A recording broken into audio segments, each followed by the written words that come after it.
As more firms embrace DevOps approaches to optimize their software development processes, Azure DevOps is in a great demand in the job market. It delivers a full set of tools for managing the whole software development lifecycle all the way from planning to deployment. As a result, it is a popular choice for enterprises seeking a full DevOps solution. Hello everyone and welcome to this session. You are currently watching an Edureka Azure DevOps Full Course video. Well, I'm certain by the end of this video, you will have a thorough understanding of Azure DevOps all the way from theory to practical applications.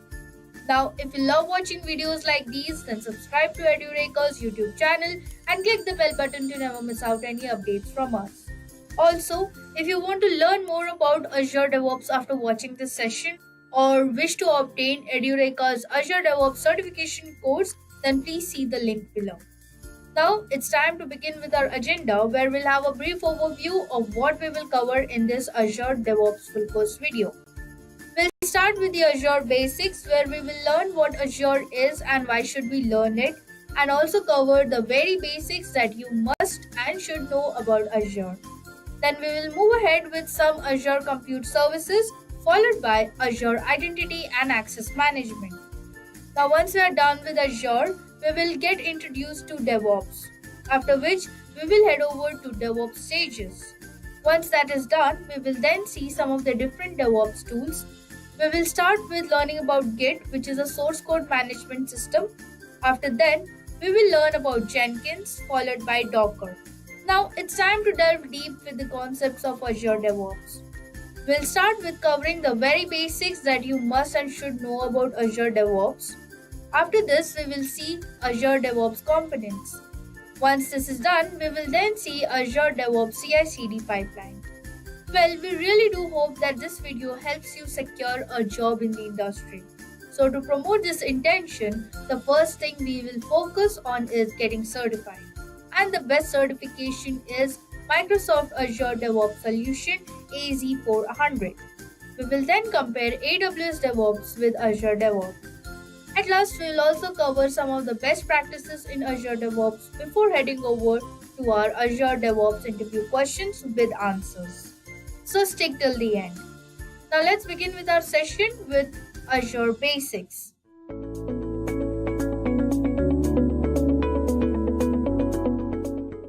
Let's kick things off by talking about why businesses, and everybody for that matter, need cloud computing. Here's an example. Meet John, who's an entrepreneur who has a brilliant idea for an app which solves a problem and has a great user experience. So what does John need? John will need developers to build his app, but other than that, in terms of infrastructure, he will need servers, then he will need storage devices, a dedicated network, security systems, and of course, he will need a dedicated IT operations team to monitor the whole infrastructure and make sure everything is working properly. John figured that there would be 4 major problems with this setup. And what are those? Let's take a look. So the first problem is that owning his own infrastructure would require a huge amount of money. And because of a huge investment in setup of the infrastructure, this would also greatly increase the risk if the app fails. Second problem is that he noticed that the infrastructure would take too long to set up, as he would have to buy all the components required for his infrastructure, then hire IT technicians to install all the components and connect everything up so that everything is talking to each other and working nicely. So that means more money and more time. Next, he realized that even after the expensive setup of the infrastructure, he will have to hire a team of IT operations to work around the clock for the upkeep of the infrastructure. This would include things like resolving issues with the hardware or software, replacing broken pieces of the infrastructure, so he would need to have spare parts on hand, switching to backup servers if the server goes down, preventative maintenance, and so on. Means more money and more headaches when the issues crop up. Another problem has to deal with the inability of the infrastructure to scale. So what if the traffic on the servers increases or decreases abruptly? Well, if the traffic increases, he will have to scale the infrastructure to meet that demand, which means expanding the infrastructure, so buying more components, probably renting more office spaces, hiring more IT staff to monitor the expanded infrastructure, and so on. But what if there's a sudden drop in the demand? All of this extra infrastructure and resources will sit idle. What about the extra people he hired? He will have to let them go? Well, it's terrible, but he may have to. Well, now let me tell you, John was smart. He did not opt for this setup. He opted for cloud computing because he was studying up on cloud computing and he found that all big and small companies that are at the top in their domains are using cloud computing. And this research into cloud computing was a real eye opener as he found that all these issues that he would face with the infrastructure that we just talked about could be solved by using the cloud. So obviously he opted for cloud. This is because there was almost no initial setup cost required, and it could be done in a few minutes or hours by using a single computer. And he wouldn't need a dedicated team to take care of the physical machines because that is taken care of by the cloud provider. And finally, to John's relief, infrastructure in the cloud scales automatically as the demand changes. Isn't that freaking amazing? So, why don't we find out more about cloud computing in this next section? What is cloud computing? Cloud computing is the delivery of the computing services like servers, storage, databases, networking, software, analytics, intelligence, and so on over the internet, which we call colloquially the cloud. Okay, so let's understand that. John takes a computer that is connected to the internet, then he accesses the resources on cloud platform. So these resources that John needs are running on physical machines in the data center that are owned by cloud providers. So like I said before, all John needs is a computer that is connected to the internet, and the remainder of the infrastructure is actually provided by the cloud provider, and he can access the resources that he needs from the data center using the cloud platform. So how does this work? Well, first, John goes to the cloud provider, whichever one he likes the most. Amazon Web Services, Microsoft Azure, Google Cloud, these are the top cloud providers. So after going to the cloud provider's website, he signs up for an account and then he signs up for the services as per his requirements and configures the resources that he will need for the app to run on. And the amazing thing is that he only pays for the services that he uses and for the amount of time that those services were up for. Isn't that amazing? Of course it is. So let's now talk about what is Azure. Azure is a cloud platform that is provided by the company Microsoft from which you can rent your resources and services. So you can grab a computer that is connected to internet, then go to Azure Portal on your web browser and then access the resources that you need by signing up with Microsoft Azure. So now it's time to find out which cloud platform did John choose. It's kind of a no-brainer, but here's what John says. The developers of my app and we all use Windows OS and other Microsoft products. So we wanted a cloud service that is best compatible with them. Can you guess which one this is? Of course, it is Microsoft Azure because it is most compatible with the Microsoft products. So before we talk about the services, why don't we find out some of the interesting things about Azure? Just like every other cloud platform, Azure provides 5 distinct type of services: infrastructure as a service, platform as a service, software as a service, container as a service, and functions as a service.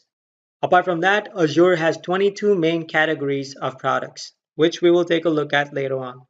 Next, Azure is operating globally in 60 plus regions and provides its services to 140 countries and counting. So just like the major cloud platforms, Azure provides pay-as-you-go plans and free plan. So there are actually no upfront fees for signing up with Azure, and you can pay as you go and only pay for the time your services are running.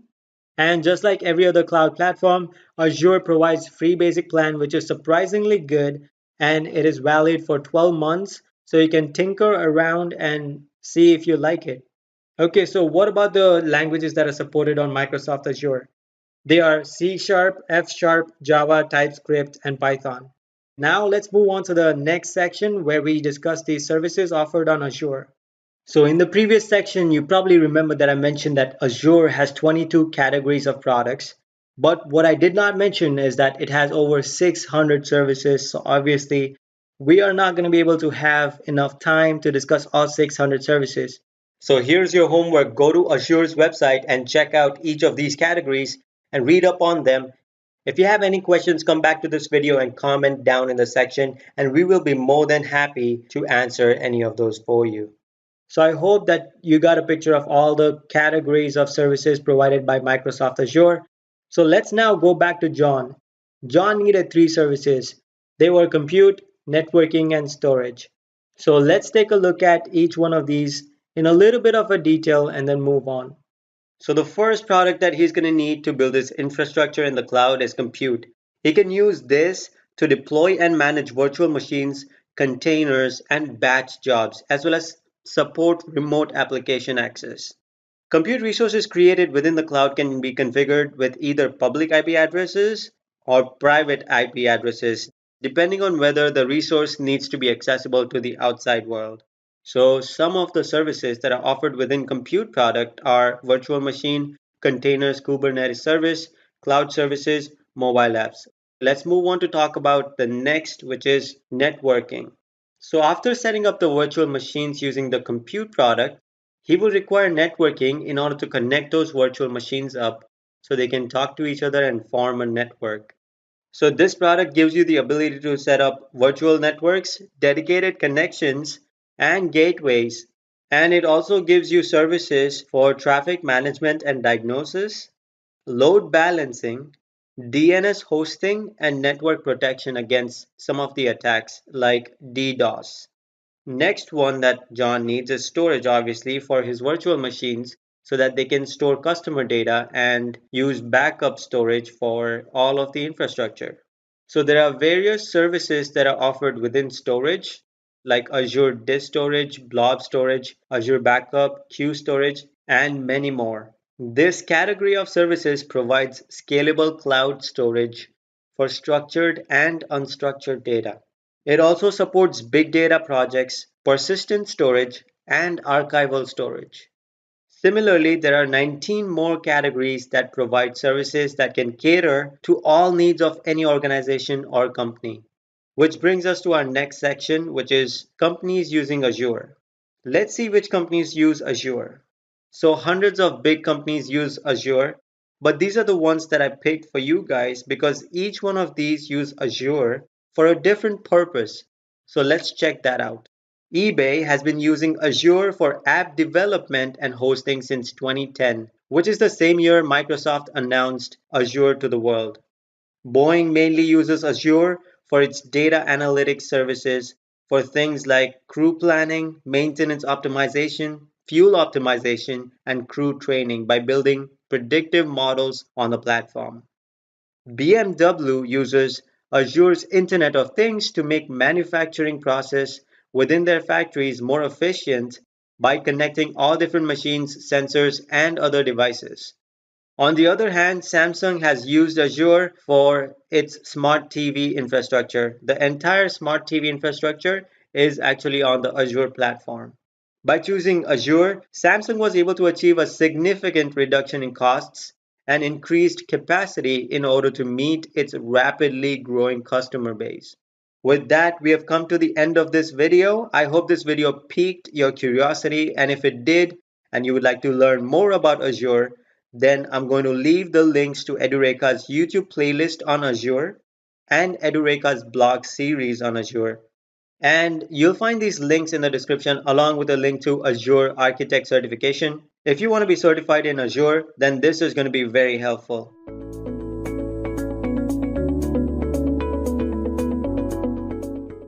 Okay, let me show you the user interface for Azure now.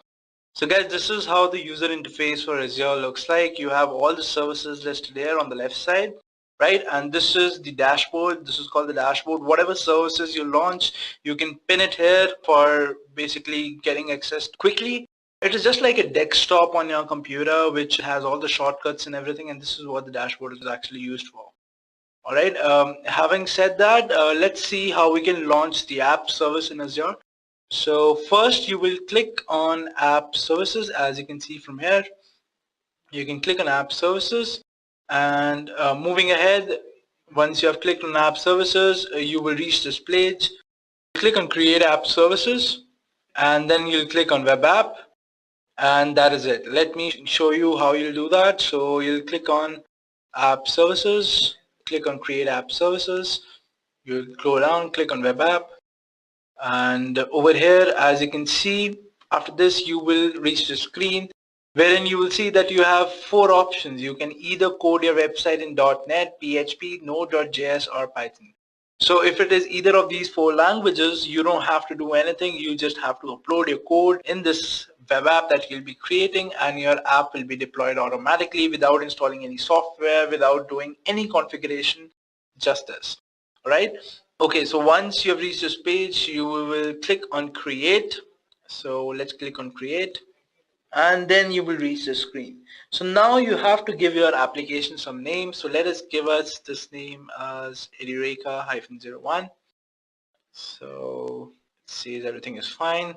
So this subscription is pay as you go. Resource group is something which you can create or you can use as existing. So resource group is something, it's a group of all the resources, right? So we'll be creating a storage account, we'll be creating database account, we are creating an app service, right? So all of this will come under one group. It can be clubbed in one group and it will be called as resource group. So any changes that you want to put across the group, you can do to the resource group.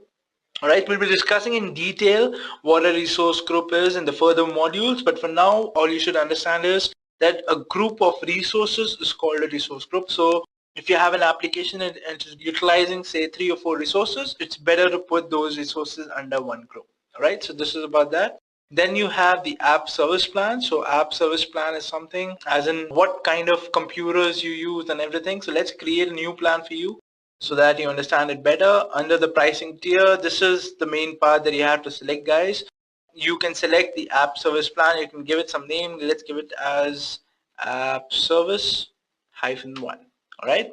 And this is my app service plan. You can select what kind of plan you need. Let me select the basic plan as of now and click on select. All right. And then click on OK. So this was about app service plan. You can click on application insights, which basically gives you the monitoring tools. For now, let's not discuss it. Let's not go into it. We'll be discussing it later. And now let's click on create. So I am ticking the pin to dashboard, which will basically create a shortcut on my dashboard to this application. Comes in handy, and that's it, guys. You will click on create. All right. So now my application is being created. Okay. So all right, why my web app is deploying, let me go back to my slide and let's jump on to our next service, which is blob storage. So like I said, blob storage is just like a file system. You need a file system to store your files, right? So that is what the blob storage is all about. Let's see how we can create a blob storage instance in Azure. So you will reach, this is the dashboard, you reach the screen and you will click on storage accounts. Once you have clicked on storage accounts, you'll click on add, and that is it, guys. Nothing much required. Let's go ahead and do this. I'll go here, I'll click on storage accounts. I will reach the screen and click on add, and I will start entering the value. So let's give it the name called Edureka-01. So this is taken. Let's give it name as Azure Edu, right? This name is available. Alright, so the performance should be standard because this is a demo. Replication is not required, so I'll say locally redundant storage. Storage service encryption is not required. Secure transfer is not required. And subscription is pay as you go. Okay, resource group. Let's select Edureka-01 because this is the resource group that I selected earlier, right? And let's pin it to dashboard. So we'll click on create. Alright, so my web app has been deployed already and my storage account is also being deployed. Alright, so this was about it. Let's go on. Let's see for our MySQL now. So for MySQL, let's see what all we have to do. So we will click on new, we will click on databases, and then we'll click on Azure database for MySQL.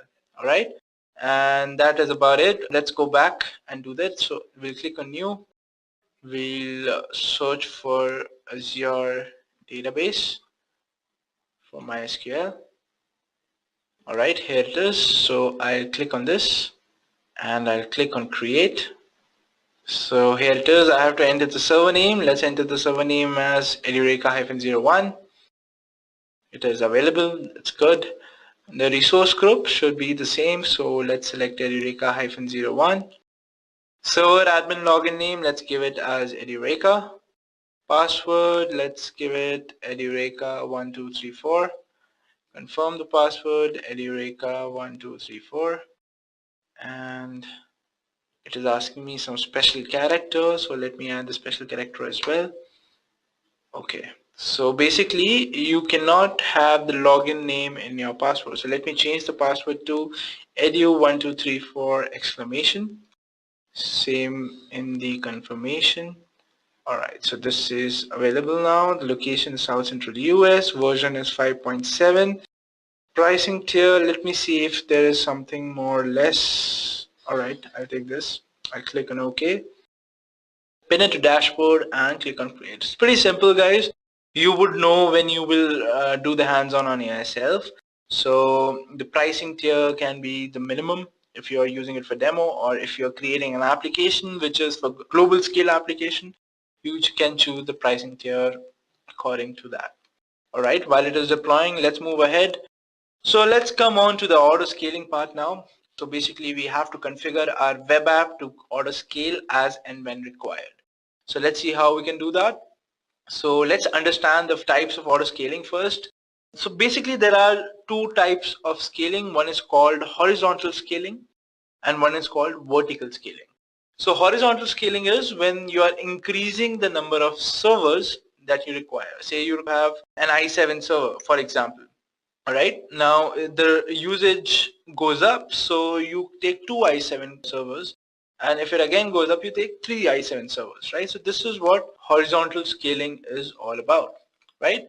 Let's come on to vertical scaling now. So vertical scaling is when you are increasing the capacity or the configuration of your system. Say you were using an i3 system before, right? The traffic increases, so now you're using an i5 system.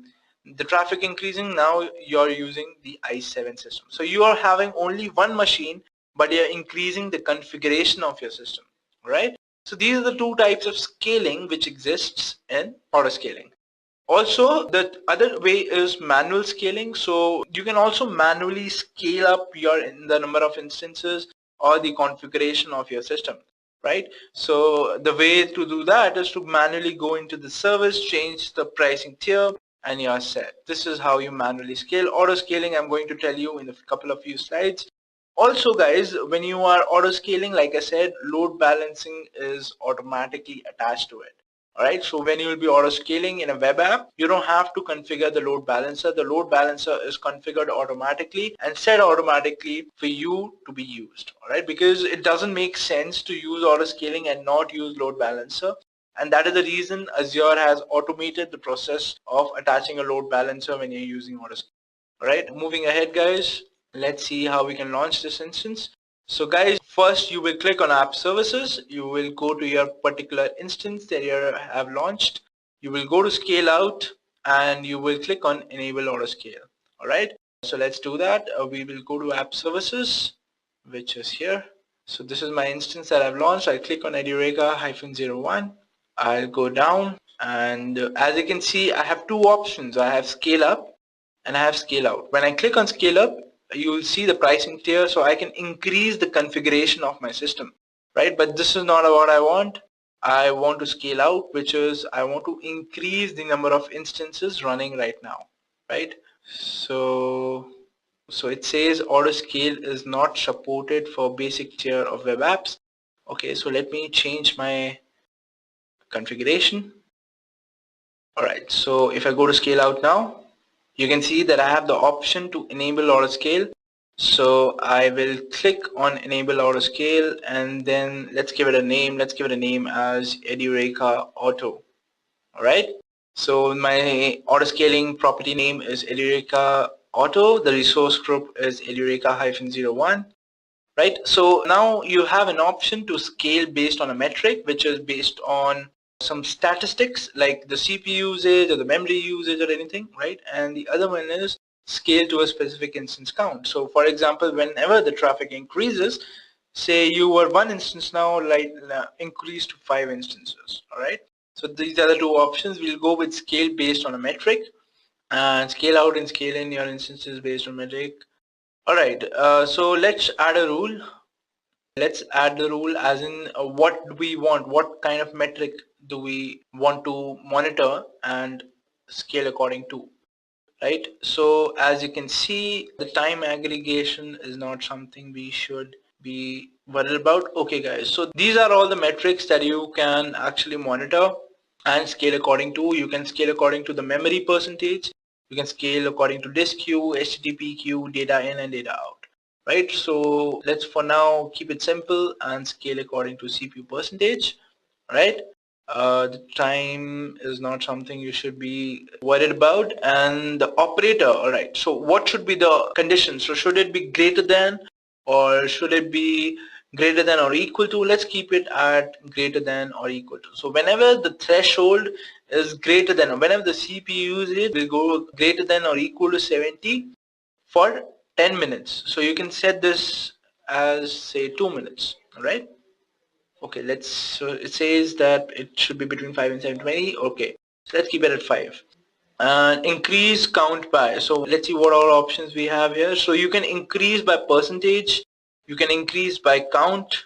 2, as in if you were 1, you can increase it to 10, right? And you can decrease the count, or you can decrease the person by as well.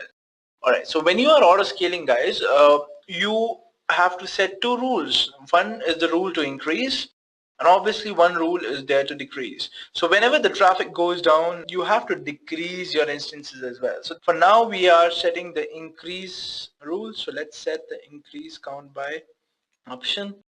So how many instances should it increase? I think 1 is a fair number.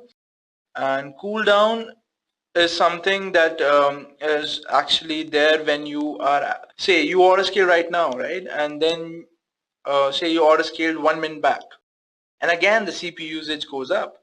So rather than going on and scaling up again, what you can do is you can wait for 5 minutes and watch the metrics, right? Because it doesn't happen in a second that your CPU usage will go down, because there are a lot of services which are actually running, right? So you can wait. Once your new server has been deployed, you can wait for the traffic to be transferred to that server as well, and then you can see the metrics go down. All right, for that we keep something called cooldown minutes, right? So we have the default is for 5. Let's keep it at 5 only, and now this is it, guys. There's nothing else to configure. Let's click on add. All right, so as you can see, this rule has been set. Let's add one more rule to decrease. So the CPU percentage is fine. The operator should be less than or less than, right? So whenever the threshold is less than 50%, decrease count by 1 instance, and let the cooldown be this much. All right, so again the cooldown logic goes here as well. Say you decrease an instance, and again your CPU is still low, because it takes time for your traffic to get transferred to the server number it has decreased down to, right? So let's keep the cooldown minutes. So we'll click on add now. All right, so we have added the auto scaling rule, guys. This is it. There's nothing much to configure. Actually, if you think about it, it's a very complex process, but Azure has given you the simplicity to do it very simplistic or a very English manner, because you just say, like I said, if the CPU usage is above 70%, increase the number of servers by 1, right? So if you go here and if you don't know about auto scaling, you can actually figure out what is happening, right? And same is the case with scale in. So whenever your CPU is less than 50%, decrease the count by 1, right? So as you can see, you can actually read it here that this is what we have configured. All right, so let's save this now. Alright guys, so this is how you auto scale your web app instance. Now since we are doing a demo, guys, we don't require the auto scale module for my application, so I'll just discard it for now because I can't even demonstrate this to you, right? So I just showed you how you can auto scale. Now let's go back and see what all is left. Alright, so now we are going to do the demonstration. So we have launched each and every service. We have launched the app service, we have launched the blob storage, and we have launched some MySQL for Azure. Right? Now let's go back and check and deploy our website. So let me show you how the website looks like in my local host. So my local host is this. Alright. Okay, so this is showing me an error because as of now my code is not connected to my Azure instances. Alright, so let's first configure our instances. So let us go to the dashboard and let's first configure our database.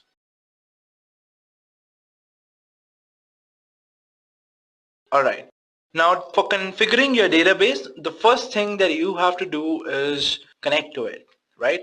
Now the way you can connect to it is using the command prompt. For that, you have to click on connection security. Now you cannot connect to your database just like that. You have to configure your IP address in the set of rules that are there for the firewall of the database.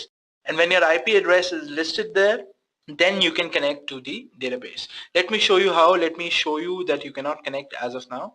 So I will launch the command prompt. I will go to my MySQL installation. All right. Alright, so this is my MySQL installation, guys. So I will type in the command mysql-h space and then the server name, which is this. I'll paste it here. Alright, then I will give the port number. So the port number is capital P, guys. Don't forget it's capital P. It's different than small p, right? Small p is for password, capital P is for the port number. And then I'll give the username. So the username is this. I'll paste it here. Right, and then I will type in the password. I'll hit enter the password, which is edu1234 exclamation. Hit enter. See, as you can see, client with IP address is not allowed to access the server. Alright, so now what I'll do is I'll go to connection security. I will add my IP and I'll click on save.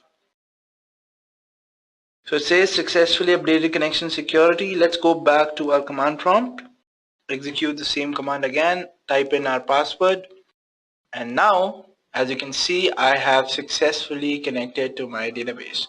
Now I can create a database here called Edureka. Let me create a database. Let me clear the screen. Oh guys, I forgot I'm working on Windows. So in Windows you cannot clear your MySQL screen.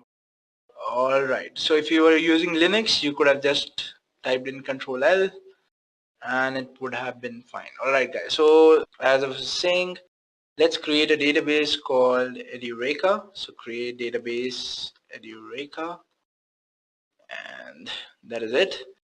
Then I'll type in use Edureka. I'll create a table. Let's create a table called image, right? And title name as this. 1 second.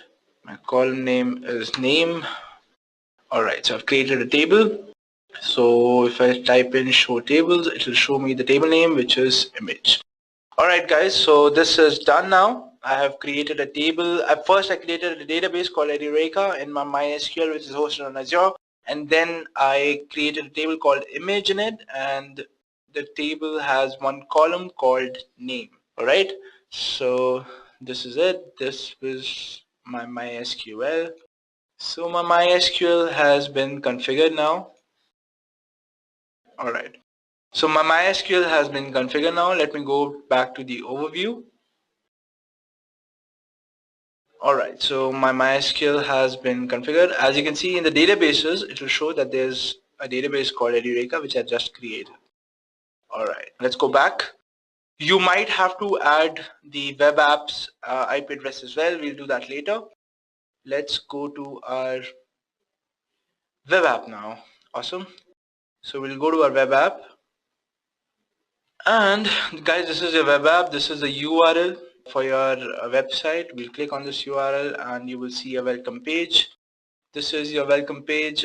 So now what you have to do is you have to upload your code over here. Alright, so the way you can do this is using GitHub, or you can do it using FTP as well. Now I know most of you are from non-technical background, so you might not be knowing what GitHub is. So for now, what I'll be doing is I will be using a FTP software called FileZilla for transferring my files. From the next session onwards, I'll be using GitHub. And for that, I have actually, there is a video in your LMS, which is a short tutorial on GitHub, how to use GitHub. Which is enough for a demonstration. So you can go through that video before coming to the next session, and then we will be using GitHub. All right, for now, let's use the FTP software, which is called FileZilla. All right, so the way you can connect here is like this. So you have to create a deployment credential. All right, so my deployment credentials is HR1. Let's give it a password, and the password could be, okay, let me give as Hemant199. All right, and over here also Hemant199. All right, let's click on save. Or maybe this username is not available, so let me give it HR12. Click on save. Okay, let's try this again. HR12. All right, maybe I'm connected here, maybe that's why. Let me exit it. It's Hemant1994. Let's click on save. Alright, so I get the error out of here. Alright, so we have successfully reset the deployment credentials now. Alright, so what we can do is I will go back to my web app. Alright, so now I can get connected to my web app. I'll have to enter the FTP hostname, so it'll go here. 1 second. Alright, the hostname will go here. The username is HR12. Password is this, right? And what else? Alright, the username is this. I'm sorry, the username will be this. Alright, let's click on Quick Connect.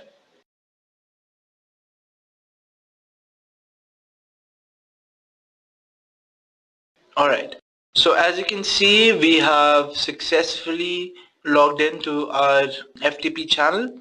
So over here, you'll go on a site, right? You'll go on www.root, and then you can copy all your website files over here. So let us do that. My files are somewhere here.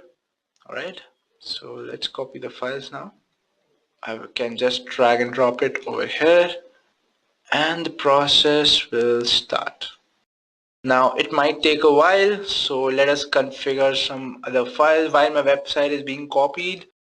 Okay, so now what we can do is we will go to our dashboard and we can configure our storage.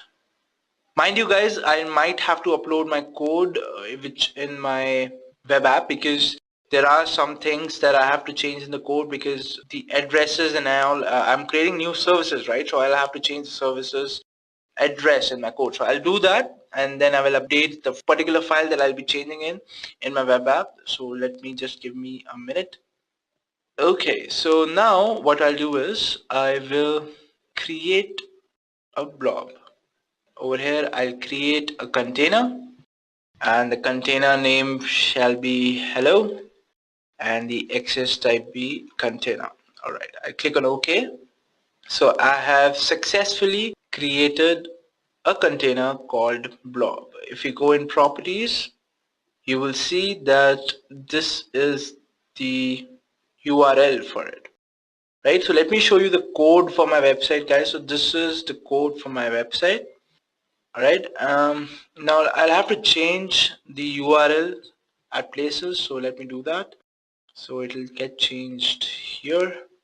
All right, then my container name is hello, so that is okay. And now one more thing, guys. So whenever you are basically going to connect to your storage account, your blob storage, you have to go here. I'll show you. You will have to go to access keys. So here's your key, right? So this is the connection string that you have to include in your code. I've copied it. I'll go here and I will include it in the connection string code. Alright, so I'll control V, and over here you have to remove the endpoint suffix. Alright, so this is not required. If you put this, it will not work.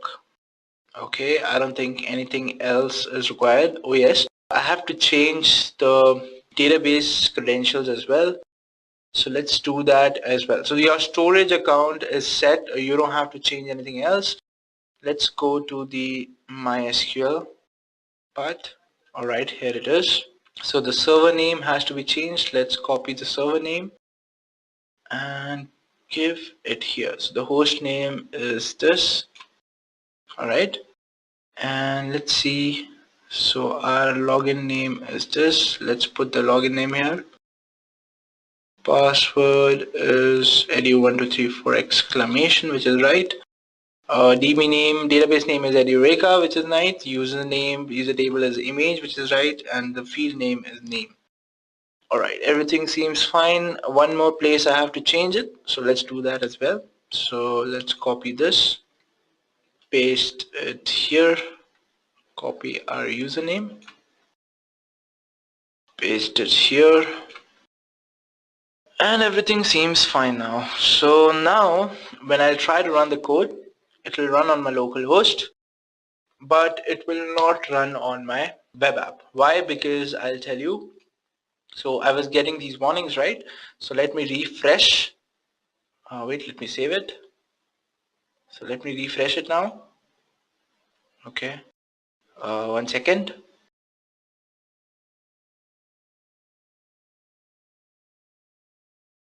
Okay, so say successfully updated. Let's go back and check whether it's working.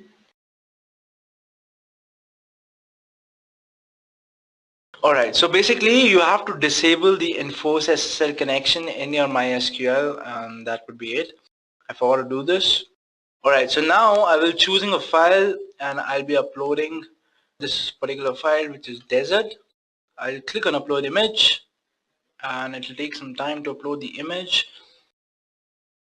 and it says well done, blob update complete. And as you can see, my image is loading. Let's check whether we have it in our dashboard, as in our storage account. We'll go to Azure Edu, we'll click on blobs, we'll go to hello container, and you can refresh it. And as you can see, there will be a file here which says 1496742468. Alright, so let me connect to my MySQL now again. Alright, just give me a second. I will type in MySQL-H and then the username. So this is my hostname, guys. So I'll copy this hostname, paste it here, and then my port number, which is 3306, my username, which is this, I'll paste it here, and then the password, which is as of now this edu1234 exclamation. I've connected to my database. I'll use the database that I've created, select table, and I'll show you the record. Now let's compare it with what is there. It's 1496742468 and it's 1496742468. So guys, as you can see, the same file has been uploaded here and it has been mentioned here. So what my website is now doing is, it is basically fetching the file from my database and then accessing that file over here in my file system, and hence displaying it in its background. So as of now, since there is only one image, it is not showing the slideshow. Let me choose one more file. Let's upload the koala image and click on upload image. So now when you will see, that's the image which is being loaded. And if I go here and I refresh it, I can see that there are two images now here, right? And in my database as well, if I refresh it, I can see two images. Alright guys, so this website seems to work fine. It is connecting with my storage account. It is connecting with my database on Azure. Now let's check if my files have been uploaded. So it says, okay, this might take some time guys. So let's wait because we are all set here. We are done with everything. We are just waiting for our files to be transferred here. And then I'll show you how it works over there. Alright, so let's wait.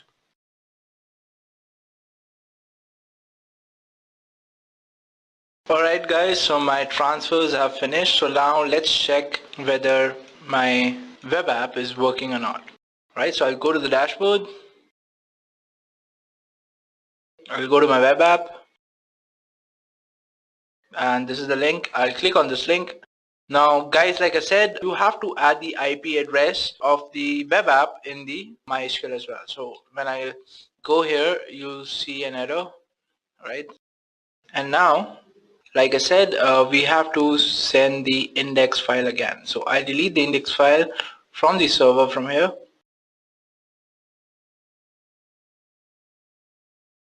Alright, copy the index file again because it's been updated. Alright, and now I will refresh this. So as you can see, it says the IP address is not allowed to access the server. So what we'll do is we'll copy the IP address. We'll go to our database, go to connection security. Alright, so here we are. We'll select the web app, give the start IP and the NIP. Alright, so let's get rid of the spaces, and this is it.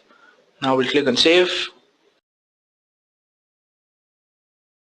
Now why are we doing this? We are doing this because here we got an error that this IP address is not validated with the MySQL. So we have added this IP address over here. It says successfully updated security settings. Let's refresh it and check. Okay, awesome guys. So now my website is working. So I have successfully updated my website in the web app. Alright, and I didn't have to configure anything. I didn't go to the UI. I just transferred my files and my website is up and ready. This is the address which is being used to get to the website. Alright, so guys, this was the demo. Let me get back to my slide. So let me recap what I did. I configured my app service with the code. I configured my MySQL with the IP addresses of my own computer to configure it and the IP address of my app service so that the app service can communicate with the MySQL.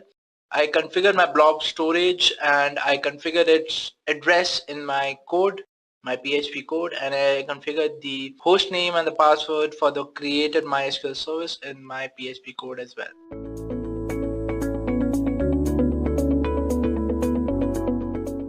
What is Azure Certification? Azure Certification is a level of Microsoft Cloud expertise that an individual obtains by passing one or more certification exams. Microsoft Azure Certification validates an individual cloud expertise and skills. Now let us move on to our next topic and see some of the benefits of Azure Certification. With an Azure Certification, you validate your cloud skills in your selected domain. You will earn the credibility, and your present or your future employee will know for sure that you have worked on Azure and have the skill as you mentioned. The next advantage is you will have higher salary packages. Business Wire has estimated that Azure course certification have raised their wages by 20 to 40%. Payscale.com also announced that based on the position and job description, those credited by Microsoft Azure could get a salary of $128,000 per annum. With the Azure certification, you can pursue a wide range of career options. You can become a cloud architect, a developer, a solution architect, or even AI engineer. There are many options. And in addition to this, the certification enables you to work with different industry at different locations. The next advantage would be it provides a proof of commitment. To get an Azure certification, you should be able to commit yourself to it. You would have to sign up for a course, study, and then only pass the exam.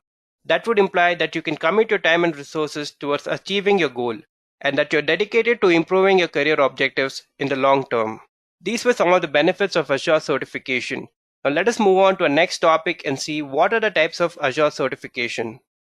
First, we'll take a look at different Azure certification based on job roles.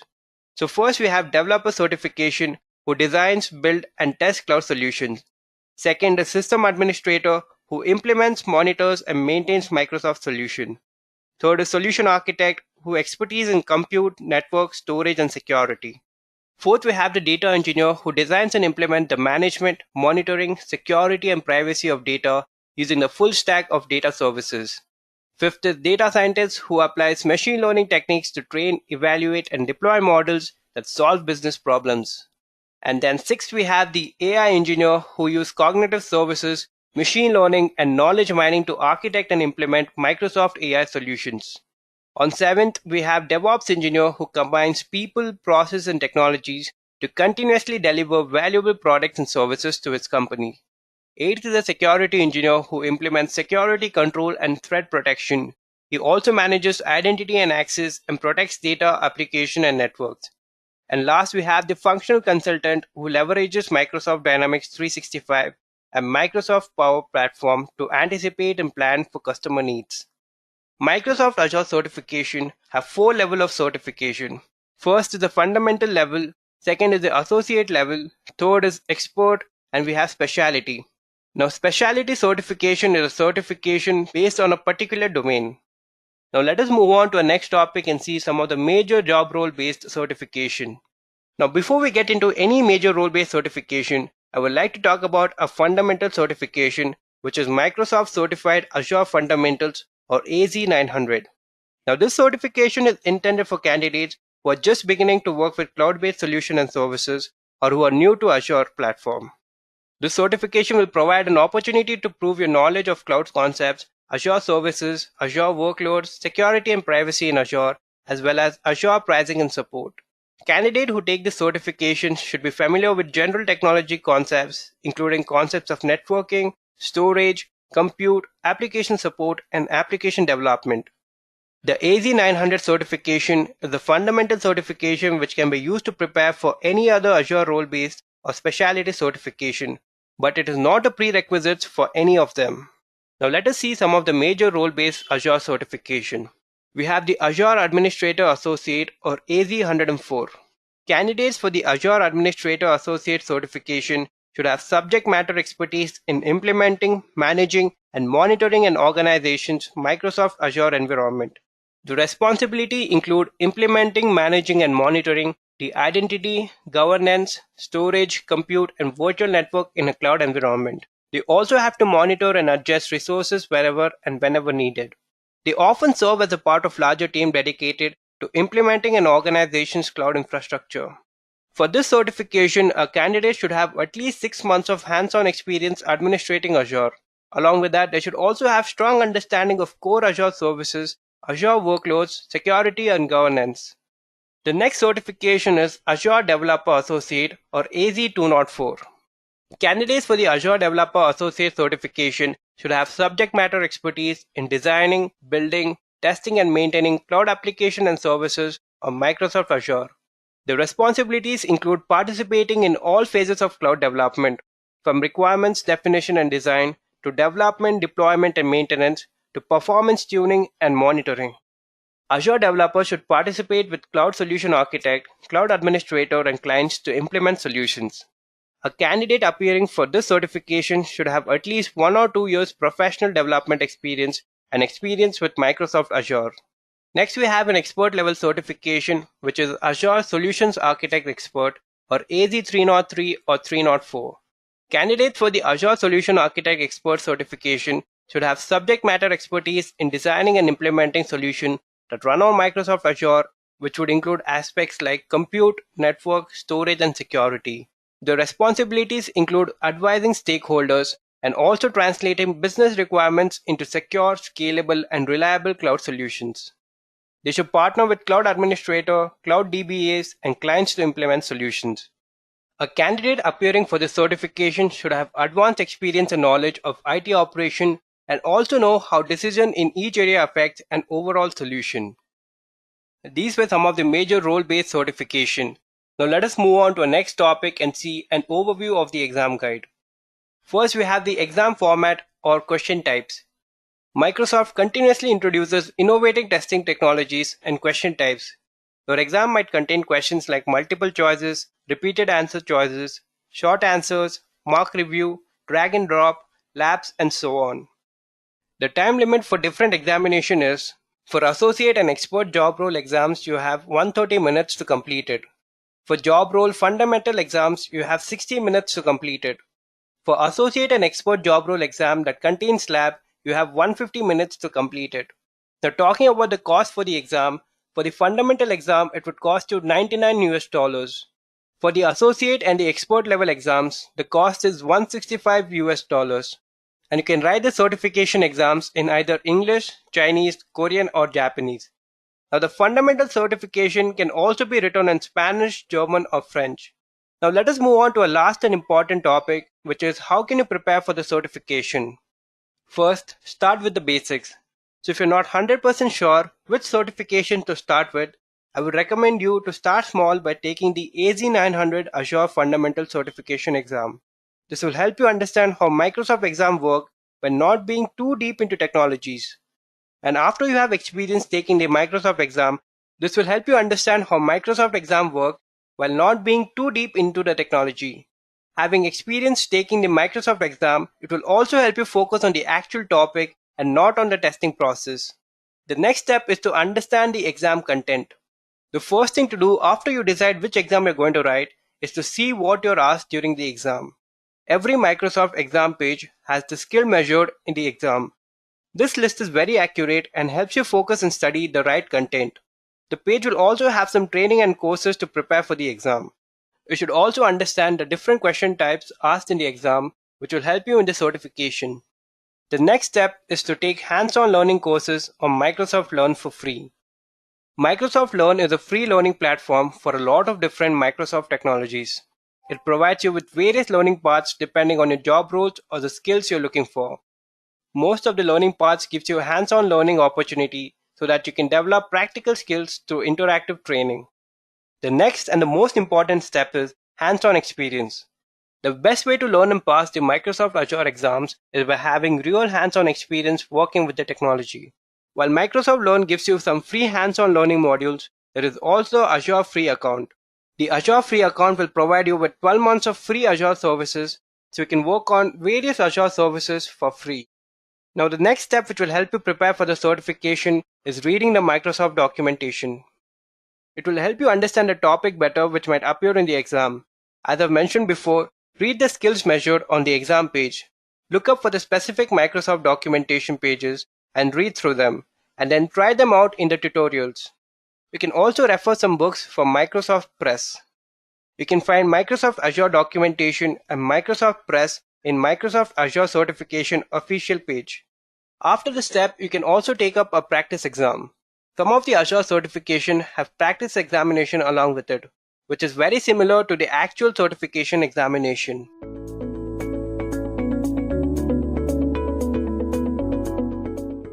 Now let us understand what you will get after you sign up for Azure free account.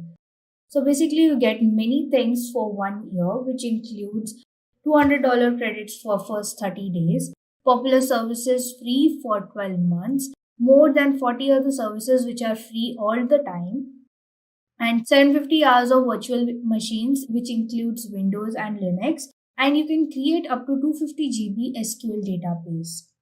Apart from this, you can get other services like free dev test labs, free load balancers, free batch jobs, free SQL server, etc.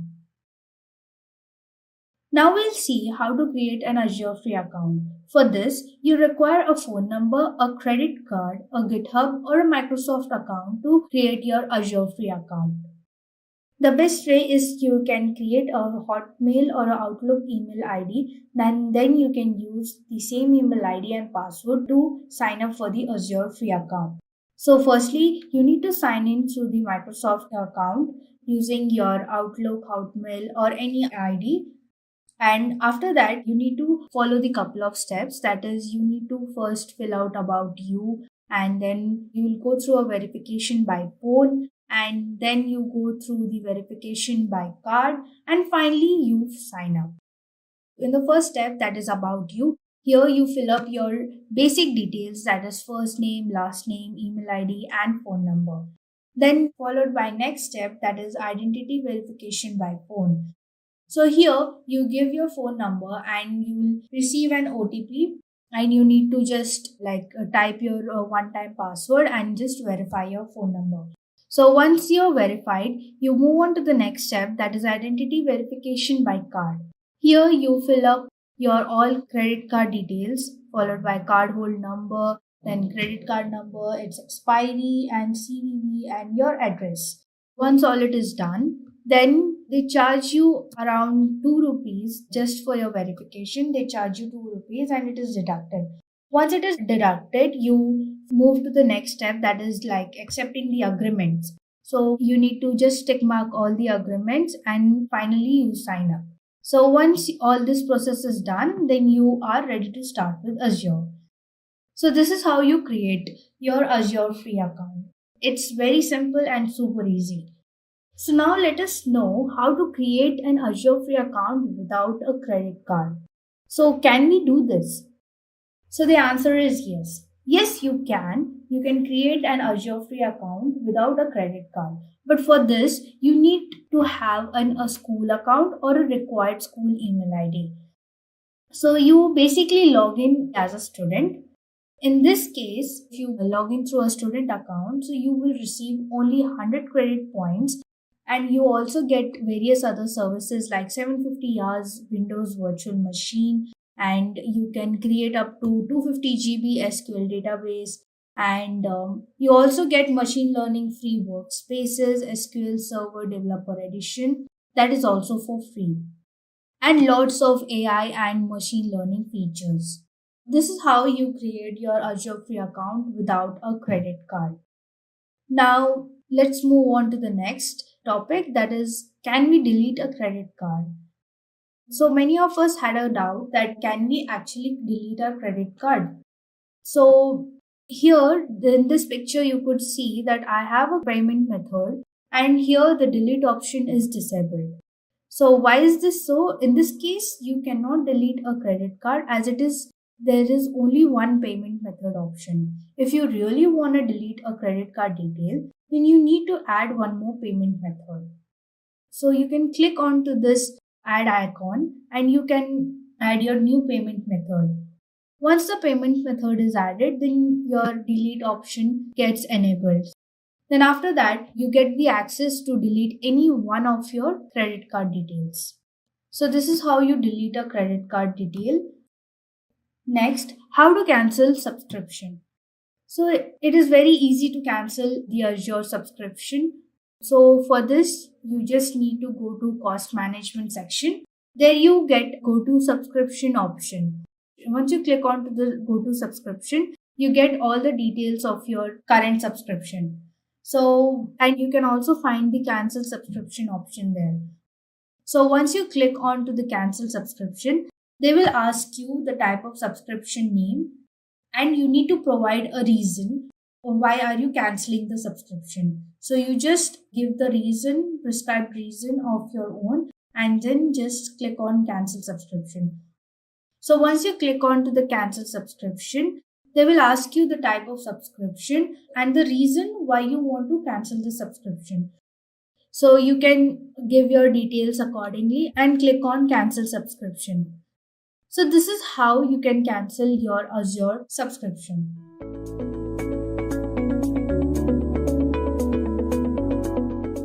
How easy it is to actually go ahead and carry out your business processes or computing processes on Microsoft Azure. So what makes it this easy for you to actually go ahead and use all these services on this particular platform? Well, one of the major reason is its portal. Azure Portal actually helps you do a lot of things that basically simplifies your work of cloud computing. So let us just go ahead and take a look at what this Azure Portal does. Before I start about Azure Portal, I would like to inform you that we would be opening Azure's portal and then we would be understanding what this portal is, what are the services it helps you with, and how it actually relates or combines all the stuff that cloud has to offer to you. So to do that, let me just quickly switch into the console part and we can just get started with the remaining part as well. So guys, what I've done is I've gone ahead and I've switched into Microsoft Azure Portal. So for people again who are completely new to cloud computing, they might ask as in what is this Azure Portal and how do I get to this portal? So this is what the link is. It is portal.azure.com. If you are a completely new person to this particular page or this website, you would be required to sign in and create an account. Now, as you can see, I already have an account here. It is a fresh account. The reason I've chosen a fresh account is I wanted this dashboard to be clean so that we could go through certain pointers. However, there are certain applications that are running which would help us to understand certain pointers which otherwise you wouldn't have. So this is a perfect account for me. Apart from that, if you need to have this account, as I've already mentioned, you would have to go ahead and create a particular account. How do you do that? You visit this link, that is portal.azure.com. Once you do that, it would ask you to sign in and put in certain details. So when you do sign in or sign up, you'd have to enter certain details like your email ID, contact details, and why do you want to use this account. One pointer you need to consider is Microsoft Azure would ask you to enter your credit or debit card details. Now, do not worry, they do not charge you unnecessarily.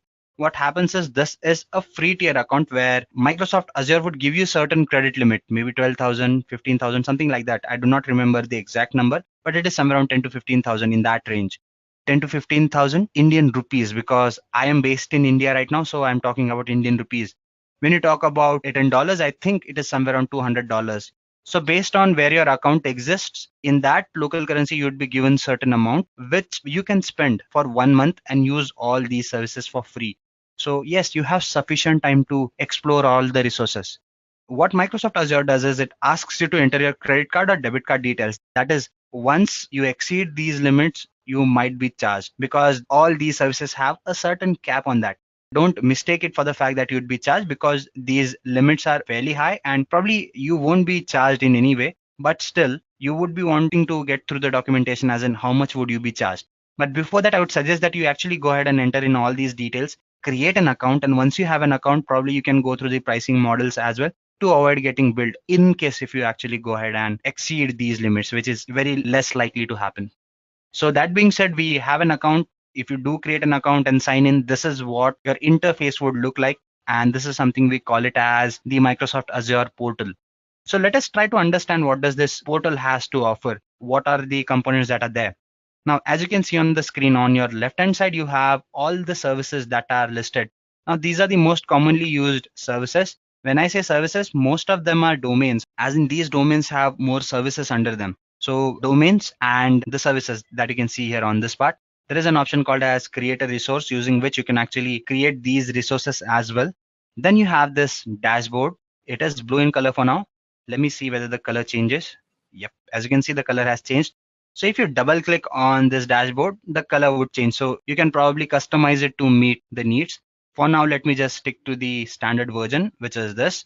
So you have the freedom of changing the color, and all the stuff that happens, the applications you launch, you can actually go ahead and have a picture of these things on your dashboard.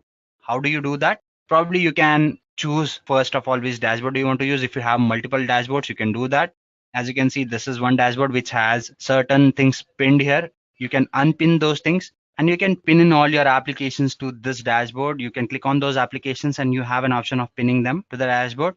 Next thing that you can do here is when you actually launch an application, there is this notification panel where you would be notified as in what has happened. If you've launched an instance maybe and you want your virtual machine or your application that is running on top of it to be on your dashboard, here you'd be given an option. Do you want to pin it to the dashboard? And you can say yes, and immediately it gets pinned on the dashboard.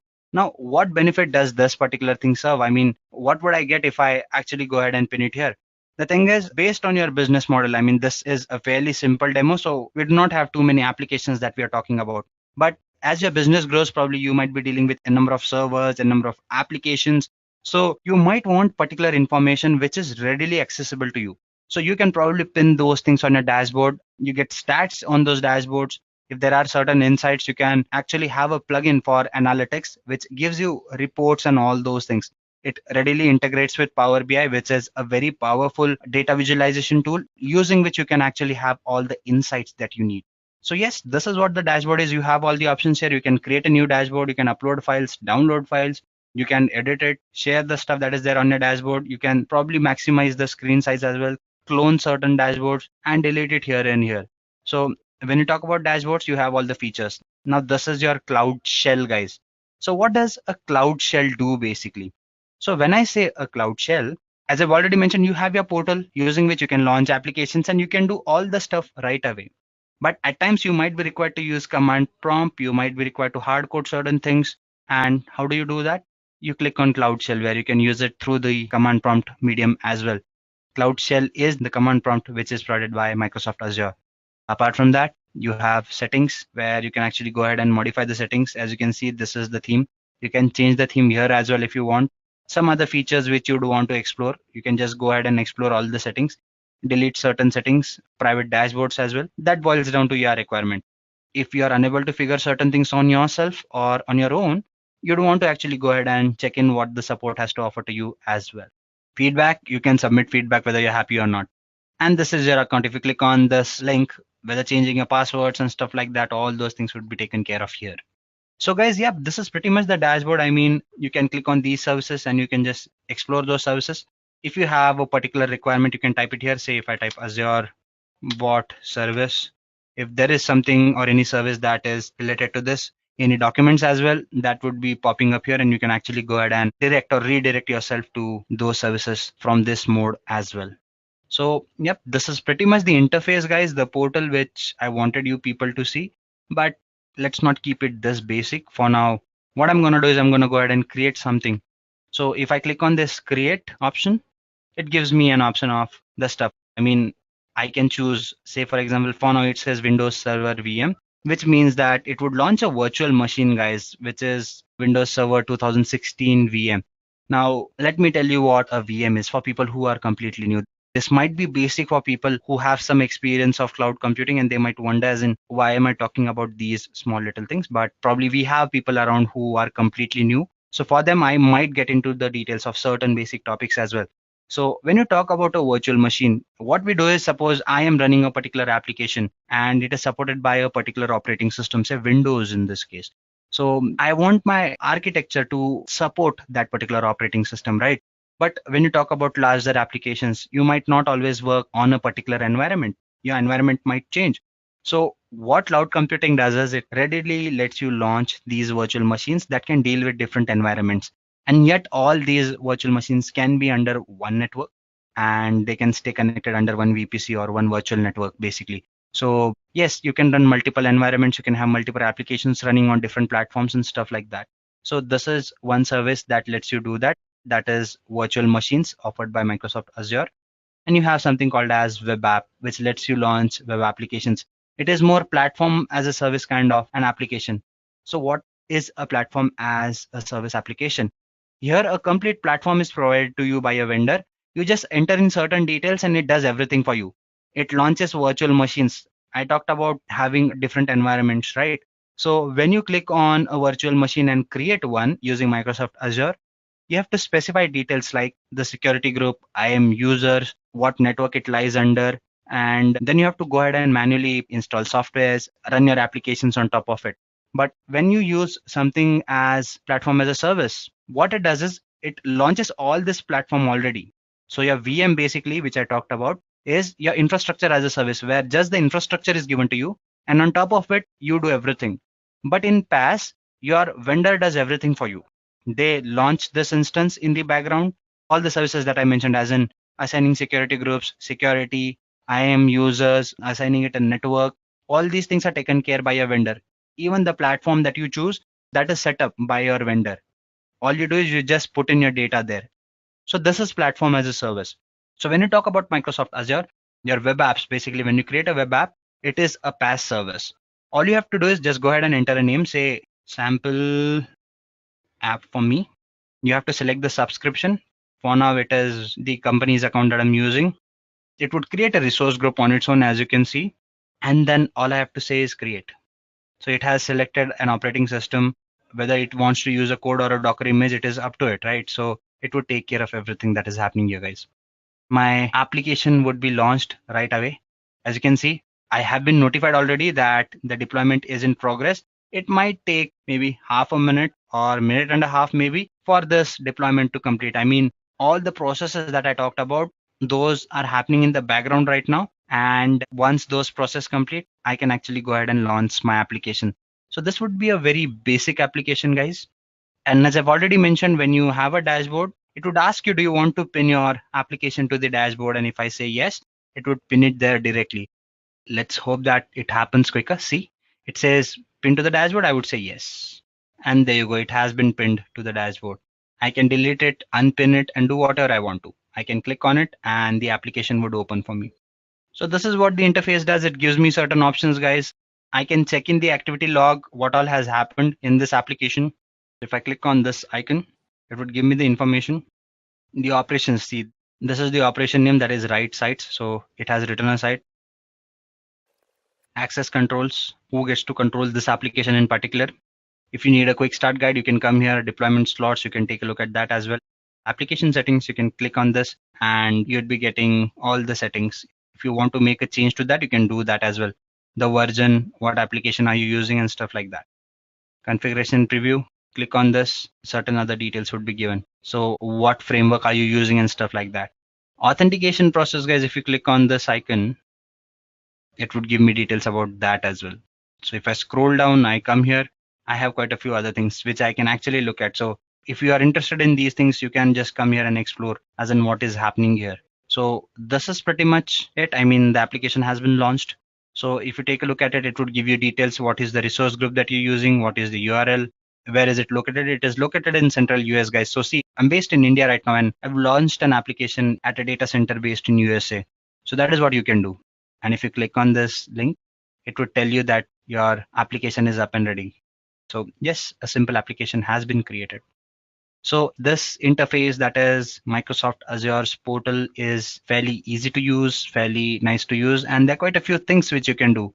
I've talked about certain basic things only. There are quite a few things that you can explore. I would suggest that you do go ahead and explore all these resources. As you can see that this has been done. If you want to take a look at some of the services here, you can actually go ahead and say all services, and it would give you details about all the services, all the resources. Yes, you click here and you have all the resources that are available to you. You can actually go ahead and modify your search as well. You can decide which resource group you want to view your data into. For now, I have these many resource groups that are there, which are running because this is an account that belongs to someone else. So this is my resource group. I can actually go ahead and select which resource groups I want to use to shortlist this data. Here's the information about all the resources. You can modify them, delete them, work on those, and do all the stuff that is required. If you go back to the dashboard, you would be taken here. If you open, you have all the other information again, diagnosis, application insights. You can install certain plugins that give you all these insights as well. For now, one more thing that you need to know is if there are certain applications that might charge you on the longer run, you'd want to get rid of those resources once your usage is done. You can just go ahead and delete those resources as well. Type the name of the app. It says it is sample app for me if I'm not wrong. There you go. You can just go ahead and delete this application and it will delete that application for you guys. It's fairly simple, guys. The application has been deleted as well. So yes, you are free to actually go ahead and explore this particular portal. And I hope that you'd be having a lot of things to do. As far as this particular session goes, this was what my aim was, to introduce you to these basic things, and which I feel I've done. In case if you feel that I might have missed out on certain things, you might put those in the comment section, and probably next time when we do have a session on this, we can have a discussion on that as well.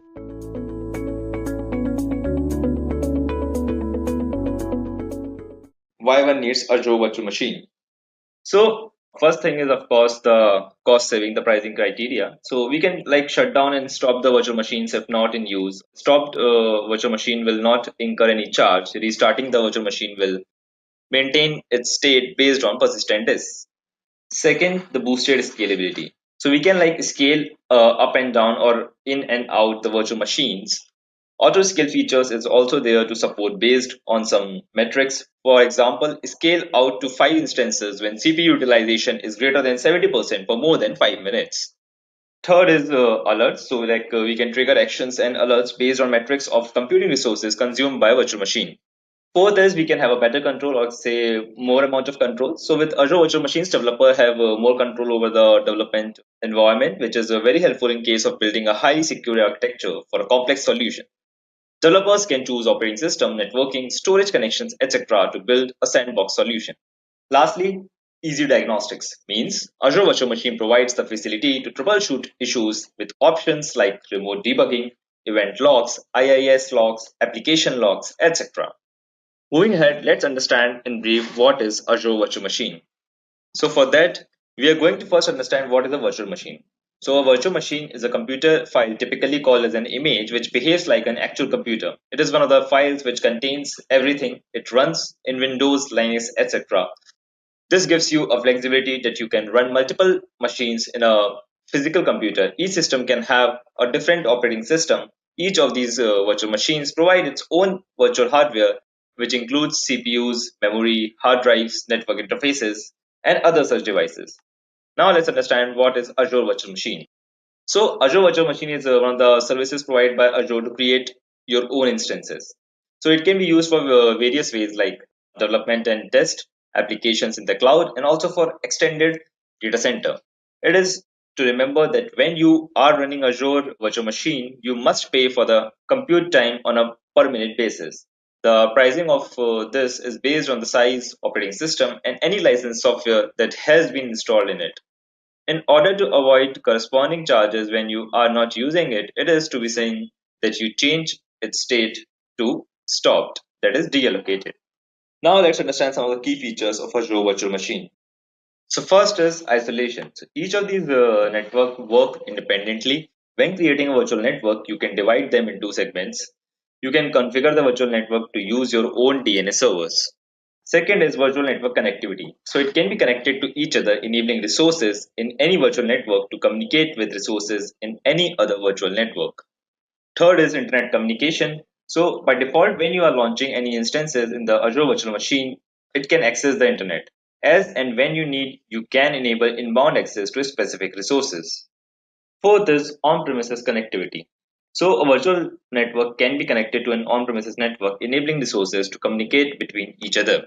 Then there is Azure's resource communication. So resources which falls under Azure Virtual Network can communicate with each other using private IP addresses, irrespective of the resources are from different subnets. They provide default routing between subnets. On-premise networks operating system, you don't have to configure and manage routes. So the next one is routing.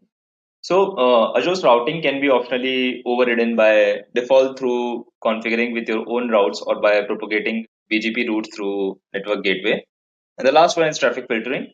So network traffic can be filtered from resources in a virtual network by source IP addresses and port. So now let's understand the Azure Virtual Machine architecture. Azure was initially named as the project Red Dog by Microsoft.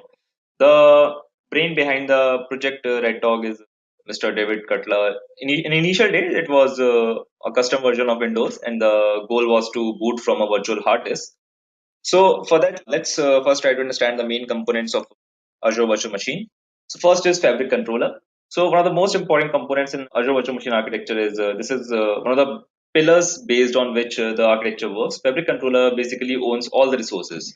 The placement of the nodes, load balancing, scalability as per requirement, update, patch management, everything is owned by this segment. As the user creates their own instance of virtual machine, all the tasks like provisioning or the deprovisioning along with the supervision of all the nodes is taken care by the Fabric Controller.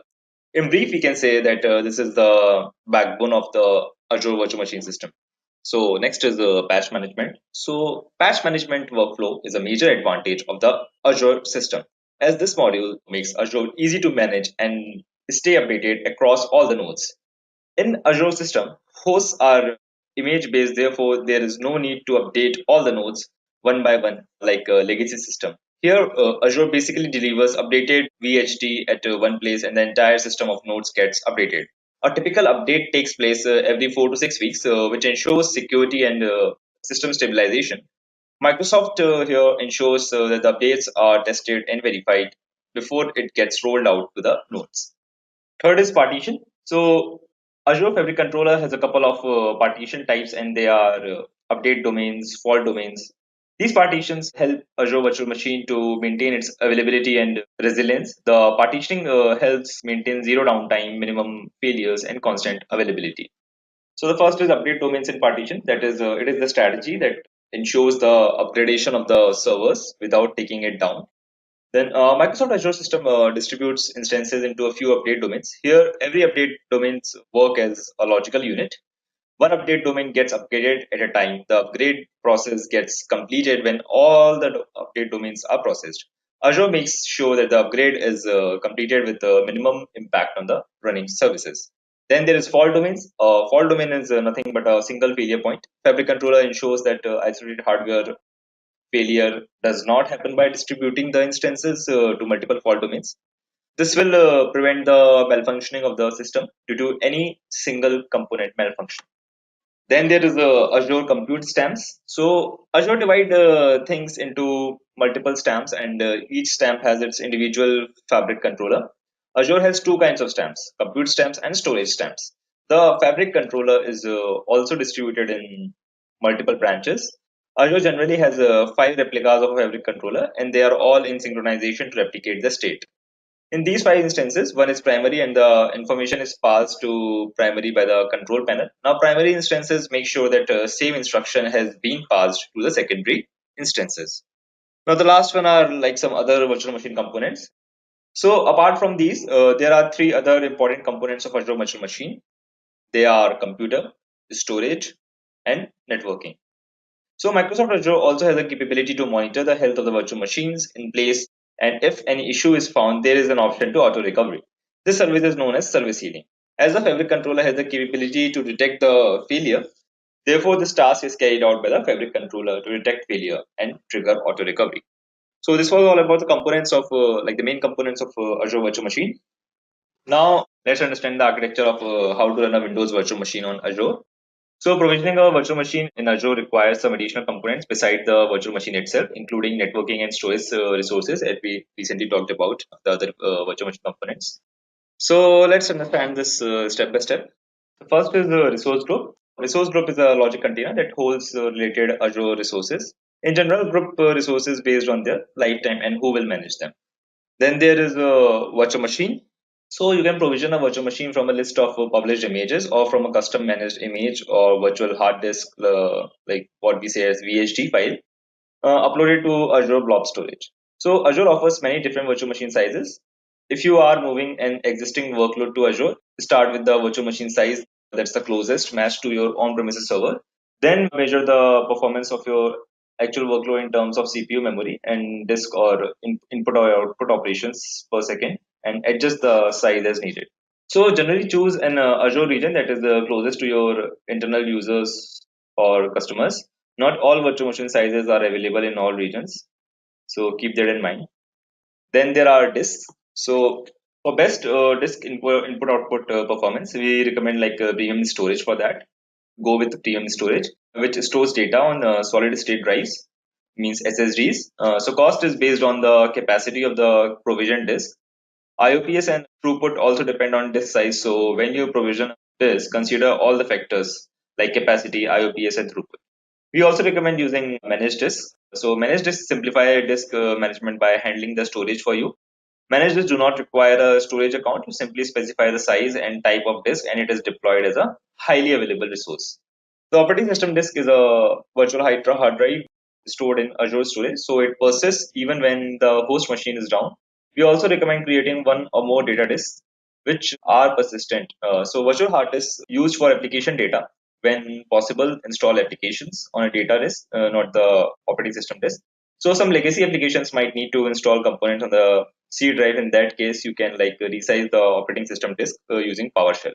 The virtual machine is also created with a temporary disk. This disk is stored on a physical drive on the host machine. It is not saved in Azure storage and may be deleted during reboots and other virtual machine lifecycle events. Use this disk only for temporary data such as page or swap files. Then there is a network. So the networking components includes the following resources like virtual network. So every virtual machine is deployed into a virtual network that can be segmented into multiple subnets. Then there is network interface. In short, we say it as NIC. The NIC enables the virtual machine to communicate with the virtual network. So if you need multiple NICs for your VM, be aware that maximum number of NICs is defined for each virtual machine size.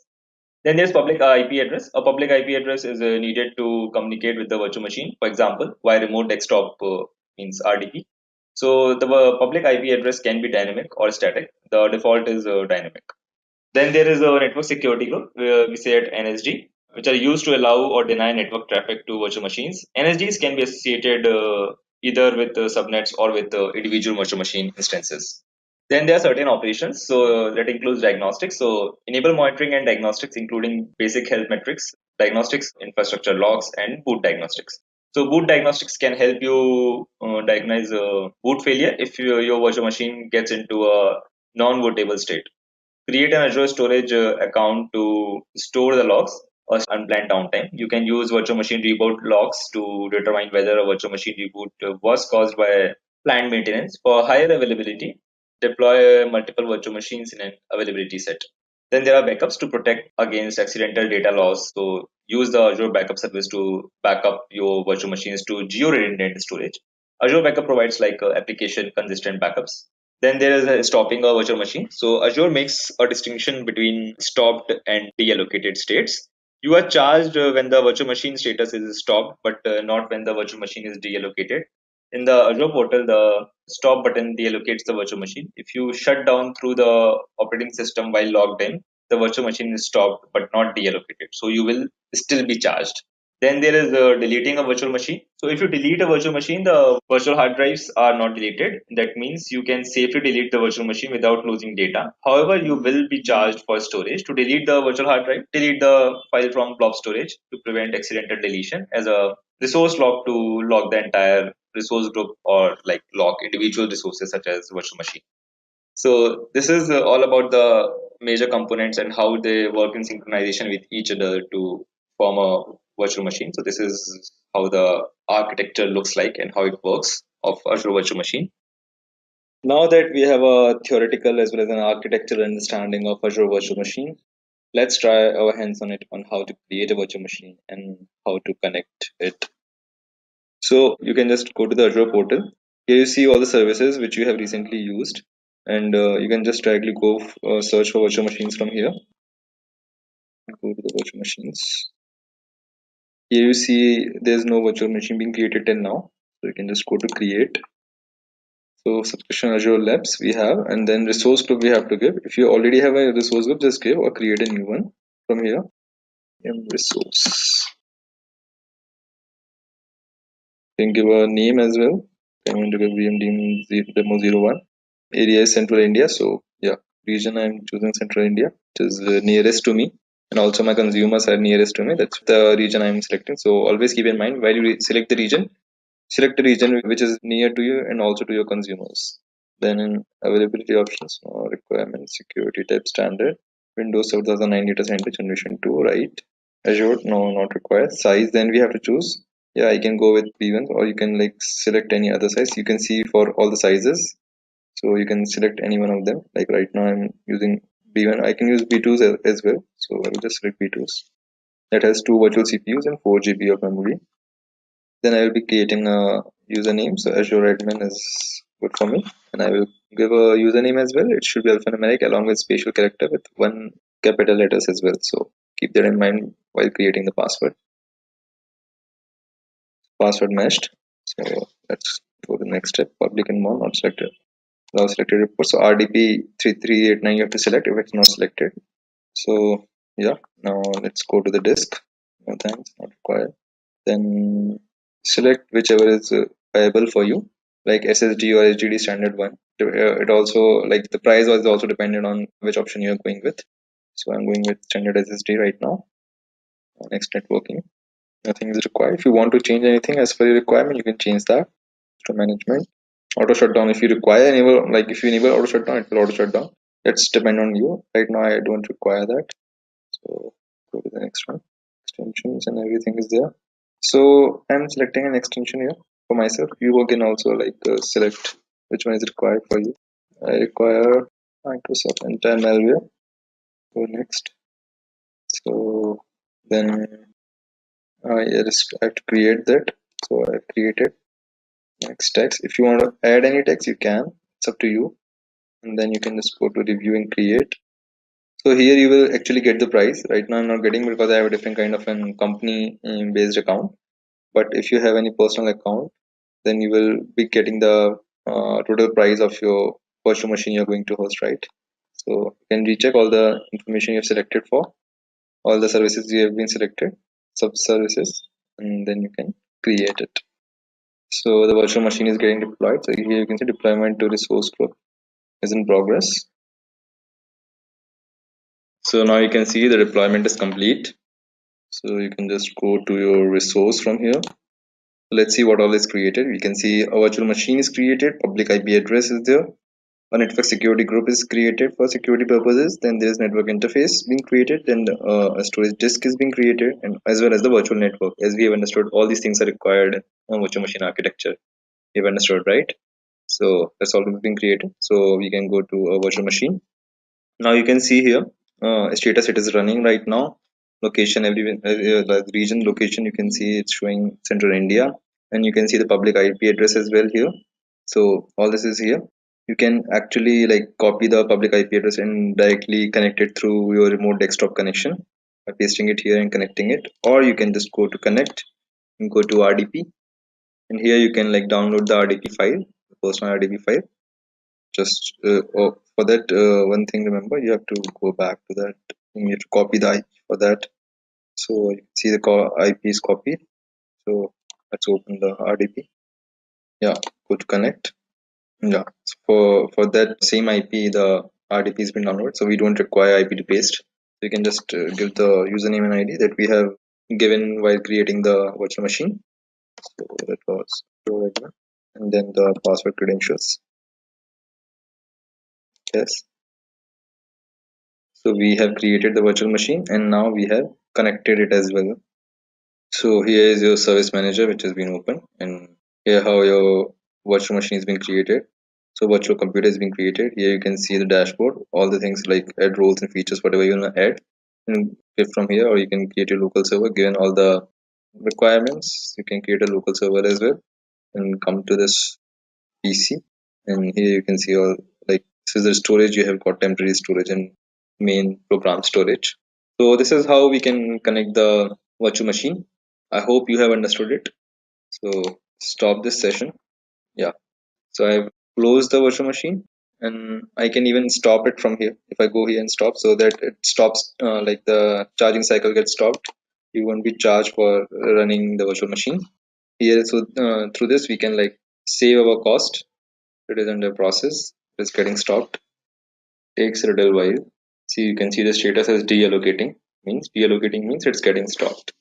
So you can see it's successfully stopped, and after that you can even delete the virtual machine. So the virtual machine is getting deleted. And through this, billing cycle was still going on for because we had a virtual machine with it, so it got deleted. So virtual machine is, you can see, is deleted. Still other things are still there. If you want to delete the resource group as well, you can completely delete the resource group. You just have to type the resource group name. So delete. So all the services which are being under this will be deleted along with the resource group. So you can see and just come to home, and now you can see there's no, okay, let me go to the VM resource.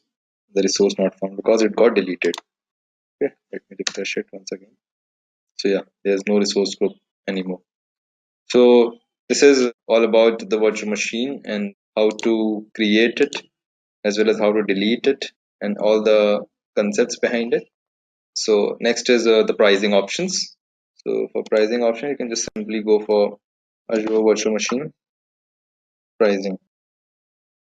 Let's see the pricing structure, how the pricing works for Azure Virtual Machine. You can see like you can select whatever the operating system you want to choose. You can choose that from here. Just a sec. Yeah, everything is there. You can choose as per your requirement. Like right now, going with I'm going with Windows OS only, and category I can choose like whichever I want to. Right now, I'm choosing general purpose only. Pricing is getting updated here.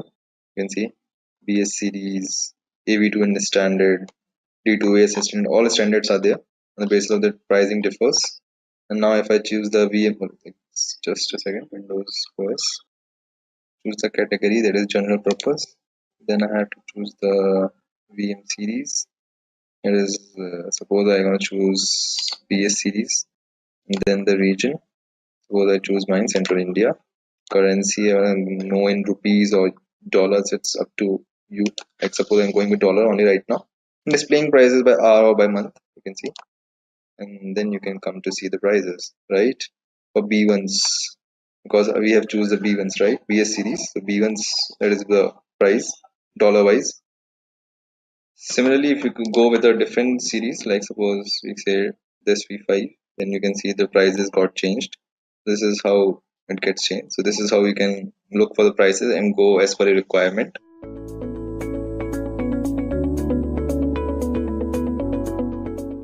What Azure Kubernetes service is. Now, I'm not going to get into the details of this service right away, but just to give you an introduction, Azure Kubernetes service is a fully managed container management service.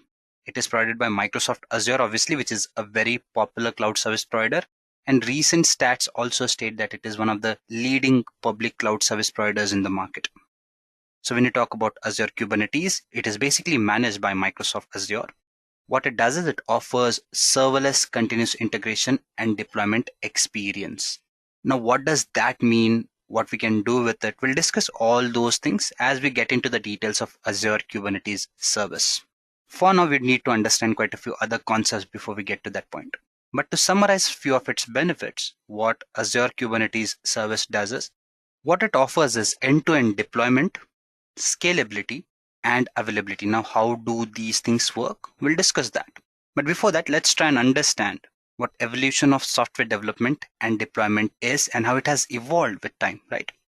So we all know how applications were built and how they've progressed with time, right? So if you talk about the popular ways in which software development and deployment has evolved, we all think of waterfall model, agile model, and DevOps, which is the current way in which we basically go ahead and deploy applications, right? Or basically not only develop, but also maintain, monitor, and deploy applications, right?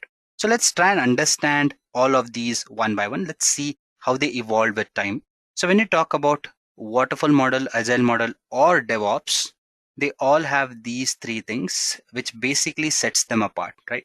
The application architecture, be it their deployment or packaging. And finally, the application infrastructure that we can think of.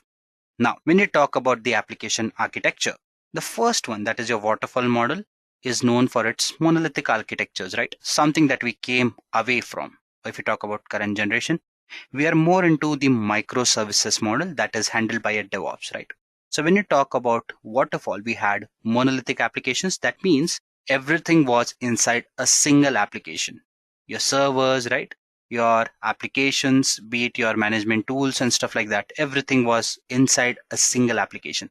And these kind of architectures were called as monolithic architectures. Now, with time, we had agile model where we had multi-tier applications where some of your applications or some of the functionalities of your applications were handed over to some other domain or to some other tier, right? And hence we had multiple tiers. Say, for example, you would have your application tier in one place and you'd have your basically a database tier in other place, right? Something like that. And when you talk about DevOps, they took this functionality to a further classified, I would say, architecture where we had microservices or granular parts of your application that could function independently. Now, why do we need these kind of changes, right? Why did we not opt for monolithic applications? Now, when you talk about monolithic applications, these were bulky and these were very rigid, not easy to basically go ahead and modify. If you had to change the entire thing. When you talk about Agile, it gave you more flexibility. How? We had multi-tiers, right? So if one of the tiers is not functioning, right? So we could actually go ahead and work on that tier and it would not affect the remaining functionality. But when you talk about DevOps or when you talk about microservices in particular, it basically breaks down your application into granular chunks where each of these applications performs as a whole, but you can think of them as an individual part, which you can basically go ahead and function or operate on individually, and also ensure that you can basically make changes to these individual parts individually without affecting the functioning of the entire application. Now, when we talk about deployment and packaging, we have different ways in which these applications are hosted, right? Or in which these different ways of software development and deployment work, right? So when you talk about deployment packaging, your waterfall model supported or supports your physical servers, right? You have a physical server. Similarly, when you talk about your DevOps, or rather we have Agile first. So when you talk about Agile, you had your virtual servers. Now, if you talk about cloud computing, yes, to some extent it supports virtualization, but back in those days, virtual servers were a little different. So if you talk about Agile model, it basically lies on a deployment model which is based on virtual servers. When you talk about microservices, on the other hand, they are more based on containers kind of an deployment is what I would say. Similarly, if you go ahead and discuss their application infrastructure, now for your waterfall models, we had data centers that basically had all these applications being hosted, right? Your monolithic applications. Similarly, when you talk about Agile, we mostly move to the hosted platforms, right? And when you talk about current microservices or your container infrastructure, we talk about cloud hosting. And that is why we've come up with this session where we'd be understanding how containers work on top of cloud. That is your Kubernetes orchestration tool. In this case, would be working on our Microsoft Azure cloud platform. So I believe the evolution of development and deployment is clear to you all. Let us now go ahead and understand or discuss some of the other bits that are there on our plate. Now, before we actually go ahead and understand how Kubernetes works, right? And why are we talking about containers and stuff? We need to understand how containers are different from virtual machines, because virtual machines are something that people have been using and many of them have migrated to containers. Why? Because both of them, they have their benefits and reasons for these benefits. So let us try and understand how a container is different from a virtual machine. More than a comparison, it is just understanding how they're different from each other. Now, this image should give you an understanding as to how these two things are different. The one on the left hand side, you have your container, and on the right hand side, you have your virtual machine. Now, when you talk about virtual machine, what a virtual machine does is, on top of your server, it lets you host your guest operating systems. To give you an example, when you talk about a service, right, or if you talk about a cloud platform like Microsoft Azure, where you have Azure virtual machines, which again lets you spawn instances or virtual machines. Now, these virtual machines or instances can have different guest OSs. Say, for example, if you launch a virtual machine that basically has a guest OS of Linux, and there's another virtual machine that has a guest OS of your Windows, right? So we are talking about two different virtual machines or entities which function on the same server, but they have different operating systems. That means if I want an application to run in Windows, I can do that using my VM, that is Windows in nature. And similarly, if I want something to run on top of Linux, I can use the virtual machine that is Linux in nature, right? So that is what virtual machines offer you. Okay. But there's a catch here. When you talk about a virtual machine, you're talking about a server, right? On top of that server, you'd be having your host operating system on which you'd be running a hypervisor. Now, this is more of a middleware, okay? Or a service that supports all the applications that are there on top of it, including the operating system, the guest operating system that we are talking about. Now, here, the problem is, as you can see, the virtual machines that you see on the left-hand side, right? They'll have separate guest OSs, they'll have their bins, and then on top of that, they'll be having the applications that are running. Now, what is the disadvantage here? Here, what happens is, each time you have a virtual machine that is operating, we need to ensure that there's a guest OS there. So there's a dependency on this.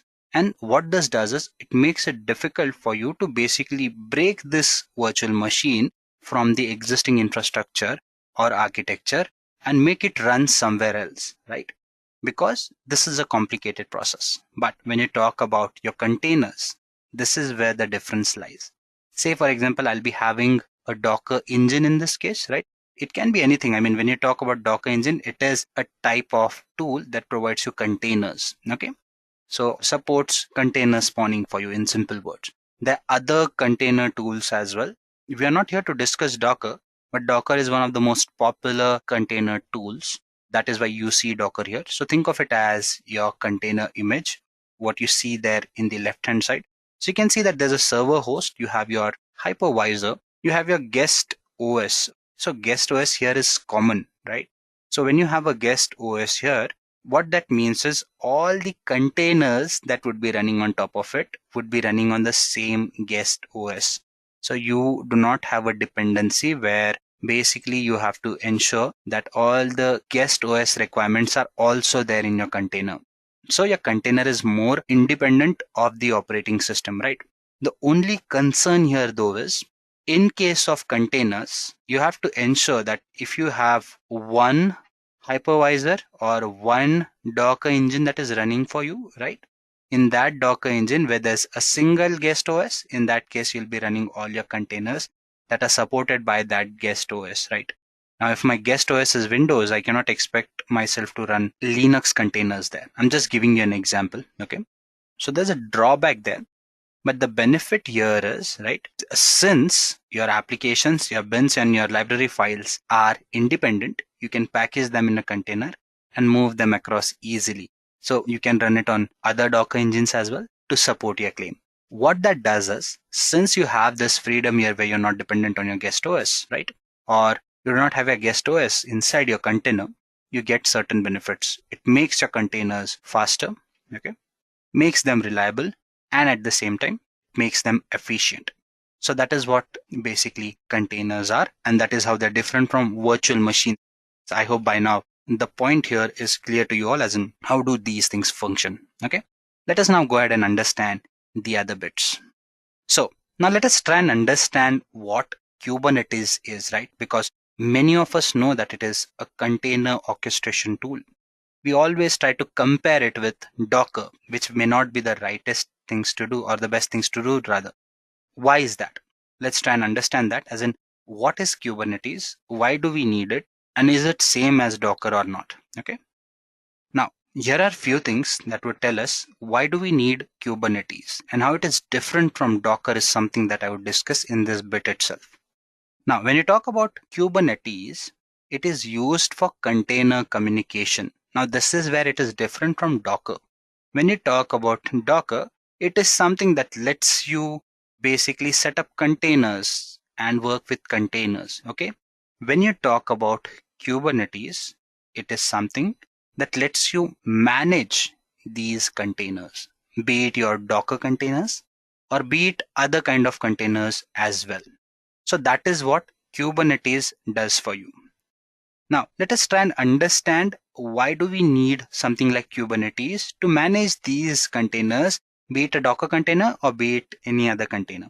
Now, when you talk about containers, they cannot communicate with each other. They need help to do that. This is where a tool like Kubernetes comes into picture. Apart from that, if you go ahead, what containers do is they basically can be deployed as applications, right? As individual applications. But since it is easier to deploy these applications thanks to containers, you cannot just go ahead and deploy applications the way it suits you. You cannot just go ahead and deploy your containers the way it suits you, right? There has to be a process behind it. You need to understand what containers to spawn, what to schedule, what to release, right? I mean, what to deploy rather. So to do that, this is where Kubernetes again comes into picture. Third bit here is careful container management. Now, what do you mean by careful container management? It again is similar to what we discussed, right? As we talked about how deployment works. Similarly, we also need to understand how container management works, right?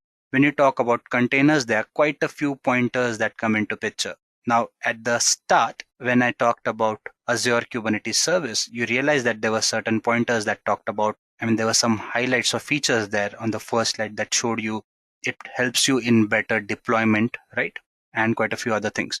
So when you talk about those pointers, right, what services like Kubernetes do is they ensure that your deployment is happening properly. You are able to deploy multiple applications, right? And you are also able to track whether these applications are up and functioning, whether one of these applications is dead. Do you need to work on it, right? So you get this kind of management when you talk about Kubernetes. Enable auto scaling. To give you an example, let's assume that you have an application that basically deals with 3 servers. Now, let's assume that that application does very well, right? In this case, you might need to scale that application. Is it easier just to go ahead and scale these applications? No, right? Because there could be a possibility that now you have to manage not just 3 servers, but you're required to manage like 100 servers. In that case, using a tool or using an orchestration tool rather, like Kubernetes, would help you ensure that all your containers running in different 100 servers on top of these different 100 servers are functioning properly. So this is where auto scaling comes into picture. What Kubernetes does is it gives you an ability to auto scale your applications in situations where manual intervention is not needed. And that is what Kubernetes does for you. So these are some of the reasons why Kubernetes came into picture. So yes, we had containers, but these were some of the drawbacks that containers had. And this is what something like Kubernetes lets you do. Okay, let us now go ahead and understand what is Kubernetes, right? So I've already explained what Kubernetes is. There's not a lot of different pointers that have left to be explained. So if you talk about Kubernetes, right, it is an open source container management tool which automates container deployment, container descaling, and container load balancing. So all the activities that we discussed, right, be it managing multiple servers, ensuring that all the containers are working together, right, they're able to communicate with each other. So basically all the container management, it happens, all the orchestration, it happens using your Kubernetes, and that is what it does. Okay. What is one of the benefits it offers? It works brilliantly with all cloud vendors, be it your public, hybrid, or on-premise. Okay. And one of those popular cloud platforms, as I've mentioned, is Microsoft Azure, which we'll be discussing as we move further. So what do you need to know more about Kubernetes? Now, these are some of the facts, right? I mean, some of the things that might intrigue you. I'm not very sure about that. But if you talk about Kubernetes, it was developed by Google. Okay. So Google, as we know, brings in a big customer base, a big audience, right? A big community to discuss. And that is why this in itself is a big thing. Why? Because when you talk about something like Kubernetes, it is going to have a huge community. And that would mean that there's huge support, huge documentation for you to work with. It was developed using a programming language called as Golang, and it entirely was built using it. Apart from that, to summarize what Kubernetes is, you can think of it as a number of containers that can be put into one logical unit so that you can simplify the process of managing these containers and how they work. Okay, so this is what Kubernetes is in a nutshell. Let's try and understand how the architecture of Kubernetes works and what are the components that you should know about Kubernetes. So this is what the basic architecture of Kubernetes looks like. Okay, so you have your APIs, you have your Kubernetes master, you have your image registry, then you have your nodes, which basically are nothing but your applications. So let's try and understand these one by one, as in how do these function. Okay, so when you talk about the APIs, the CLI, and the UI, right, the first thing that you need to do is you need to set up a Kubernetes cluster, right? So when you talk about a Kubernetes cluster, a cluster would be nothing but your central management point using which you'll be managing all your applications or your different containers that host your applications, right? So first what you do is you create this cluster, something that you can do by using your CLI, right? And then you can interact, or others can also interact with your cluster by using an API server. Okay, so your API server is nothing but that basically ensures the authentication and the identification of the people or the resources interacting with your Kubernetes master or with your Kubernetes cluster. Okay, now if you talk about Kubernetes cluster to start with, your Kubernetes cluster, here what you can see is you have your Kubernetes master, right? Kubernetes master is something that basically manages your containers. And what you see on the left hand side, the nodes and stuff, right? This is nothing but your worker nodes. Now this is where you'll be having your applications that are actually running. So your worker nodes would be implementing or running your applications. Your Kubernetes master, on the other hand, would basically be managing these applications and telling you how to basically run these applications on top of it. To understand this better, let's go ahead and take a look at this diagram that you have. Okay, so what you see here is you see a Kubernetes master, right? And inside this Kubernetes master, there are quite a few other things as well. We'll discuss those. But what you see on the screen are some key components that you need to know. Okay, So inside your Kubernetes master, you'd be having two important pointers, that is your replication controller and your service. Okay. So when you talk about a replication controller, it is nothing but a resource that is owned by your master, that is your Kubernetes master, right? What it does is it ensures that the requested number of pods are running on nodes always. Okay, so your replication controller is something that controls the functioning, not controls, it basically tells your worker nodes that keep the nodes or the pods running. Now, what are the pods and what do they do? We'll discuss that. Do not worry about that. It's not very complicated, but that is what your replication controller does. Apart from that, you have your service, which is nothing but, again, an object on your master node, right? Or your Kubernetes master rather, that provides load balancing across replicated groups of pods. Now, let me try and make sense for these two terms by first explaining what are your nodes, what are your pods, right? So when you talk about your nodes, these are nothing but your worker nodes, which would be holding your application. Now, in this case, your node can hold more than one application. What we do is we basically classify our worker nodes into pods. Now, pods are sub-entities, right? These are logical collections of the containers which need to interact with each other for the applications to keep running, okay? And inside these pods, you basically have your containers. So that is what the infrastructure looks like. You'll be having pods and which would be holding a logical set of containers that probably result in a particular kind of application, right? And you can have multiple such pods. What you see here is you see Docker. So what it tells you is the worker node is nothing but a container, right? So it can be other container tool as well, need not be Docker. But again, as I mentioned, Docker is a popular tool, so you see it here. So what you see here is basically a Docker container, right? Which has multiple pods, and these multiple pods are basically responsible for running your application.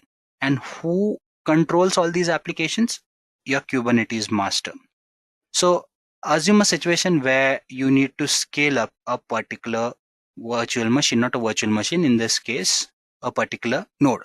So how do you do that? To do that, you basically have something like a load balancer, which helps you balance your load, right? Either distributed or in case if you need scaling, it helps you scale your applications as well, right?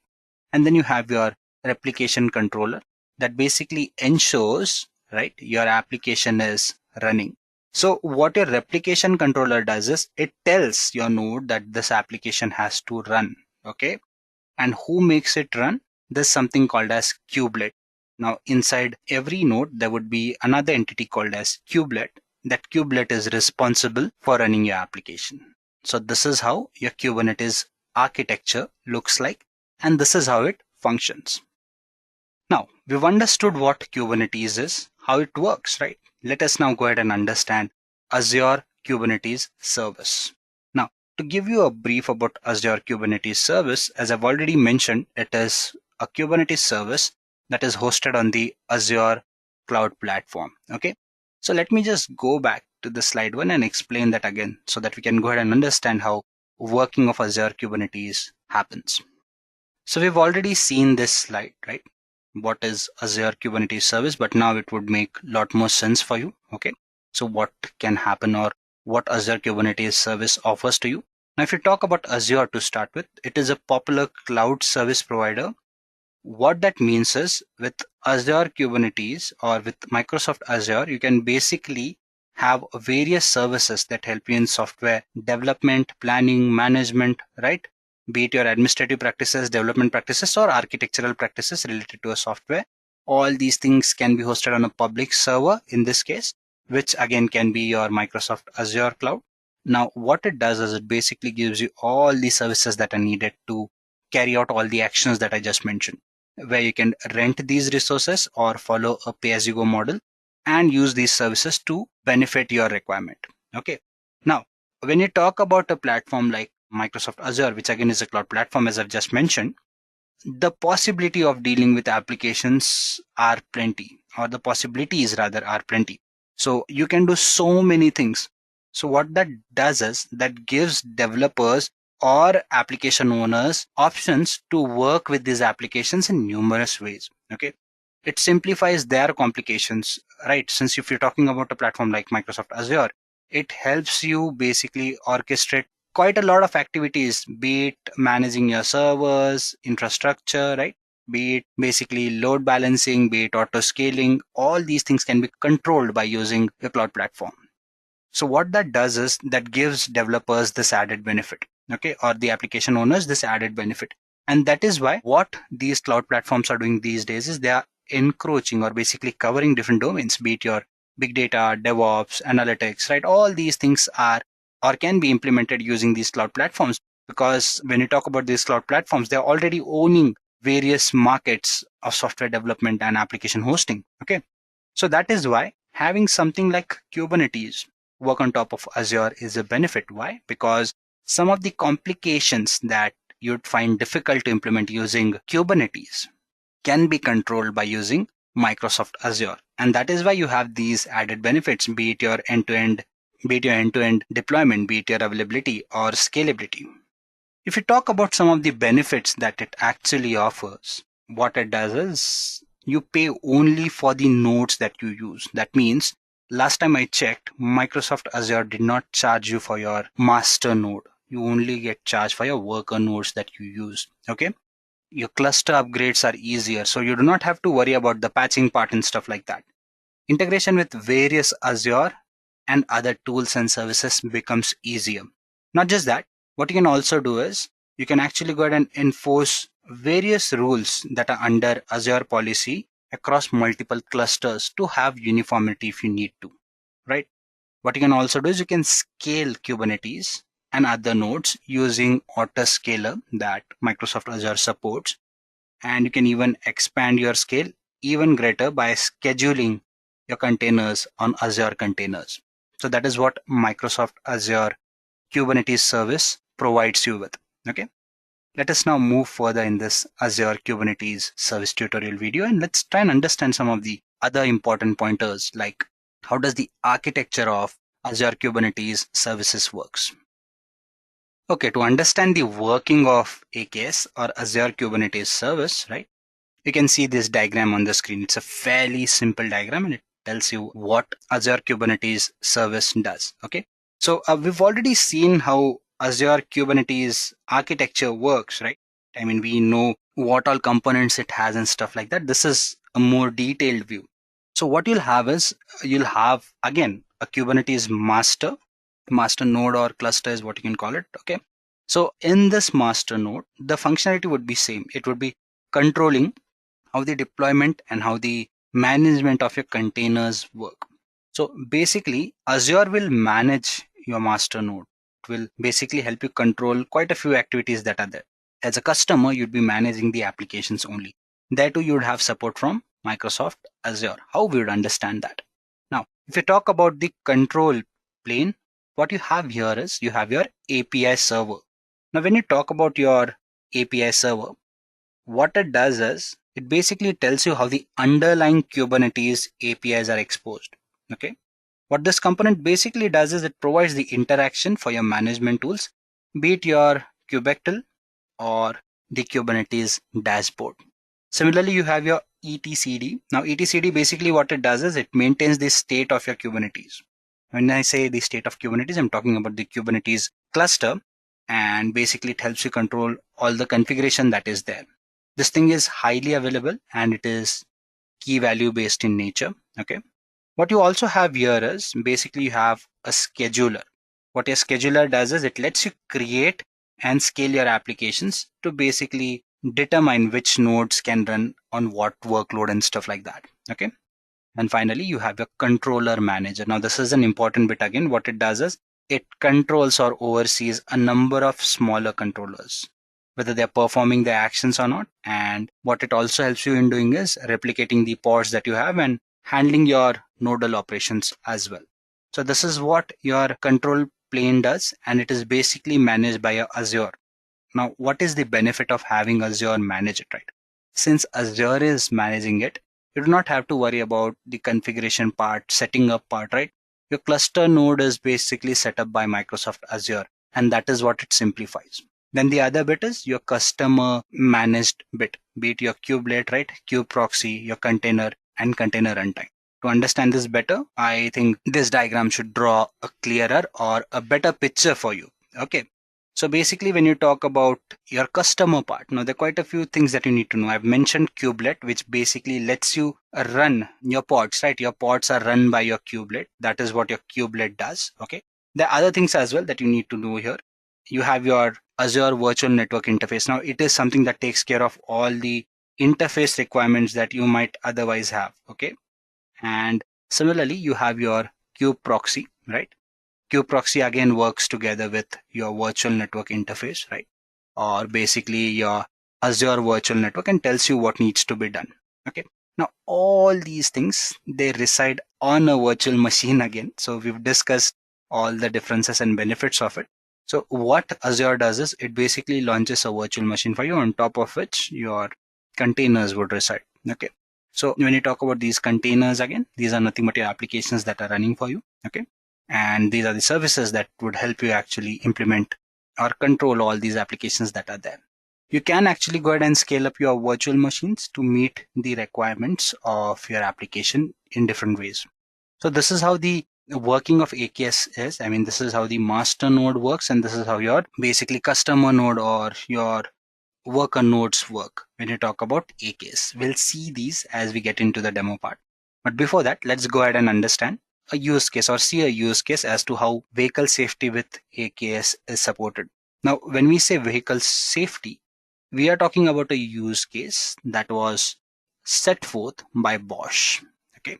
Bosch, as we all know, is a very popular company which has numerous thousands of employees working across the globe for meeting different technological needs of the world. Okay. In this particular use case, what they thought of was the amount of accidents that happen due to wrong way driving. Okay. And what they thought was, could we find a solution that could basically help us overcome this bit of problem? Okay. So what were the problems that they were facing, right? When you talk about wrong way driving problems, right? What are the issues that we face? Okay. Because of wrong way driving, there could be a lot of accidents, unplanned casualties and stuff like that. But if I am to avoid wrong way driving using technology, it's a very tedious task. The reason for that is what I can try and do here is I can basically set up an application that notifies me of wrong way driving, right? But then for that to happen, I have to have a lot of data that is in real time.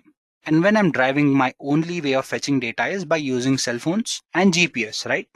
But then again, there are problems with these things. When you talk about cell phones, they basically function very well in a radius of 5 meters distance when you talk about their operational radius or their limitations when you talk about range on exchanging this data. Okay. So you can transfer data to a larger audiences. We see that through WhatsApp and stuff. But if you talk about GPS kind of data, we are talking about multiple points or multiple data that we are dealing with. And to deal with them parallelly can be a difficult task. So because of that, Bosch felt was that this was an impossible task to deal with. Why? In order to get the last piece of information out of the noisy sensor data can be a problem. And in order to develop a highly scalable and ultra flexible service to process this data in real time can also be a tedious task. What they also figured out was to solve this problem, they needed this data in real time and in very short duration. If we could do that, we could actually go ahead and save accidents and we could save these wrong way driving incidents. And that is why they decided to work with Microsoft Azure, which was their already supporting partner. What they also did was they ensured that they did go ahead and accommodate Azure Kubernetes service in their infrastructure. What this did was it ensured that Bosch would get repeatable, manageable clusters of containers. And since they work in such shorter durations, do not have latencies in minutes, but rather in seconds, they offered a simple form of services for them to work with. And what that ensured was they had the average time to calculate whether a driver is going the wrong way or not in milliseconds. So around 60 milliseconds they could figure out. That is around a second where they could figure out whether a driver was in the wrong way or not. And that is what basically your Azure Kubernetes service enabled them to do. Their major problem, that is they had the time constraint. That is something it helped them solve. And because of that, they could come up with this wrong way driving problem solution where they basically use Microsoft Azure to host their data and basically Azure Kubernetes service to basically help them in simple provisioning, scaling of applications, and ensuring that the real-time data is made available to the drivers within a span of 60 milliseconds, which again is a big achievement. So that is what AKS or Azure Kubernetes service had to offer. If you go to Microsoft Azure's website, there's so many good use cases that talk about AKS. So you might want to go ahead and take a look at that as well. As far as the session goes, we'd go ahead and take a look at the demo and understand how we can actually go ahead and set up an Azure Kubernetes cluster and a lot more. Okay, so guys, let's go ahead and get into the demo part now. This is how the Azure portal looks like. Okay, I've signed into the Azure portal. Now for people who are new to Microsoft Azure, what Microsoft Azure does is it gives you an Azure portal where you can implement all the cloud related activities that concern Microsoft Azure. Okay, so if you want to practice from scratch, it also offers a free tier account where you have a number of services available free of cost. Okay, or rather, in case of Azure, it works differently. For AWS, you have those free services. With Azure, you have this $200 of credit that it gives you. So you can spend those $200 on creating resources for 11 months duration. Post that, those will expire. So if you do not have an account, you can just go ahead and create a free tier account, fill in the details, right? And you should have this free Azure portal for your usage. Okay. In my case, this is a paid account. This is the company's account. So it's called as pay as you go in my case. In your case, it would be a free tier account. But the functionality would be similar for you as well. The only thing is with the paid account, you have more services available to you. And even the larger instances is something that you can actually go ahead and spawn and use because you're paying for those, right? Under free tier, you don't have to worry about paying for them, right? So there are certain restrictions and limits there. So do go ahead and register to Microsoft Azure's portal. Okay. Now, coming back to the demo part, what we are going to do now is we are going to create a Kubernetes cluster. And on top of that, we are going to deploy an application.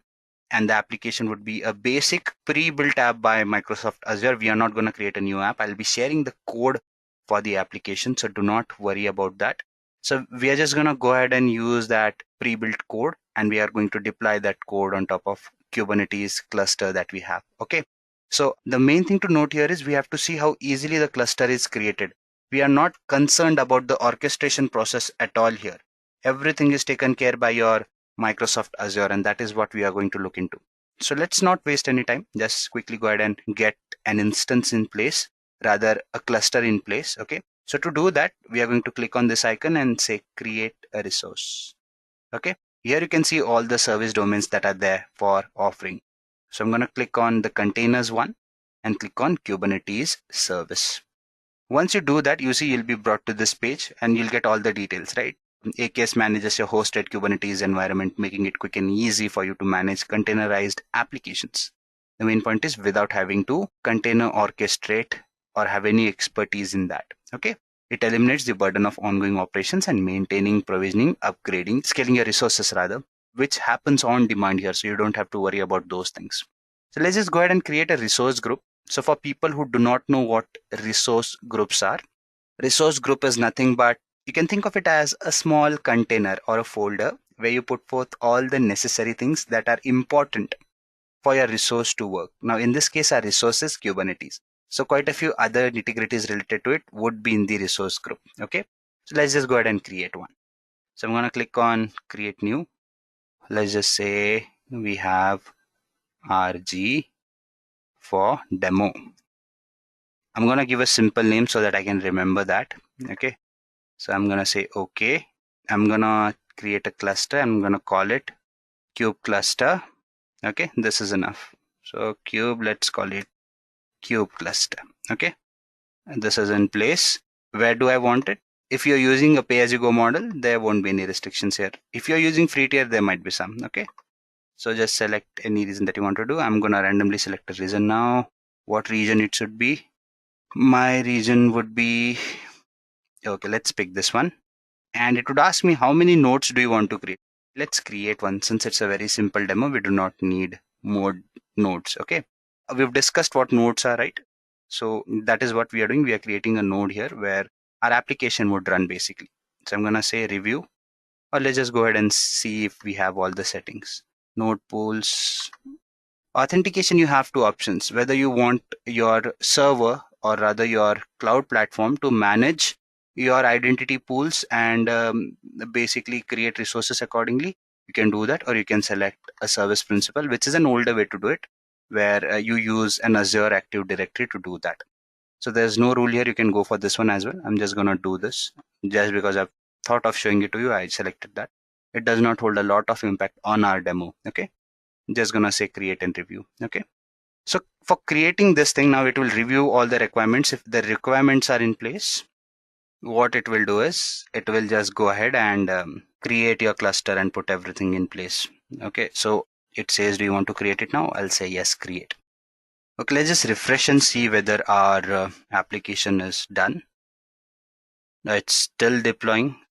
Let's wait for this deployment to get in place, and once it's done, we'll just go ahead and get these things in place. After this, the process is very simple. Okay, we are gonna just go ahead and put in certain set of commands and our job would be done. So you don't have to wait for too long post that.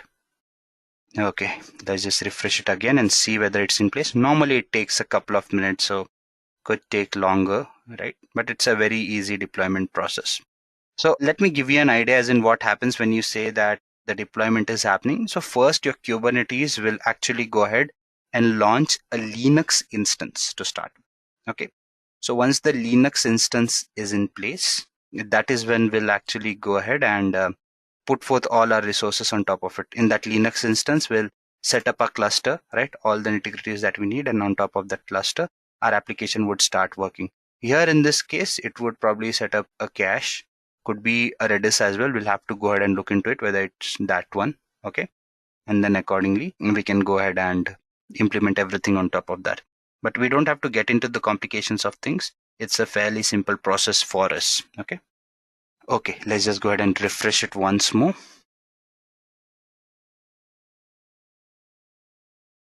Okay, it's done. Your deployment has been complete is what it says. That means we are good to go ahead and use our resource. You can do other things as well on top of it. It is suggesting what all you can do. Okay, so we are going to do one of these things. Do not worry. So just go to the resource in our case. Okay, and in this resource, you can see there's all the information that you need. Okay, you'll get to know where it is hosted and stuff like that, what kind of instance it is, where it is located, everything. One node pool is what you have, right? So you have all the information to actually go ahead and connect to it. So in your case, I'm hopeful that it would happen faster than what you see in my case, or on my screen rather. You see, Cloud Shell is up and running. So let's just go ahead now and basically get credentials, right? Here, let's get the credentials or merge our cluster, okay, so that we can start using it. So how do we do that? We use this command. We say AKS, okay? And in this case, what we are going to do is we are going to say get credentials. Okay. Now the next thing is, what do we need? Resource group details. So I'm going to say resource dash group. And I'm going to give the resource group name, which I am certain that we should see if we just scroll up. Okay. So the resource name is RG for demo that we used. Okay. RG for demo. And what we also need is we need the name of the cluster. And in that case, it is kube cluster. So you can do it vice versa as well. You don't have to go this order. You can start by giving in the details for your cluster and then the detail for your resource group. I'm just going to hit the enter button now. Merge kube cluster as a current context in this path is what it says. Okay. Now let's just go ahead and get the details for the node. In this case, we know there's only one node, but you could be working on multiple nodes, right? So in that case, you have to use this command. You say kubectl. Now it is basically a client-side interactive tool for interacting with your Kubernetes. Okay, so that is what kubectl is all about. Okay, and you say get nodes. If there are multiple nodes, it will give you multiple nodes. If there's only one node, it will give you only one node. So there you go. You can see that there's one node that we have with us. Okay. We have all the details. It's been running for 5 minutes, it says, right? Because that is when we started the node. Okay. Now the next thing is we are going to go ahead and select the YAML file where we've actually put forth the details for our application, right? So how do we do that? For that, we are going to go ahead and use this command. Okay. Nano. Okay. Space Azure. The name of the application is, or the application rather, is related to voting. So that is why I'm going to use this name, and I'm going to say .yaml. Okay. Okay. So guys, I've already pasted a piece of code here because I tried implementing this demo before. So you'll see that there's code here. Okay. So in this case, what we are going to do is we are going to remove this code just to be safe.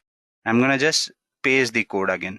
So basically, this is where you'll have all the details. What is the API that is being used? What is the container port, right?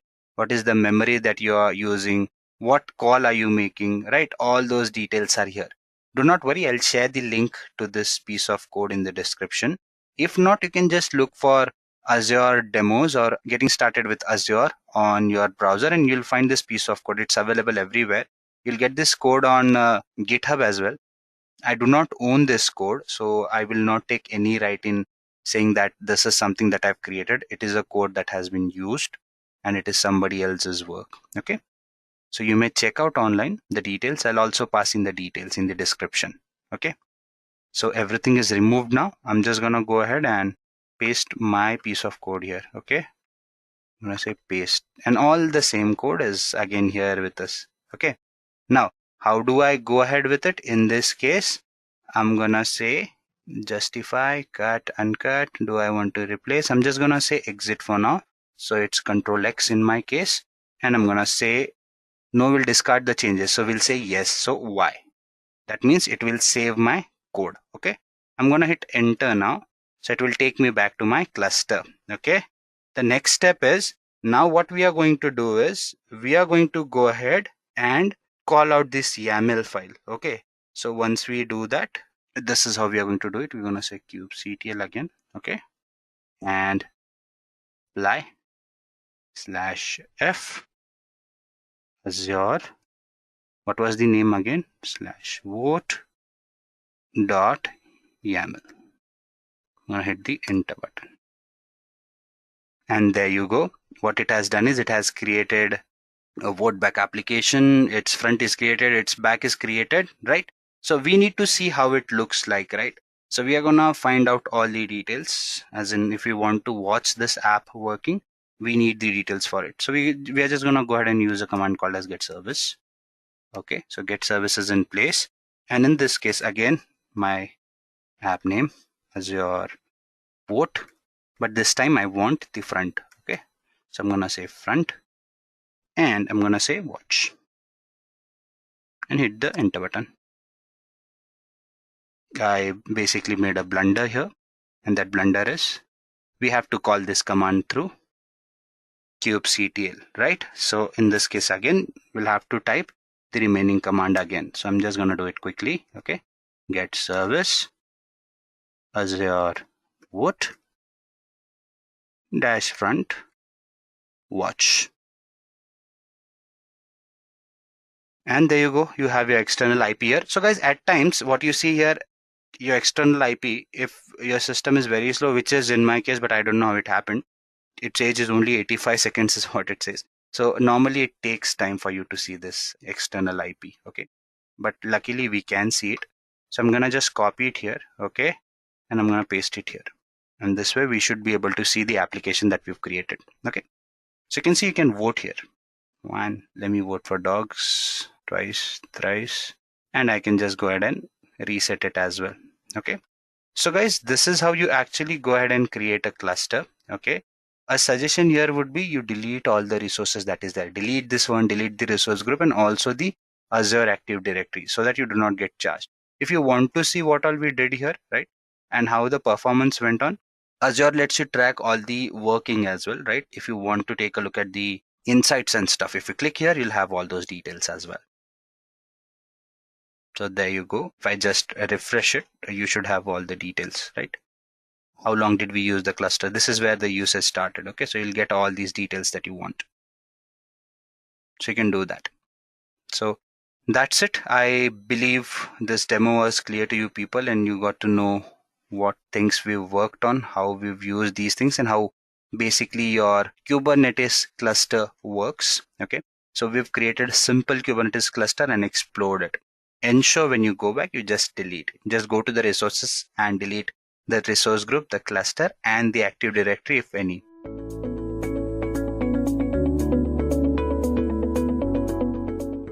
What are ARM templates? So as you can see in the definition, ARM template is a block of code that defines the infrastructure and the configuration of your project. So here it means that it is a way of deploying infrastructure as a code to the Azure environment.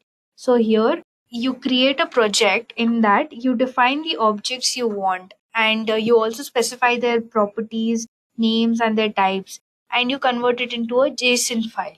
And once you upload this file into the Azure, what does ARM API do? It understands the whole code, which is in the JSON file. So here, the JSON file is then checked into the source control and managed like any other code file. So here, what ARM templates are like, they give you the ability to roll out within the Azure environment. So it can contain the contents of the entire resource group, like they can manage the whole resource group, or it can also contain one or more resources which is assigned under that particular resource group. So when a template is deployed, you have the option of either using complete or the incremental code, like part by part codes. So if you go with the complete mode, it deletes any object that are not visible or that does not appear within the template. Okay. So if you have a template and in that, if you are not able to see any objects, so you can delete from those resource group which you're deploying. So in this scenario, whatever you're deploying into the resource group, like you will see that many amount of objects into that particular resource group. In the incremental deployment, it uses basically the template to the additional resources to an existing resource group. So the benefit of this is that you don't lose any infrastructure that is missing from the template, but the downside is that you will have to clear up old resources from the other way. So it's like whatever new resources you are adding into the existing resource group, that won't delete, you are able to see those. But once you are adding new, then you need to filter out the previous resources as well. In this case, the ideal deployment is complete, but it does mean that you need to have a good automated deployment pipeline with at least one test environment where you can validate that template and it doesn't rip the heart of your production. Like it should not ruin your management. Now that we've come to know what are ARM templates, now let us see why choose ARM templates. So how are they useful to us? What makes it so special?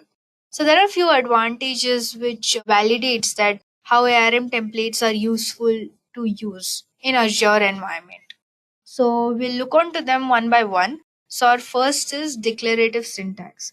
So what does it means is that the RM template allows you to create and deploy the entire Azure infrastructure declaratively.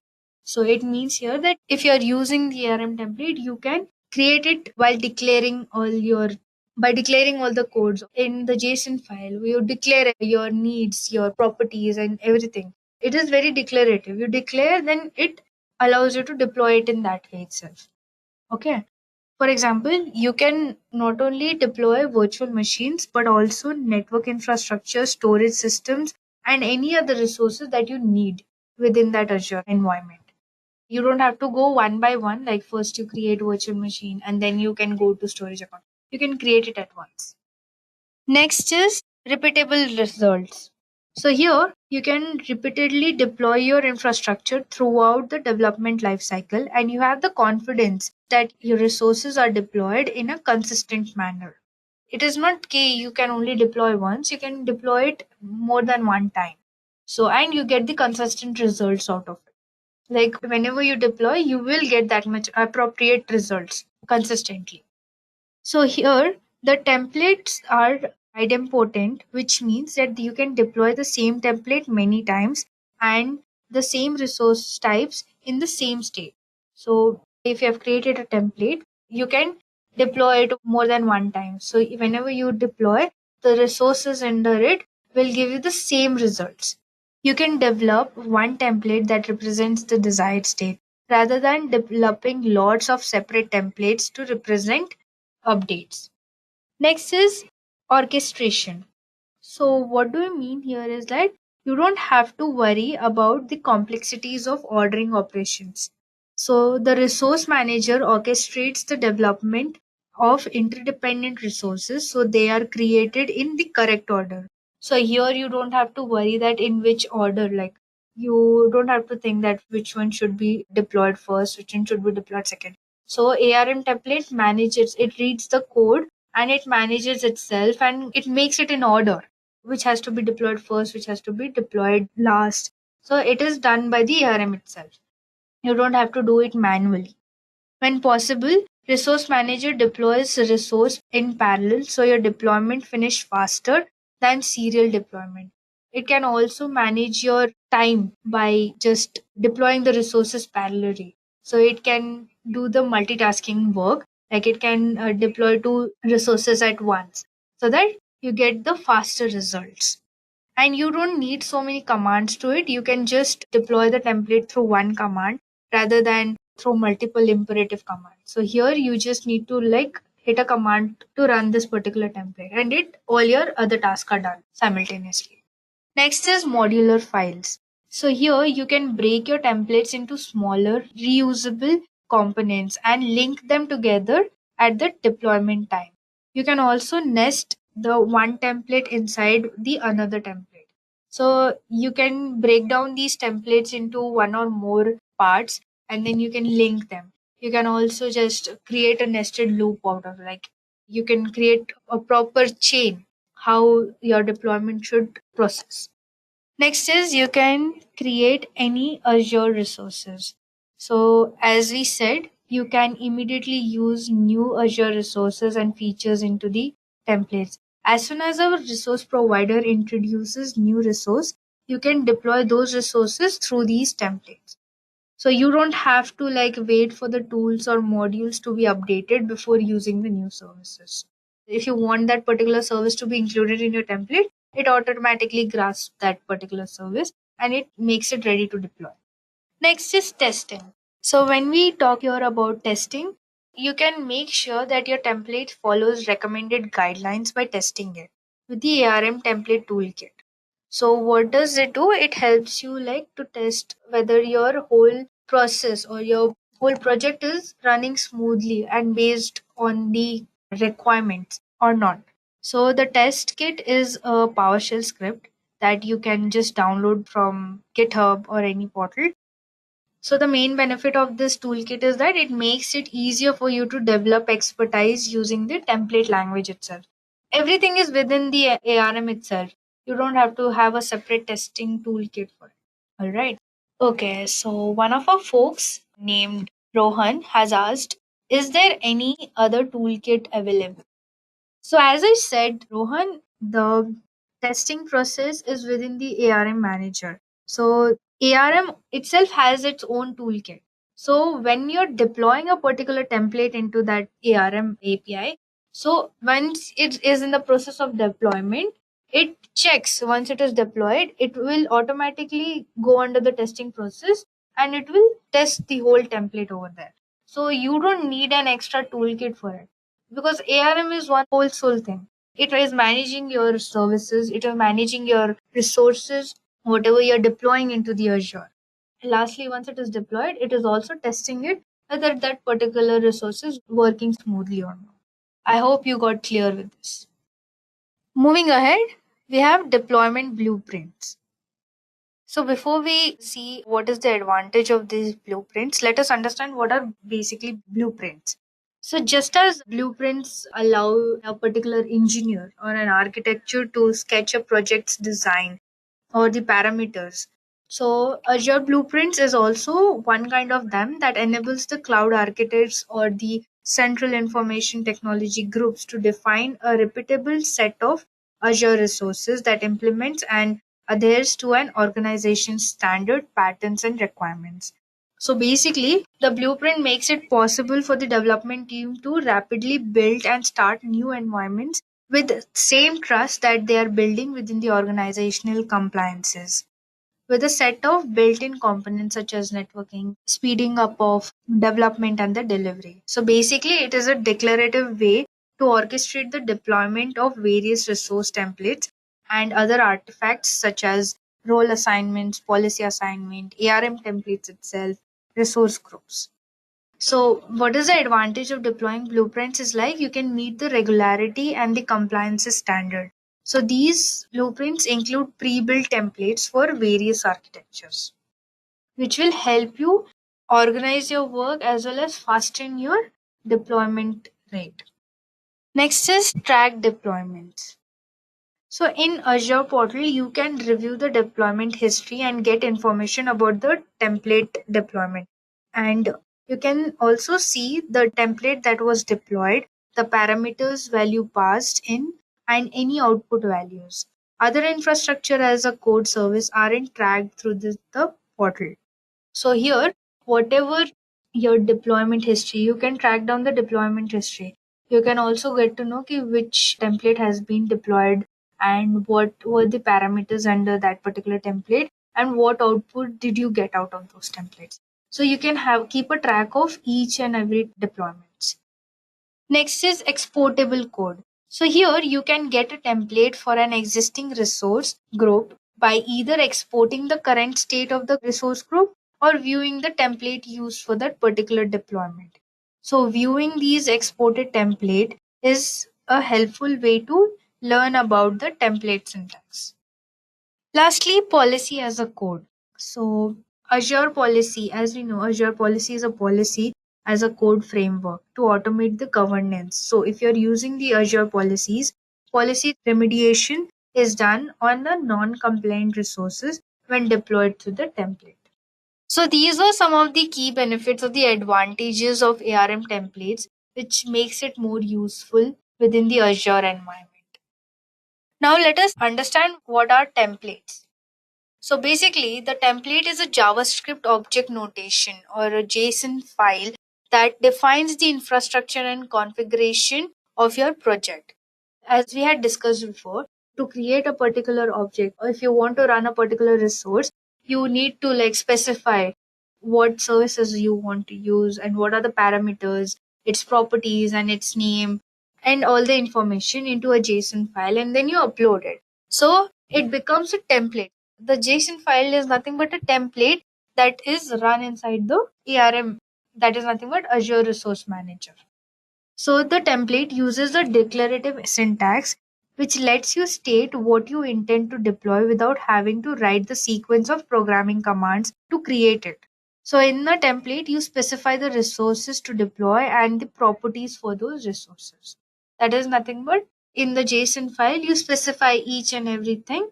What are the properties, whatever resources you want to deploy. And it becomes a template form and it gets deployed in the ARM.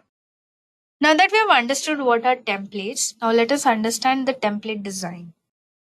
So defining the templates and the resource group is entirely up to you and how you want to manage your solution. For example, you can deploy your 3-tier application through a single template. So as you can see in this diagram, so this is a 3-tier template. All right. So in this template, you can run 3 types of application, that is virtual machine, app services, and SQL database. And it can be done within the one resource group itself. So here you don't have to define your entire infrastructure in a single template. Often it makes sense to divide your deployment requirements into a set of targeted purpose specific templates. But you can easily reuse these templates for a different solutions. So now if you see in this another diagram, you can also deploy a 3-tier solution through a parent class or in the nested form. So as you can see here, this is a parent template. Under this, we have created sub templates. That is, one template is for virtual machine, the second template is for app services, and the third one is for the SQL database. So here you can create it in the nested form as well. So it depends upon you how you need to design your own templates. And you can create different resource groups also, or you can add them into a single resource group. Now let us understand how do ARM templates work. So as you can see in this diagram, the ARM templates actually work on the hierarchical scope level.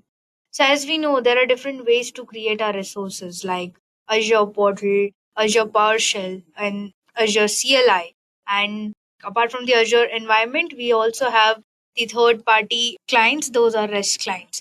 So these are the different ways through which you can create your own resources and your resource groups as well. Once you start creating the resources in the Azure environment, so whenever you're creating a resource group or you're opting for a new service, so what happens that in the backend there creates a JSON file that is nothing but an ARM template. So as we discussed that ARM template is all about the JSON format. It has the JSON syntax. So whatever resources we would be creating or whatever services we would be opting within the Azure environment, that would be converted in the backend as the JSON file. And that JSON file then goes to our API, that is nothing but Azure Resource Manager API. So what does the Azure Resource Manager API do is that extract that file and then understands what are the requirements in that particular template. And for that, like now, if you're opting for a resource for any services from Azure, you always need a subscription. So it will check whether you are subscribed to Azure portal or not. Then, based on your subscriptions, it allows the particular resources to get deployed.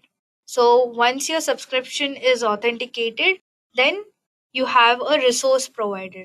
So in the ARM template, we specify what are the different services we want to opt for or what and all resources we require within the Azure environment.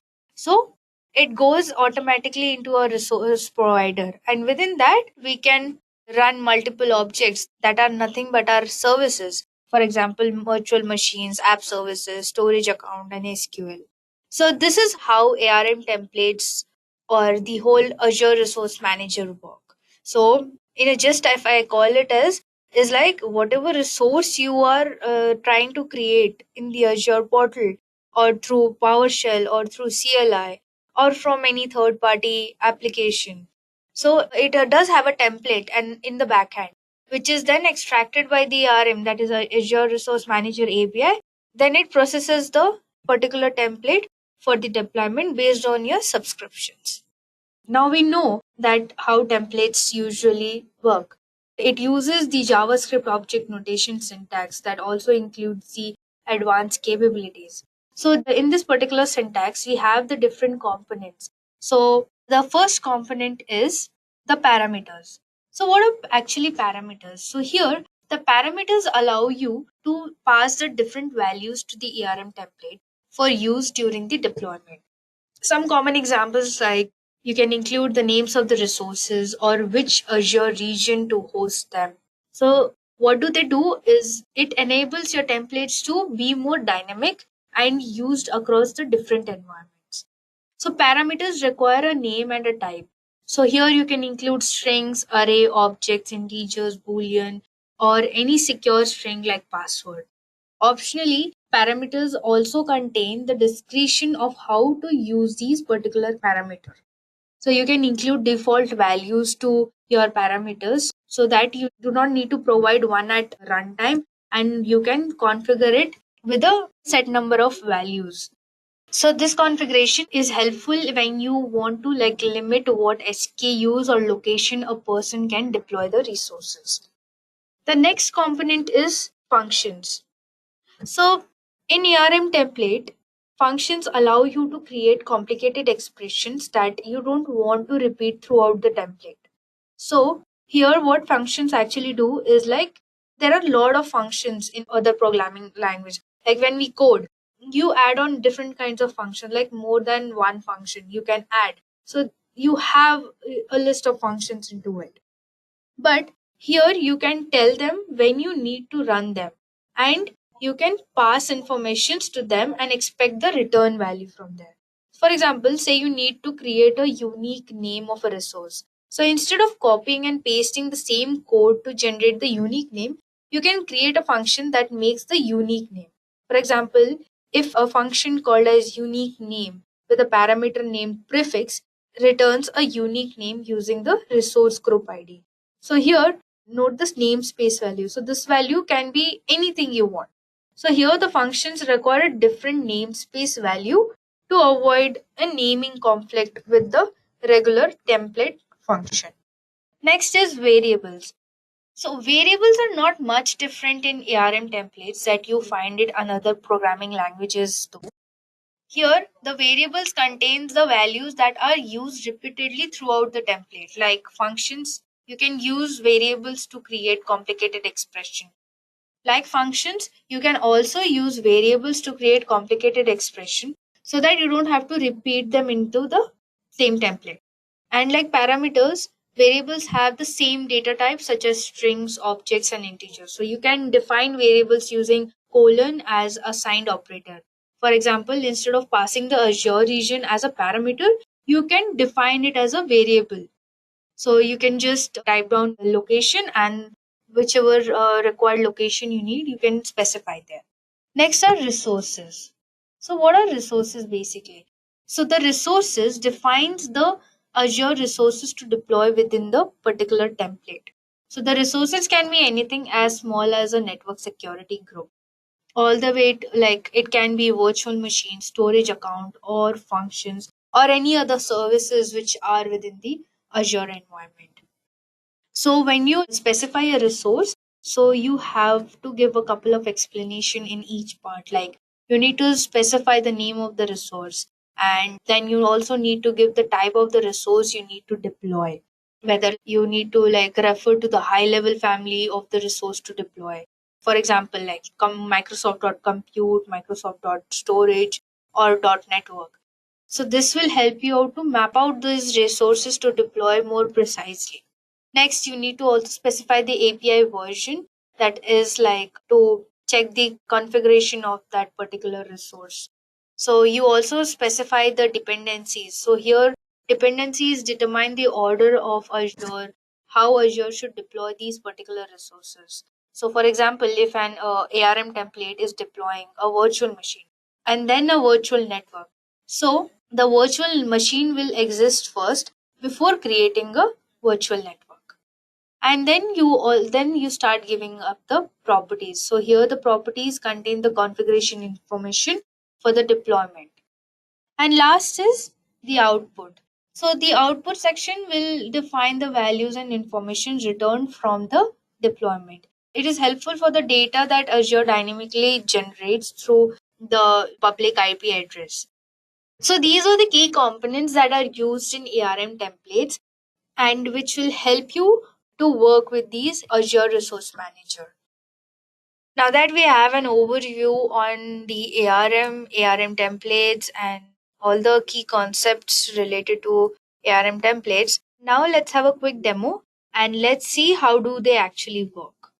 So for that, let's quickly move on to our Azure portal. So we need to first log into our Azure. So let's quickly sign in. So this is our Azure portal. Now, as we had discussed that there are different ways, like you can use the portal itself to create your services. As you can see here, there are different services you can opt for, like create a resource group or service bus, virtual machines, application gateways, etc. And you also have your CLI, that is your cloud shell. So you can even run your commands, and you can create your resource group. So let's see how are these templates created while we create a resource group or any resource through Azure portal. So let's quickly create a resource group first. So as you can see, we don't have any resource group yet. So let's quickly create a resource group. So we'll give any random name to it. So as it is ARM, let's give it a name as ARM demo 123. And you can choose any of your region as it's up to you, like it's of your choice. based on your requirements. So I'll take West US because that region is more free. So let's review and create. And your validation is passed. Let's create. So when you see over here, your resource group has been created now. And now you can also see your ARM demo has been automatically created. I will just go inside. So now that we have created a resource group, now if I just go into their properties, like we just click onto this resource group and we'll just go to their export template.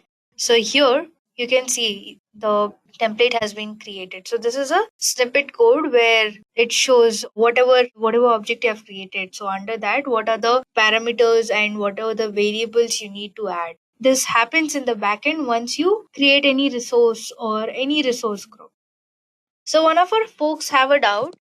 Tejaswini has a doubt that how does these template create? So Tejaswini, as we had discussed before, that whenever you create anything in the Azure, no matter if it is a resource group or if you're using any services, so whatever resource you're creating, either it is through Azure Portal or PowerShell or CLIs. So in the backhand, it automatically creates a JSON file. In the backend, it automatically creates a JSON file, which then becomes a template. It is formed in the backend process so that it goes to the ARM, that is our ARM API, Azure Resource Manager API, then it can process the rest of the resources accordingly.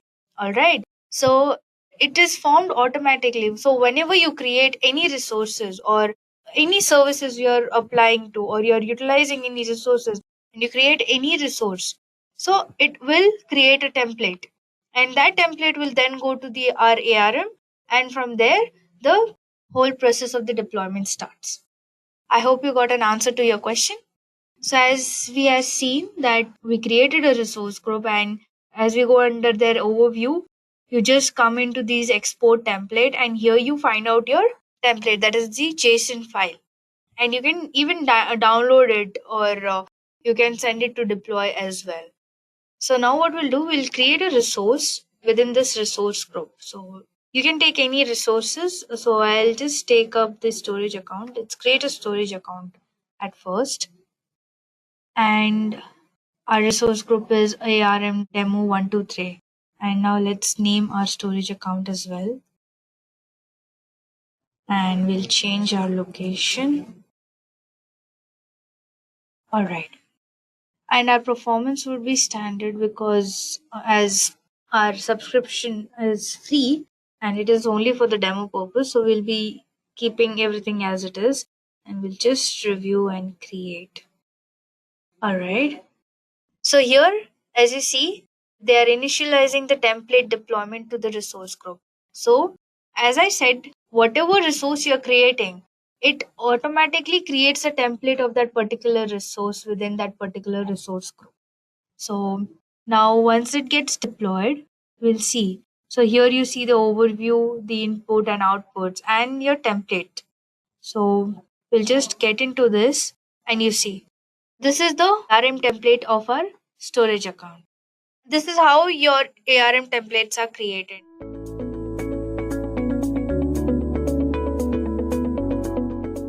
What an Azure Active Directory exactly is.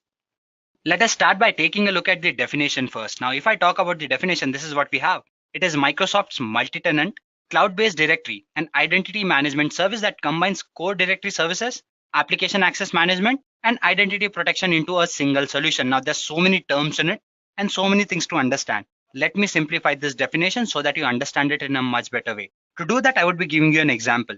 Think of it in this way. Suppose I am a cloud vendor, or not a cloud vendor, I am a service vendor and I reside on a cloud. That means I have a particular application that runs on cloud. Now, this service is used by quite a few customers. Plus, there are quite a few organizations that I have to interact with. Now, in this case, all these medias or customers and organizations, they have to communicate with me. So how do they do it? Well, what they would do is they would go ahead and create an account or maybe have some user IDs through which they can actually communicate with me. Now, this is okay if the number is countable or manageable. Suppose there was a situation where we had n number of people, and the number of people was constantly increasing. Suppose I have somewhere around 1000, 2000 people. Now, these many logins and these many credentials, managing all these can be a huge problem. Let me give you an example. How does this happen exactly, or what problems do you face normally? Suppose I have 10 organizations. Now, to log into all these or give access to all these 10 organizations can be a huge problem. Why?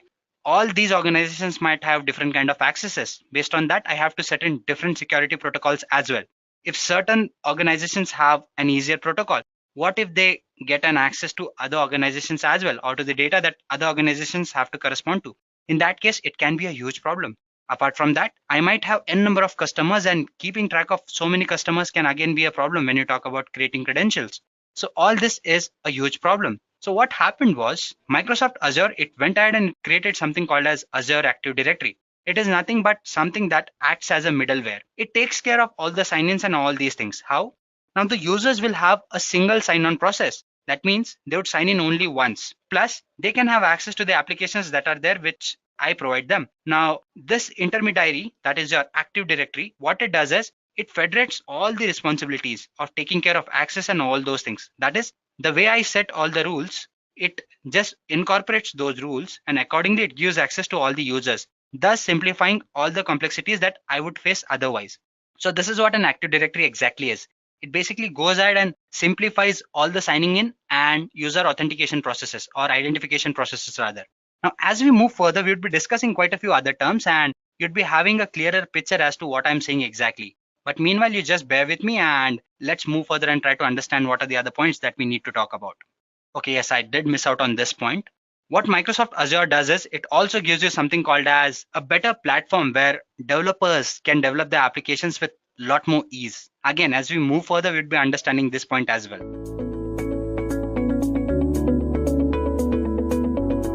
So what is the exact difference between Windows AD and Azure AD? Let's try to understand that as well.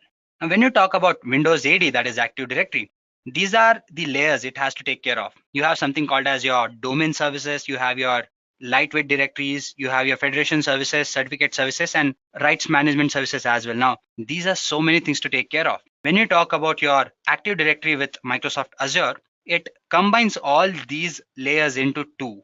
Firstly, you have your Windows Azure Active Directory. Now, it is something that takes care of all the services that surround or revolve around identity problems. That is, when you talk about identification management, this is the part that takes care of it. That is your WAAD.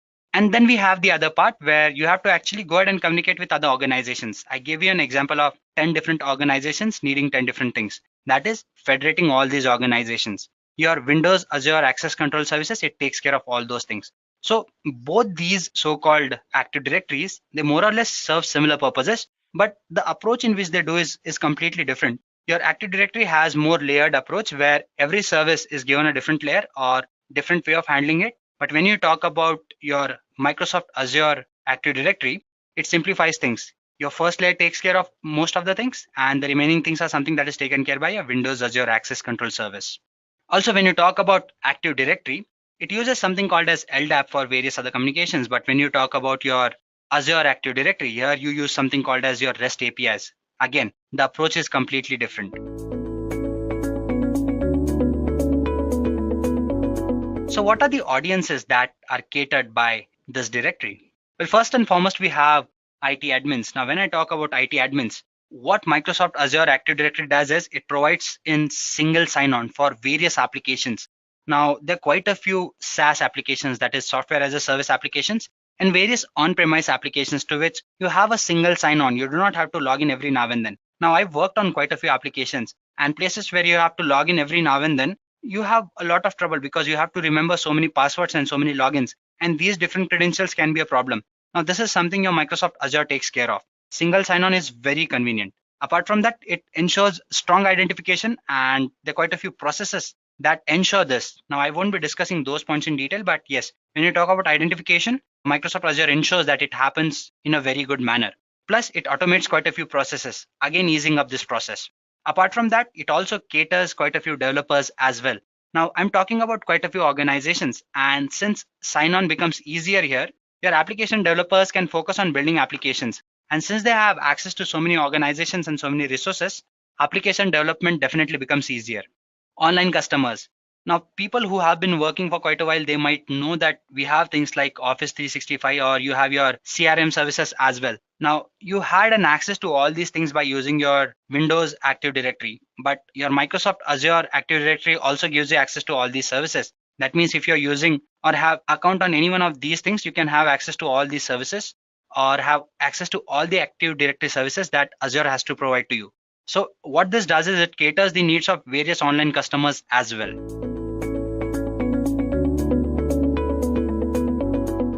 So let us try to understand the next point, that is Azure Active Directory editions. For that, what I'm going to do is I'm going to go ahead and switch into the Microsoft's web page basically, or I'm going to switch into my browser and move to their website and talk about all these points. So instead, what I would do is I would first discuss the last point. And before we do go ahead and take a look at the demo, then we would just go ahead and talk about these points as well so that we can directly switch into the demo part. So let's move further and try to understand the next point and then come back to this point.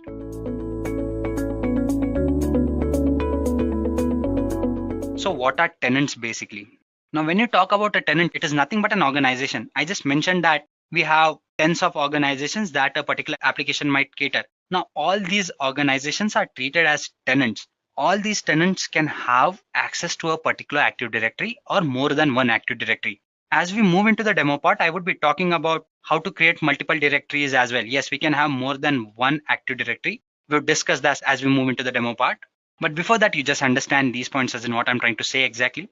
Yes, what happens here exactly is when you talk about a tenant, first and foremost, it is nothing but an organization and it is a dedicated instance of your Azure Active Directory service. Plus, these are isolated instances. That means, as I've mentioned, we have 10 organizations or 5 organizations.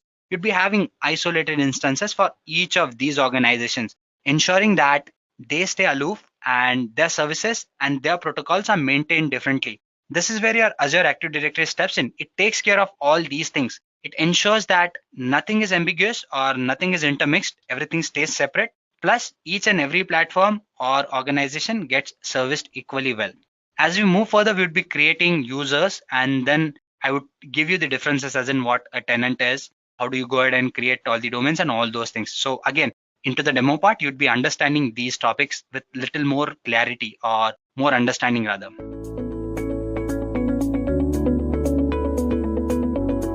This is the demo part, but before that, as I've already mentioned, let me quickly switch to the website of Microsoft Azure and I would be discussing the editions that you can choose from, and then we can directly jump into the demo part.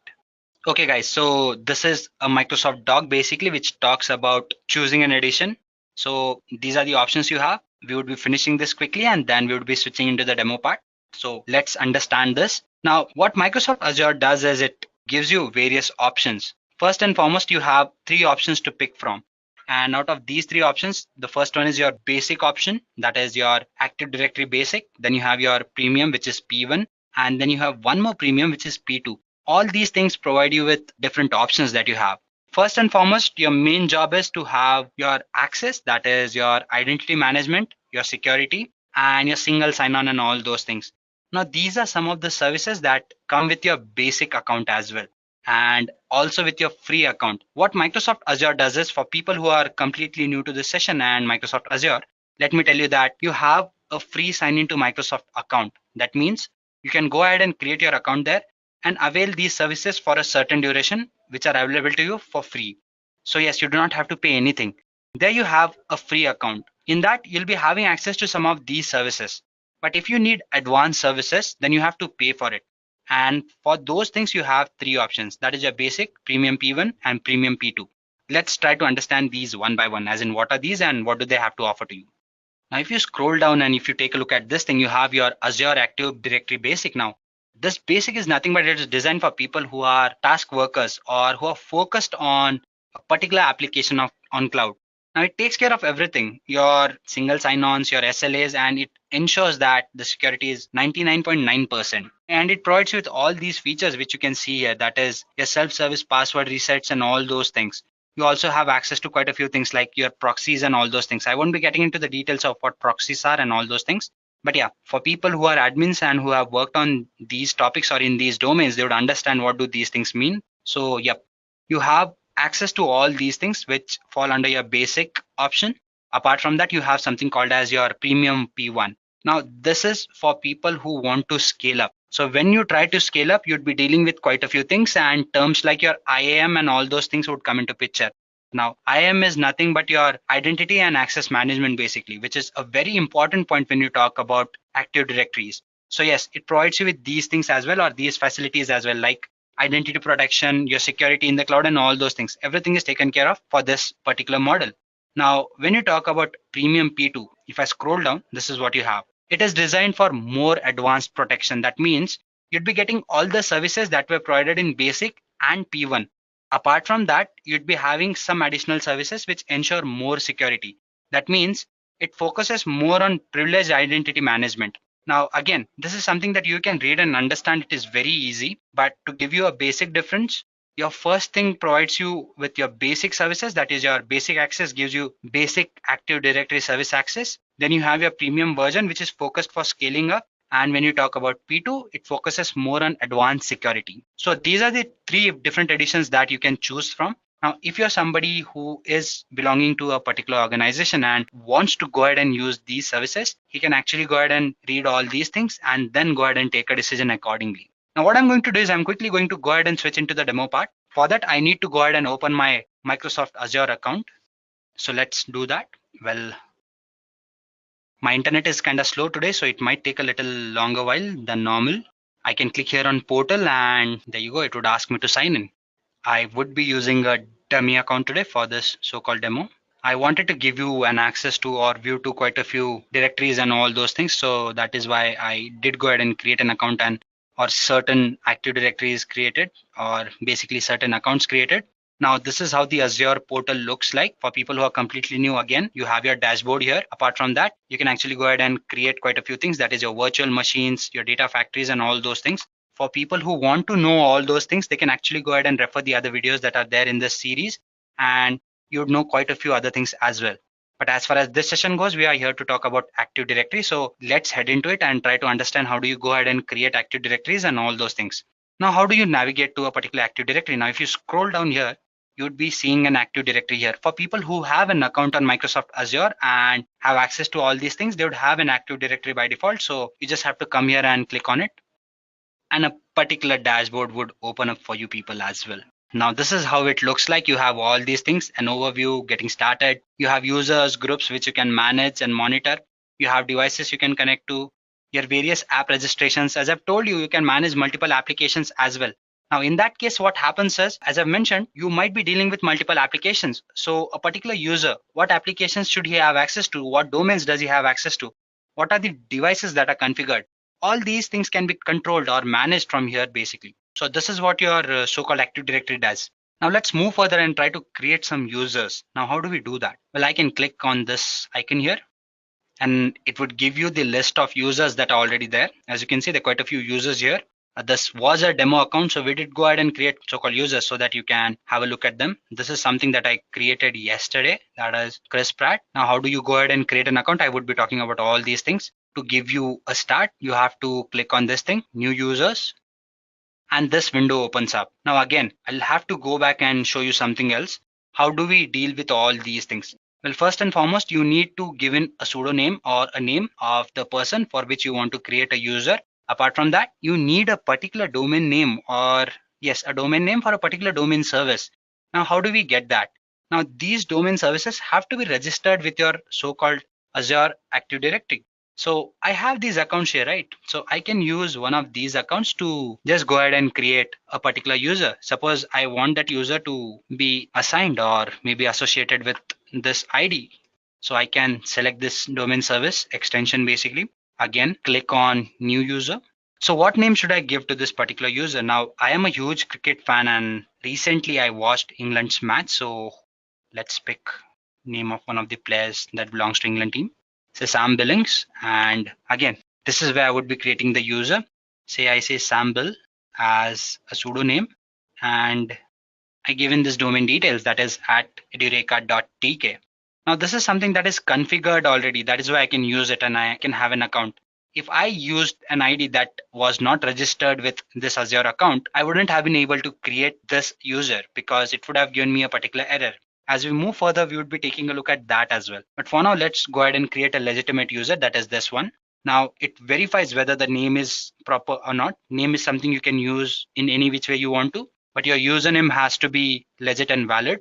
So I have these details which I've entered. Configuration not required, properties can be default, and if I have to assign him a role, I can click here. You can see the name is verified here as well. Let's make him a global admin maybe. And again, you'd be given a password here. If you say show, it would show you the password, and I would suggest that you note it down because you would be required to go ahead and log in, and in that case you might be needing this password. So a suggestion that you note it down. I say okay here and I create the user. Now it might take a while because at times there are certain things that take a while, but in this case it has happened pretty quickly. So as you can see, we've gone ahead and created a user. His name was Sam Billing if I'm not wrong. So yes, there you have this account which is Sam Bill. And if you click on it and open it, you can have access to that account where you can enter in other details, what applications that are there under this user and what applications do you want to assign, which devices do you want to configure, and all those things. If you scroll down, you have some other options as well, sign-ins and audit logs. Now I won't get into the details of these things, but you can assign all these things to this particular user as well. So yeah, this is what the user looks like, and you can actually go ahead and log into this Azure account through this user profile as well. We can do that. What I'm going to do is I'm going to go ahead and create or open an incognito window where I'm going to go ahead and log in as this user. Let's just say incognito. And now if I try to log in, I would have to enter in the details. I've actually gone ahead and tried logging in, but I've forgotten the credential details. So let me just quickly switch to this window, copy this email ID and again switch here. So this is the email ID which we have, Sam Bill, next. And my password was, I hope it is right. Yes, so when you log in for the first time, it would ask you to enter the current password. And then you can enter the new password, let's say, and then you re-enter the password. There you go, and you sign in. So what happens is you enter into this portal as a fresh user. See, I'm a completely new user and it says, do you want to start a tour? But I don't want to do that, so I would just say maybe later. There you go. You have your fresh dashboard. There is nothing pinned here and everything is completely new. So yep, you've entered in as a completely new user. And this is the Active Directory where I'm assigned to. That is my previous Active Directory. As you can see, this is what we have here to offer. So yes, as a user, I have certain privileges and I can have access to this so-called portal. So this is something I wanted you all to see. There are quite a few other things which we are going to go ahead and take a look at it. But for now, let me just log out and close this tab. Now I'm back here. The other things I want you to understand, and those things are, if I come here, what you can say is we have certain users here, right? There you go.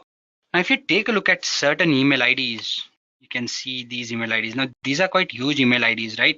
What happens is when you do go ahead and register your domain service, you register that domain service with Microsoft Azure account. And when you do go ahead and create users, you would not want to have such huge names. That is, say, for example, Vishal at Microsoft something, something, something, something. That can be long, right? And that is complicated to handle or manage.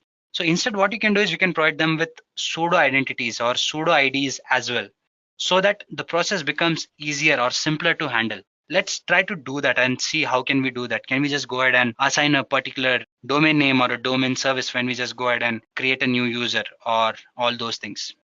So in order to add a particular domain, what you have to do is you have to go ahead and again, where is my Active Directory? Here it is. And I just kind of scroll down. You can see custom domain names, where you can actually go ahead and add domain names, but there are certain catches to it. Let's try to understand those. Now it would ask me to enter a custom domain name, and I say demo domain maybe. Yeah. And let me give it some extension. Now, again, let me tell you that this is a demo practice and it won't take in this particular domain name. I'll tell you why. But first, let's just try to add this domain. Yeah, the domain name is added. But as you can see, to use demo domain.add with Azure AD, create a new text record with your domain name registrar using the info below.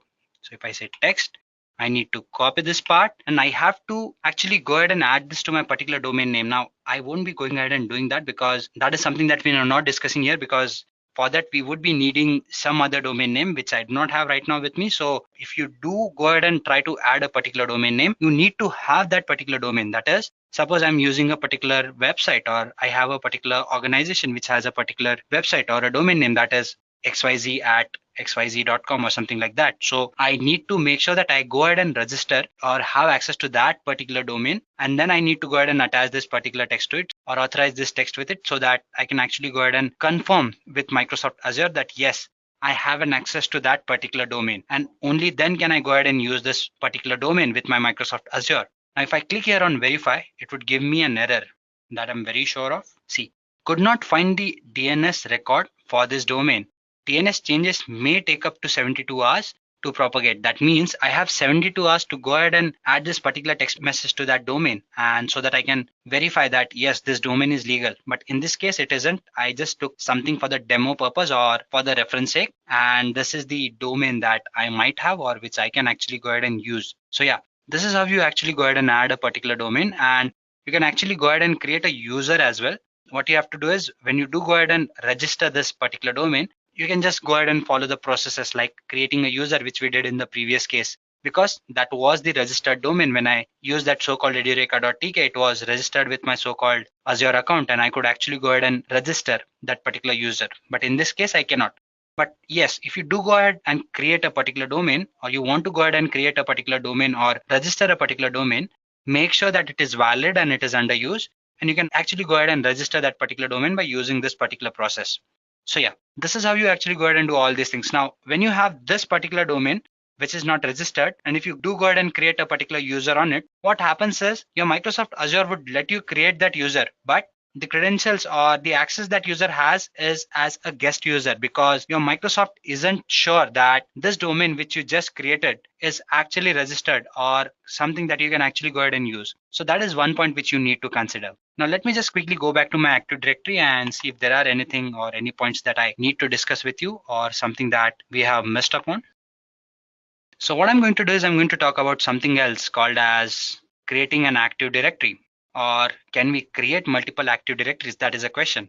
If you ask me, I would say yes, definitely you can create multiple directories. Now, as you see here, if I go to a particular directory, I would be having an option called as switch directories. Now, if I click here, I have certain options from which I can pick a default directory. Now, in my case, I have quite a few directories which I can actually go ahead and choose from. But I want to give you all a demo as in how do you go ahead and create one, because these are something that we have created for the practice purpose or certain usage purpose. So let's go ahead and create a fresh one. So how do we do that? Can we just go ahead and create one? Well, yes, definitely we can create one. If you just scroll down, you have certain options here. We had an option of creating a new directory. Let me just go ahead and see where that option is. See, yes, this option, create a directory. So let's start by giving it certain names, say Edureka 1, 2, 3, 4. Not 1, 2, 3, 4. Let's call it, say, Edureka, maybe. Is it there? Yep. And what should be the domain name? Edureka 121. Edureka 121. State, well, since I'm from India, let's stick to India. And I say create. Now it might take a couple of minutes when you just go ahead and create this so-called directory. So yep, meanwhile you bear with me. And there you go, you have your directory here. You can just click on this thing to manage your directories. As you can see, it's a completely new directory which is fresh and new to use. That means, as you can see, it's Edureka. And if you click on any one of these things, you won't be having anything else. Now, in my previous Active Directory, I had so many users. Now, if you come here, you'd see there's just one user, main admin. I do not have anything else or no other user whatsoever. That means this is a fresh directory. Like as you can see, if you just go back to the Edureka option, you'd be having an option of resetting your so-called directory, and you can do that as well. But I do not want to do that for now. I can just click on this and I go back. See, here's the option. You can click on it and you can switch the user. So yeah, you can use multiple directories and you can have multiple users for these directories as well. Now I can just go ahead and create users for this directory as well, but I won't be doing that. Now, since I do not need this directory, I'm just going to go ahead and delete it. So I click on this icon. I do not have permissions probably, so I click on it and I ensure that permission is granted. I say yes and I save changes. It might take half a minute to update these properties, or if the internet is slow, it might take longer as well. There you see the changes have been updated. Now if I refresh this thing, the access is given to me. I don't want to delete the dashboard. I just want to go ahead and delete my so-called Active Directory.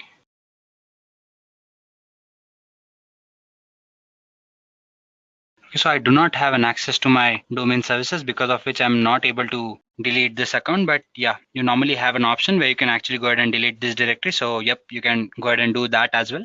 So yeah, this was the demo about Active Directory, as in how do you go ahead and create a user, how do you create a particular domain space or domain service basically, how do you go ahead and create multiple Active Directories.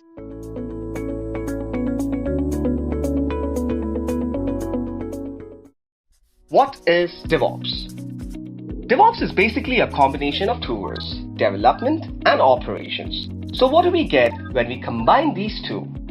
Simply speaking, DevOps is a culture that implements technology in order to promote collaboration between development and operations team to deploy code to production faster in an automated and repeatable way.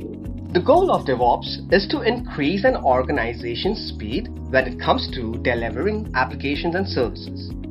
Many companies have successfully implemented DevOps to enhance their user experience. Let's take for example, Facebook's mobile app, which is updated every 2 weeks, effectively telling users, you can have what you want and you can have it now. Ever wondered how Facebook is able to do this so smoothly? It's the DevOps philosophy that helps Facebook ensure that its apps aren't outdated and that its users get the best experience. Facebook accomplishes this through a code ownership model that makes its developers responsible. That includes testing and supporting through production and delivery for each kernel of code they write and update. It's through policies like this that Facebook has developed a DevOps culture and has successfully accelerated its development lifecycle. Industries have started to gear up for the digital transformation by shifting their needs to weeks and months instead of years while maintaining high quality. As a result, we will soon see that DevOps engineers have more access and control of the end user than any other person in the enterprise. So what are you waiting for? Don't be in the sidelines when that happens. To master your skills, enroll in Edureka's DevOps Certification program and become a leader.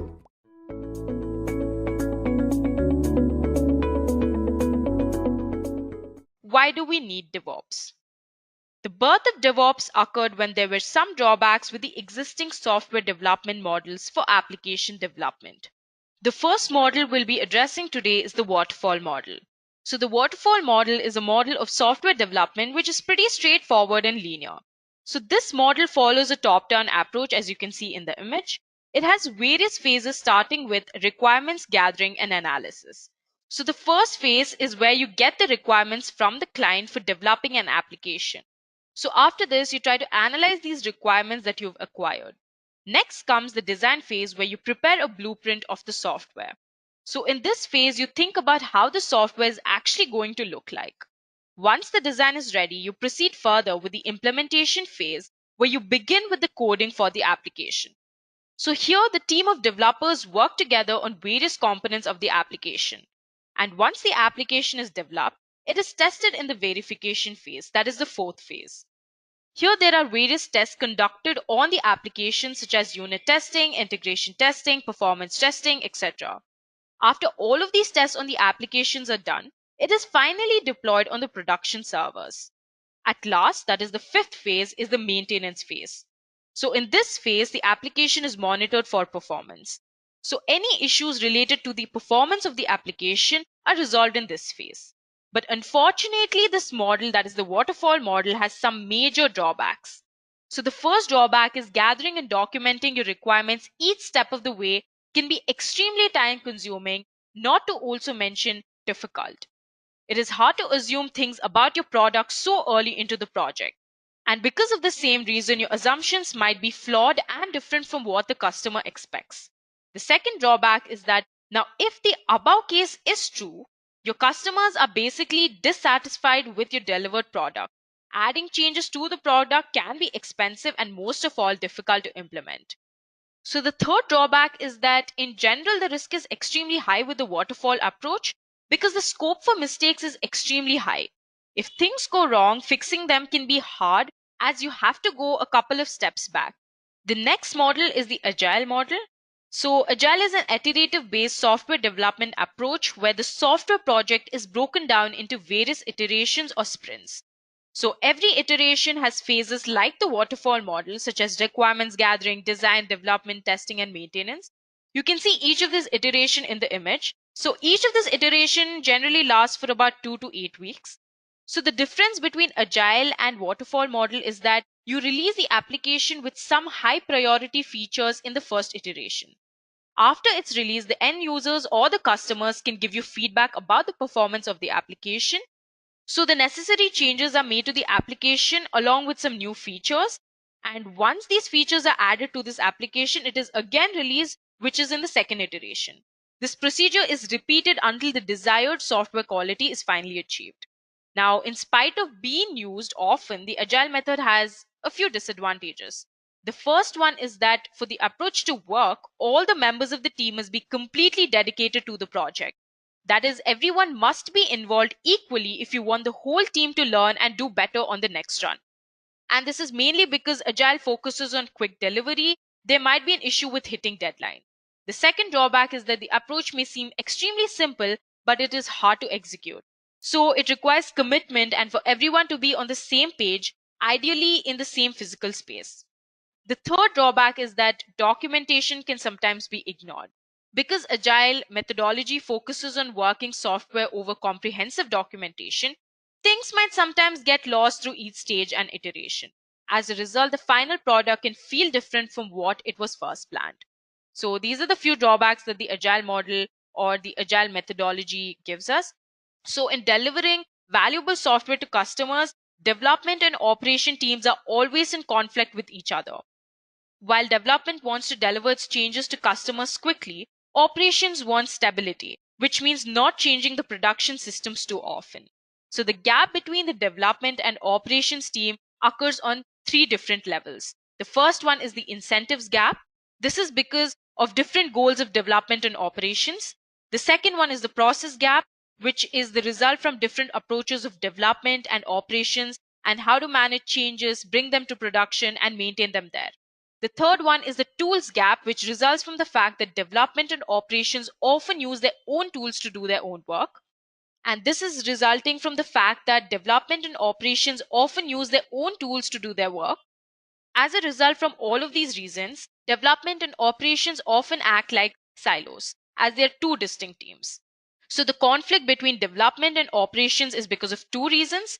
The first one is need for change. This is because development results in change. That is, they're always working on new features, bug fixes, etc.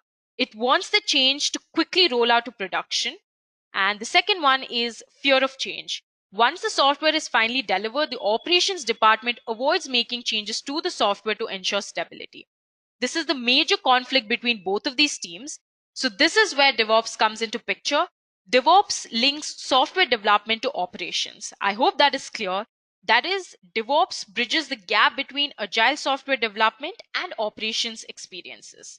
It is important to know that DevOps is a set of principles to break down silos. Specifically, DevOps is all about culture, automation, measurement, and sharing. So the first one is culture. So in culture, people and processes comes first. If you don't have a culture, all automation attempts will be fruitless. The relationship is important in culture because its functions include engage early, engage often, destroy silos, be open to options, and stop blaming. And the second one is automation. So once you understand your culture, you can simply start with automation, right? Now you can finalize various tools to achieve automation for DevOps. That is, tools for release management, provisioning, configuration management, systems integration, monitoring and control, and orchestration becomes extremely important pieces for DevOps. The third is measurement. So if you cannot measure, you cannot improve. Makes sense, right? A successful DevOps implementation will always measure everything it can as often as it can. performance metrics, process metrics, people metrics, capacity planning, trend analysis, fault finding, etc. All of these have to always be measured. So the last one is DevOps is about sharing. Sharing is the loop back in the cycle. So creating a culture where people share ideas and problems is extremely critical. So exposing ideas can create great open feedback that in the end it helps to improve shared ideas, share metrics, give DevOps shell access, see what technology can be leveraged, etc. So DevOps is all about these four particular features. I hope this is clear. So now let's move on to the next part of today's session, that is Introduction to DevOps. So finally, we will address what is DevOps. DevOps is simply a combination of two words. You can see that. One is the software development and the second one is operations. So this allows a single team to handle the entire application lifecycle. That is from development to testing, deployment, and finally operations. So DevOps really helps you to reduce the disconnection between software developers, quality assurance engineers, and system administrators. That is, it basically promotes collaboration between the development and operations team to deploy code to production faster in an automated and repeatable way. So DevOps basically helps to increase organization speed to deliver applications and services. It also allows organizations to serve their customers better and compete more strongly in the market. It can be also defined in another way, that is, it is also a sequence of development and IT operations with better communication and collaboration. So in the market, it has become one of the most valuable business disciplines for enterprises or organizations. With the help of DevOps, the quality and speed of the application delivery has improved to an extremely great extent. Organizations that have adopted DevOps notice a 22% improvement in software quality and a 17% improvement in application deployment frequency. They have also achieved a 22% hike in customer satisfaction. Overall, a 19% of revenue hikes as a result of the successful DevOps implementation has been achieved. Moving on, DevOps workflow is another important concept. So what is a DevOps workflow? So it basically provides a visual overview of the sequence in which input is provided. Also, it tells about which one action is performed and output is generated for an operations process. So basically, DevOps workflow allows the ability to separate and arrange the jobs which are top requested by the users. Also, this workflow gives the ability to mirror their ideal process in the configuration jobs. Moving on, let's see some of the DevOps principles. So the main principles of DevOps are continuous delivery, automation, and fast reaction to the feedback. But there are 6 other principles that we'll be discussing today. The first one is the end-to-end responsibility. So DevOps teams need to provide performance support until they become the end of life. It enhances the responsibility and the quality of the products engineered. The second one is continuous improvement.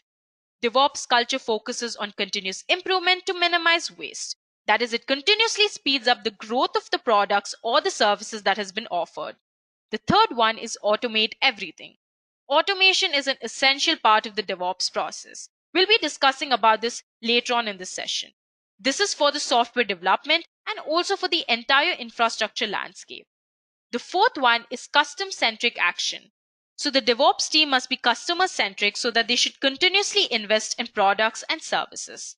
The fifth one is monitor and test everything.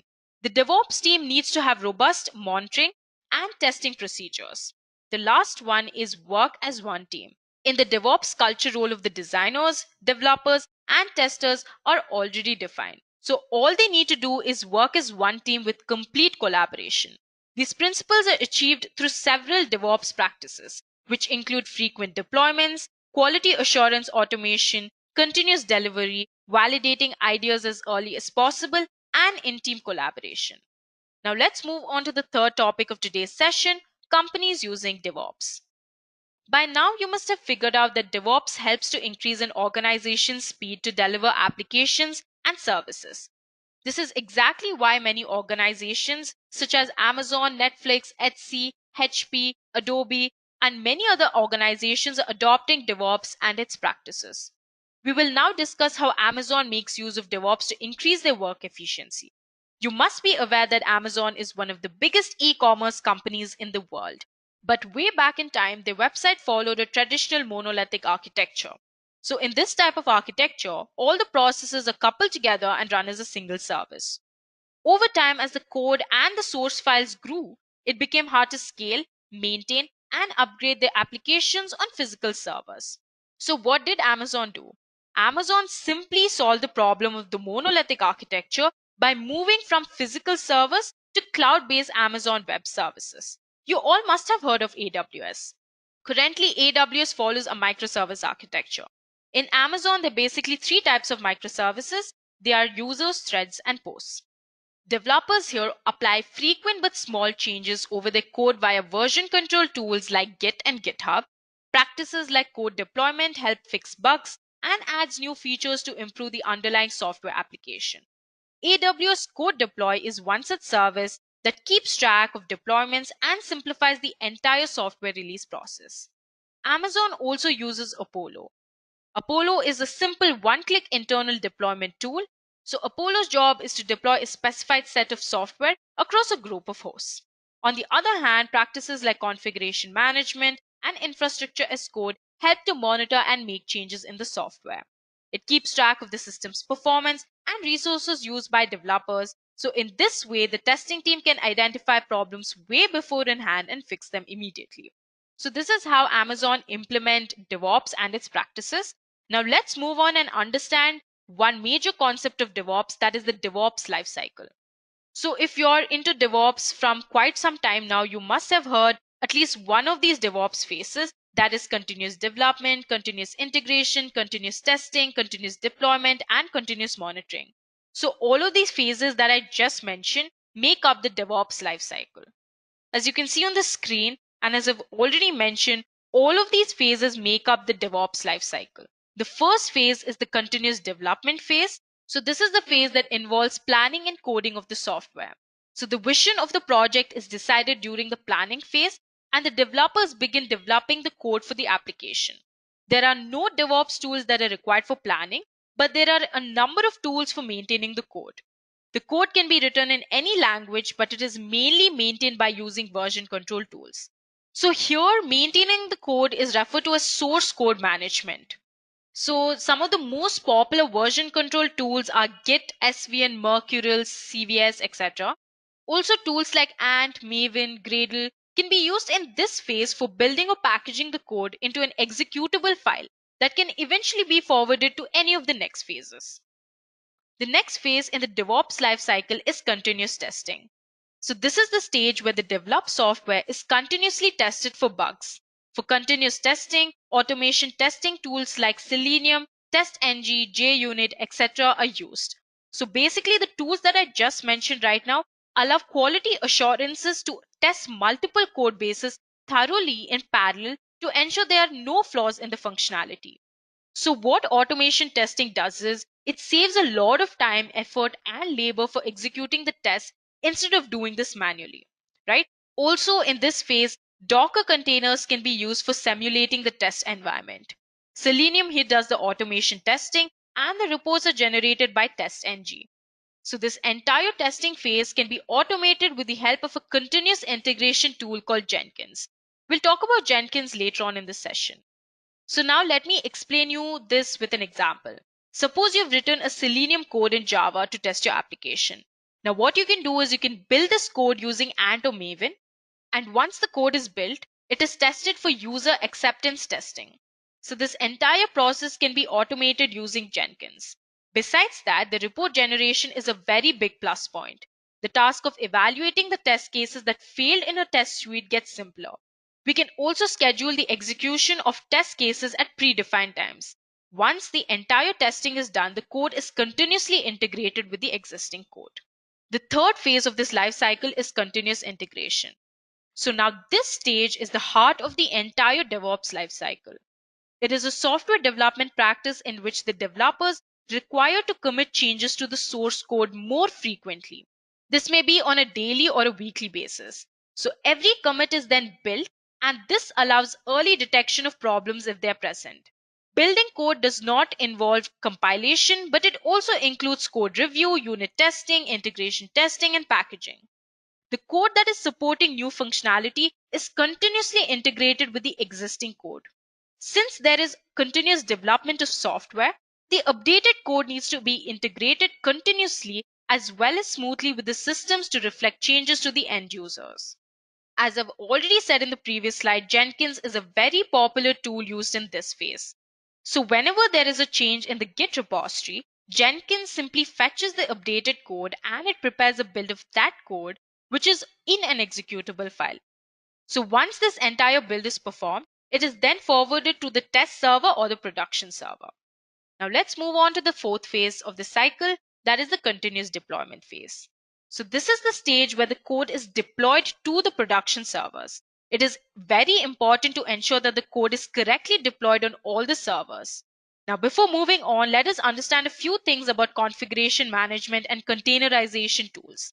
Now these set of tools help in achieving continuous deployment. Firstly, I will talk about configuration management. It is basically the act of establishing and maintaining consistency in an application's functional requirements and performance. So let me put this in simple words. It is the act of releasing deployments to servers, scheduling updates, and most importantly, keeping the configurations consistent across all the servers. Since the new code is deployed on a continuous basis, configuration management tools play an extremely important role in executing tasks quickly and frequently. Now, some popular tools that are used here are Puppet, Chef, SaltStack, and Ansible. Containerization tools also play an equally important role in the deployment stage.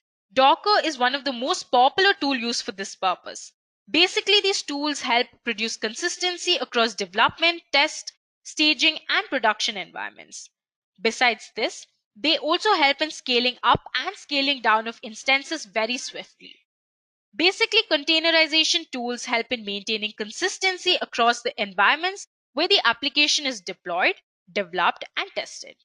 Using these tools, there is no scope of errors or failures in the production environment as they package and replicate the same dependencies and packages used in the development or testing or staging environment. Basically, it makes your application easy to run on different computers. The next stage is the continuous monitoring stage. This is the last stage in the DevOps lifecycle.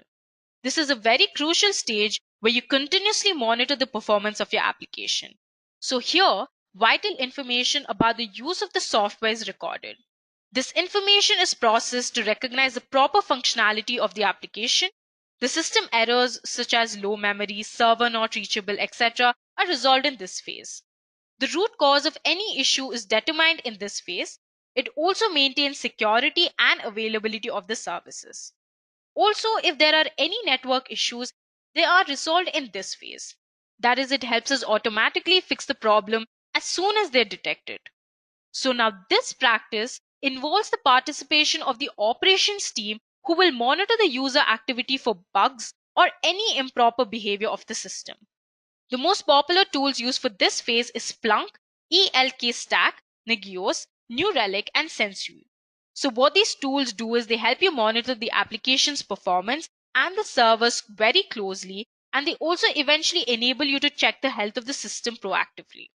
Now, using these tools, they can also improve productivity and increase the reliability of the systems, which in turn reduces IT support costs.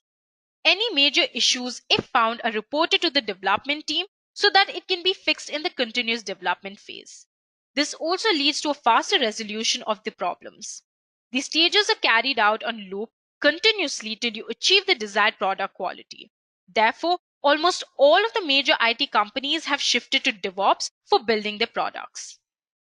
Moving on, if you want to become a DevOps engineer or be a part of this ideology, it is extremely important for you to be familiar with some DevOps related tools. Today, I will be talking about 7 important DevOps tools. Now, before we understand the tools DevOps engineers use, it is important to understand containers. So, what are containers? Containers allow you to package your application and its dependencies together into one manifest that can be version controlled, allowing for easy replication of your application across developers on your team and machines in your cluster. This is exactly why container-based microservices architectures have profoundly changed the way development and operation teams test and deploy software. Containers really help companies modernize by making it easier to scale and deploy applications. but they have also introduced new challenges and complexity by creating an entirely new infrastructure ecosystem. IT companies are now deploying thousands of container instances daily, and that's a complexity of scale they have to manage. How do they do it? Here is where Kubernetes comes to the rescue. Kubernetes is a container management technology developed in Google to manage containerized applications in different kinds of environments, like physical, virtual, cloud infrastructure, etc. So it really is just an open source system which helps in creating and managing containerization of applications. Its container management responsibilities include container deployment, scaling and descaling of containers, and container load balancing. It is extremely important to remember that Kubernetes is not a containerization platform, it is a multi-container management solution. Now let's move on and discuss some of the features of Kubernetes. The first one is automated scheduling. So Kubernetes provides an advanced scheduler to launch containers on cluster nodes based on their resource requirements and other constraints, while not sacrificing availability. The second feature is self-healing capabilities. So Kubernetes allows you to replace and reschedule containers when nodes die. It also kills containers that do not respond to user-defined health checks and does not advertise them to clients until they are ready to serve. The third feature is automated rollouts and rollback. So what Kubernetes does is it rolls out changes to the application or its configuration while monitoring your application health to ensure it does not kill all your instances at the same time. So if something goes wrong with Kubernetes, you can simply roll back the change. The fourth feature is horizontal scaling and load balancing. Kubernetes can scale up and scale down the application as per the requirements with a simple command, using a user interface or automatically based on CPU usage. Now let us understand the architecture. The Kubernetes architecture has two main components. The first one is the master node, the second one is the worker node. So the master node is responsible for the management of Kubernetes cluster. It is mainly the entry point for all administrative tasks. There can always be more than one master node in the cluster to check for fault tolerance. So there are few components in the master node that I'd like to discuss. The first one is the API server. So here the API server is the entry point for all the REST commands used to control the cluster. The second one is the controller manager. It is a daemon that regulates the Kubernetes cluster and manages different non-terminating control loops. The third one is the scheduler. So the scheduler schedules the tasks to worker nodes. So what it really does is it stores the resource usage information for each worker node. The fourth one is the etcd. So the etcd is simple distributed consistent key value store. So what it mainly is used for is to share configuration and service discovery. Now that we know how the master nodes work, let's move on to the worker nodes. So these worker nodes contain all the necessary services to manage the networking between the containers, communicate with the master node, and assign resources to the scheduled containers. So the first component that I'll be talking about in this worker node is the Docker container. So Docker runs on each of the worker nodes and runs the configured pods. The second one is the kubelet. The kubelet gets the configuration of a pod from the API server and ensures that the described containers are up and running. The third one is kube proxy. So kube proxy acts as a network proxy and a load balancer for a service on a single worker node. The fourth one is pods. So a pod is one or more containers that logically run together on nodes. With this, we come to the end of the first tool in DevOps tool.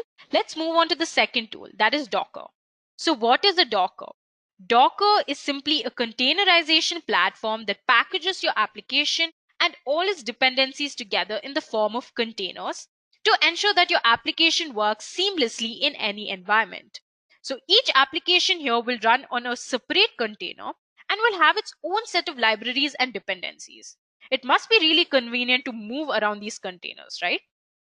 So containers also ensures that there is a process level isolation, meaning each application is independent of other applications, giving developers surety that they can build applications that will not interfere with one another.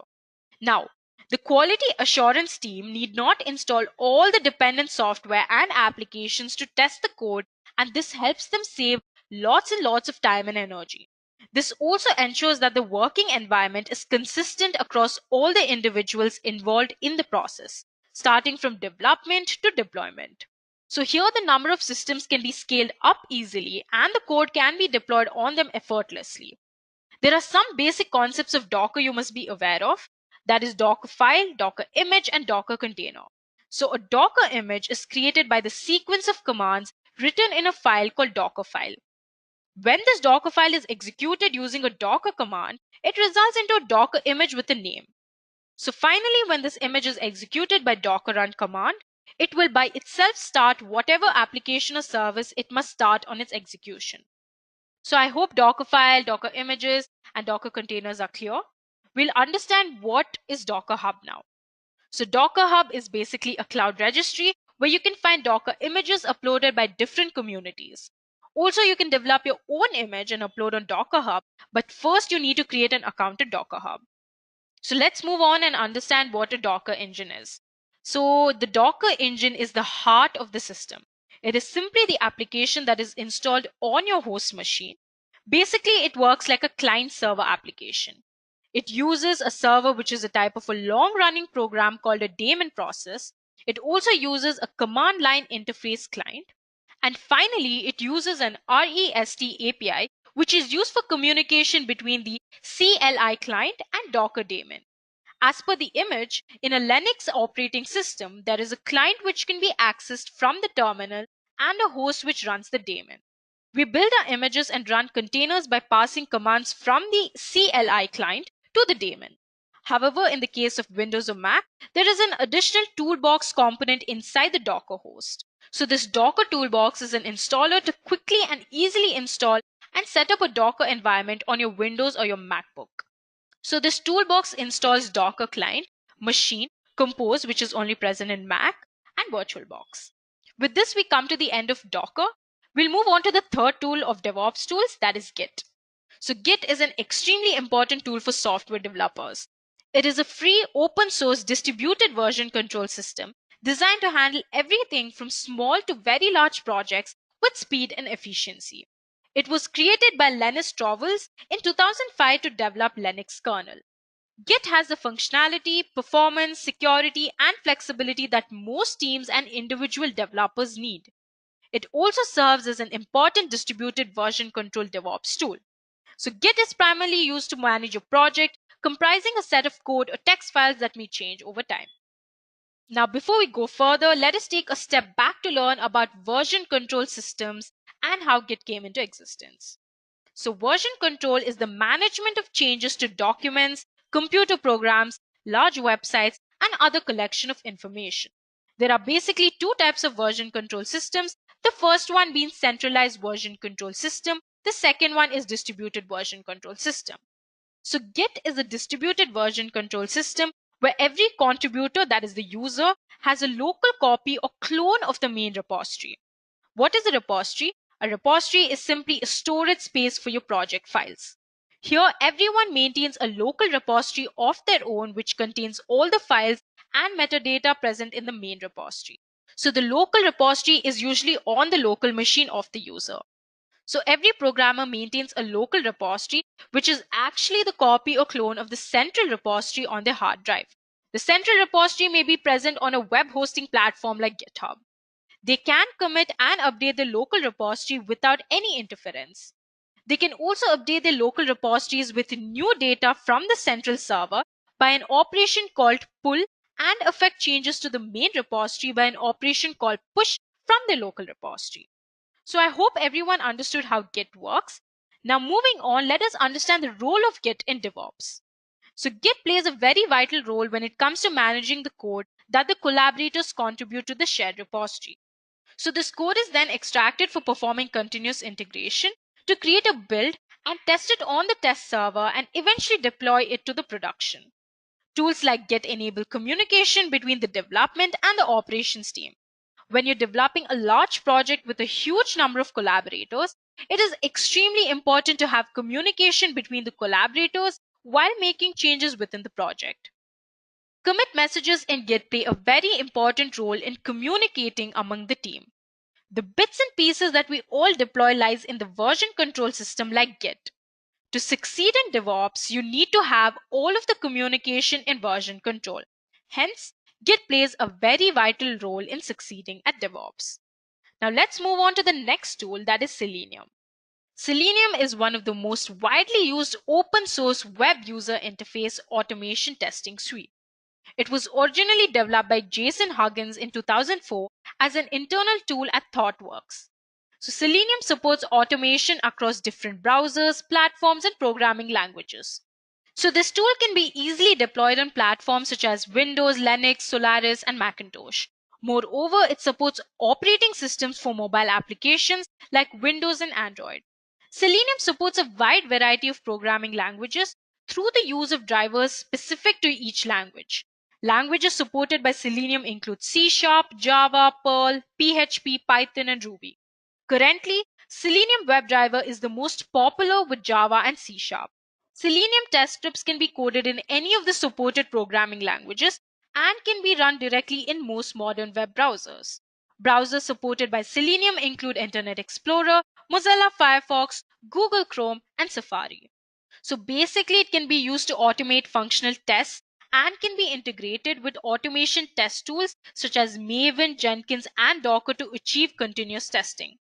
It can be also integrated with tools such as TestNG and JUnit for managing test cases and generating reports. So now moving on, what are the advantages of Selenium? Why should we choose Selenium? Since Selenium is open source, there is no licensing cost involved, which is a major advantage over other testing tools. There are many other reasons behind Selenium's ever-growing popularity. The first one is that test scripts can be written in any of the programming languages, that is Java, Python, C#, PHP, Ruby, Perl, .NET, etc. Tests can also be carried out in any of the operating systems, that is Windows, Mac, or Linux. Tests can also be carried out using any browser, that is Mozilla Firefox, Internet Explorer, Google Chrome, Safari, Opera. We've all discussed this in the previous slide. And the last use is that it can be integrated with Maven, Jenkins, and Docker to achieve continuous testing. So in short, Selenium can be used for automated testing. Also, because it has cross-browsers compatibility, it is more preferred. And it also increases test coverage and reduces test execution time. Now moving on, let us understand an important concept in Selenium, that is the Selenium Grid. Selenium Grid was developed by Patrick Lightbody and initially called it Hosted QA. It was used in a combination with remote control to run tests on remote machines. In fact, with Grid, multiple test scripts can be executed at the same time on multiple machines. Parallel execution is achieved with the help of hub node architecture. One machine will assume the role of hub and the others will be the nodes. Hub controls the test scripts running on various browsers inside various operating systems. Test scripts being executed on different nodes can be written in different programming languages. Grid is still in use and works with both WebDriver and remote control. So we'll be learning about the WebDriver in the next slide. However, maintaining a grid with all required browsers and operating systems is a very huge challenge. For this, there are multiple online platforms that provide an online Selenium grid that lets you access to run your Selenium automation scripts. For example, you can use Lambda Test. It has more than 2000 browser environments over which you can run your tests and truly automate cross-browser testing. Now let's understand what is Selenium WebDriver. Selenium WebDriver is a web-based automation testing framework that can test web pages initiated on various web browsers and various operating systems. In fact, you also have the freedom to write test scripts in different programming languages like Java, Perl, Python, etc. It is important to remember that Mozilla Firefox is Selenium WebDriver's default browser. Now, some benefits of Selenium WebDriver are that they support 7 programming languages, they test on various browsers, and they work on different operating systems. Also, it overcomes limitations of Selenium version 1, like file upload, download, pop-ups, and dialogues barrier. Now, let's move on to the next most important tool, that is Jenkins. Continuous integration is the most important part of DevOps that is used to integrate various DevOps stages. Jenkins is the most popular continuous integration tool. It is an open source automation tool written in Java with plugins built for continuous integration purposes. Jenkins is basically used to build and test your software projects, continuously making it easier for developers to integrate changes to the project and making it easier for users to obtain a fresh build. It also allows you to continuously deliver your software by integrating with a large number of testing and deployment technologies. So basically with Jenkins, organizations can accelerate the software development process through automation. Jenkins integrates development lifecycle processes of all kinds, including build, document, test, package, stage, deploy, static analysis, and much more. So this tool also achieves continuous integration with the help of plugins. Plugins are extremely important. It allows the integration of various DevOps stages. If you want to integrate a particular tool, you need to install that particular plugin for that tool. For example, Git, Maven to Project, Amazon EC2, HTML Publisher, etc. There are many advantages of Jenkins, and I'd want to discuss each one of them in detail. So the first one is it is an open source tool with a great community support. The second one is it is extremely easy to install. The next one is it has more than 1,000 plugins to ease your work. Now, if a plugin does not exist, you can simply code it and share it with the community. The fourth advantage is it is free of cost. The last one is it is built with Java. Now, if you have been coding for some time now, you must be knowing that Java is portable to all the major platforms. So this gives an added advantage to Jenkins. So what makes Jenkins different from the other continuous integration tools? There are two reasons. The first one is adoption, the second one is plugins. So Jenkins is widespread with more than 147,000 active installations and over 1 million users around the world. The adoption of Jenkins is extremely high. The second one is that Jenkins is interconnected with well over 1,000 plugins that allow it to integrate with most of the development, testing, and deployment tools. So these two features, that is adoption and plugins, make it one of the best continuous integration tools currently available in the market. Now let's move on to the next tool of DevOps tools, that is Puppet. Today, the most mature tool for configuration management is Puppet. But I know you must be wondering why Puppet is so popular and what makes it unique when compared to other configuration management tools. Puppet is a configuration management tool that is used for deploying, configuring, and managing servers. So now let's understand the functions of Puppet. So the first one is it helps in defining distinct configurations for each and every host. And it also continuously checks and confirms whether the required configuration is in place and is not altered on the host. The second function is dynamic scaling up and scaling down of machines. The last one is it provides control over all your configured machines. So a centralized change gets propagated to all automatically. Puppet basically uses a master-slave architecture in which the master and slave communicate through a secure encrypted channel with the help of SSL. Now let's see this architecture in detail. So as you can see the diagram on the screen, the Puppet agent sends the facts to the Puppet master. Facts are basically key value data pair that represents some aspect of the slave state, such as its IP address, uptime, operating system, or whether it's a virtual machine. Puppet Master uses the facts to compile a catalog that defines how the slave should be configured. Catalog is a document that describes the desired state for each resource that Puppet Master manages on a slave. Puppet Slave reports back to the master indicating that the configuration is finally complete, which is visible in the Puppet dashboard. Now with this we come to the last tool of DevOps, NAG iOS. NAG iOS monitors your entire IT infrastructure to ensure systems, applications, servers, and business processes are functioning properly. It is an integral to the DevOps lifecycle. So it is basically used for continuously monitoring of systems, applications, servers, and business processes in a DevOps culture. So in the event of a failure, NAG iOS can alert technical staff of the problem, allowing them to begin remediation processes before outages affect business processes, end users, or customers. With this tool, you don't really have to explain why an unseen infrastructure outage affects your organization's bottom line. Now iOS runs on a server, usually as a daemon or a service. It periodically runs plugins residing on the same server. They contact hosts or servers on your network or on the internet. One can view the status information using the web interface. You can also receive email or SMS notification if something happens.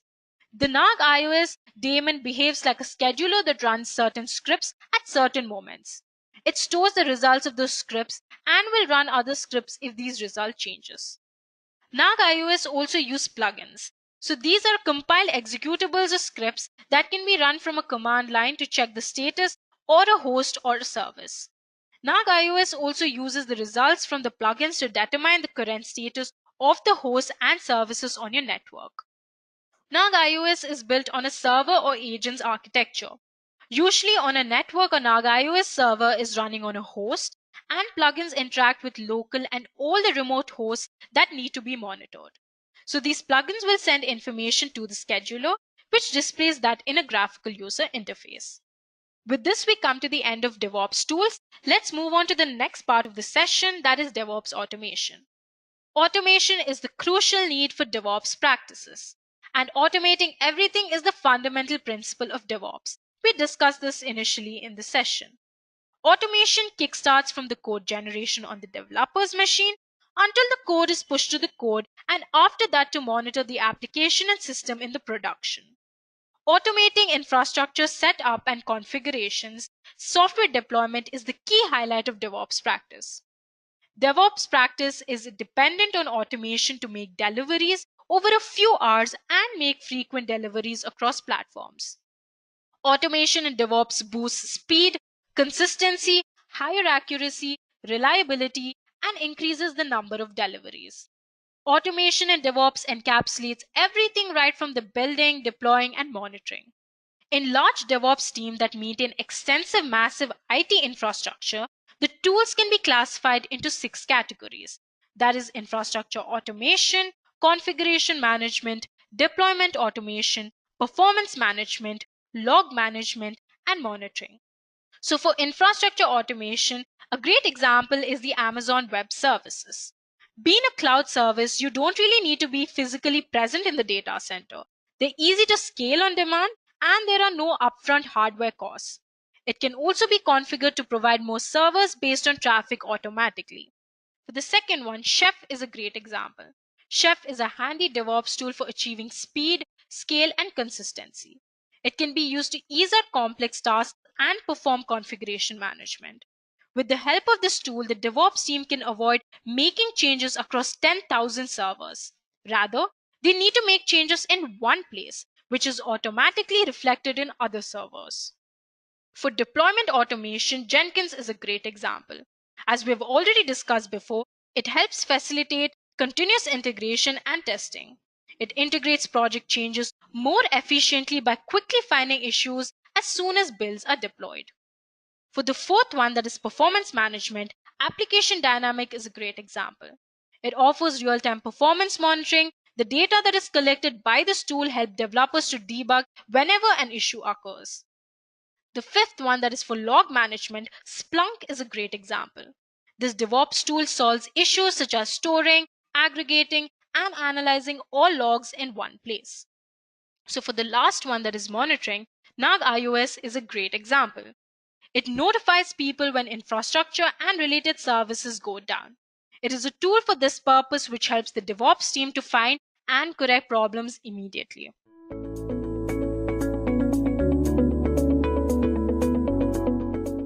Let's start out with what's version control.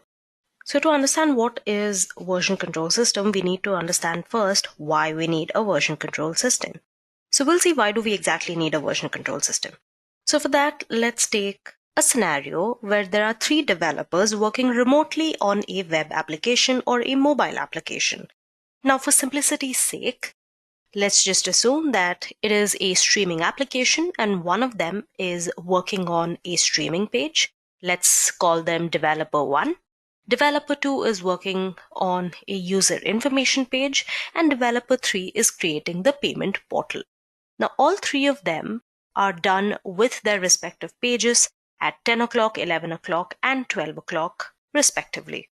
Now the thing is, all 3 developers are working in isolation. There may be their own changes, there may be changes in somebody else's page. they're all kind of adding some new files or modifying older files, changing the source code or something like that throughout the course of this project. But how exactly are they going to collaborate considering that they are working remotely? The solution to this is a version control system. With this system, I'll tell you what happens. At 10 o'clock, developer 1 uploads all the files regarding the streaming page. With a version control system, this modification is recorded and updated to one central directory or folder. So every time you're modifying an older file or adding a new file, it creates a snapshot of the latest version or the latest update of the changes that you've made or all the files that you've uploaded. So the snapshot of your update at 10 o'clock is saved, and then when developer 2 adds their user info page, this modification is also saved as a snapshot.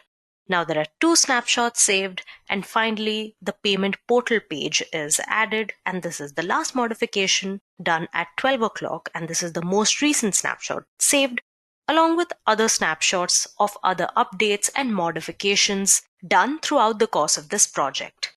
Every change in your project, a snapshot is created and your entire project is saved that way. And these snapshots are actually known as different versions, which are basically the state of your project at a particular time or at the current time.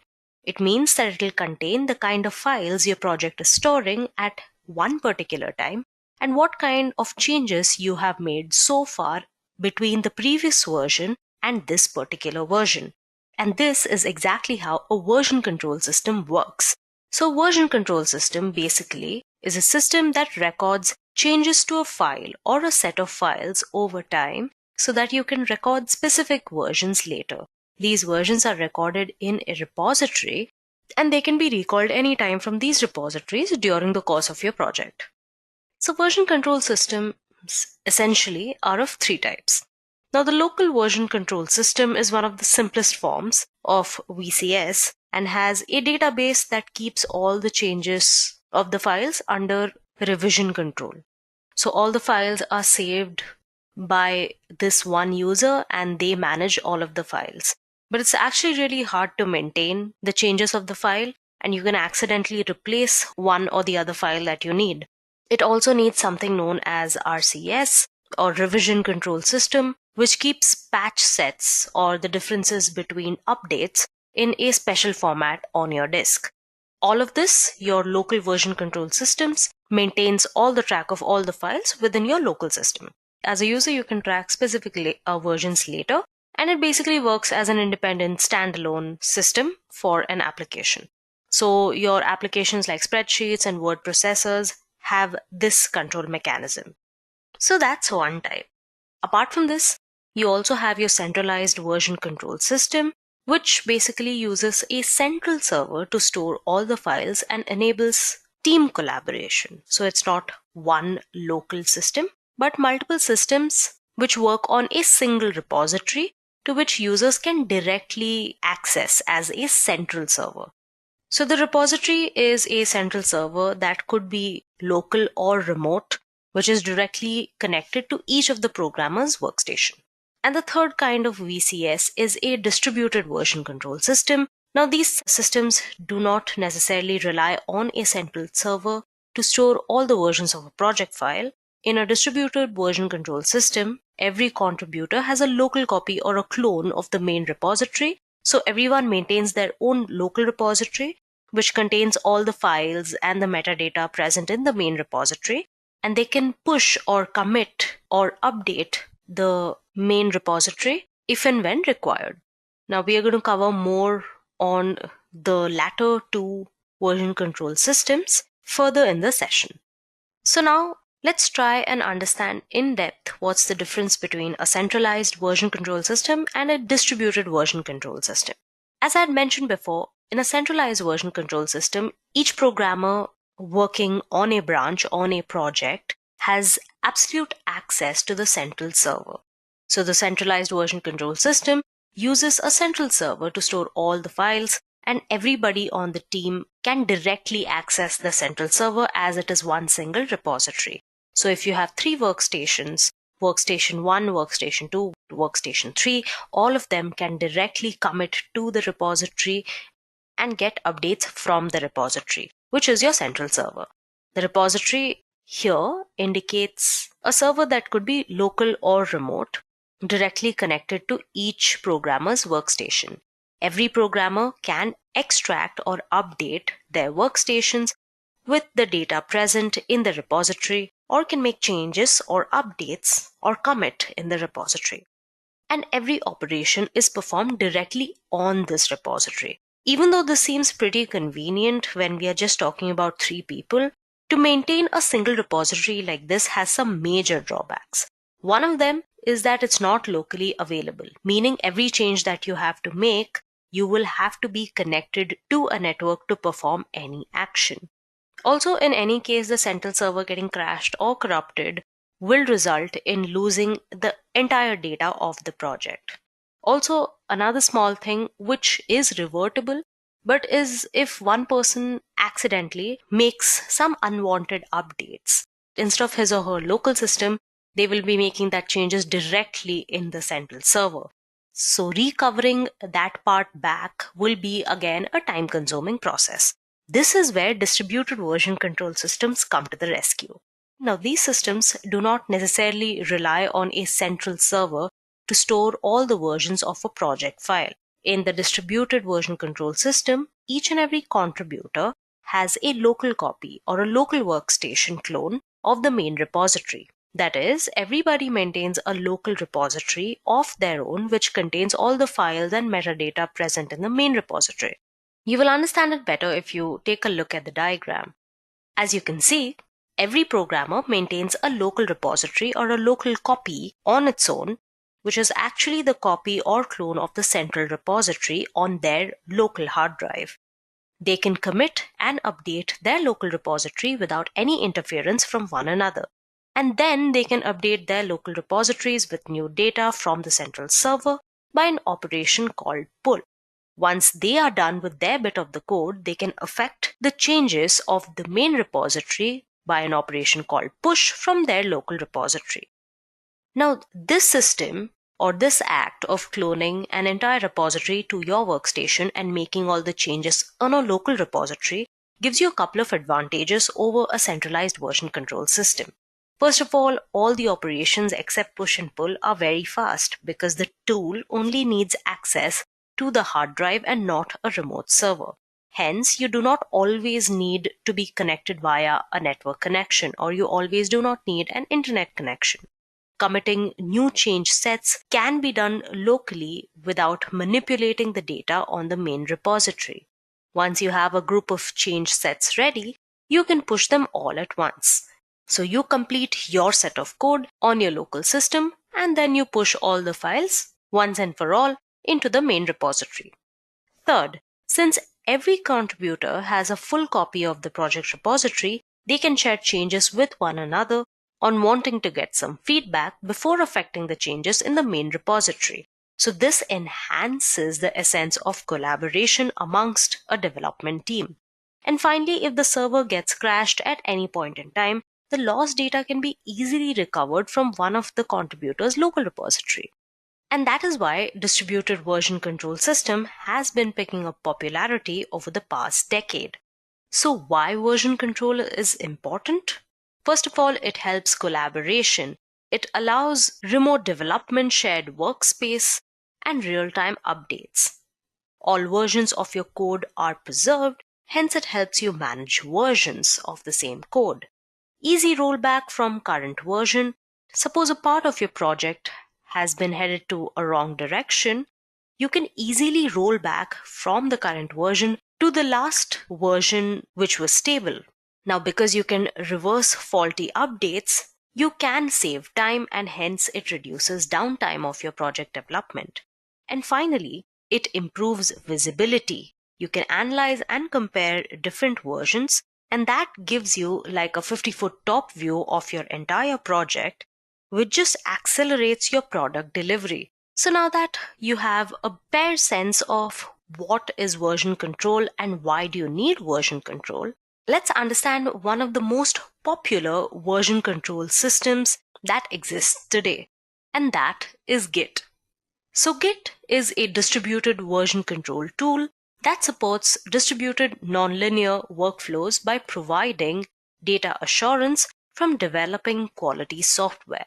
So basically what it does is that it lets you and your team of developers work together on the same project remotely from anywhere across the world. Your team members can work efficiently on files and easily merge their changes into one source without the fear of losing or deleting anything of importance due to the easy rollback feature. Git is primarily used to manage your project comprising of a set of code or text files that you may want to change from time to time. Now, Git is an integral part of DevOps. DevOps, as most of you might have the idea of, is the practice of bringing agility to the process of development and operations. A couple of years ago, it was this entirely revolutionary ideology which swept IT organizations worldwide, boosting project life cycles and in turn increasing profits. DevOps promoted communication between development engineers and operations participating together in the entire life cycle, from design through development process to production support. Now, in the entire life cycle of DevOps, starting from planning of the projects to its deployment and monitoring, Git plays a vital role. When it comes to managing the code that collaborators contribute to the shared repository, this code is extracted for performing continuous integration to create a build and test it on the test server and eventually deploy it to production. Tools like Git enable communication between the development and operations team. When you are developing a large project with a huge number of collaborators, it is extremely important to have communication between the collaborators, between the developers while making changes in the project. Commit messages in Git play a very important role in this particular collaboration or communication amongst the team.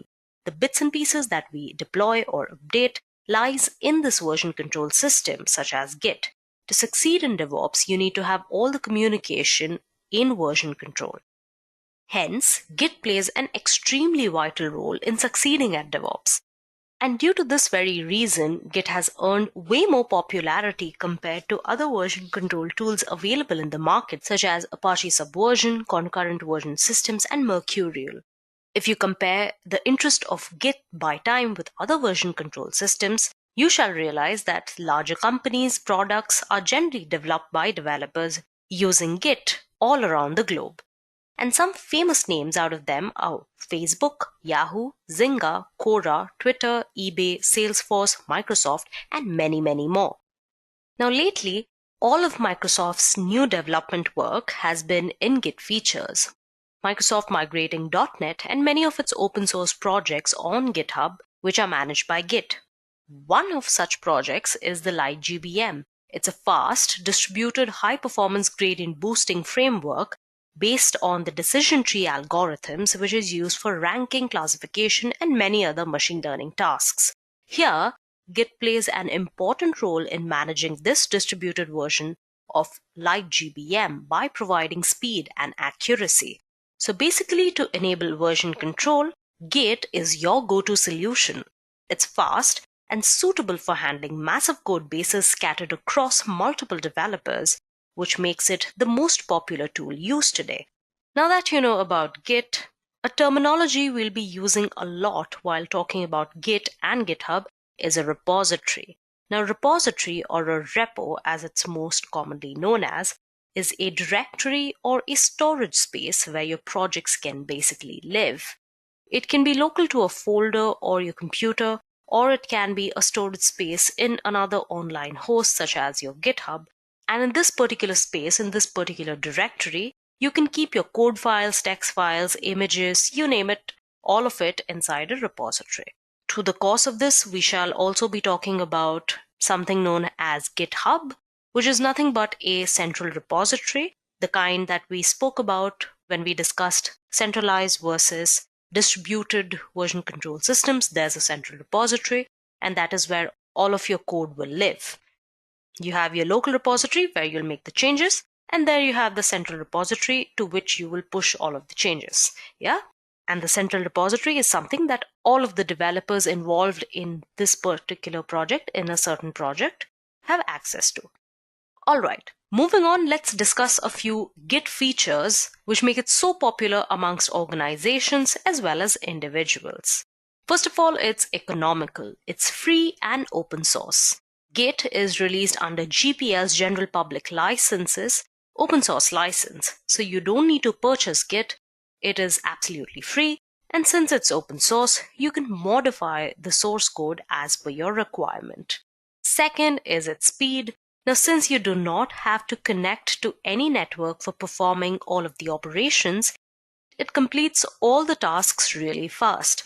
Performance tests done by Mozilla showed it was an order of magnitude faster than other version control systems. Fetching version history from locally stored repository can be 100 times faster than fetching it from the remote server.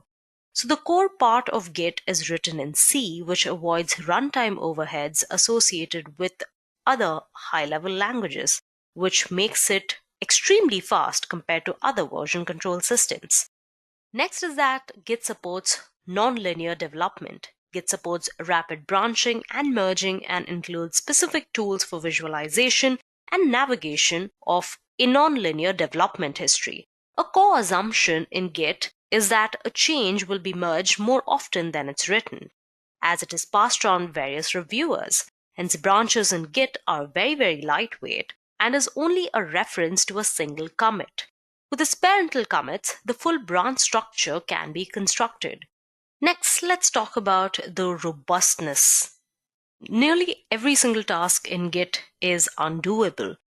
Git gives each developer a local copy of the entire development history and the changes copied from one repository to another. These changes are imported as additional development branches and can be merged and deleted and recovered the same way as a locally developed branch. Next is the snapshots, which are recorded changes made to a file rather than the file itself. Followed by which you have integrity, which means no changes can be made without Git recording it.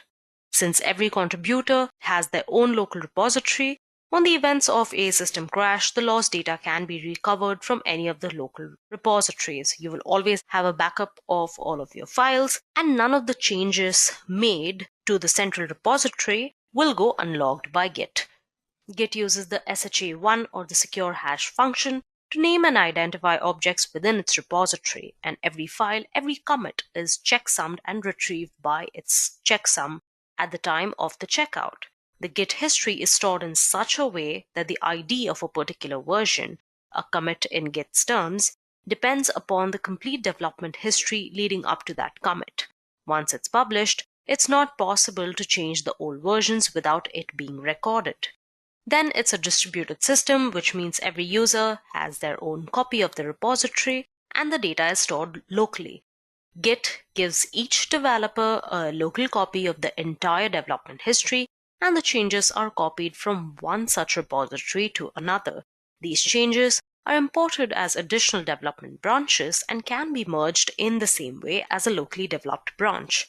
And finally, it's easy branching. Now, branch management with Git is very simple. It only takes a few seconds to create, delete, and merge branches. Feature branches provide an isolated environment for each change to your code base. So when a developer wants to start working on something, no matter how big or small, they can create a fresh new branch which is not interfering with the main branch, which ensures that the master branch or the main branch always contains production quality code. So any little experimentation that you want to do or little things that you want to try out can always be on a separate feature branch instead of the changes made to your master branch. Because ultimately, your master branch should contain your publishable product. So now that you know the basic features of Git, let's try and understand what the basic workflow of Git is, or how does Git work. So the basic overview of how Git works goes like this. You basically create a repository or a project with a Git hosting tool like Git or Bitbucket.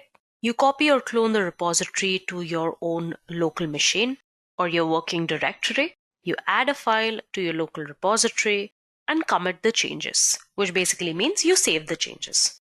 Then you push the changes to your master branch. Then you make changes to your file and commit. Then you pull the changes to your local machine. You create a branch or a version, make a change, commit the change, same process, open a pull request, and merge your branch to the master branch. Now this is a little complicated listening to it like this, but once we get on to our demonstration, I think things will be way more clear. You can still take a good look at this diagram, but if you don't get it, don't worry. I will be explaining these operations one by one when we get to the demonstration part of this Git tutorial. Moving on, let's get to the good part, the hands-on section, starting with the installation and setup of Git. Now there are two ways in which this goes. First of all, for Windows users, you need to install Git Bash for Windows. And for Linux users, you'll have to start by updating the package index and then install Git using the terminal. So first of all, for our learners using Windows, you'll have to log on to gitscm.com/downloads and then click on Downloads for Windows button and then run the executable file and follow through till you finally install Git Bash. I'm not going to install it completely as I already have Git Bash downloaded, but I'm still going to open the page to show you guys. All right. So the latest source release is Git 2.30.1 on the 8th of Feb, and you can just click on this button. The moment you click on this button, it's going to start downloading Git for you. And once you have the executable file, all you have to do is open it or run it in your own system, right? Next, for people using Linux, this is an example considering you are using Ubuntu. If you're using CentOS, a lot of the commands don't change, but instead of apt install, you will be using yum install for CentOS. So for that, now I'm going to open my terminal on a virtual machine. So here I have running an Ubuntu machine using the Oracle VirtualBox. So I'm going to start by running an update. All right, this is going to take a while. Kindly be patient. So here I have my Ubuntu running on a virtual machine. So to install Git on your Ubuntu machine, you have to start by updating. So this will take some time. We're going to use sudo apt update. If you're using CentOS, you will be using yum instead of apt. Let's clear that out, and then we're going to install Git.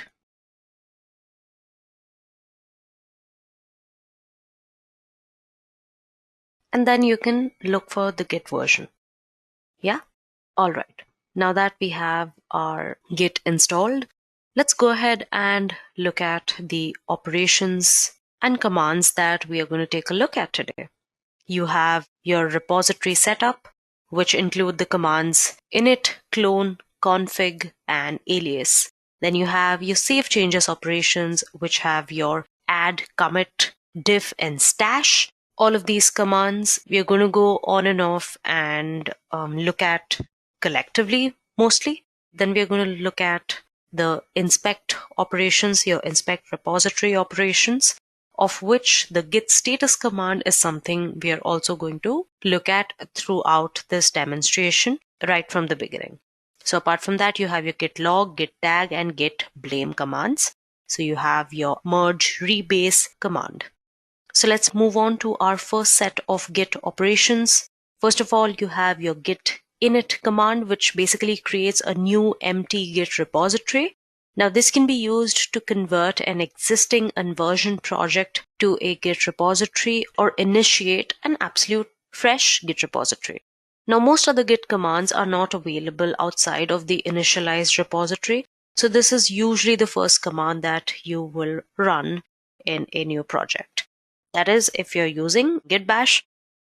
So when I run git init, it reinitializes an existing Git repository, which I already have here. Now what this does is it reinitialized my existing Git repository in this particular directory, in this .git directory. Yeah.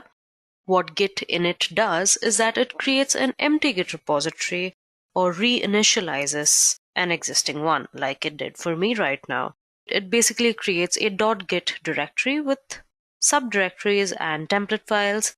And when you run the git init command in an existing repository, it will not overwrite the things that are already there. It will rather pick up the newly added templates. So that's the repository initialized. You can go ahead and create some files in the directory or repository, whatever you call it. Now that is about initialization. Now, what about if there was an existing repository on Git that you had to act upon, that you had to make updates to, that you had to add files to, things like that? That's where you use the git clone utility. Yeah. Now you have the git clone utility, which you use to target an existing repository and create a clone or copy of this particular repository on your local machine. Now this is one of the features provided to you by a distributed version control system, as we had discussed before. So this is a blank file called Edureka rep with just the readme text file. Let me just go ahead and copy this. And then I can just git clone and paste its HTTPS URL. And as you can see, it's cloning this into Edureka rep. And now if I change directory to Edureka rep, you can see the readme file is right there. Yeah. So we're basically going to work off of this particular repository today, Edureka rep. Yeah. So now that we created a clone, moving on, we have the git config command, which basically is a convenience function that is used to set up your git configuration values on your global or local project level. This command is basically used to modify your configuration text file. So if I typed git config global user.email, and here I type, so there I gave in my email ID as the global user email ID. So if I ask for what the global user email ID is, it will return my ID back to me. Yeah. Basically, these configuration levels, like your username and your user ID, correspond to your .git config text files. Now, executing this basically will help you modify the configuration text file. Git uses this series of configuration files to determine non-default behavior that you may want. Yeah. So the first place Git looks for these values is in the system-wide configuration file, which contains settings that are applied to every user on this system. So basically, if you pass the option to your git config, it will read and write from this file specifically. And the next place the Git looks is the config/git config file, which is specific to each user. Now you can make Git read or write to this file by passing your global option, which is what I did. And the final command in the setup operations that we are going to look at is an alias. Now, alias, as the name suggests, is basically used to create shorter commands that map to longer commands. They enable more efficient workflows when you obviously have to use lesser keystrokes to execute a command. There are these lengthy commands which obviously kill a lot of your time. So these aliases you can use to shorten those commands. And these are also something that you will create via the git config command. There isn't really a direct way or a direct command of creating aliases. Yeah, this is just something I wanted to add in here along with the git config command. Like a very common alias created is CO for checkout or anything else, CK for checkout. So yeah, this is something that you can do using the git config command, just creating aliases. Moving on, let's look at operations that you use to add changes and save changes to your Git repository. Now, the first two commands here that we're going to look at are git add and git commit. Now, this combination is basically used to create these snapshots that I was talking about initially in the session, right? So basically what you do is first you use the git add command to add a change in your current directory or your working directory. And you add that to the staging area. It tells Git that you want to include a particular set of updates or changes in a particular file in the next commit. Then what you do is you move on to git commit after making the changes to your working tree. Then you use the git commit command, which captures a snapshot of your project's current state. So basically, you use add to update the index using the current content found in your working tree, and then you basically prepare the content in the staging area for the next commit. Then you run the commit command to take that snapshot of your project's current status. Now remember, this is very important and you have to do it each time. You must use the add command to add any new modified files to the index. You can't directly commit anything without adding it to the stage area first. Now what I did was I quickly went ahead and added 3 files to my repository Edureka rep. So if I go into this repository, you can see there are 3 files, Edureka file 1, file 2, file 3. Now let's see if these files are in my index or not using the command git status. Now git status basically displays the state of the working directory and the staging area. It will list all the modified files which are ready to be added to the local repository. It lets you see which changes have been staged and which haven't, which files are being tracked by Git and not. So if I typed git status, you can see on your main branch, you have 3 untracked files, which are the 3 files that I just added, Edureka file 1, 2, and 3. These are not added to the index yet. This means I cannot commit these changes unless I added them explicitly to the index.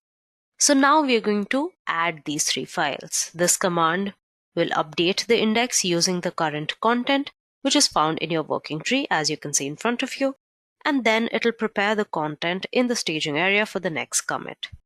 So either I can just git add and put in the directory name, or I can just use git add with an extension of a, which means all, and this will add all of these files to the index which are in the directory but not updated in the index yet. Yeah, now I've done that. Let me go ahead and use git status again, and you can see all of these file names are written in green, and you can see changes to be committed written here, which means all of these changes are ready to be committed. They are added to the index. Now these files are added to the index. You're ready to commit them. Now, as I had mentioned before, we're going to commit them, and committing refers to recording the snapshots of the repository at any given time. So your committed snapshots will never change unless it's done explicitly. So I'm going to clear this, and we're going to commit this by typing git commit and then adding a tag or a message called committing 3 files. Let's try this out. As you can see, 3 files changed, 3 insertions. You can see our Edureka files 1, 2, 3 have been committed. The git commit command has committed the changes in the 3 files in your local repository. Now, if you want to commit a snapshot of all of the changes in your working directory at once, you can always go with commit-a. Now let me add a couple more files to my directory just to show you the difference between your files added to the index versus the ones that are not.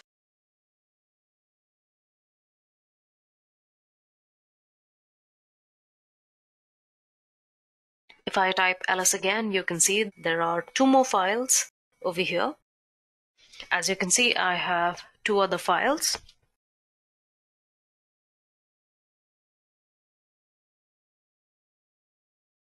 I'm just going to add the Edureka file 4 and not the file 5. And then I'm just going to git commit committing files. And as you can see, only one file changed, only one insertion happened.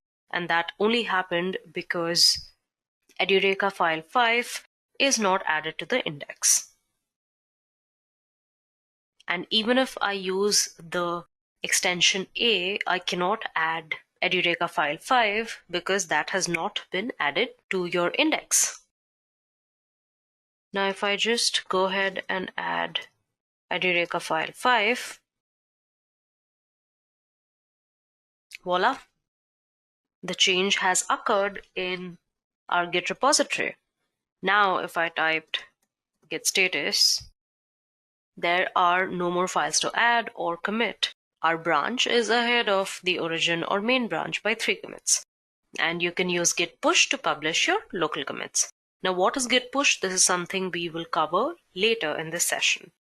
Now understand that before you affect the changes made to the central repository, you should always pull changes from the central repository to your local repository just to get the most updated version of your branch. You'll get all the work of your collaborators that have been contributing in the central repository. For that, you use the pull command. Now, as you can see, there's nothing to commit and your working tree is clean. There are other commands like the git status command, which you could use for similar purposes. For example, you have the git log command, which only operates on committed history. It basically will display to you the committed snapshots and will let you list the project history, filter it, and search for specific changes. So if you typed git log, it's going to show you all the commits that have happened since we started with this git file. Okay, so you can see at the bottom, your original main, there's your initial commit, right? Then our first commit where we committed 3 files, then we committed the 4th file, and finally when we committed file number 5, right? These are all the commits, including the initial commit, the first one. Yeah, along with the author and the date and time. Remember when I told you about everything is recorded when you're using Git? This is what I meant. You can always access who made commits at what time and what commits were made when you use a version control system such as Git. Now at a point like this, I think it's crucial to mention one more command, which is the git tag, and it's used to basically capture a tag in history or a point in history that is used for a marked version release, right?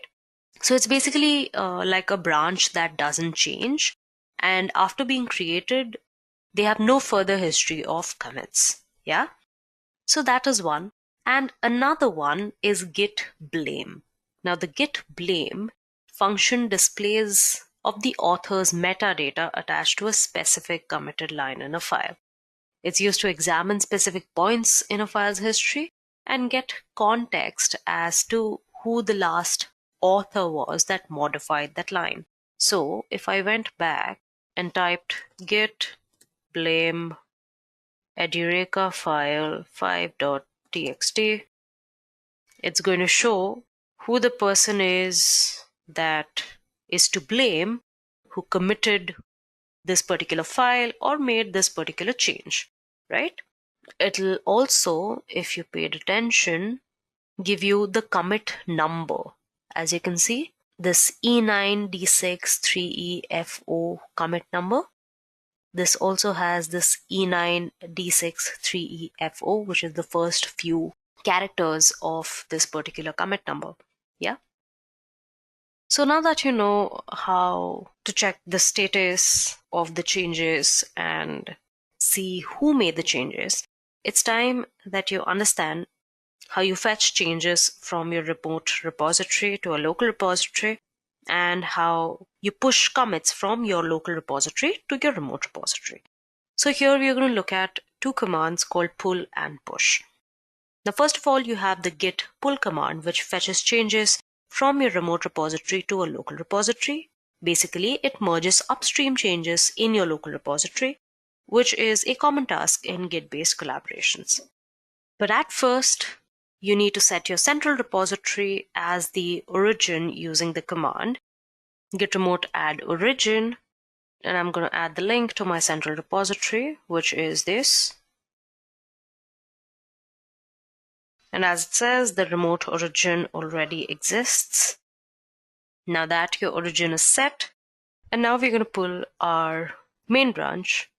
So I'm just going to type git pull origin main, and it says we are already up to date. Now, certain number of tutorials or documents that you might be following might even give you the command git pull origin master, in which case you're working on the master branch. Now, to know which branch you're at, you can just use the command git branch vv. Yeah, I'll tell you which branch are you working on. Yeah. So yeah, we are working on the main branch, and we are already up to date with the branch since my local repository was already updated with files from the main branch. This is the message of an up-to-date branch. Now you can also use git pull origin and your whatever branch name. Here I'm using main. That's a mistake on my part. Maybe I was trying to clear the screen. All right. So here, even if I pull from the branch using git pull origin and the branch name to my local git repository, you can see it's already up to date. So now my local git repository is now all updated with the recent changes. So now it's time to make the changes to your central repository by using the push command. So we're going to use the push command. This command transfers commits from your local repository to your remote repository, and it is basically the opposite of your pull operations. Pulling will import commits to your local repositories, whereas pushing will export commits to your remote repositories. It's going to ask you for your username.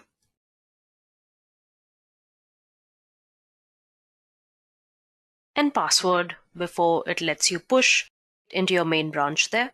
So I've put in the username and password for my GitHub account.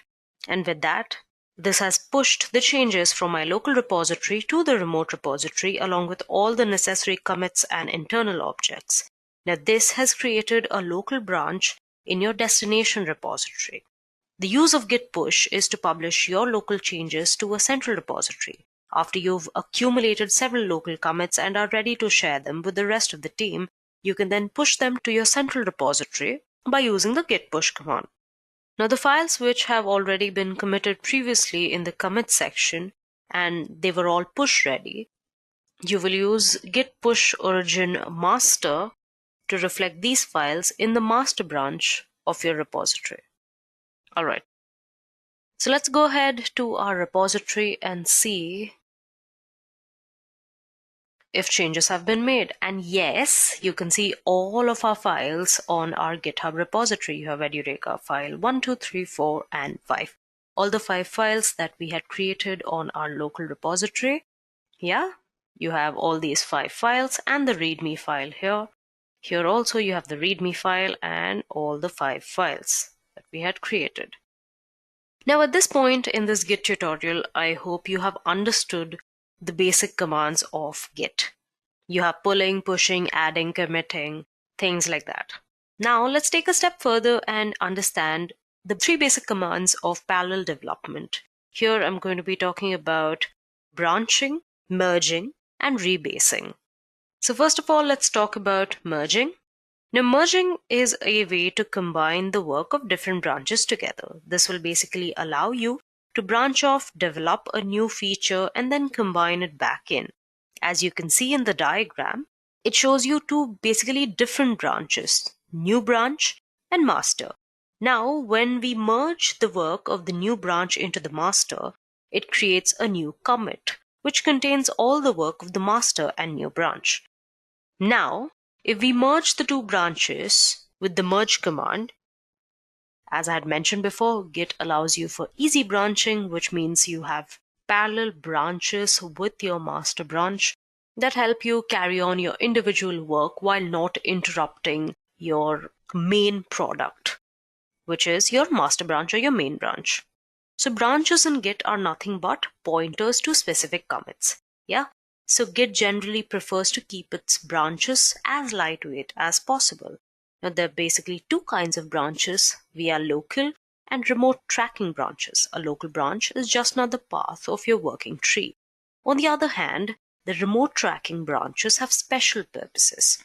Some of them are linking your work from your local repository to your central repository and automatically detecting which remote branches to get changes from when you do a Git pull. So you can check what your local branch is by using Git branch. So you know you are at your main branch. And the one thing you should understand, one thing is like a main mantra of people who use Git are branch early and branch often. Yes. So to create a new branch, you're going to use a command git branch and your branch name. And in this case, I'm just going to use a branch name Edureka images. All right. And here you can see this diagram shows the workflow of a new branch that is created. When we create a new branch, it originates from the master branch itself. So since there's no storage or memory overhead with making many branches, it's usually easier to logically divide your work up than having big chunky branches. Hence, the branch often part. Now let's see how to commit using branches. Now branching includes the work of a particular commit along with all parent commits, right? So as you see, the new branch has detached itself from the master or the main branch, and hence it'll create a different path. So we are going to git check out the branch name, which in our case is Edureka images. And then we are going to git commit. So you have untracked files, Edureka images, and nothing added.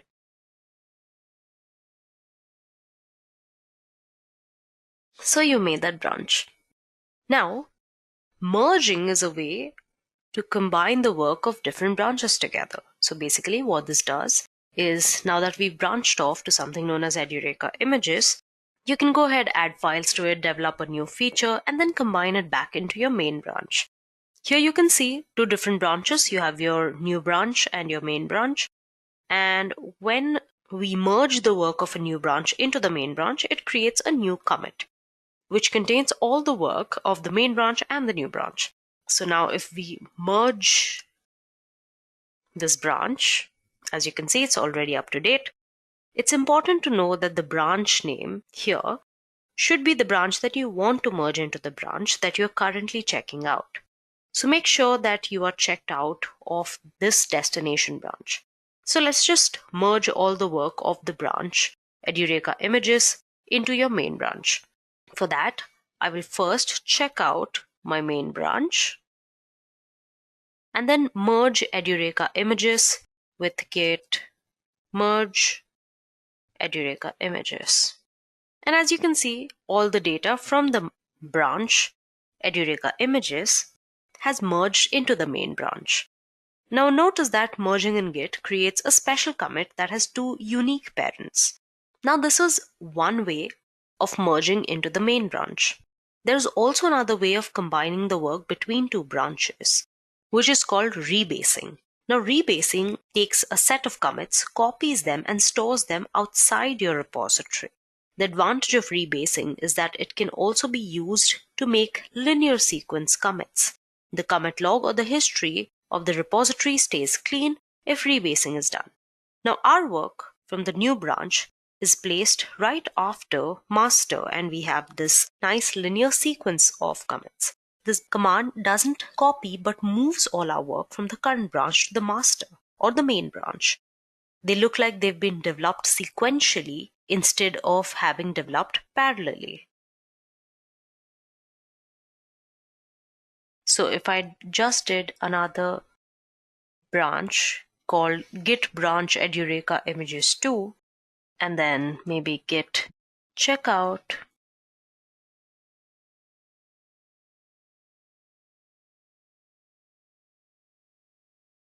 okay, then we git commit this, and then I could just git rebase main, and your current branch will be up to date. This command basically moves all of your work from your current branch to your master branch, and it'll basically look like it has been developed sequentially instead of having developed parallelly. Now, apart from these, there are certain operations that you ought to know. Firstly, archiving your repository. You can use this command. It stores all of your files and data in a zip file rather than a .git directory. This creates only a single snapshot, omitting version control completely though. This comes in handy when you want to send these files to a client for review who doesn't have Git installed in their computers. Apart from this, you can also bundle your repository, which basically turns your entire repository into a single file. This pushes the master branch or the main branch to a remote branch, only contained in a file instead of a repository. You could alternately change the repository, clone the repo bundle, create a copy, and use git log, but that is like 5 commands instead of 1. Why not just use 1 command? And finally, stashing uncommitted changes. When you want to undo adding a feature or any kind of added data temporarily, we can always stash them temporarily. You can use git status, stash status, and then you want to reapply the changes you stashed using git stash apply. Having said that, let's move on to another very important topic in this Git tutorial. Let's go through a brief introduction to SSH. Now, what is SSH? What is an SSH key? Now, an SSH key is an access credential for Secure Shell Network Protocol. It's basically an authenticated and encrypted secure network protocol and is used for remote communications between machines on an unsecured open network, for remote file transfer, network management, and remote operating system access. So basically, it's typically used to log into a remote machine and execute commands in it. But this also supports tunneling, forwarding TCP ports, and X11 conditions. It can transfer files using associated SSH file transfer or secure copy protocols. It provides you several alternative options for strong authentication and protects the communication security and integrity with very strong encryption. It's a secure alternative to the non-protected login protocols and insecure file transfer methods such as FTP. So basically, how do you create SSH keys? You start by using the command ssh-keygen, and then you'll be prompted to enter a file in which to save the key. So home, Edureka. Then we're going to enter a passphrase. I'm just going to leave it empty again. And you can see our identification has been saved in the file that we specified. And we have something known as a key fingerprint. And finally, what we have to do is add the new SSH key to the SSH agent. And then you will see identity added. And that's it. You have created an SSH key.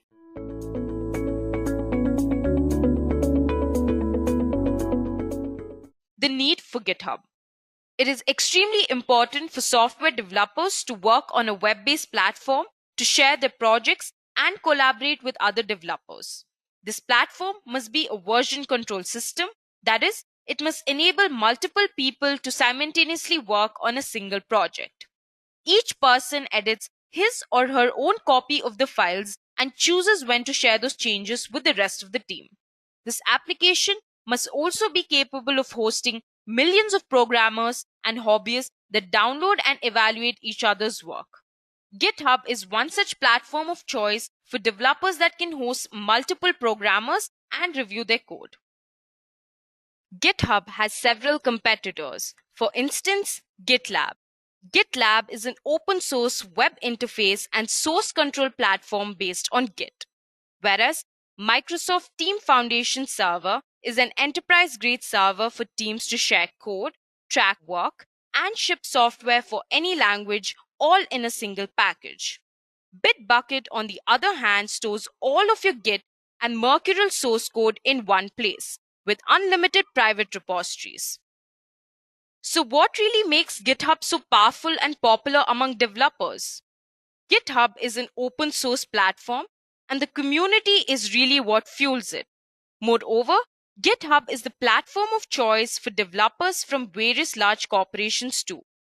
Microsoft is the #1 contributor to the system, but there are also Google, SAP, Airbnb, IBM, PayPal, and many others. Exposure and insight that you can get on GitHub are simply unmatched by any other platform. Here you can discover code written by others, learn from it, and even use it for your own projects. Versions control on GitHub works very much like Microsoft Office or Google Drive. It simply tracks all the changes made to your code and who makes them. You can always review the detailed change log that neatly hosts all of the relevant information. Using GitHub eliminates the need for complex corporate security solution because everything is on cloud. The platform protects code branches, verifies commit signing, and controls access. Now that we know why we need GitHub, let us understand what is GitHub. GitHub is a Git repository hosting service that provides a web-based graphical interface with many features. A repository is usually used to organize a single project. Repositories can contain folders, files, images, videos, spreadsheets, anything your project needs. Let's say, for example, a team wants to work on a particular project. Here they can simultaneously write and update their code to a central repository which is present on GitHub. So GitHub is a highly used software that is typically used for version control. It is helpful when more than just say one person is working on a project. For example, a software development team wants to build a website and everyone has to update their codes simultaneously while working on this project. In this case, GitHub helps them to build a centralized repository where everyone can upload, edit, and manage the code files. Most software projects have a bug tracker of some kind. GitHub's tracker is called Issues and has its very own section in every repository. Issues basically are a great way to keep track of tasks, enhancements, and bugs for your project. Moving on, people often get confused between the terms Git and GitHub. Now let me clearly explain the difference between them. Git is simply a version control system that lets you manage and track changes within your project, whereas GitHub is a cloud-based service that lets you manage Git repositories. So basically, Git is the tool and GitHub is the service. Now that we know the difference between Git and GitHub, let us move on and understand how these two work hand in hand. We already know that Git is a version control tool that will allow you to perform all kinds of operations to fetch data from the central server or push data to it, whereas GitHub is a code hosting platform for version control collaboration. GitHub is basically a company that allows you to host a central repository in a remote server. Now, without any further ado, let's get started with the demonstration on how to use GitHub. So for this demonstration, we're working on the website version of GitHub. There's another version of GitHub that is the desktop version, which you can download it to your personal computer. So we're simply going to search for GitHub in our search engine. The first link will lead you to the official website of GitHub. So I'm going to click on that. So this will redirect me to the main homepage of GitHub. As you can see, there is a search GitHub option. There are also two buttons that says sign in and sign up. If you're new to GitHub, you can simply enter in your credentials, that is a username, email, password, and sign up for GitHub. But if you already have an account like I do, I'm simply going to click on the sign in button and it'll redirect me to a page where I have to enter the credentials, that is my email address and password. I'm going to do that now and I'm going to click on the sign in button. Now, this is the main page of my account. As you can see, I have no repositories. It's all new, it's all fresh. But if you're not new to GitHub, you can view all of your repositories on the left-hand corner. Now, before we move on, I'm going to explain you all the features that are present within GitHub. So you can see a search bar here. So the search bar will allow you to look for profiles, certain keywords, look for different kinds of projects that are available on GitHub. All of those can be done using this bar here. And you can see 4 options next to the bar that says pull requests, issues, marketplace, explore. Pull requests we'll learn later on in this session, but the issues and marketplace we won't be discussing in this video for now. The explore button, on the other hand, is an extremely important and interesting button. So once I click on that, it'll redirect me to a page with some activities that are going on around in GitHub. You can see here they're trending repositories, they're trending developers. Basically, this is a feed that will allow you to interact with developers and other people, collaborators from all around the world, basically. In Instagram too, you have an explore button which will allow you to interact with different people from all around the world. So the same concept is implied in the GitHub explore button too. So you can explore topics, you can explore trending repositories, developers. Basically, it's an interaction with other people from different parts of the world. So I hope that's clear. Now, the most important part of the session are the three buttons that are available in the right-hand corner of the navigation bar. So you can see there's a bell icon, there's a plus icon, there's a pixelated icon on the right-hand corner. So the bell icon allows you to read notifications of your activities that occur in GitHub. So that's what it really is. You can see the inbox will allow you to view all of the notifications. You can also view the unread notifications by clicking on this unread button. As of now, I don't have any notifications, so there's nothing available. You can also group these notifications by the date or repository by clicking on this group by button here. You can also view your saved notifications by clicking on here. And the done button, on the other hand, will let you mark all of your notifications that you're done with, your previous notifications. So these are the three important buttons you'll have to know in this bell icon. And the filters are not necessary as of now, so I'm not going to discuss that. This button, on the other hand, will allow you to manage your notification settings and your subscriptions too. So that's all for this bell icon. The next important button is this plus icon. As you can see, there are 5 drop-down options that appear here. The first one being new repository, followed by import repository, new gist, new organization, new project. So new repository we've already discussed previously in this session. A repository is a place where you create your files for your project. It's basically a storage space, right? So your repository can directly interact with your Git, right? So the new repository option will allow you to make files, a repository, to your GitHub account, right? The Git, on the other hand, the tool that which we use to make local repositories in our personal computer, can be directly pushed on. The local repositories can directly be pushed onto your GitHub account. So that's what the new repository button allows you to do so.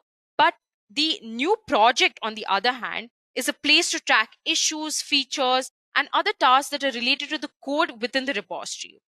You can also connect with the DevOps build and deploy process, assign people to tasks, and so on by using this button. That is the new project button. So the difference between the new repository button and the new project button is that projects in GitHub are only a part of GitHub, but not Git. But the new repository option is a part of GitHub and Git. So that's the main difference between new repository and new project. I hope that's clear. So the next button will drop me down some interactions that I can make with my profile. So if I click on this your profile option, it will redirect me to a page where I can edit my profile. I can really create my identity using this page. So here, if I click the edit profile, I can add a bio about myself. I can add the company in which I'm working in, the location at where I am, the website, Twitter username, etc. All of that I can add here, all of the information about myself.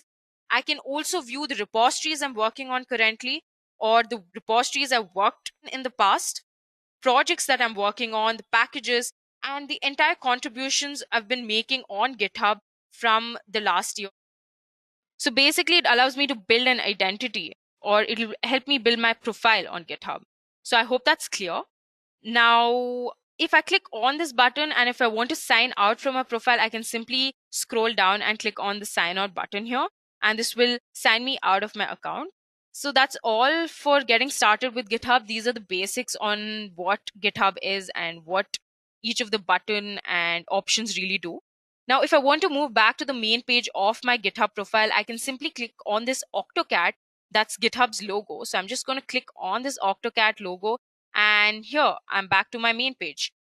Now, before we move on and work on the different operations and options within GitHub and learn different things about GitHub, I'm going to give you a brief overview on how to download the desktop version of GitHub. So I'm simply going to search for GitHub Desktop on my search engine, and I'm going to click on the first link that's available on this page.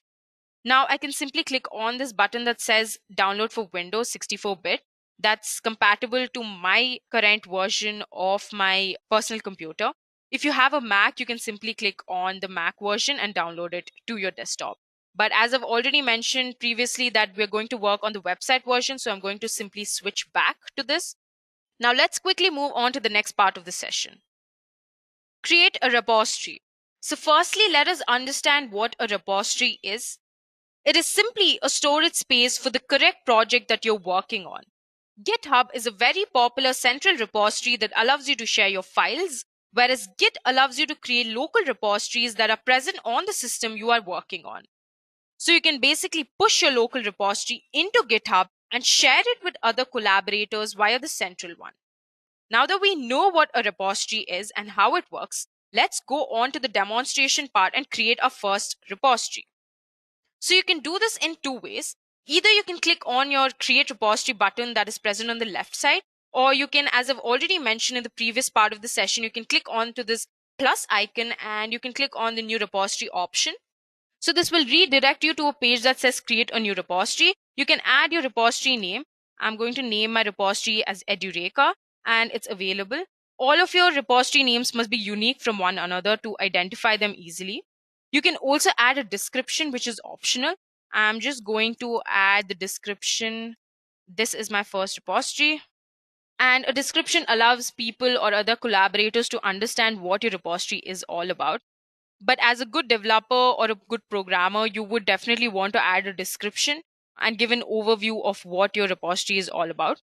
There are two options now available that says private or public. Now you can choose your repository to either be public or private. So the private one lets you decide who can access your profile, whereas the public one lets anyone view and access your repository, but you can choose who can commit to it. That's the difference between public and private repository. I'm going to let my repository be public as of now. Now, if you scroll down, you can see that you can initialize your repository with three options. The first one being add a README file. The second one being add a git ignore file. You can always choose add a README text file to your project, which often contains information about the project and other necessary details the user must be aware of when he or she is accessing that particular project. Now, I want a README file for my repository, so I'm going to click on this button here. That's going to check it.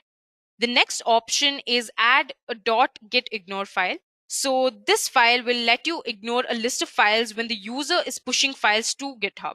That's what this option really does, but I'm going to let this be unchecked for now. For your repository to truly be open source, you will need to license it, so others are free to use, change, and distribute the software. You can simply click on choose a license option and pick the required license for your project. There are several licenses like MIT, GPL, Apache License 2.0, BSD, etc. But for this repository, we don't really need a license, so I'm going to untick this too. And now you can see there's a piece of information that says this will set master as the default branch, but I'm going to ignore this for now. I'm going to explain about branches later on in this session. So this is all you have to do to create your first new repository. You add a name, you choose a description, you add an optional description, you let your repository be either public or private, and you initialize your repository with either of these three options. And I'm simply going to click on my create repository option. Now this will redirect me to a page with all the information and the files that are currently present in my repository. You can see here my repository name is present here with the optional description that I gave, and the number of files. Currently we have only just one file, that's the readme text file, and that's present here. So this is all we have. Congratulations, you just created your first repository. Now you can see there are some options that says issues, pull requests, actions, projects, wiki, security, etc. We don't have to really talk about all of these right now. We will just learn about one option that says code here. So this is really important. If you click on this button, you can see that there's a link that is available here, an HTTPS link. So if you copy this link and paste it on your Git terminal that's present on your computer, you can download this entire project directly to your local system. So that's what the link is for. I hope that's clear. And the next option that says open with GitHub Desktop will allow you to open this entire repository in your GitHub Desktop version. And you can also, the last option that says download zip will allow you to download this entire repository in the form of zip files. So all of your project files will be within that zip file. So that's all you have to really know about your repository. And I'm going to click on the README text file that's available. It will take me to another page with some extra information about that file. You can see currently we have 2 lines and the memory space that is allocated to this file. So we currently have 2 lines, that is Edureka, and this is my first repository. And you can also see the number of contributors to this project. That is just one, that's just me for now. And you can view the history of the commits or the changes that have been performed in your file. So we'll come back to that part later on this session, but you can move back to your main page of this repository by clicking on the name button here. So Edureka is the name of my repository, so I'm going to click on that. So now I'm back to the main page of my repository. Before we learn how to create our first branch, let us understand what branches are. Branches allow you to work on other features that can be included and merged with the master branch if required. So what is the master branch? The master branch is the main branch where your project resides on. So all of the changes, all of the activities that you do with your main project lies or is on your default branch that is named as the master branch. So what really GitHub allows you to do is it allows you to create additional branches. So on these additional branches, you can work on the other features or you can experiment with your project. And if you're happy with this, you can simply merge these features to your main branch, that is your master branch. This is what branches are really for. So they simply allow you to work on other features. That's what branches are. So let's move on to the demonstration part and look at how we can create our own branches. So now if you look on the left corner, you can see a button that says master. So currently we're on the master branch and there's only one branch, and the master branch, as I've already mentioned, is the default branch. So when you create a repository, you're automatically creating a master branch. So this is where your project will be residing on. And now if you want to create another branch, say let's name this branch 1 branch.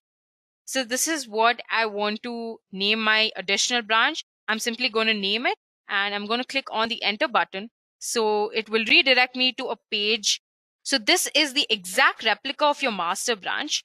And you can work on this branch. You can work on any other feature, or you can add something, you can remove something, you can really experiment on this branch. And if you're happy with this, you can merge back this feature or the experimentation that you've been working on to your master branch, right? So you can see there's a README text file. It's exactly the same. There's the name of your repository, the description of the repository. You can click on the README text file and everything's the absolute same. You can quickly switch back to the main page.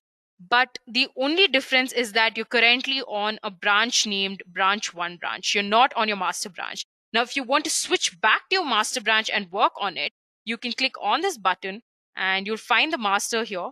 You can click on that and it will take you back to your master branch. Here you can work on your project. So there are currently 2 branches. You can see that, and everything's normal. Everything looks simple. That's all for branches. It's really easy. I hope it's clear.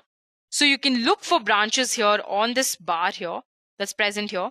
You can also create new ones in the same option. So that's all for branches. Let's move on to the next part of the session.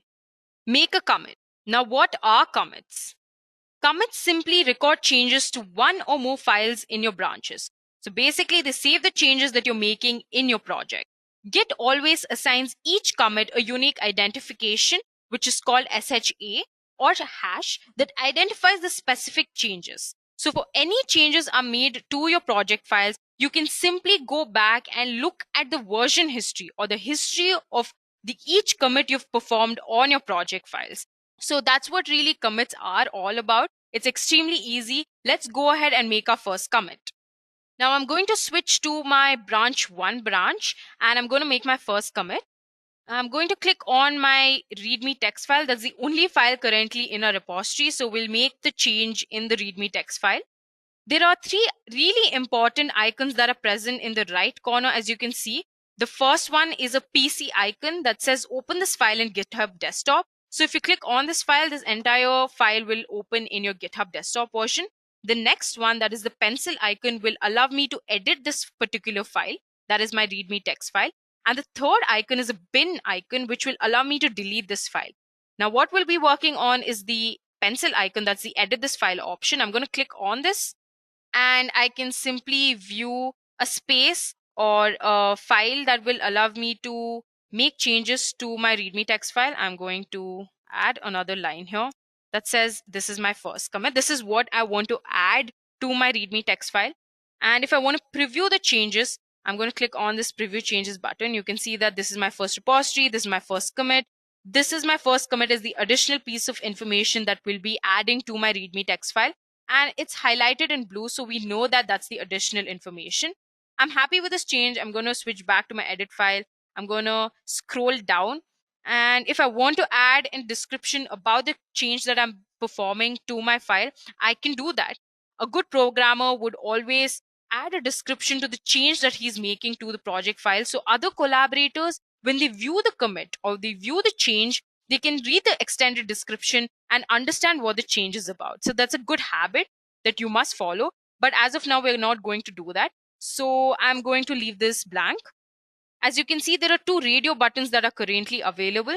The first one says commit directly to the branch 1 branch. This will allow me to make the change or save or make the commit directly to my branch 1 branch only. So the change that I'm making currently is only implemented to my branch 1 branch.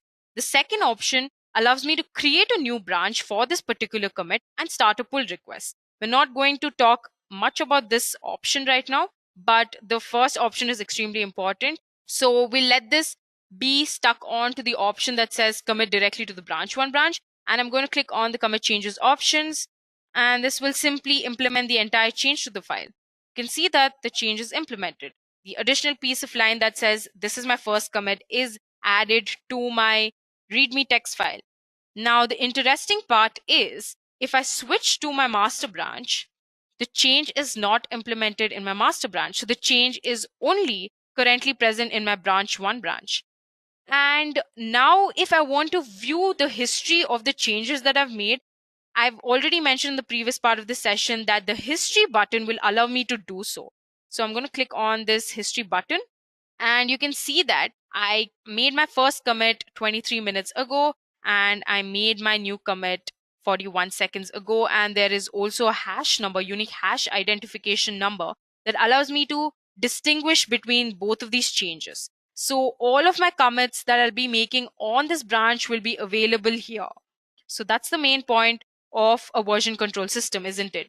Understanding and keeping a record of all the changes that we're performing in our files and our projects. So this gives full justice to the word version control. So that is what GitHub is all about. Now that we learned how to make our first commit, let's move on to the next part of the session. Open and merge pull requests. So what are pull requests? Pull requests let you tell other developers about changes you've pushed to branch in a repository on GitHub. So once a pull request is open, you can acknowledge and review the changes with collaborators and add follow-up commits after which your changes are merged into the base branch. So there are two ways to create a pull request. The first one being pull request from a forked repository, and the second one being pull request from a branch within a repository. Currently in this demo, we will work on the second one, that is pull request from a branch within a repository. Now I'm simply going to switch to my demo part. Okay, now currently I'm on my master branch. I'm going to click on this pull request option that's here. Now it says branch 1 has had recent pushes 3 minutes ago, compare and pull request. I'm not going to click on that. I'm going to simply click on the new pull request option here. So this will allow me to compare the changes. There's a base branch and a compare branch. The base branch is the master branch and the compare branch, I will compare my master branch to my branch 1 branch. So this notification says that the merge between the branch 1 branch and master branch is definitely possible. So it's a green signal. So if I scroll down, I can view the difference between both the branches. So the left hand side indicates the information that is present on the master branch and the right hand indicates the information that is present in my branch 1 branch. Plus sign indicates the additional information that is present in my branch 1 branch. I'm happy with this. So I'm simply going to scroll up and create the pull request. I'm going to click on that. I can also leave a comment and I can preview the change. That's not necessary for now. So I'm going to go ahead and create the pull request. Now this will redirect me to a page. So this page says that the pull request has been opened. And now I can choose to merge this pull request. That is, I can merge the branch 1 branch to my master branch. So it says this branch has no conflicts with the base branch. Merging can be performed automatically. And that's good news, right? So I'm going to click on merge pull request and I'm going to confirm my merge, update my readme text file. I'm happy with that. So I'm just going to confirm it. Now it says pull request successfully merged and closed. You're all set.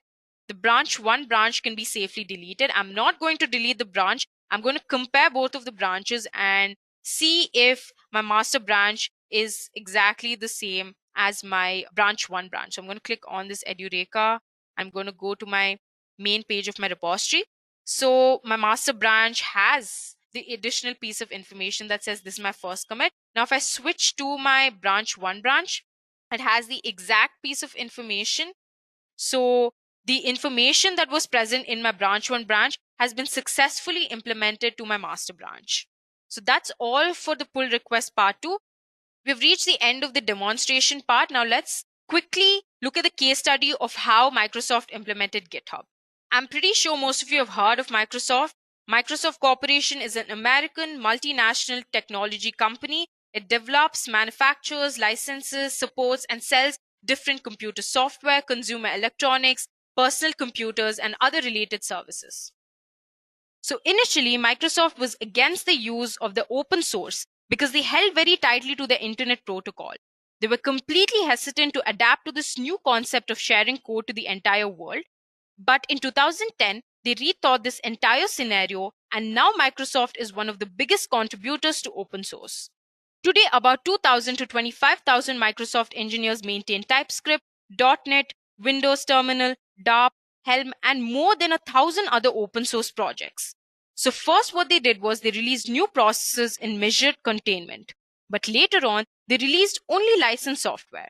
So here, developers can learn from the company's source code, but they couldn't really build on it.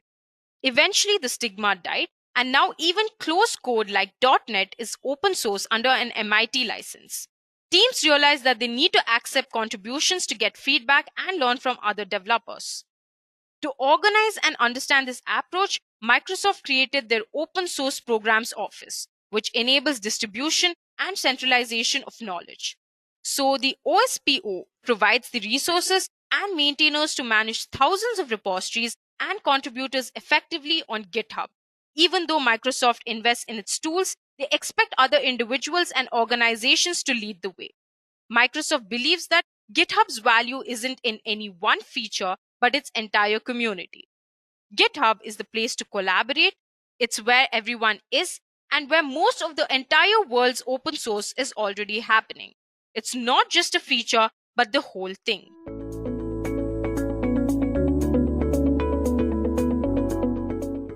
Let's first talk about why we need continuous integration. Let's talk about a scenario where we are not using continuous integration. Now, when we work in a development team, there are multiple developers. Now, all the developers work on different components for a project or for a code. A developer A may be writing code thinking scenario, let's say Python 1.0, and developer B will be writing code thinking of a scenario 1.2, 1.3, and so on. One of the biggest challenges that we face in an industry is how to make sure that all the developers' codes get collaborated and that we are having properly released getting deployed. That is the biggest challenge in the industry. Now, another challenge that most developers fail is debugging. Now, whenever you write a code, there are a lot of bugs and issues. Now, the code is often written thousands and thousands of lines. Now, if you don't have any proper continuous integration mechanism or a packaging mechanism, you'll see it takes days, even weeks and months to debug your code to make it 100% bug-free. Now, that is a challenge that really makes the development process very slow. So, how to test the code? Now, testing used to be a monotonous task. Now, there are teams used to spend months of a life cycle to make the code, complete the test code, and make sure it's bug-free. Now, what used to happen is, guys, two things. One is you are not able to deliver on time, and secondly, business never see value coming out of the IT. If businesses see IT not adding value, IT is not delivering product on time, they will start rethinking and giving a second thought. Why do we need to invest so much money in the IT industry or in the IT software? These things were hampering big time in the development and release of modern day deployment software cycles. In the modern day world, we want to make sure our deployment cycles are robust, we're able to get the main need of the market and deploy the product as soon as possible. But with this approach, we're not using the CI tools. It used to take 6 months to develop a product, deploy a product, and make it bug-free. Now things change drastically when we start using continuous integration. Now using continuous integration, we can deploy codes at the quickest. Amazon, for instance, deploys code every 11.6 seconds. Now how is that possible if you ask? It's because they are using the continuous integration mechanism. Using CI tools like Jenkins, where we can automate the process like building, packaging, deployment, testing, and so on, so that we can do all these things with the click of a button in a matter of seconds. CI process helps us to deploy multiple releases parallelly. Now in one day, we can do thousands and thousands of releases without impacting our environment and making sure these releases are in line with our requirement. The CI tool has an awesome notification mechanism where it notifies instantly of any success or failures happening, so that if I have to debug the code or troubleshoot it, I will know exactly at the pinpoint location where it is failing. You can do multiple notification management mechanism like an email and SMS, any ITSM tools. Now all those modern ways of notification are possible using the CI tools like Jenkins. Now we integrate these CI tools like Jenkins with modern day build and packaging tools like Maven and Gradle, so that we can automate the common problem which developers spend most of their time on. Now, developers spend half of their life cycle like packaging their code, code review, code deployment, unit testing. Now, all those things can be automated and can be done with the click of a button using these CI tools. Now, what is continuous integration? Now, we have talked about how it helps to save time, how it helps to save the energy, and how it helps to make release more frequent, and it helps us to streamline the process. Now, what actually is continuous integration? Now, if I go traditionally, continuous integration is basically, you can say, a process that helps us to combine or make smoothen the automation of tasks like compiling the code, doing the testing, and deploying the code into our life cycles. So how does this continuous integration work? So developers who works on projects generally commit their code in any version tools like GitHub, GitLab, Gitbucket, SVN, etc. So using continuous integration, we pull the code from the version control system like Git, for example. Now we automate the process like code compiling, code testing, code review, and then finally deploy the code in the lowest lifecycle environment. You can say continuous integration is sort of a development practice where developers pull the code from the version control system and make the code deploy in the lower lifecycle environment. Now the beauty of using these CI tool is we can automate the process in such a way that whenever developers make a new commit or a new change in the version control system tools, we can create a sort of a pipeline, and the pipeline automatically picks the code from the VCS tools and compile it and then deploy the software. Another good thing about it is it does not require any human intervention. So once I have set up a pipeline, then I don't need to worry about running the code again and again or making any changes. It automatically happens in a fully automated process, as I mentioned a while back. Now we can use the process whenever a new commit happens, or you can run it on a scheduled basis or something.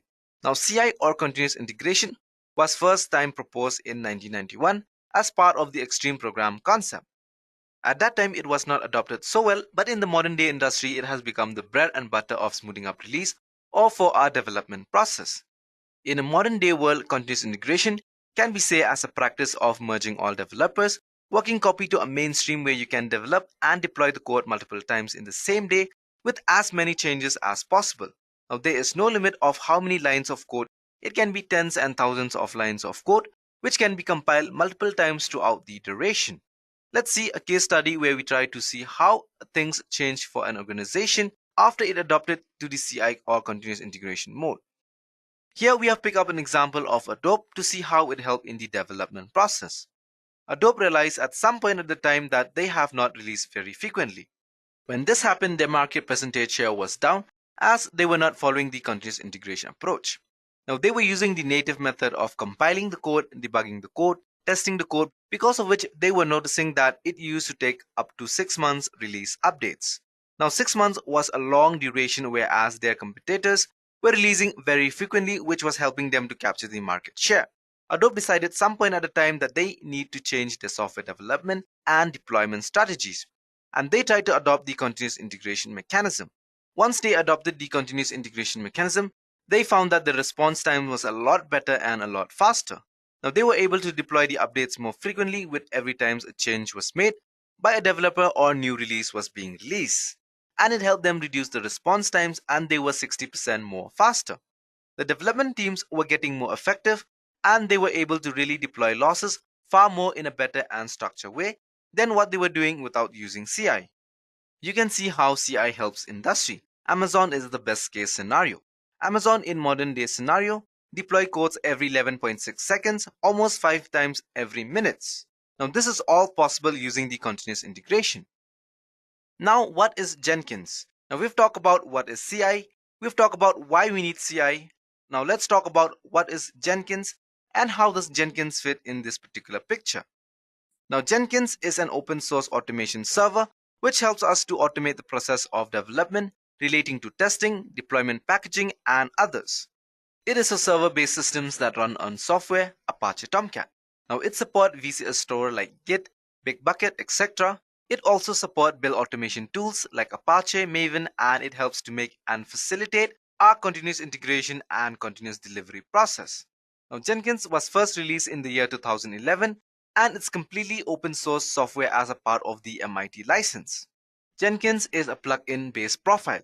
In Jenkins, you have got plugin which basically used to interact with different tools and components. In Jenkins, plugins are primarily released in language other than Java. Plugins are available to integrate Jenkins with most version control system tools and most databases. Using these plugins, we set up purposes, for example, unit testing. Now you can do compiling, you can do packaging. Now you can create some reports. Now you can do some logging. Now all these things are possible using plugins and Jenkins. Another important component that we've talked about in Jenkins, apart from plugins, is Jenkins notification, which we call it as Mailer. Using Mailer, guys, we can configure email notification. For instance, you can configure scenario. For example, you want mail notification when build is successful. Now all these things can be done using Mailer as the Jenkins component.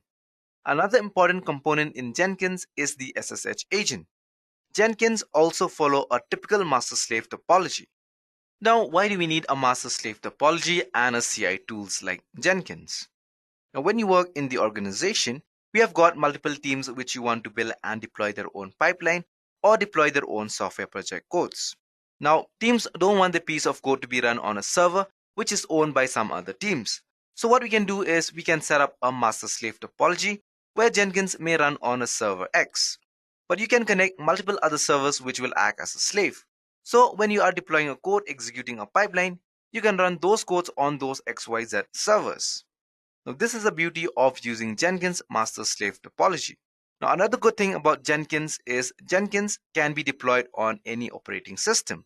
In Jenkins, you can use in a Windows mode, a Linux mode, a Mac mode, or now all these Jenkins jobs can be deployed on any operating system.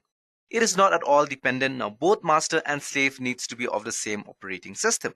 Another important core component of Jenkins call is JavaDoc. This is our plugin in Jenkins which basically is a part of Jenkins core that helps us to publish results like build action, build directory, what is the expected build output. All those things that we see in Jenkins, they all are happening using JavaDoc. Now let's talk about security injection. Apart from that, Jenkins have other sorts of authorization like project-based strategy, metric-based authorization, which help us to make Jenkins more secure. We'll talk more about this when we talk about the Jenkins overall. So as you can see on the diagram, Jenkins is pulling code from the source code control system like Git, Bitbucket, etc. To start deploying it in Jenkins, we have got a notification management system using Mailer, where if the build is successful, we get a WAR file or a zip file. We can define how we want the build to be created, and if it is a failure, it will send the notification management to a developer that something happened wrongly with the specific code lines and you need to rectify your codes. Now that is the beauty of using Jenkins. So Jenkins is still the bread and butter in the industry. There are some Jenkins competitors also in the market like GitLab Jenkins and some others.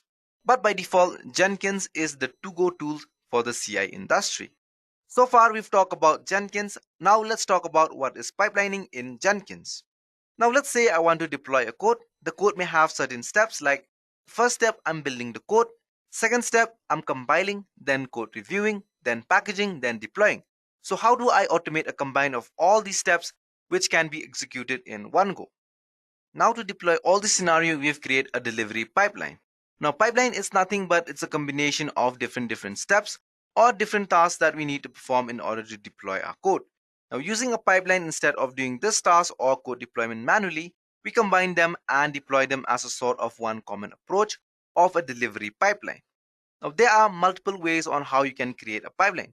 The two most common ways or common approaches of using a pipeline, as you can see from scenario, a declarative approach.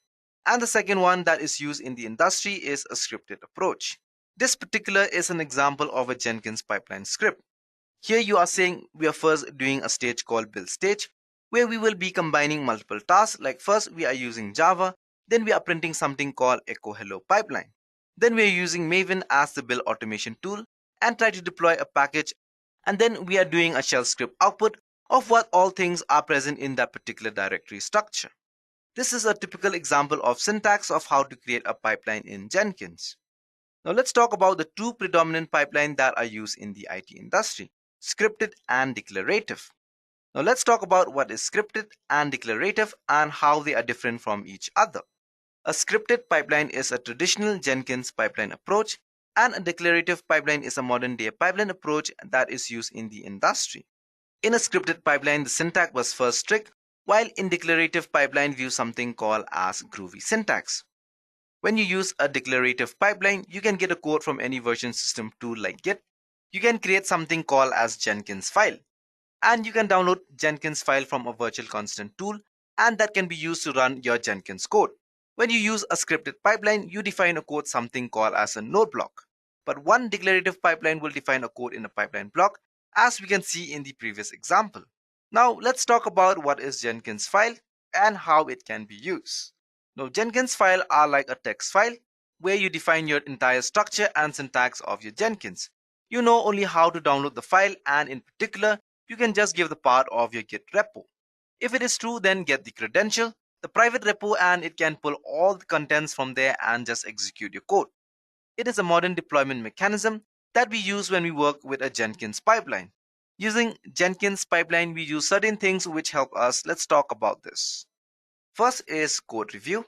Now you do a Jenkins pipeline, you can easily review your code. Your code can be reviewed by multiple developers before being executed.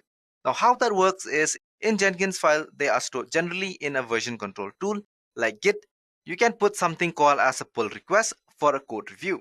Now different members of your team can review the code before you actually pull the Jenkins file and deploy it. Now you can do an audit trail, or refer to as a long audit.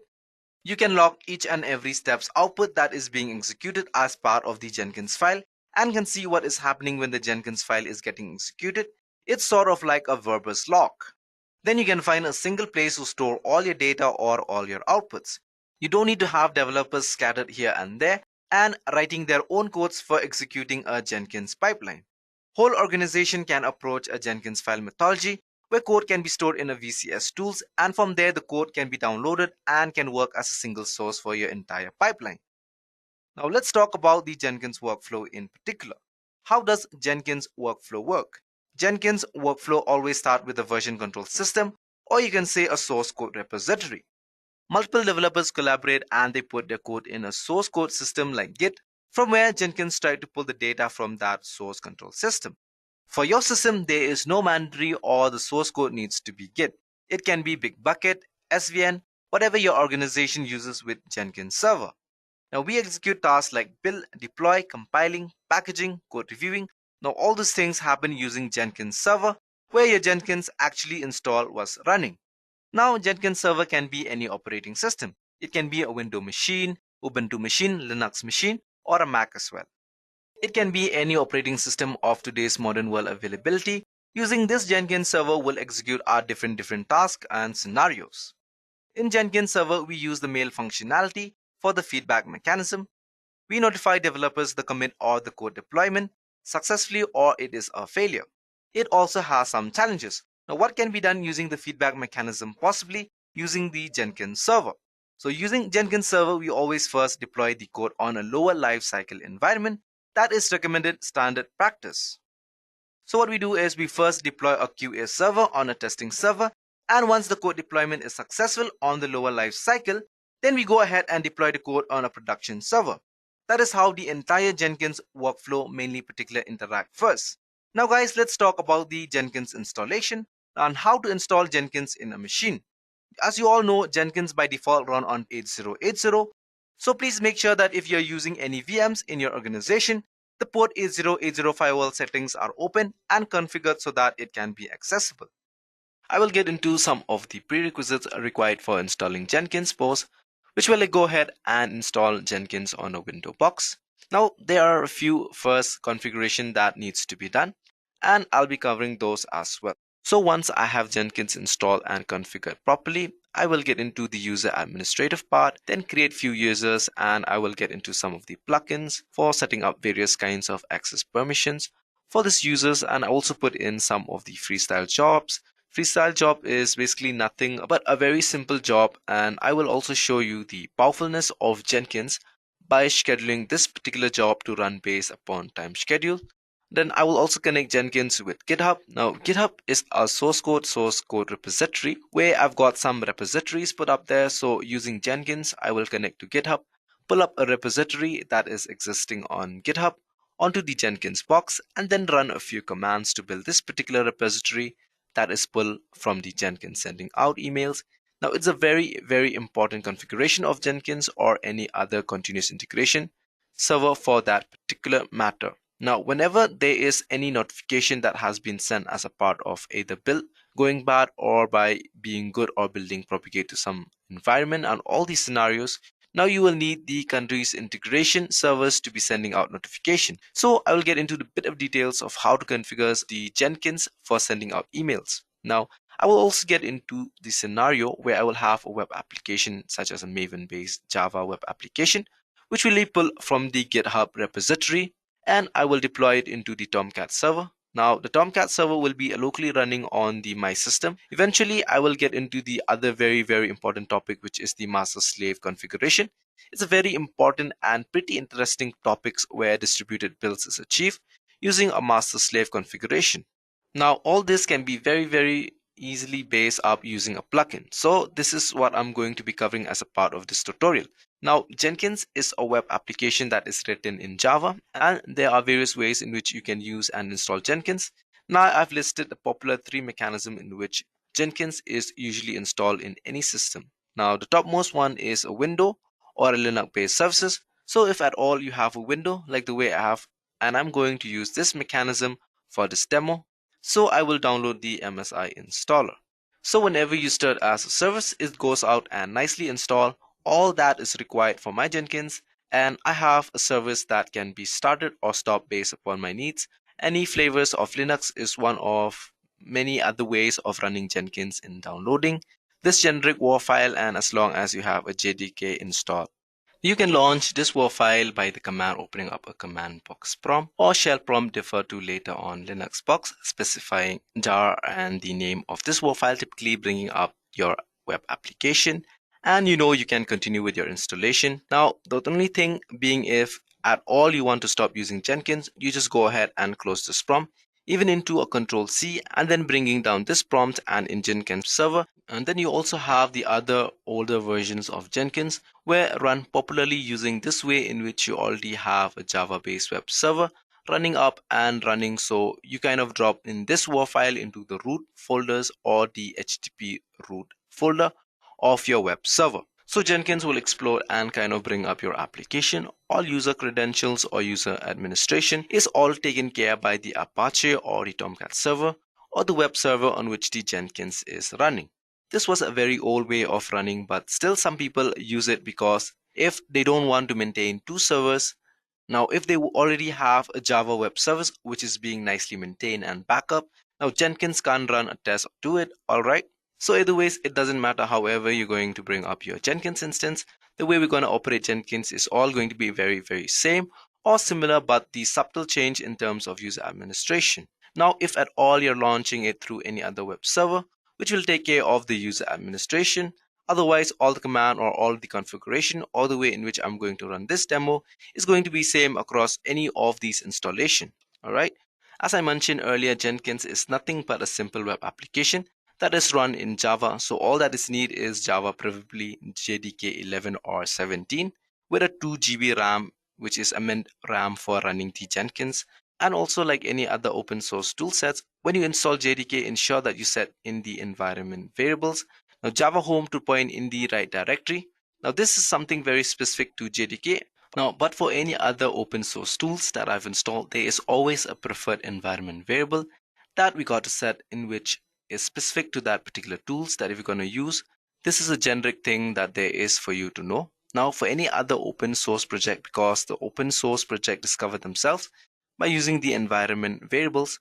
So as a general practice or a good practice, always set these environment variables according. So I already have a JDK 17 installed on my system. But in case you do not, what I will recommend is just navigate to the browser, to the Oracle homepage, just type in your search for install JDK page, then you'll have the accept the license agreement. Now what I will recommend is just navigate on your browser to the Oracle homepage and just type in your search install JDK. Now you're gonna navigate to the down here and install the 64 installer, that is the .exe. Now let me show you once I have installed what I've done with regards to the path. So if you get into this environment variable, so I have just set in the Java home variable. Now you can go back to your this PC, go to C programs, go to Java, and then copy this part, then click in the environment variables.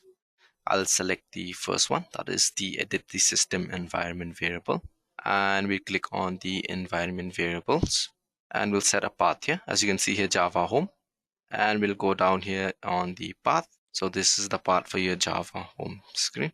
So simply click on edit and click on new, and we will just paste the path which we have just copied from the install.exe Java. So I've already installed it, as you can see there, C program files. I simply click on OK. So the only difference between the system variables and the user variables for daemon is this is control the whole system of the JDK, the system variable. So we want to edit in the system variables. So the path I've been changing here is in the system variables. All right. Now the home variable is where I have the SQLs and program friend of the JDK 17. Now you see this is my Java home. All right. Now one thing to do is ensure that in case you run Java or Java C, for a command, you ensure that you also add the path into this path variable, right? So if you see somewhere, I will say there you got the colon program files. Now you click on that and I'll show you the bin as well, which I've copied and pasted here as well. Okay. So simply just go back. So that's how you get the bin. Copy this path and paste it here, which I've already done it.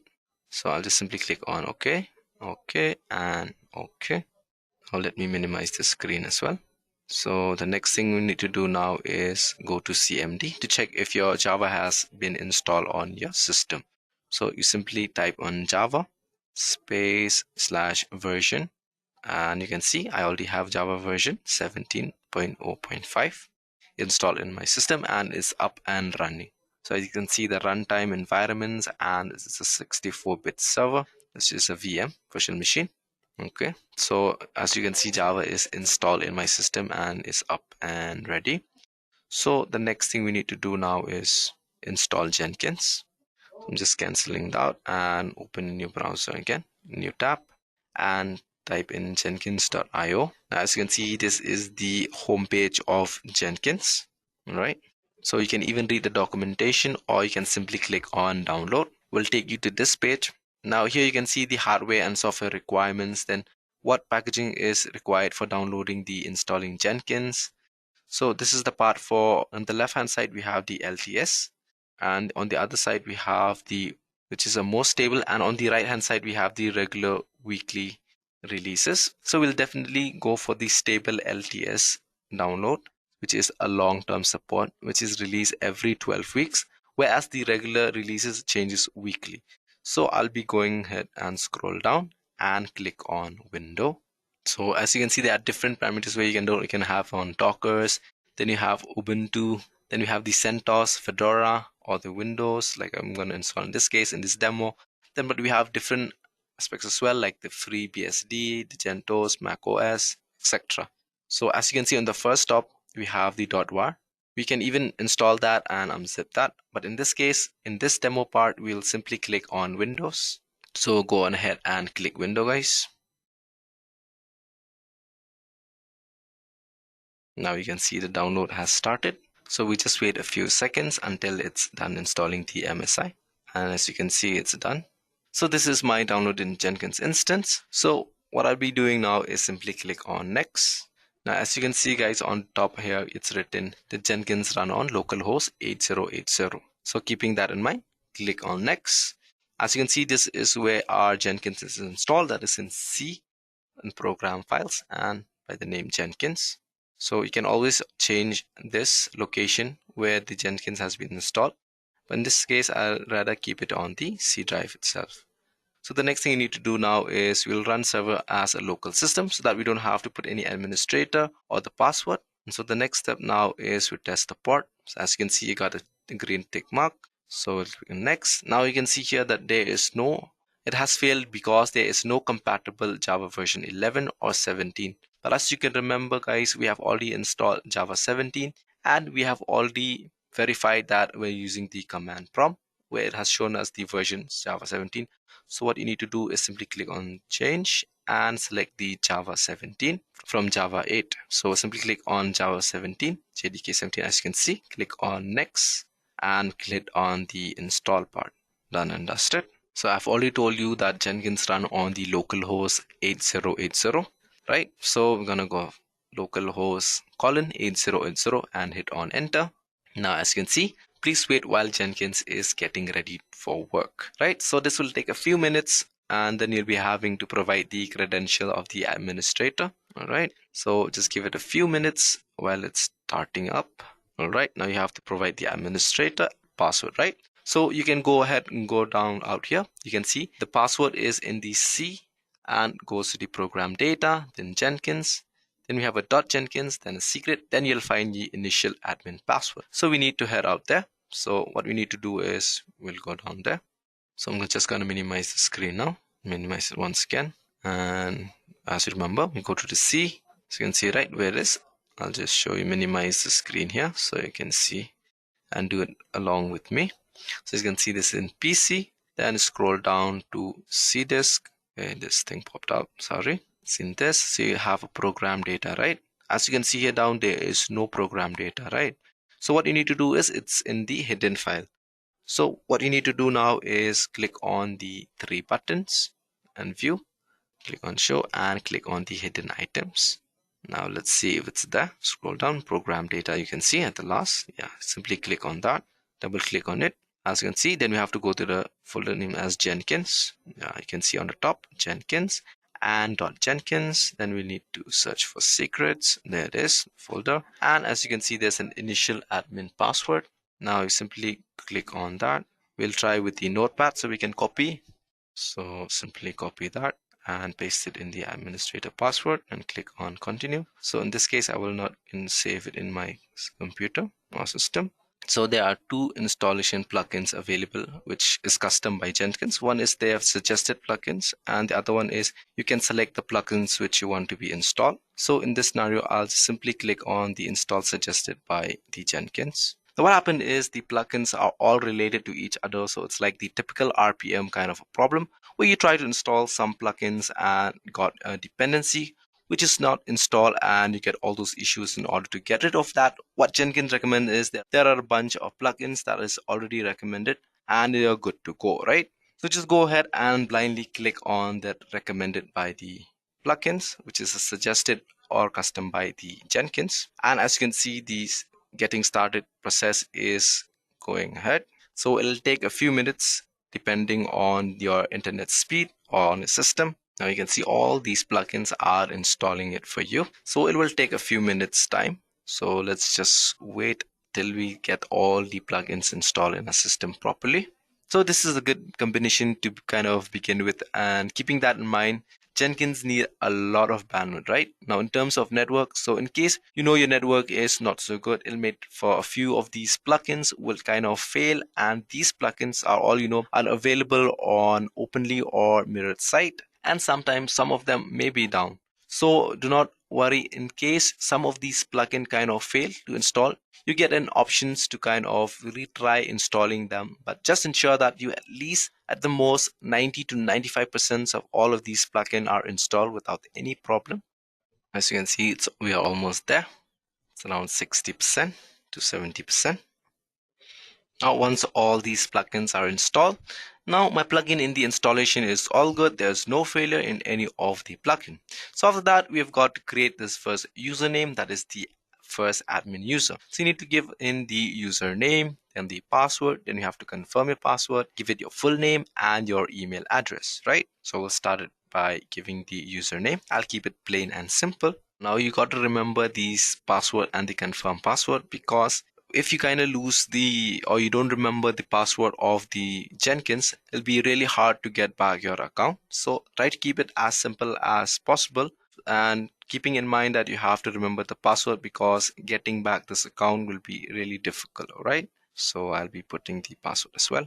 Give it my full name. Okay, my A is small, and go to the email address damandla.namare@edureka.co. All right, so once it's all done, so just simply click on save and continue. So click on never, don't want to save the password, and finish. Now start using Jenkins. All right, now that's kind of complete my Jenkins installation. As you can see, it was not that tough at all. Now the Jenkins is installed correctly. Now let me quickly walk you through some of the very minimal configuration that is required. Now these are kind of the first time configuration that is required. So, and also let me warn you, the UI is a little hard for many people to wrap their head around, especially the window guys. But if you're all a Java guys, you know how painful it is to write UI in Java. You kind of appreciate how the effort that has gone into the UI bottom line. It was a little hard to know, wrap your head around. It becomes like start using it, possibly you start liking it all right. So I will get into some of these important ones, something called as configuration system, or the configuration a system. This is something kind of put in your configuration to complete your Jenkins instance. Now, few things to kind of look out for. This is the home. Now, configure system is where you kind of put in the configuration for your complete Jenkins instance. Now, a few things to keep a lookout is the home directory. All right. Now, this is a Java home where all the configuration, all the workspace, anything and everything regarding Jenkins is stored out here in the system message. Now, in the system message, you can put in some of the message on the system. You can just type anything you want, probably show up somewhere here on the menu. Now, the number of executors is a very, very important configuration. This just lets Jenkins know at any point in time how many jobs or how many threads can be run. So you can kind of visualize like a thread that can be run on this particular instance. As a thumb rule, if at all you're on a single core system, the number of executor you should be good enough in case at any point if there is any multiple jobs that kind of get triggered at the same time. Now, in case the number of executor are less compared to the number of jobs that are out there to open up the new, so you don't need to panic, because they will get queued up and eventually Jenkins will be get up and running. So just keep that in mind that whenever a new job kind of gets triggered in the CPU usage and the memory usage, in terms of the disk, it's like a very high of the Jenkins instance. So that's something you got to keep in mind. All right.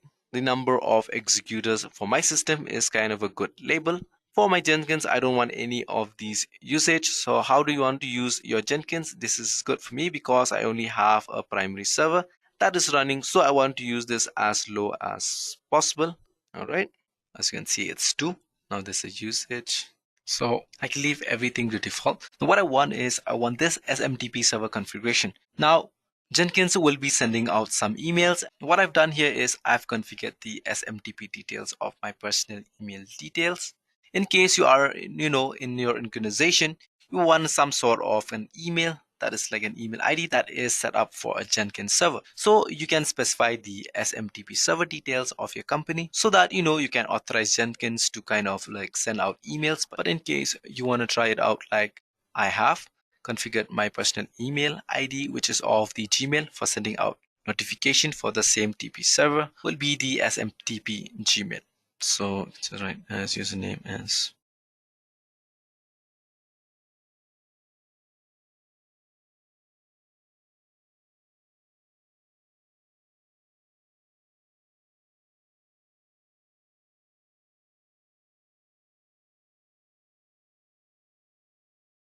so we have used SMTP authentication, and then we given the password. Now you can just send out an email to see if at all this configuration works again. Now Gmail will not allow you to allow anybody to send out notification on your behalf.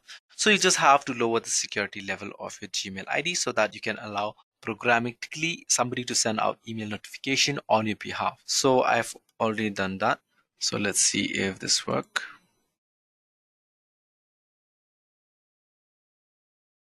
Let's test this again since I've entered the wrong password. Let's see if this works or not. And it has given me a password has not accepted. So now as you can see, since my Gmail has not been set up, so what you have to do is you have to lower your security level of your Gmail ID so that you can be allowed to test your email configuration. All right. So simply click on save. So now we're heading back to the dashboard. Now we should go to the global tool configuration. Now look at the scenario where Jenkins is a continuous integration server. Now it does not know what kind of a code base it's going to pull and what kind of tool says is required or what is the code that is going to pull in and how it is going to build. So you'll have to put in all the tools that is required for building the appropriate kind of code that you're going to pull in from, like a source code repository. So for example, in case your source code is a Java code, and assuming that you have, because this demo, this is my laptop and I put all the configuration, JDK, everything on my laptop because I am a developer and I'm working on the laptop, but my country's integration servers will be known as a separate server without anything being installed on it. So in case I want Jenkins to, like run on a Java code, and I need to specify the JDK location of this out there. So, okay. Since I've already have the JDK installed and have already put in the Java home directly or rather and the environment correctly, so I don't need to do it. So now if at all you want the Jenkins server to use Git, now as you know that Git is a command bash or the command prompt for running Git and connecting to any other Git server. So you will need Git to be installed on that particular system. Now Gradle and Maven, if at all you have some Maven as you want to do this and any other tools that you're going to install on your system, which is your continuous integration server. So you'll have to come in here and try to configure it. And in case you have not configured, then Jenkins will not be able to find these tools for building your task. So since I don't want to install anything, we'll go back to manage system. Now you can see the configure global security. Now you can see this an SSH server. Now what does this mean if you ask me? Jenkins own user database. So this is nothing but the security access control which is set to Jenkins own user database. So what this mean is, Jenkins by default it uses files system where it stores all the usernames which hashes up like these username that kind of stores them as of it. So as of now, Jenkins is configured to use in your own database, assuming that you're running an organization. So you will probably want to, have some sort of LDAP server, which will in turn have a control of your access to your Jenkins repository. So you will specify your LDAP server details, the root DN password or the managed DN. So the LDAP, as you can see, or the LDAP, which the Jenkins itself will tune in for your specific servers. Now you have the manager DN, the manager password. Now all these should be filled, all these details should be filled in case you want to connect your Jenkins instance with your LDAP server or any of the authentication server that you have in your organization. But for now, since I don't have any of these things, I'm going to use its own database. That's good enough, right? So I'll simply the Jenkins own user database. So I will set up some authorization methods. So for now, let me not get into any of these details of this. Just be aware that Jenkins can be connected for authorization to an LDAP server, or you can have Jenkins managing its own server, which is happening as of now. Let me put in a very, very simple job. All right. So let's create a new job in this video. So simply click on new item. Now simply you can add any item name here. So the most important here are the freestyle and pipeline. Now for the first demo, we'll click on the freestyle job and click on OK. So in the description, you can write anything in your description. This is an optional thing. So you can say this is my first job demo for. So in this demo, I don't want it to connect it to any source code for now. So I'm just going to leave it to none. Now we don't need to write any build environment as well. Now in this build step, we simply click on execute Windows on. So since I'm on the window box, I will say execute window bash command. All right. So what do you want to do? So let me just echo something. Echo hello world. This is hello welcome to my first demo job in Edureka. Then we'll specify the date and time as well. So put in date, colon as time as well. So you can see it's a very simple command. You just have to put an echo and we have something along with the date and time. So we'll keep everything as simple as possible. So we'll save this job. So once it is shipped, so you can see there's a bill history. So once you have saved this job, the job name comes up here. As you can see, project first job. By mistakenly, I've written double T in my first job. Now, as you'll see here, there's some bills history. So there is nothing as of now because I've put in a job. I have not yet run it. All right. So let me try and bill it now. Now you can see there's a number, my first job. So you will see a date and you will see the time since I've clicked twice. So if I've come 1 and 2. Now, if you click on this, now you can see the console output. Now, if you click on this, now you can see it. And this is the output that is run. Hello, welcome to my first demo job in Edureka, along with the date and along with the time. Now, if you see this, now if we navigate this, we go back to here. Now, as you can see, there's a folder created as jobs, right? So this is the directory what I was mentioning earlier regarding Jenkins home. If you can just open it up wider, you can see this folder jobs. So this was mentioned earlier regarding Jenkins home. So all the job related stuff, it's specific to this particular Jenkins installation is all here. Now all the plugins that I install, the details in each of those plugins can be found here, right? So the workspace is where the jobs that I've created, whichever I'm running would, there'll be an individual folder specific to the jobs that has been put up there. All right. So one job, one quick run. That is how it looks like. So the workspace is where all the jobs that I've created, whichever I'm running, would, there'll be an individual folder specific to that jobs that has been made up. All right. So as you can see, there's a first job that we have just created just now. So one job, one quick run that we have done. That is how it's look like. It's pretty simple. Now let's go back. So let us put on a second job. So we can go back to dashboard, click on new items and say second job. Let's get the spelling correct this time. Second, I wrote second first again. Second job, and I can put a semicolon here, underscore. Second job. We click on freestyle again. Click on OK, and you can say this is my second. So I just want to demonstrate the powerfulness of the automation server and how simple it is to automate a job that is put on the Jenkins, which will be triggered automatically. Now remember what I've said earlier about Jenkins, because at the core of Jenkins is a very powerful automation server. All right, this is my second job. This is my second job, which will be triggered automatically. Okay, so in the build step, we'll put bash tabs, then we'll write here echo again. So let's say here something as second job is going on here. The tools, with the tools of an automation tool. And then I'll give some date as well. Date, put in the time. But this time I'm going to demonstrate the powerfulness of the automation server that is there. So if you see here, there is a build trigger. So build can be triggered using various triggers that is there. So you'll get into the GitHub trigger or a hook or a webhook, which is kind of triggering. So we'll see that later on. But for now, what I want to do is I want to ensure that this job that I'm going to put in will be automatically triggered. Let's say every minute I'm on this job to be run on its own. So we'll put as build periodically and we will set the time. Now, if you can see here, there's a bunch of help. If you want to go through it, and you can go through it.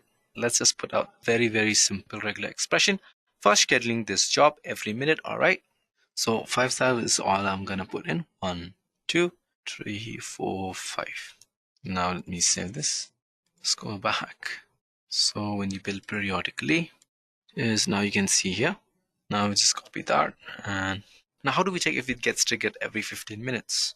So I just don't do anything but wait for 15 minutes. And if everything goes well, Jenkins will automatically trigger my second job in 15 minutes.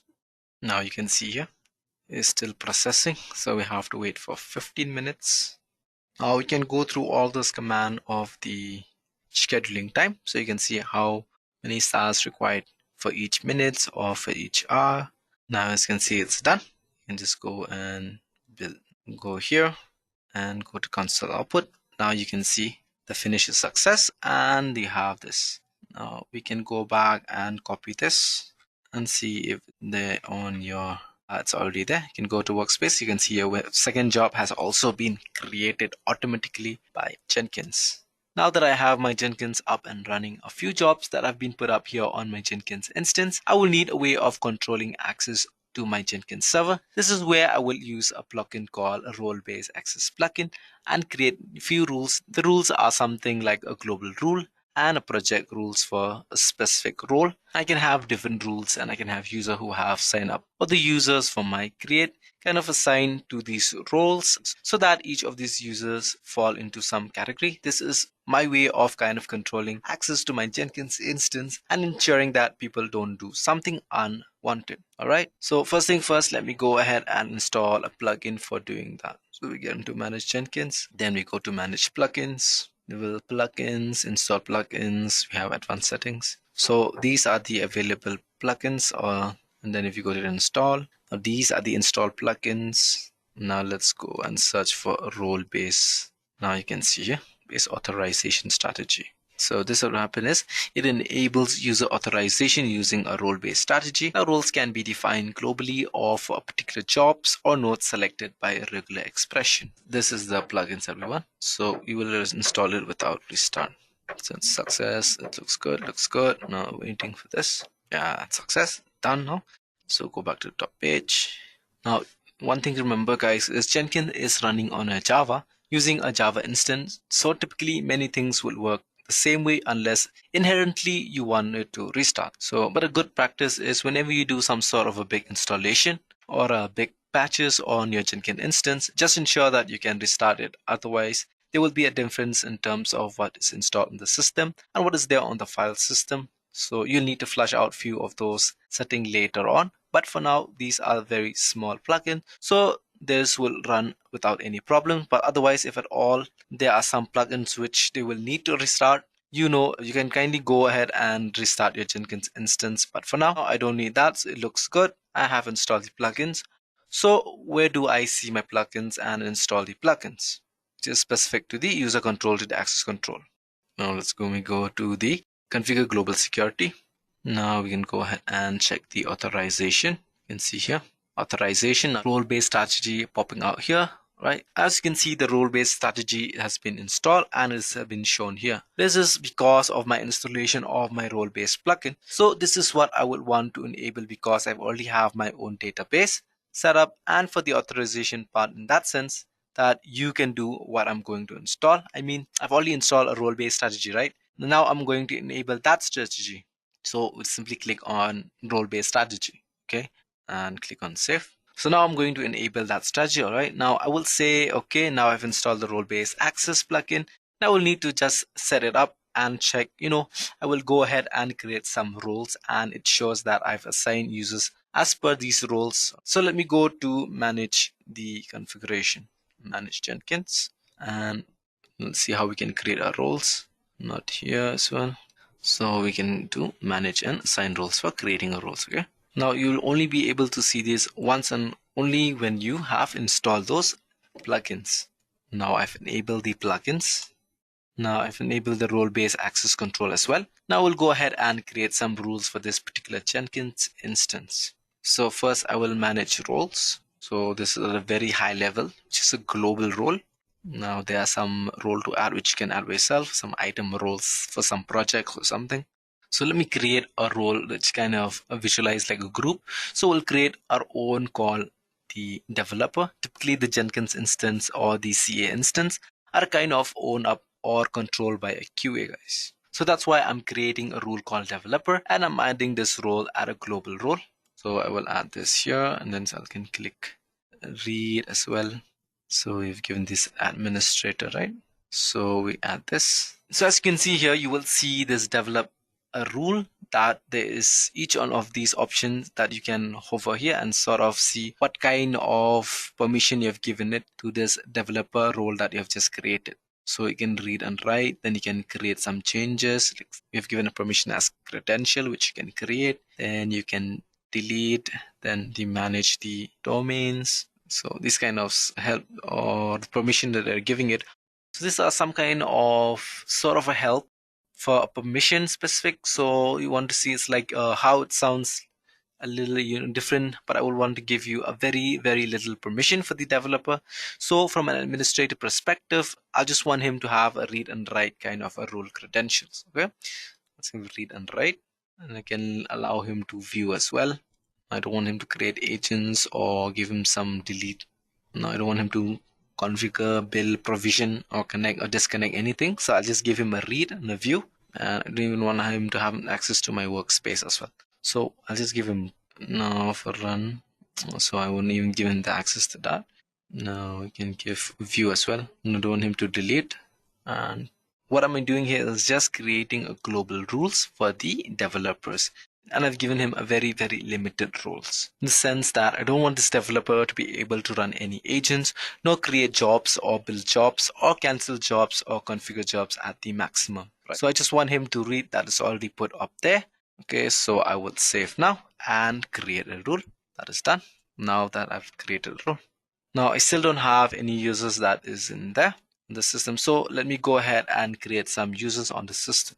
So we'll go back to manage Jenkins and go to manage users. Now let me create another user, okay, by clicking on plus users, and we'll say this one as a developer. Give him some password and name him as develop23, and email, and just simply give my email here and click on create users. Okay, 1-2. So we have created. Now this developer 1-2 is a user that I've configured, but still yet I have not set any rules for this particular user. So I will go to the manage and gain and will give him the manage and assign roles. So now we'll go manage and assign roles, and we'll assign role. So what you're gonna see, what I'm gonna do now is I'm gonna assign a role that is specific to that particular developer. So I'll find that particular user and assign him, or means the developer role that I've already configured the rules. Okay, so this is the role that we have created. So we will search the user that we have just created, developer 1-2. Now I've assigned this. So go ahead and save the changes. Now let's go ahead and check the permission of this particular user by logging on to my main account and logging back as the developer one. Now let's log out from here.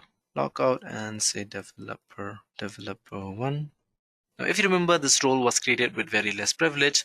So there you go. I have Jenkins, but I don't see a new item. I can't trigger a new jobs. I can't do anything. I see these jobs. However, I don't think I'll be able to start this job. Now, I don't have the permission to set forth at the maximum. So what I can do is look at this job, see. So this is a limited role that was created, and I've added this Damalang Lamare to that particular role, which was a developer role, so that the developers don't get to configure any of the jobs because the Jenkins instance is owned by a QA person.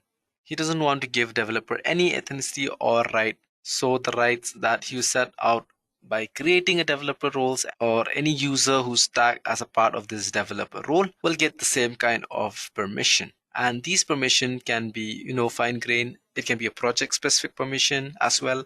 But for now, I just demonstrate the high level permission that I've set. So let me quickly log out of this user and get back to my admin account. So because I need to continue my demo with the developer roles that was created. Now, one of the reasons for Jenkins being so popular, as I mentioned earlier, is the bunch of plugins, but it's got plugin for connecting anything and everything. Now you can find the Jenkins plugins, then you will see the index over here. There are so many plugins that are there. All of these are wonderful plugins. Whatever connectors that you will need if you want to connect Jenkins to the AWS instance, or you want to connect Jenkins to a Docker instance, or any of those containers, you will have a plugin. You can go and search up if you want. If you want to connect Jenkins to Bitbucket, simply click on Big.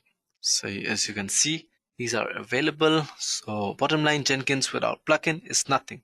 So plugins is the heart of Jenkins for you to connect, or in order to connect Jenkins with any of the containers or any of the other sets of tools, you will need the plugins. Now, if you want to connect or you want to build a repository which has got Java and Melvin, you will need to install Maven and GTK on an instance. Now, if at all you're looking for a Microsoft build, you will need to have MS Build installed on your Jenkins instance, and the plugins that will be triggered MS Build. If at all you want to listen to some server-side webhooks, From GitHub, you will need a GitHub specific plugins. You want to connect to Jenkins, to AWS, you need those plugins. Now, if you want to connect Docker instance that is running anywhere in the world, as long as you have the URL, which is publicly reachable, you just have a Docker plugin that is installed on your Jenkins instance.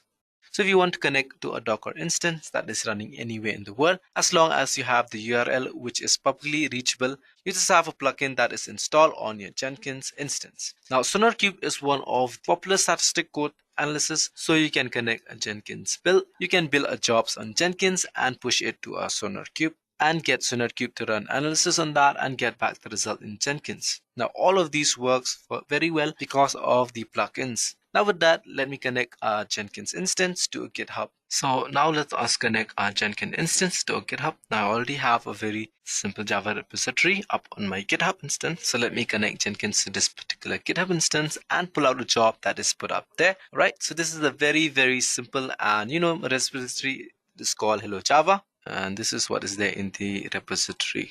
This is a simple class file. It's just got some one line of system .out.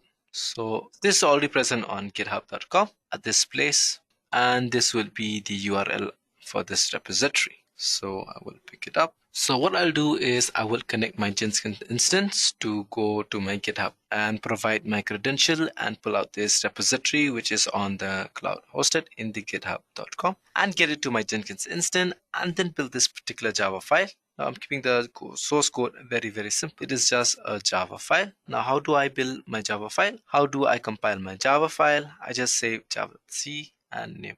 Now the name of my class file is hello Java, and how do I run my Java file? I will say Java and hello. Okay, so remember, I don't need to install any plugins now because what it all needs is a Git plugin. So Git plugin, which is already installed on this system. So let us go back, create a new items. We'll create a first job here. Let's say this is a Git first project. Now let it be a freestyle. Okay. Now we'll go to the source code management. Remember, right? We always have been keeping it on none. So in this part, we'll put it as Git. Now, as you remember earlier in examples, we do not use any source code because we were just putting up some echo kind of jobs that did not need any integration with any of the source code system. So now let us connect this. So I'm going to put up my source code and it will show up because the plugin is already there. Now I've already copied the HTTP address from the GitHub and simply paste it here. Now what is the credential? So I'll simply add that. If you add credential this time, so I'll just click and cancel.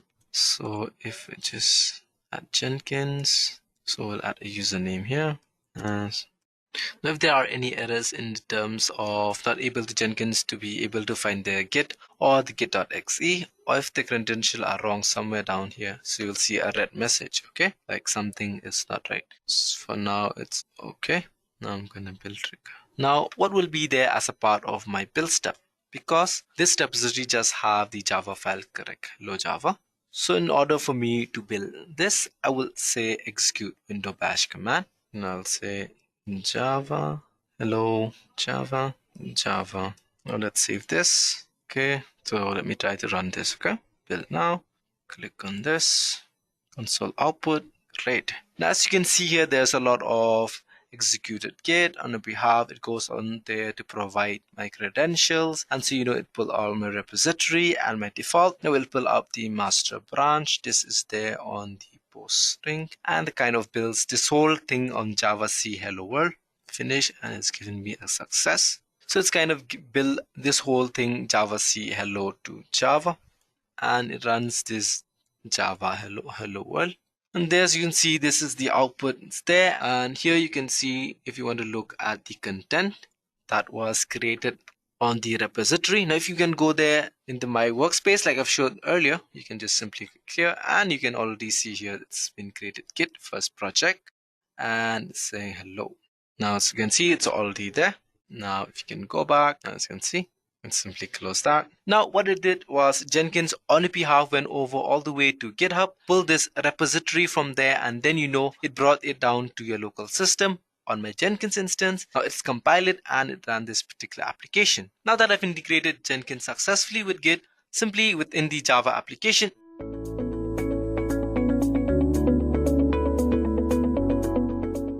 what is Docker?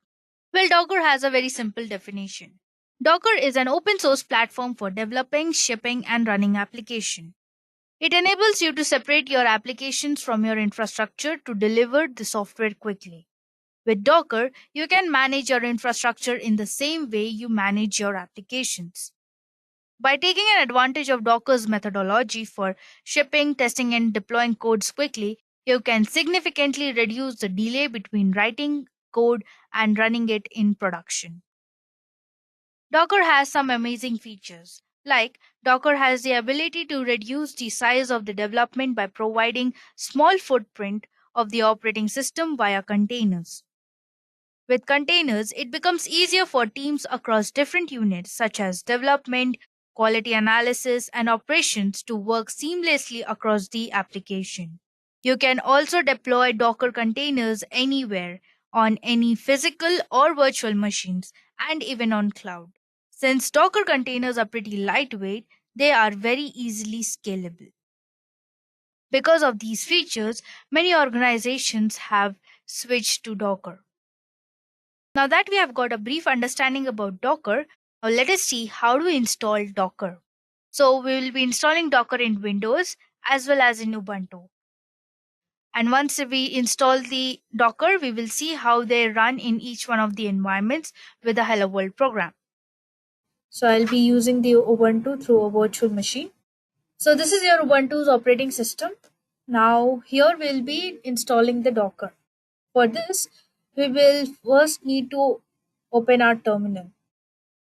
So to install Docker, we will be following the guide to install a Docker.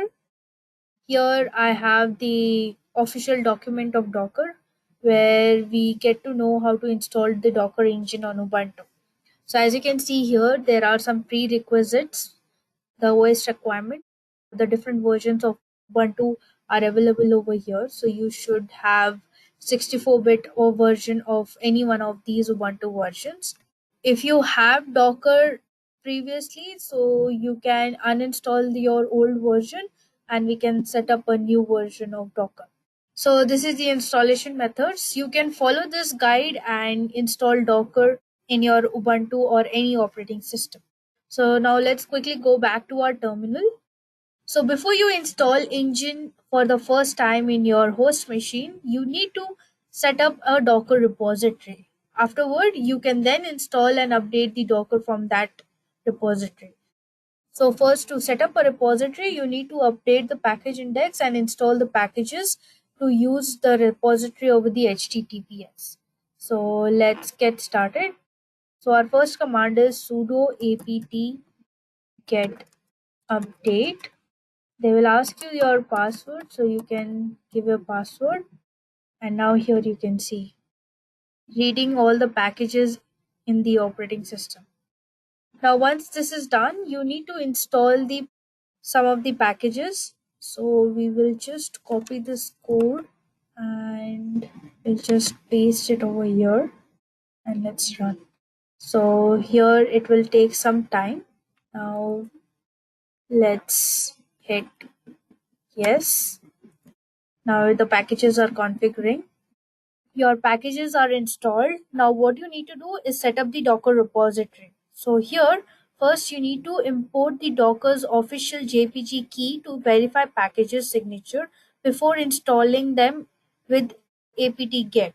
For this, we need to copy this command, that is sudo mkdir etc apt keyring. So from here we will get the JPG key and this is the actual Docker installation link. So from here they will install the Docker repository. We'll just paste it and hit enter. So here we need to run this curl command. So we'll just quickly paste this command and let's see. We'll just give them the access. Now what you need to do is upgrade the index and install the Docker Community Edition. For that, what you need to do is sudo apt get update. All our packages are installed. Now let's install the Docker. For that, we will write the command sudo apt get install Docker CE, hit enter. Let's see, just hit yes. So it may take a while. They are just unpacking the whole Docker package. Let's wait for a while. Now, in order to check whether our Docker has been installed successfully or no, let's check with checking the Docker version. So for this, we need to just type docker/version and hit enter. So as you can see guys, your Docker has been installed successfully. You can see all the different commands and the functionings of how to use the Docker has been mentioned here. So you can see the different type of commands they have specified here. Now let's run an hello world program and see how Docker works on Ubuntu. So here you just need to type sudo docker run hello world and hit enter. So here what has happened is as we had typed here the sudo docker run hello world. So what Docker has done, it has downloaded the test image of hello world and then it has been passed to the container. It prints a confirmation message. So when the Docker runs, it prints a confirmation message as you can see over here, hello from Docker. So this is how we install Docker in Ubuntu. Now let's see how to install Docker in Windows. So let's get back to our Windows environment. So here first we need to install the Docker installation package. For that we need to go to our main page of Docker. So let's type Docker installation. So here you get this link for get Docker. So we'll quickly get into this. So once you land on this page, you can see you have Docker installation package for 3 different environments, that is for Mac, Windows and Linux. So based on your requirement, you can choose any of one of your platforms where you would like to install Docker.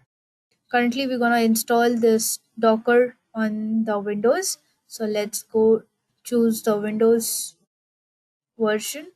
So as you can see here, this is the installation document or a guide for Docker on Windows. So in Windows, you need to have some of the system requirements like the latest version of Windows, that is Windows 11 or Windows 10 with 21H2 Pro versions, and it can be more than that. Apart from that, you should have the WSL2 feature to be enabled on Windows, so to run the Docker container. Whereas you should have the hardware prerequisites like 64-bit processor, 4 GB system RAM, and BIOS level hardware virtualization support. So these are the system requirements you need while installing the Docker.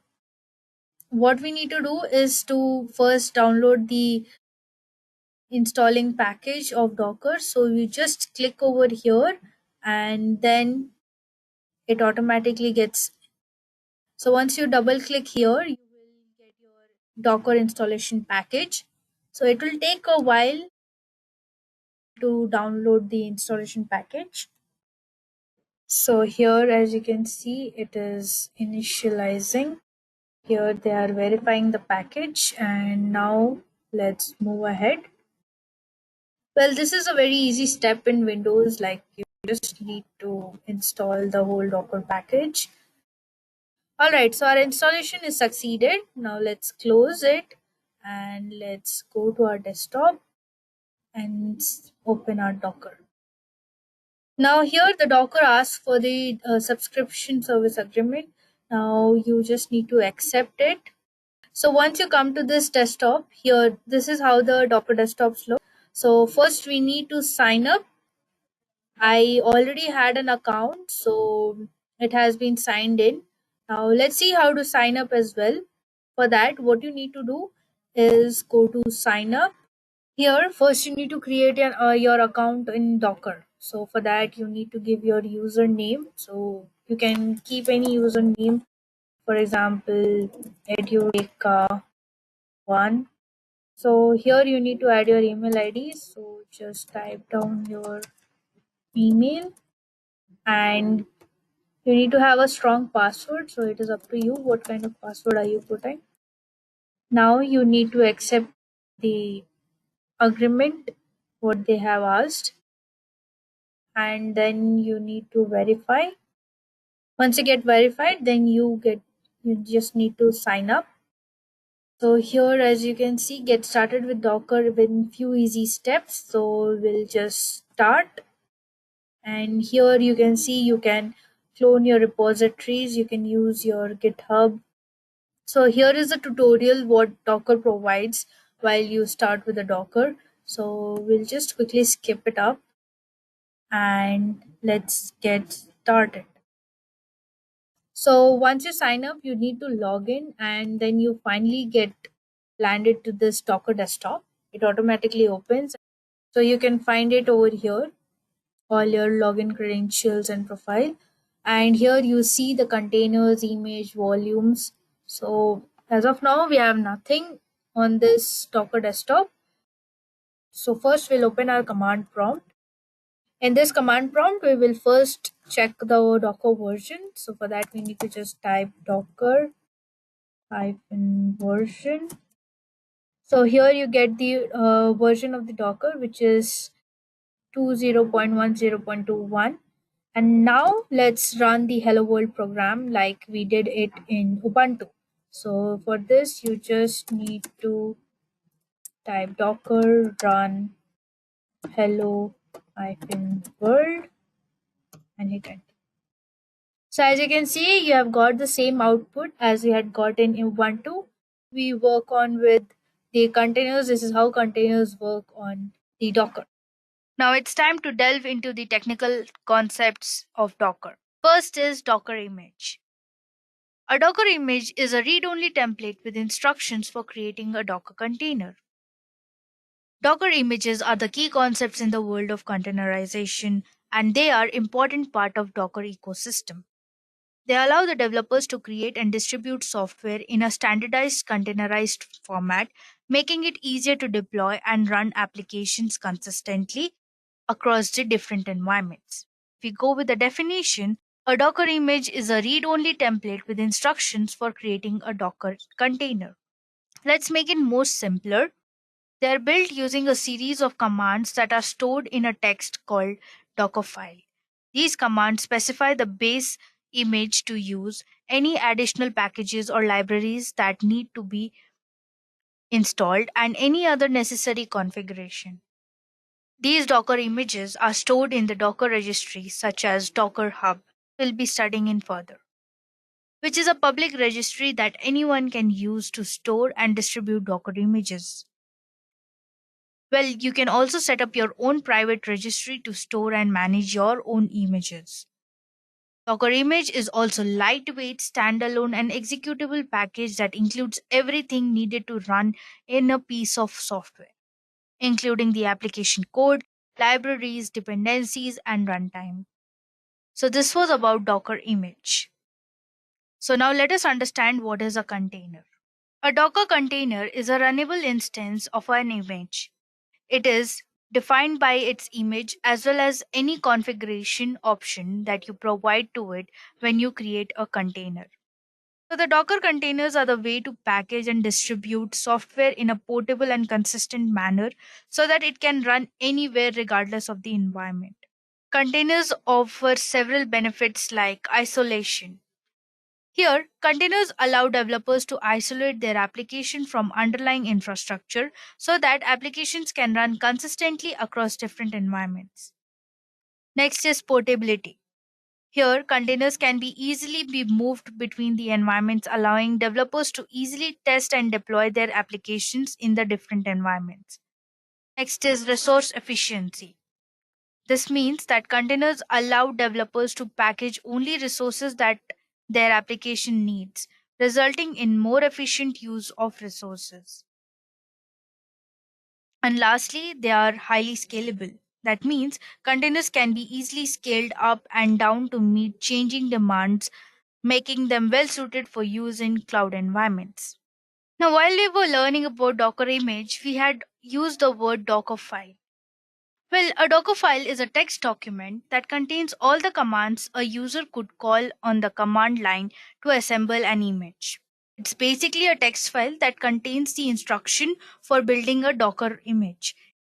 It specifies the base image to use for the build as well as any additional dependencies or libraries that are needed to be included in the image. Dockerfile is basically used to automate the process of building a Docker image so that you don't have to manually install all the required dependencies and libraries. Instead, you can simply specify those dependencies in the Docker file, and the Docker build process will take care of installing all of them.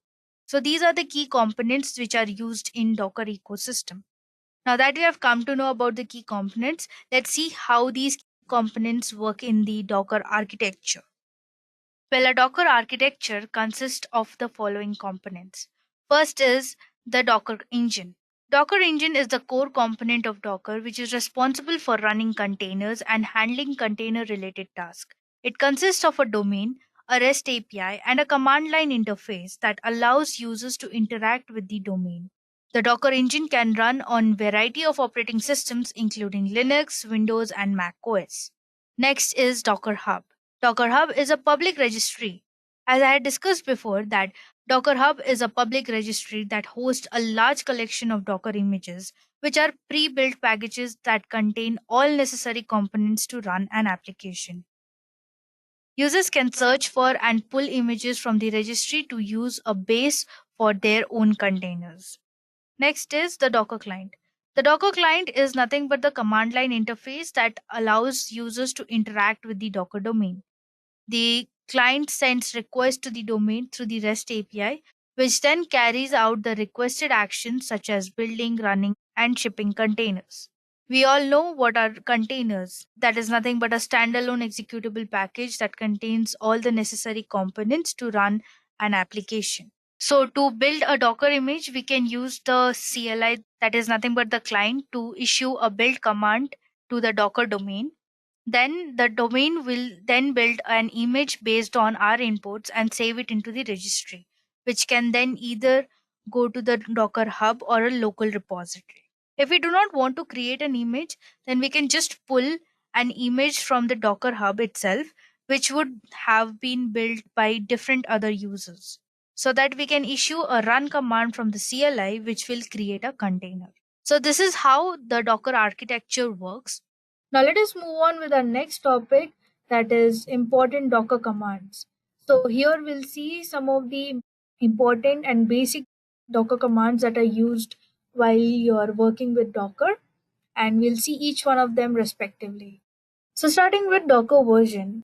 Basically this command is used to get currently installed version of Docker. So whenever you install Docker and you want to know about its current version, then you can just type down this command to know what is the current version of that particular Docker.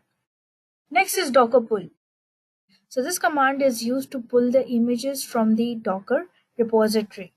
So whenever you through Dockerfile create an image, when you run your image, so what does the Docker engine do is pull that image to run that particular image. The next one is Docker run. Here, this command is used to create the container from an image. So as I said, once your image is pulled from the repository, now it gets converted into containers, and then you can run those particular containers. So the main function of the Docker run is to create the containers out of that particular Docker image. So the fourth command is the Docker PS. Here, this command is used to list the running containers. So if you have created more than one containers and you want to see how many containers are running at that moment, then you can just hit this command and you can see how many containers are running. After this, we have the Docker PSA. So here, as in PS, we can only see the list of running containers. And in PS, we can see all the containers which you have created. That includes your running as well as the exited containers. Now, our sixth command is Docker execute. This command is used to access the running containers. Next, we have Docker stop. Here, we use this command to stop a particular running container. So if any container is running and you wish to stop that container, then you can just use this command. Next is docker kill. This command kills the container by stopping its execution immediately. So, well, you must be thinking the docker stop also stops the container, whereas docker kill also has the similar functions. Well, docker kill command is slightly different from docker stop. Let me tell you how. Well, when you use docker stop, it gives the container time to shut down gracefully. In situations when it is taking too much of time for getting the containers to stop, then you use the docker kill command. Well, this was the only difference between docker stop and docker kill. Next, we have docker commit. This command creates a new image of an edited container on the local system. And then we have docker login. Use this command to log into your Docker Hub repository. You can just use this command when you're logging into the Docker. So on your command prompt itself, you can log in using this command. Next, we have Docker push. So this command is used to push the image to the Docker Hub repository. That is nothing but export the image to the repository. Next, we have Docker images. So here, this command lists down all the Docker images, whatever you have created in the Docker. Then comes the Docker RM. Docker RM is basically a command used to remove one or more Docker containers. So when you run this command, Docker stops the container and removes the container's file system from the host. This is useful when you're finished using the containers and want to remove to free up the space on your host. This was the function of Docker RM. Next is the Docker RMI. This command is used to remove one or more Docker images. Don't get confused. Docker RM is used to remove the Docker containers and Docker RMI is used to remove the Docker images. So here, when you run this command, so Docker removes the images and any untagged parent images that were referenced by the deleted image. So if you have any sub images, like you have a parent image and a child image, so if you delete the child image, then automatically the parent image will get deleted. Here you can also remove multiple image at once by providing a list of IDs. You just need to type docker RMI and you need to specify all the image IDs which will remove all at once. It is important to note that removing an image can cause problems if image is being used by other containers or if the image is the parent of other images. Be careful while you are using the Docker RMI and make sure that you understand the consequences of removing it. So if you delete a particular image which is relatable to other containers or images, then it will affect to those containers and images. So make sure that before deleting an image, you should be aware of the consequences. Last, we have the Docker build. Here, the Docker build command is used to build image from the Docker file. So here, the basic syntax of Docker build is like you write Docker build and you then specify a path and the URL, where path of the directory containing that particular Docker file and the context, and URL is the URL of the Git repository, which indicates that Dockerfile should be read from a standard input. So these were the some of the basic and important Docker commands which are used while creating image or working with Docker. These comments, it is very easy for you to work with Docker. Well, this was all about Docker. We got to know about the architecture and we also saw some of the Docker commands. Now let's use these Docker commands and create our own project and see how they run. So now for running our project, we will be using the Linux environment. Let's quickly switch to Ubuntu server. And here we will create a Java project and through that we will create images and then we'll try to run that Java project. So for that, we will just open our terminal. So as I said, we will be working on the different commands, whatever we had discussed in this slide. So we will work with all the commands over here and we'll see how the Docker works. So let us start with our first command, that was the Docker version. So let's type down docker -b. This tells you the Docker version. Now let's log into our Docker account. So you just need to type down docker login and then you need to give your username and password.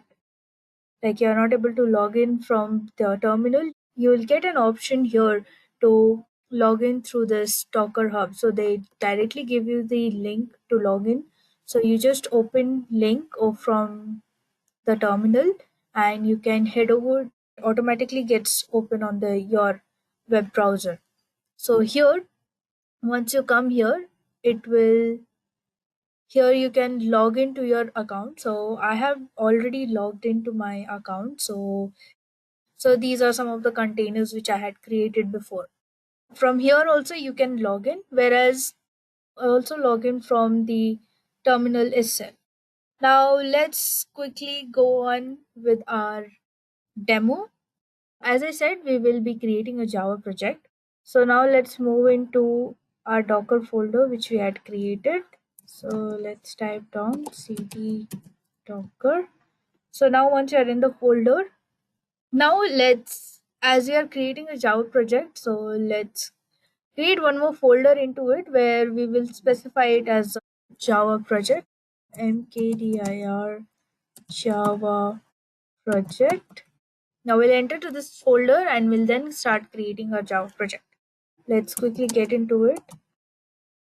So let's move on to our Java project folder. For this, we need to just type cd project Java project, enter into that folder. Now here we'll be creating our Java project. So we will be using the VS Code itself to create the Java project over there. So let's open our VS Code. You just need to type code space dot and it automatically opens your VS Code. So here we will be creating a Java project and also our Dockerfile so that we can send the whole file to our Docker. So first let's create a Dockerfile. So our Dockerfile has been created. Now before adding the commands or the information in the Dockerfile, so first we'll create our Java project. So let's quickly open new file, name it as java demo.java and let's open it. We'll start with our classes. Class, so let us name it as class test. Then we will use our main method, that is public static void main, and we'll define the strings dot r. Inside this we will use this system.out.println code, and inside we will just write welcome to Java. Now let us add some methods to make the project look more interesting. So we will just add public static void print system properties, and now we will print the properties.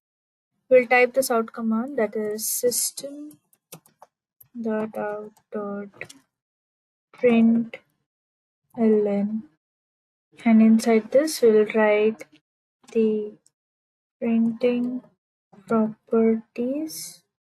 You can name it your way, the way you design it. So it's just a simple program just to see how we can run these in Docker. So it's totally on you. Now, as we're using the properties method, so we need to get the properties. So how do we use it? We use the system class, that is system dot get properties, and now we'll specify it properties prop is equal to, we have called the method. Now how do we print it? We'll use the same sout command to print the properties. So system dot println and props. Now we will call this in our main method print system properties. Now let's save it and now let's run the command. Here now our Java project has been created. Now let's quickly run this on the terminal. Let's see how does it run. So we'll just quickly run this. Here, as you can see, enlarge this. You can see here. So what we had printed are welcome to Java project and the printing properties, and they have extracted all the properties of Java, the whole version, whatever properties of Java are there, and they have just printed over here. Our Java project is created and it has run successfully. Now put this whole project into Docker and let's run them through the Docker engine. Now for that we need to first create a Docker file. So let us just name it as docker java.docker file. And now here we need to give all the commands to run the project. So now here we need to first create the image. So we'll first need to give the base image. So let us give them the base image from base image. So here you need to specify what is your base image, that is your the JDK. So here you can also specify the JDK version if you want to, whereas it would be fine if you don't mention also, it will take it automatically. Now it's time to create a work directory where our Docker file will be stored. So let's create a work directory. For that we write work dir, and then now we need to give the path. So here you can see Docker and Java project folder is there. So we will take that path itself here and we will specify it docker/java project and /my app. Now our next step is to copy the whole file into this directory. So how do we do that is you just need to type copy. So here we'll just put a dot, which means that it will copy all the files from the source, and now we need to provide them the destination, which is Docker Java project.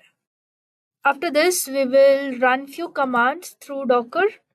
Now we'll add some commands like run Java C and our Java project name, that is Java test.java. After we use the run command, we need to use one more command, that is entry point, and here we will specify Java, and after that we will also specify our class name, that is test, and then let's save it. Now once this is done, now we need to run this project through our Docker. So for that we will go back to our terminal, and here what we will do is first we need to create an image. So for that we'll type docker build and give the image name as java test image and dot. So it will take some time. Here you can see it has copied all the files and the Java project, whatever it has to be taken, and the Docker file which had to be extracted, and it has created into an image. So now let us see whether it is listed in our images or no. For that we will just type docker images, and here you will see the list of images being created in this Docker repository. So here as you can see we had recently created Java test image. After this, we will now run this image that will get converted into a container and then it executes. So for that, we will type docker run and Java test image. So here you can see our Java project has been executed successfully. So while we had run previously, so it had shown welcome to Java, then your properties, the printing properties, and here you can see all your properties which are mentioned over here. So this is how you build images through Docker, and then you containerize it and then execute this. Let's run few more commands. So now we had seen the list of images. Now let's see the list of Docker containers. For that you just type docker ps. So this mentions you the running containers.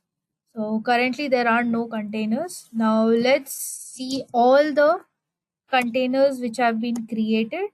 So here you can see there are almost a lot Docker containers, and our Docker container which we had recently created has been also specified here. So now if you want to remove a container, for instance, we can remove this Java image. For that, we will just write Docker rm, and we will specify the container name, that is Java image. Try to remove Java project. So here you can see your Java project has been removed. If you want to see in the list, so here you won't find your Java project. So here there were 3 Java projects. Now if you wish to remove an image, what you need to do? For that you need to just type Docker RMI, that is remove image, and you specify the image name, that is, let's take any image, let's run. So here you can see the test image has been removed. Now let's see, check in the list.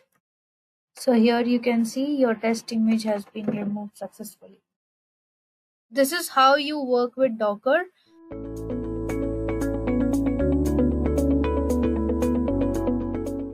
Let us understand what is Azure DevOps. Now, Azure DevOps provides developer services for support teams to plan work, collaborate on code development, and build and deploy applications. Azure DevOps supports a culture and set of processes that bring developers and project managers and contributors together to complete software development. It allows organizations to create and improve products at a very fast pace than they can with traditional software development approaches like the waterfall approach. You can now work in the cloud using Azure DevOps services or on premises using Azure DevOps Server. So you have 2 options. Now, Azure DevOps provides integrated features that you can access through your web browser or IDE client. Now, you can use one or more of the following standalone services based on your business needs. The first one that we'll be talking about is Azure Repos, which provides Git repositories or Team Foundation version control for source control of your code. Azure Pipelines, on the other hand, provides build and release services to support continuous integration and delivery of your applications.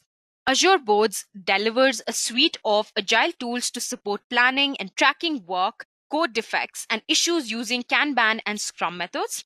Azure Testplan, on the other hand, provides several tools to test your applications, including manual or exploratory testing and continuous testing.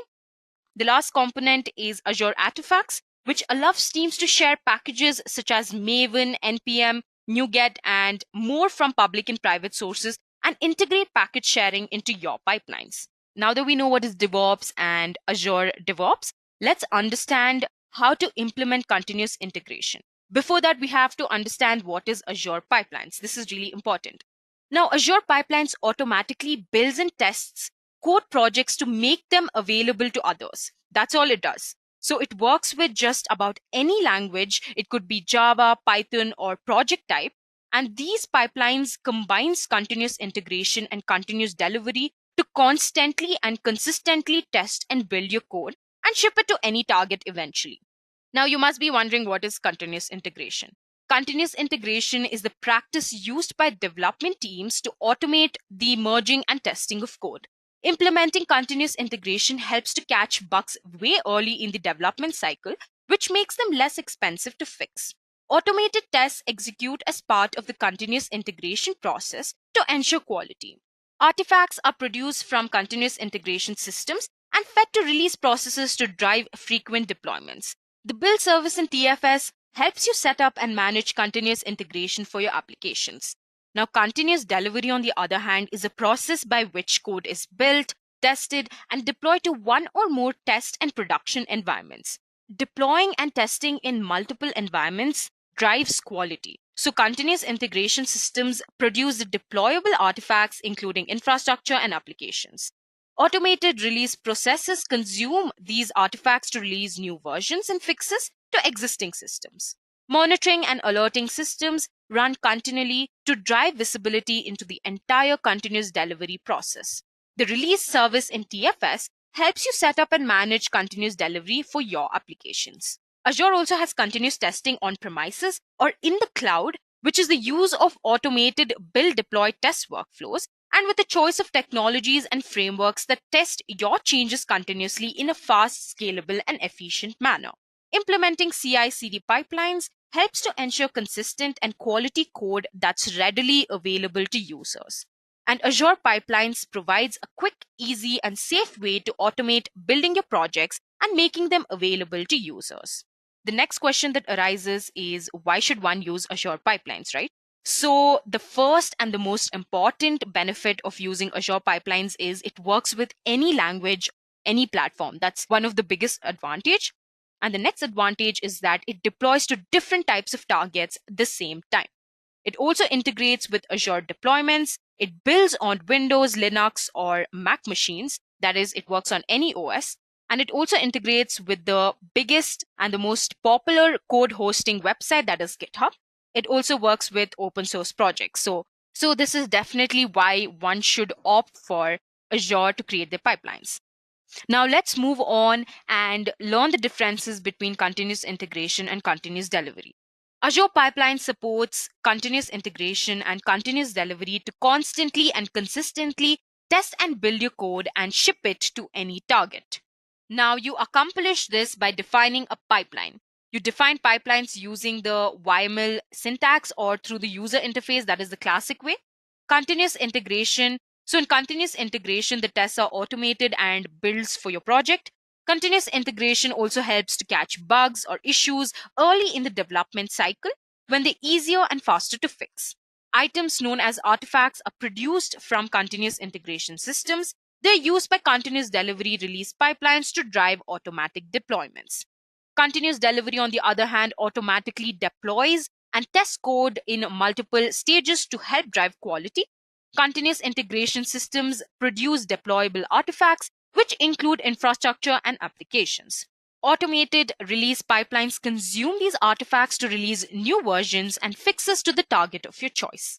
Now that we know the difference between continuous integration and continuous delivery, let's move ahead and learn how to create Azure pipelines. So the first way to create Azure pipelines is to define pipelines using YAML syntax.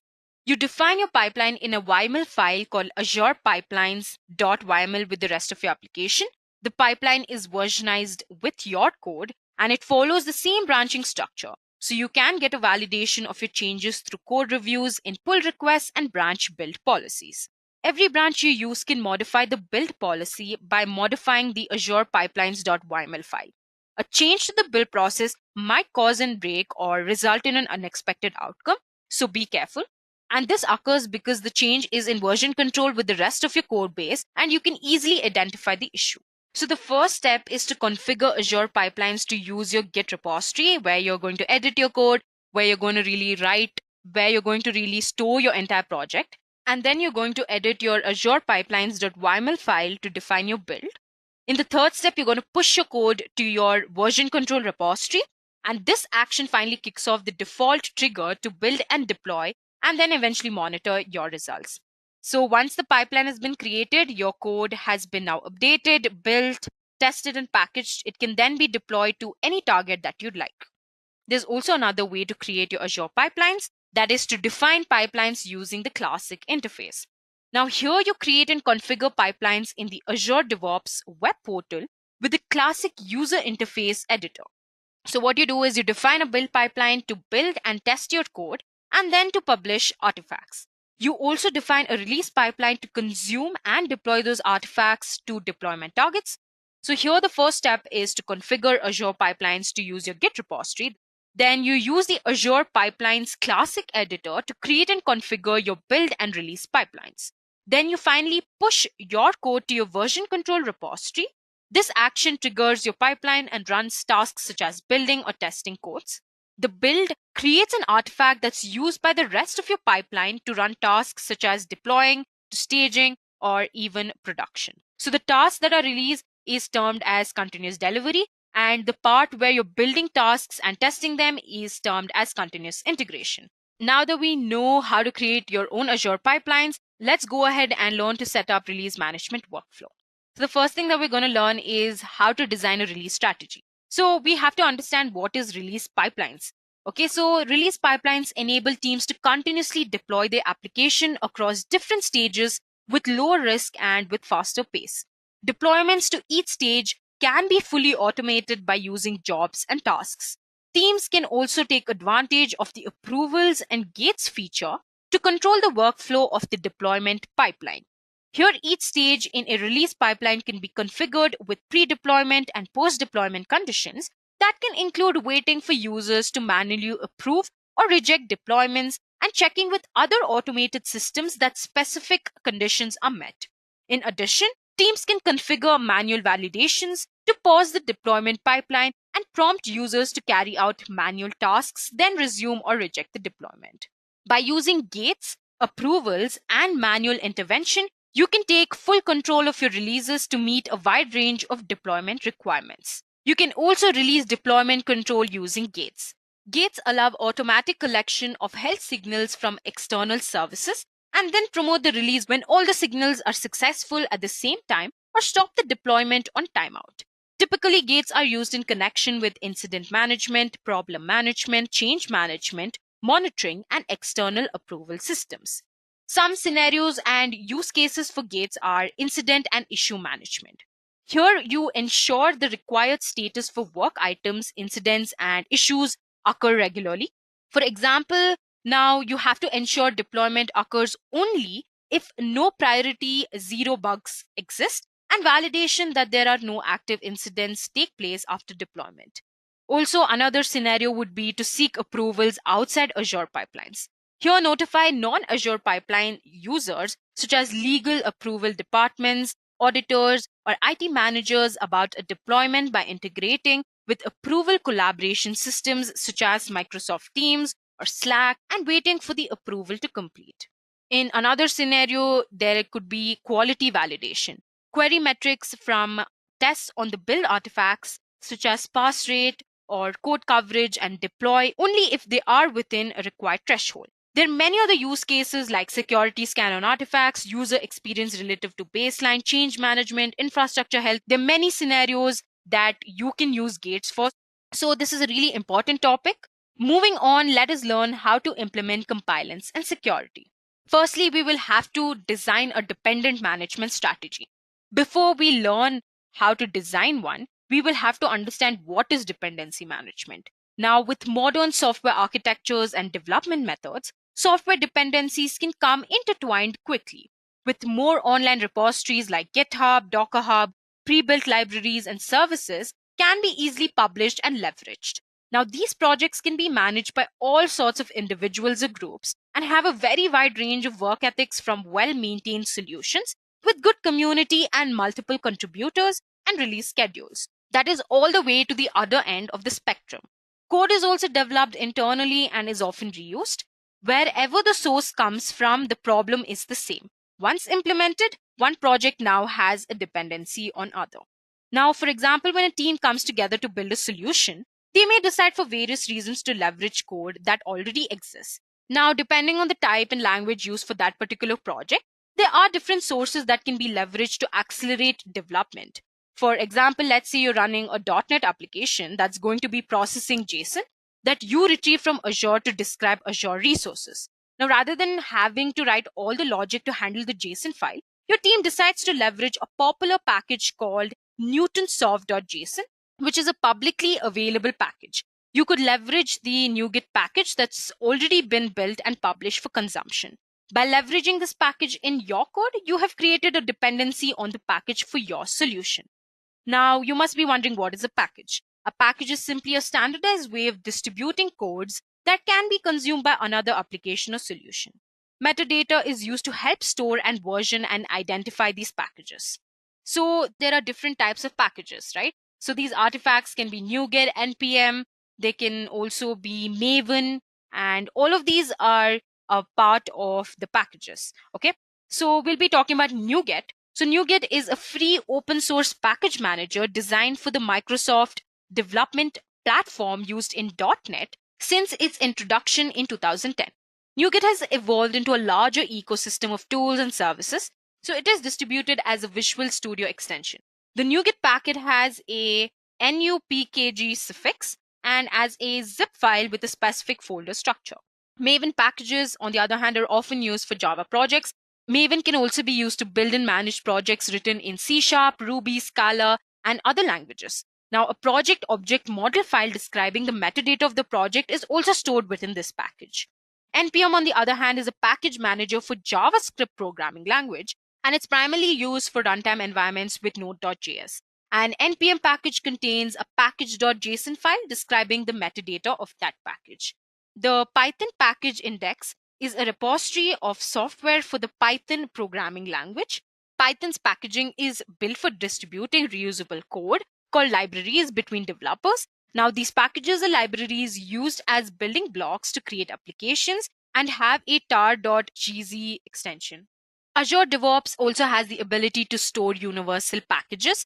A universal package installed one or more files together in a single package that have a name and version, which is useful for many ad hoc situations where you want diversion and track files.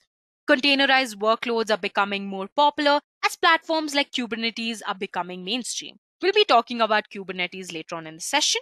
Docker images, on the other hand, are generally complete self-contained system. Azure artifacts are available in Azure DevOps, DevOps servers, as well as in Team Foundation Server 2017 and 2018. The sources allow you to integrate packages seamlessly into your CI/CD pipeline. Now, there are three concepts you need to understand when managing these Azure artifacts that we just talked about. That is feeds, views, and upstream sources.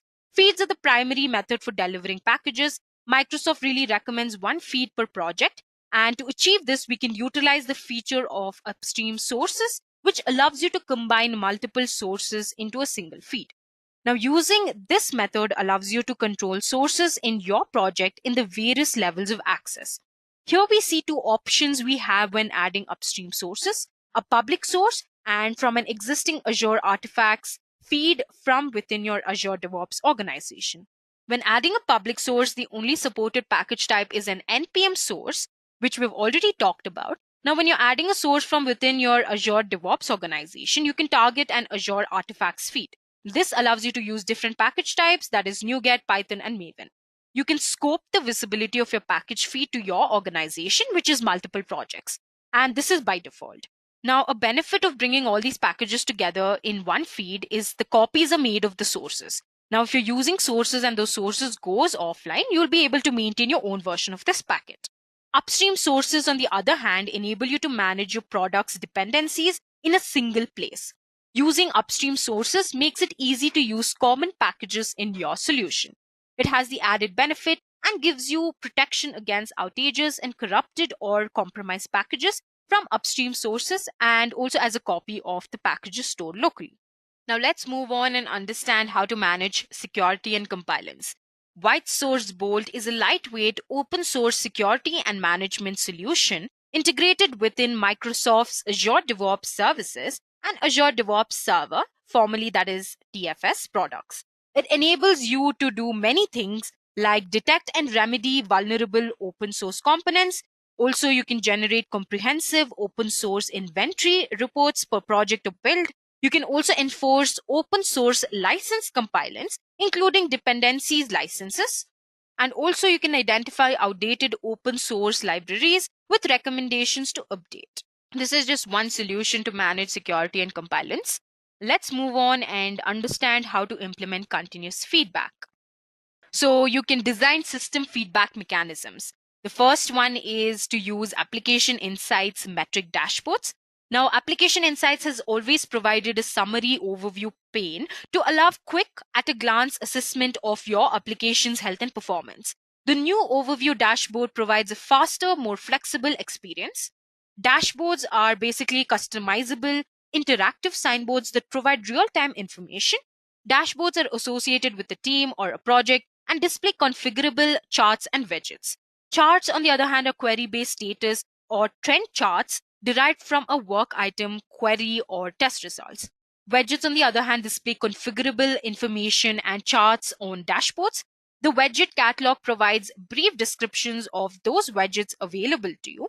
Now, in addition, you can add widgets provided through the Azure DevOps Marketplace. In context, reports are system-generated charts that support specific services. Examples are team velocity, sprint burndown, and the cumulative flow diagram. These reports are displayed on the Analytics tab for a specific service and derive data from analytics. Power BI reports allow users to create rich, customized Power BI reports or other reports using OData queries of analytics data and the return JSON data. If you see the fourth point, you can also configure a burn down or burn up widget. The burn down and burn up widgets provide the flexibility to create charts for any type of scope, any number of teams, and within specified time periods. Burn down charts focus on remaining work within a specified time period, while burn up charts focus on completed work. In the last point, both lead time and cycle time widgets are extremely useful to teams as they indicate how long it takes for work to flow through their development pipeline. Lead time measures the total time elapsed from the creation of work items to their completion. Cycle time, on the other hand, measures the time it takes for your team to complete work items once they begin actively working on them. Moving on, let us understand how to optimize feedback mechanisms. So the application lifecycle doesn't finish with application deployment. Feedback is a very important element of refining an application, whether that's exception detection and diagnosis or improving the user experience. You can do this in various ways. You can analyze alerts to establish a baseline. You can analyze telemetry to establish a baseline. You can also perform live site reviews, and you can also perform ongoing tuning to reduce non-actionable alerts. Moving on to the next part of the session, we'll be talking about some of the Azure tools. The first one that we're going to talk about is Azure Kubernetes Service, which simplifies deploying a managed Kubernetes cluster in Azure by offloading much of the complexity and operational overhead to Azure. Now, as a hosted Kubernetes service, Azure handles critical tasks for you like health monitoring and maintenance. Since the Kubernetes masters are managed by Azure, you only manage and maintain the agent nodes. Thus, a managed Kubernetes service, AKS, is free. You only pay for the agent nodes within your clusters and not for the masters. You can create an AKS cluster using the Azure Portal, the Azure CLI, Azure PowerShell, or even using template-driven deployment options such as Resource Manager templates and Terraform. Now, when you deploy an AKS cluster, the Kubernetes master and all nodes are deployed and configured for you. Additional features such as advanced networking, Azure Active Directory integration, and monitoring can also be configured during the deployment process. Windows Server containers are also supported in AKS. Now, there's some technologies used for configuration management like ARM templates, Terraform, Chef, Puppet, Ansible. ARM templates are a way to declare the objects you want, the types, names, and properties in a JSON file, which can be checked into source control and managed like any other code file. ARM templates are what really gives us the ability to roll out Azure infrastructure as code. Also, there is Terraform, which is an open source tool for provisioning and managing cloud infrastructure. It codifies infrastructure in configuration files that describe the topology of cloud resources. Now, these resources include virtual machines, storage accounts, and networking interfaces. The Terraform CLI provides a simple mechanism to deploy and version the configuration files to Azure. Supported by Chef, the Chef Automate Azure Marketplace solution enables you to build, deploy, and manage your infrastructure and applications collaboratively. Moving on to the last part of the session, we have a case study for you. So we'll be talking about how ServiceNow want to make work easier and more efficient for their customers through its software as a service workflow platform. Now, to maximize the value it can deliver, ServiceNow moved its business critical SAP estate, including 50 essential applications, more than 10 SAP landscapes, 50 database instances, and over 50 terabytes of storage and other IT assets to Microsoft Azure. ServiceNow relies on the high level of security that Azure provides, along with the scalability and agility that a rapidly growing company needs to expand. Benefits of the migration include an 80% reduction in deployment cycle time, an improved service level agreement, better disaster protection, improved SAP application performance, and a 40% reduction in TCO. ServiceNow helps some of the world's largest and most influential companies work better. It also helps customers in numerous industries reduce costs, increase productivity, streamline processes, and accelerate digital transformation. It does this by delivering a comprehensive software as a service digital workflow platform with native AI capabilities and intuitive user experience. To support its customers, ServiceNow must ensure that its own internal systems and processes are powerful, dependable, and scalable. The company has long relied on Azure to keep its operations running.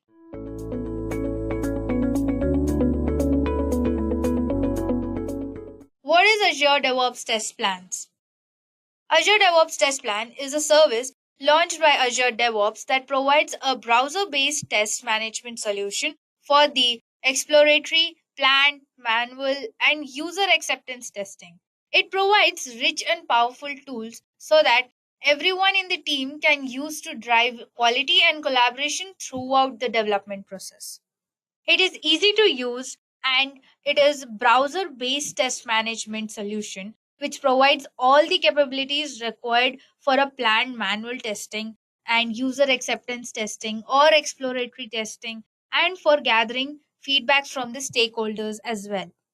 So now that we have come to know what is Azure DevOps Test Plans, now let's deep dive into the concept and understand what are these test plans basically. So first let us understand what do you mean by a test plan. So a test plan is nothing but a container for storing test suites that are nothing but a collections of test cases. So these test plan function by allowing you to establish a container in which you can group your all test suites. So as you can see in this diagram, this is a container which comprises of number of test suites which are grouped and then stored into these test plans. So test suites are nothing but the collections of test cases which then form a group and then they are stored inside these test plans. So there are three types of test suites, that is static based, requirement based and query based. So static based test suites are type of test suites that are used either as a container to group other test suites or to group a specific set of test cases.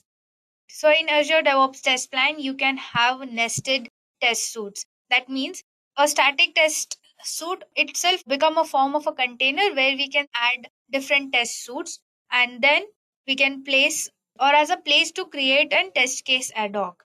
So as I said, it will be in a nested loop form. So most of the time you will be using a static test suites as you mean by grouping test suites together. Next is requirement based test suites. So requirement based test suites are the simplest and the most traceable test suites. It is basically they pull all the test cases for a given requirement. This means when you go to build a test suite, you will not be choosing test cases. Instead, you will simply choose the requirements. So what happens next is that any test cases that have already been built or connected to that particular requirement will get pulled in and populate your test suites. So you can then run all of the tests for that particular given requirement. So if you use a requirement based test suites, your team can create a traceability matrices so that you not only see how your test cases align with your requirements, but also you can see whether a particular test case has passed or failed for that particular given requirement. And next comes the query based. So query based test suites are the type of test suites which pull in a group of tests from your project irrespective of what requirement the test cases are linked to. So it affords teams that have the ability to create a test suite using any criteria available. What does this mean actually is that when you are creating this type of test suites, it asks you how you want to pull these test cases and allows you to construct an ad hoc query to do so. So here you are not concerned with how test cases are connected to specific requirements, and instead it allows you to pull in the test cases that match a specific criteria. So when do you use these query based test cases is like when the team will run these tests on all the test cases that are currently in a given iteration or run the test on everything with a given tag. So the idea behind the query based test suite is that you can easily include test cases from your project that you would like to test irrespective of the affiliation to that particular requirement. So as I said, a test suite is nothing but a collection of these test cases. So what are test cases? Test cases defines to test a system, software, or any application. It can be a singular set of action or the instruction for a tester for a test to perform that validates a specific aspect of a product or the application functionality. So here in this particular test suite, you can have n number of test cases which can be then grouped based on the different types of test suites, that is static based, requirement based, and query based. Now that we have come to know about the test plans, test suites, and the test cases, now let us look on to some of the key scenarios which will help us understand why do we use Azure DevOps Test Plan. So Azure DevOps Test Plan provides software development teams some of the key benefits, such as they can test on any platform. So this means that with Test Plan's web portal, you can use any supported browser to access all manual testing capabilities. It enables you to create and run manual tests through an easy to use browser based interface that users can access from all major browsers on any platform. Next is it has a rich diagnostic data collection. So here using the web-based test runner and test runner client, you can collect rich diagnostic data during your manual test. This includes your screenshots, image action logs, screen recordings, code coverage, IntelliTrace traces, and test impact data for your apps under the test. And this data is automatically included in all the bugs you create during test, making it easy for the developers to reproduce this issue. Next is end-to-end traceability. So Azure DevOps provide end-to-end traceability of your requirement, builds, test, and bugs. You can create your requirement qualities from cards on the Kanban board, and the bugs created while testing are automatically linked to the requirement and builds being tested, which helps you to track the quality of the requirements and the builds. Next is integrated analytics. So, in this, the analytics service provides data that feeds into built in reports, configurable dashboard widgets, and customizable reports using Power BI. Data tracks test plan progress and trends for both manual and automated tests. The test analytics then provides real time visibility into test data for builds and releases. So, teams can act on this data to improve the test collateral to help maintain healthy pipelines. Lastly, is the extensible platform. So, you can combine the tools and technologies you already know with the development tools that work best for you to integrate with and extend Azure DevOps. You can use the REST APIs and contribution model available for the test platform to create extensions that provide the experiences you need for your test management life cycles. So these were some of the major key benefits that makes Azure DevOps useful for the development teams. Now let's quickly understand how does these test plans work. You can work on with the test plans with two ways, that is manual testing and automated testing. In manual testing, the Azure DevOps test plan uses test specific work item types to plan and author these tests. In addition, it provides two test tools to support running the test. Test plans, parameters, and configuration hubs provide the tools to efficiently create, manage the test items, their settings, and as well as their configuration. Now, in this, the test suites can be dynamic requirement based or query based suites to help you understand the quality of associated requirement under these development, or static to help you cover regression tests. Next is automated testing. So, automated testing is facilitated by running the tests within the Azure pipelines. So, here the test analytics provide you real time visibility into your test data for builds and releases. It helps you improve the pipeline efficiency by identifying repetitive, high impact quality issues. So, these are the two types in which the test plans actually work. Now that we have come to know what are test plans, test suites, how do they work, so now let's have a quick demo on these test plans. Now let's quickly work on some of the demos where we'll create test plans, test suites, and see how it works. So for that, first we need to log into our Azure portal. So let's quickly log in.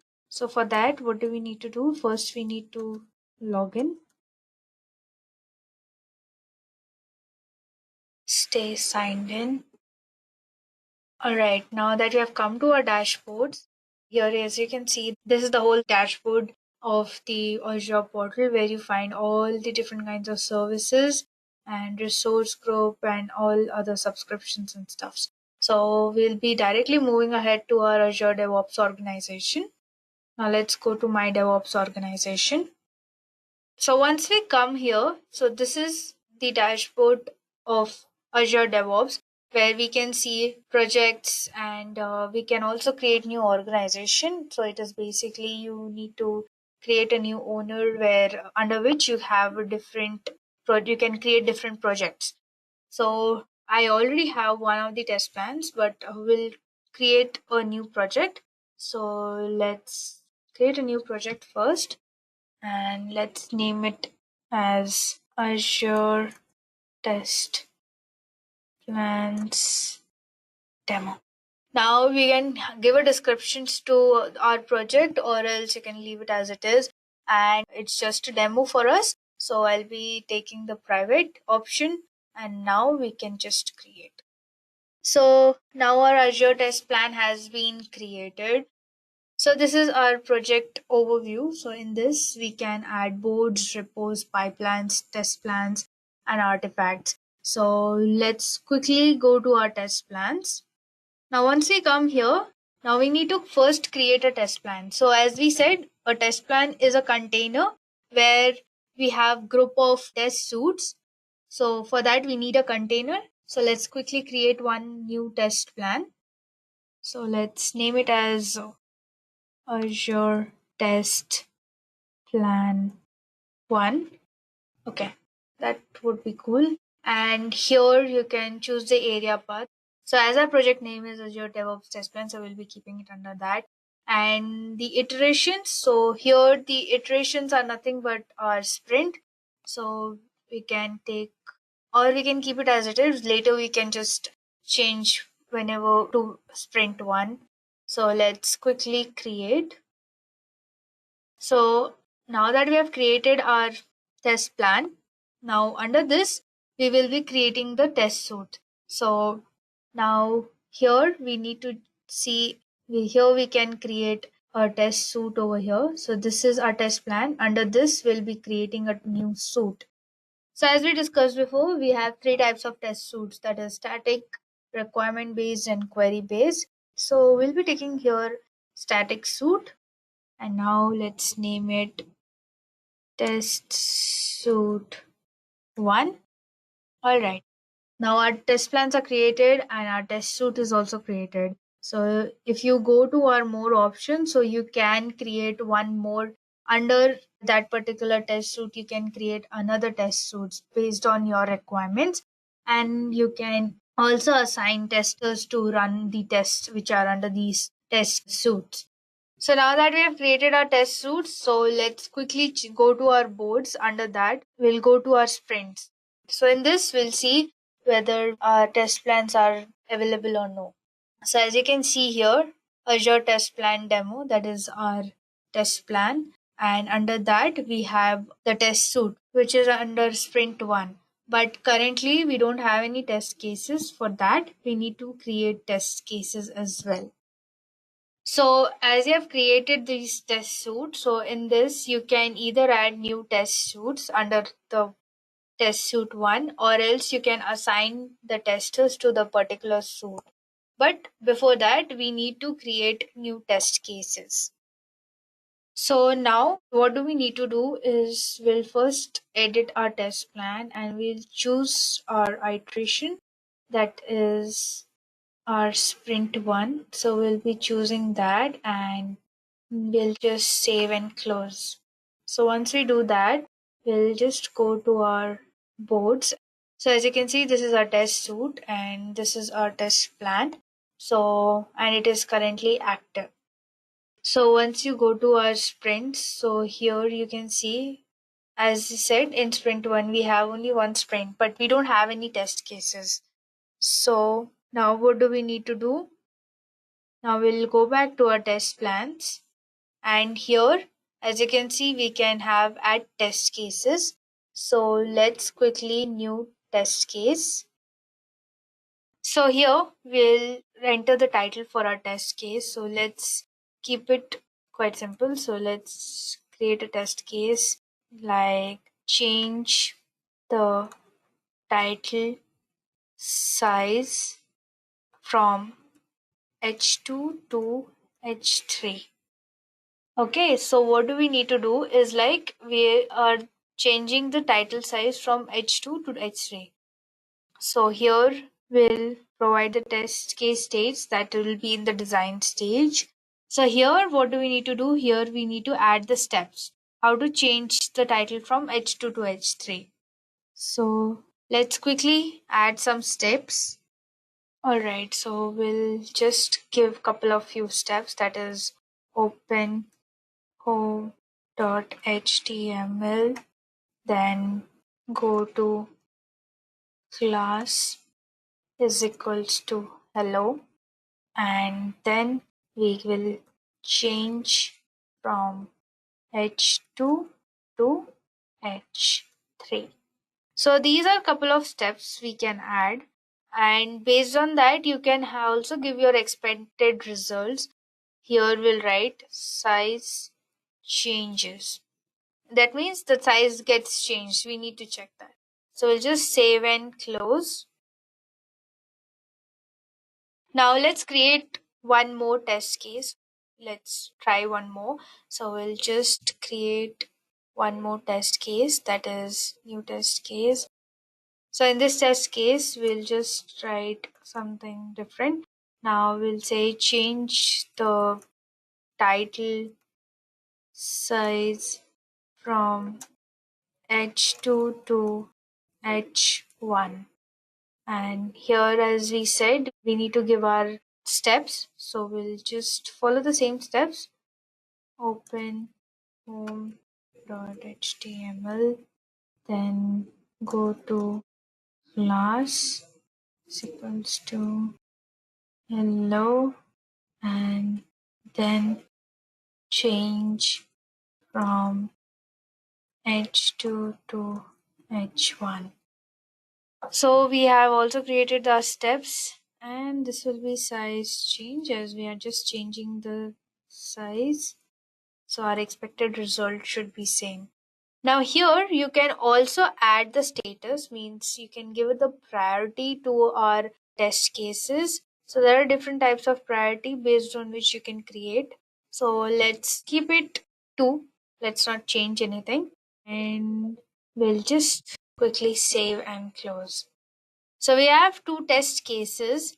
Now in this define section, we are able to see the different test cases which are assigned. Now we'll go to our execute, and here you can see that your test cases are also visible. So you can select one or multiple test cases. So let's quickly select one and just run for web application. So once we run the web application, so here you can see the steps are specified here. So now what I will do is go to these web applications and I'll check whether the changes have been done or no. When I open the home.html, if it is running well, so I'll just tick mark, or else if it is not, then I will just fail the test step.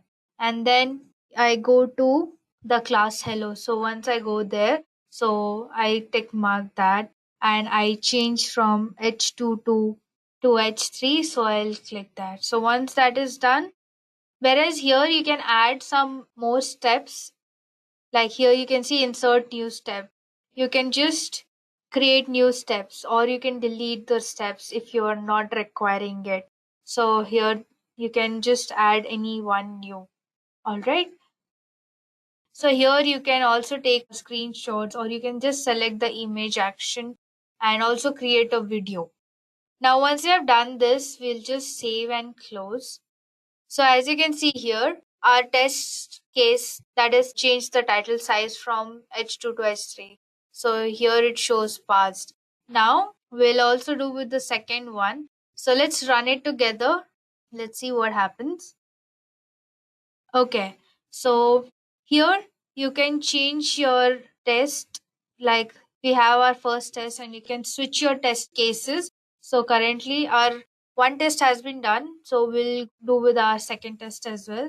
So we'll just pass all the tests and we'll just save and close. All right, it shows active state. Let's see whether it has been done or no. All right. Okay, so what did we do? We did it for the first one as well. So we'll just quickly do for this as well. And just save and close. So as you can see, our both the test cases have passed. So now that our test cases are run, now let's go to our chart section. So here you can create a new chart. So here you can either create a new test case chart or the test result chart. So now first let's create the test result chart. So here you have different kind of charts. So let's select bar as just to make it simple, and we need to group by. You can choose as per your requirement. If you have number of suits, you can choose that, or testers. So I'll take it as upper as the priority. So now here we'll just, you can change the colors of your bars and you can customize it on your own requirement. So once that is done, so now this is the test case. As we said, we have only one test suite. So based on that, our chart looks like this. So now that we have just run both the test cases and we also see the charts as well. So there were two test cases that had run successfully. Now we'll just go to our boards, and in that we'll just select any one of the test cases. Now as it has been run successfully, we'll just change the state. You can change the state by ready, closed, anything. So it will be just, we'll close this and we'll save it. All right. And now let's go back to the work items and let's do the same as well with the second test case, that is the change the title from H2 to H1. So let's do ready and let's save it. So what do we do is now we'll just go back to our test plans and create a new chart and see how our test case looks. So let's check based on our states. So here you can see one is in the ready state and one is in the closed state. So we had changed the state of one test case as closed, means the test has been done, and one as it is ready. As said, you can also change the colors based on your choice. You can give any colors to your charts and you can show to the people. So in this test suits, let's create a new test case chart. So in this, let's take a pie chart itself and let's group it by the states. So as we change the state of each of the test cases, based on that, we'll be seeing. So as you see, one test case was closed and I had changed one of the test case to be ready. So we can see the differentiation based on it. So it will be helpful for the team also to understand that how many test cases are closed under which states. So this is for you can create. So this was under the test suite one. Whereas you can also do it for your test plans as well. So as you can see here, it is like you can create new test cases over here, and based on that, you can create a chart. Now let's create one more suite and let's see how does that chart look. So let's create a test suite, that is test suite 2, and in this also we'll have a test case. Let's create a new test case like hello world, and we'll give couple of steps. Open hello world dot html, go to class, and then print is equal to hello world. All right, now we'll just save and close. So this is our test case. So now we'll not run this test case now. We'll just create a chart and see how does it look like. So we'll just go to our test plan itself. So under this test plan, we will create a new test case. Okay, so here you can see it automatically gets changed. You don't have to like create a new chart over there. It automatically gets changed, and you can see one is in the design stage, one is in the ready stage and close stage. Whereas you can also edit it while if you want to change their constraints based on like state or anything, so you can change it accordingly. So I'll just keep it as it is. So this is how you do the manual testing in DevOps test plan. Whereas I said you can also do the automated testing by building pipelines, and with those pipelines you need to connect it with your test suites, and through that you can just automate all your test plans.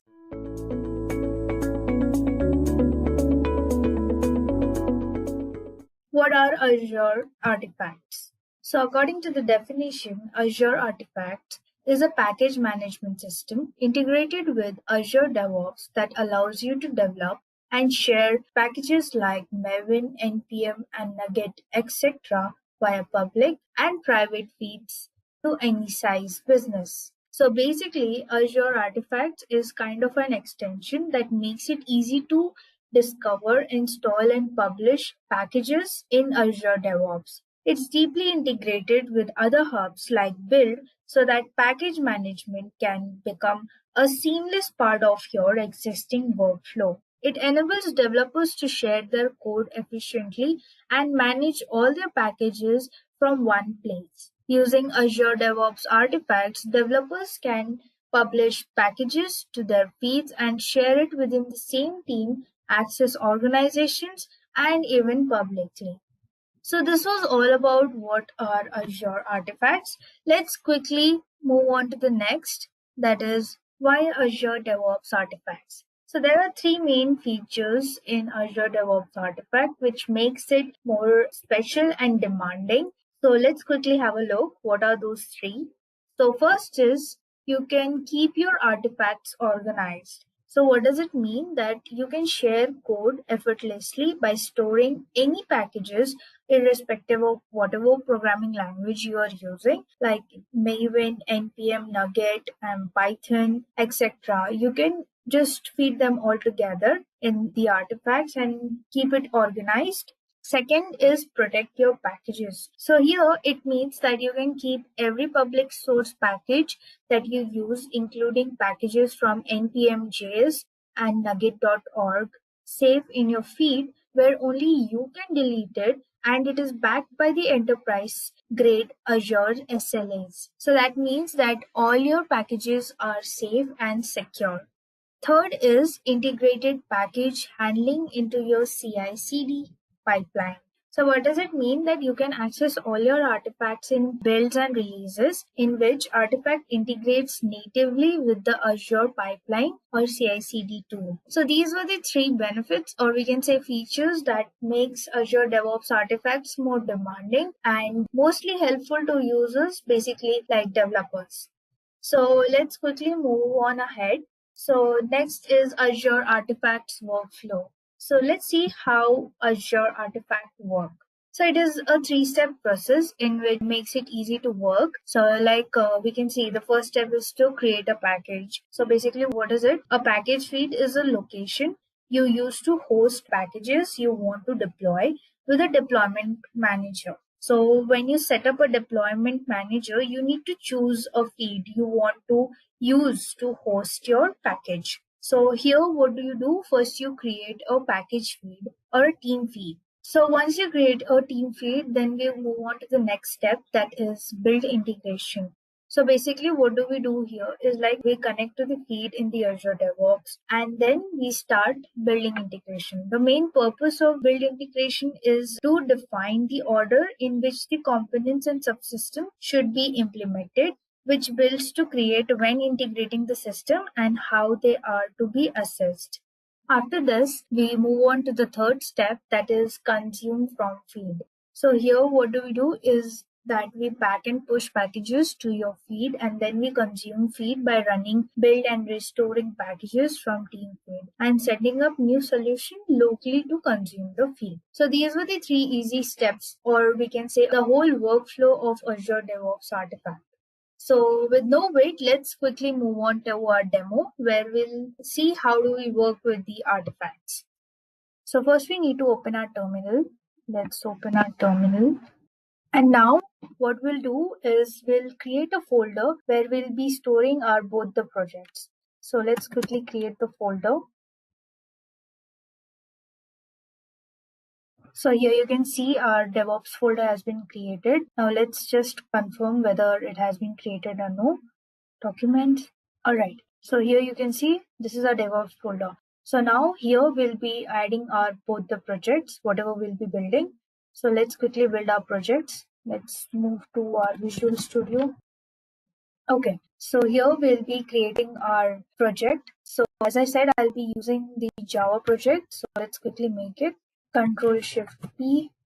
And this is the option, Create Java Project. So we'll just click on this. And I'll be taking Maven. You can take any other tools like Gradle, Spring Boot, Quarkus, Microprofile, any of your choice. For me, I'll be choosing Maven and then Maven Archetype Quick Start.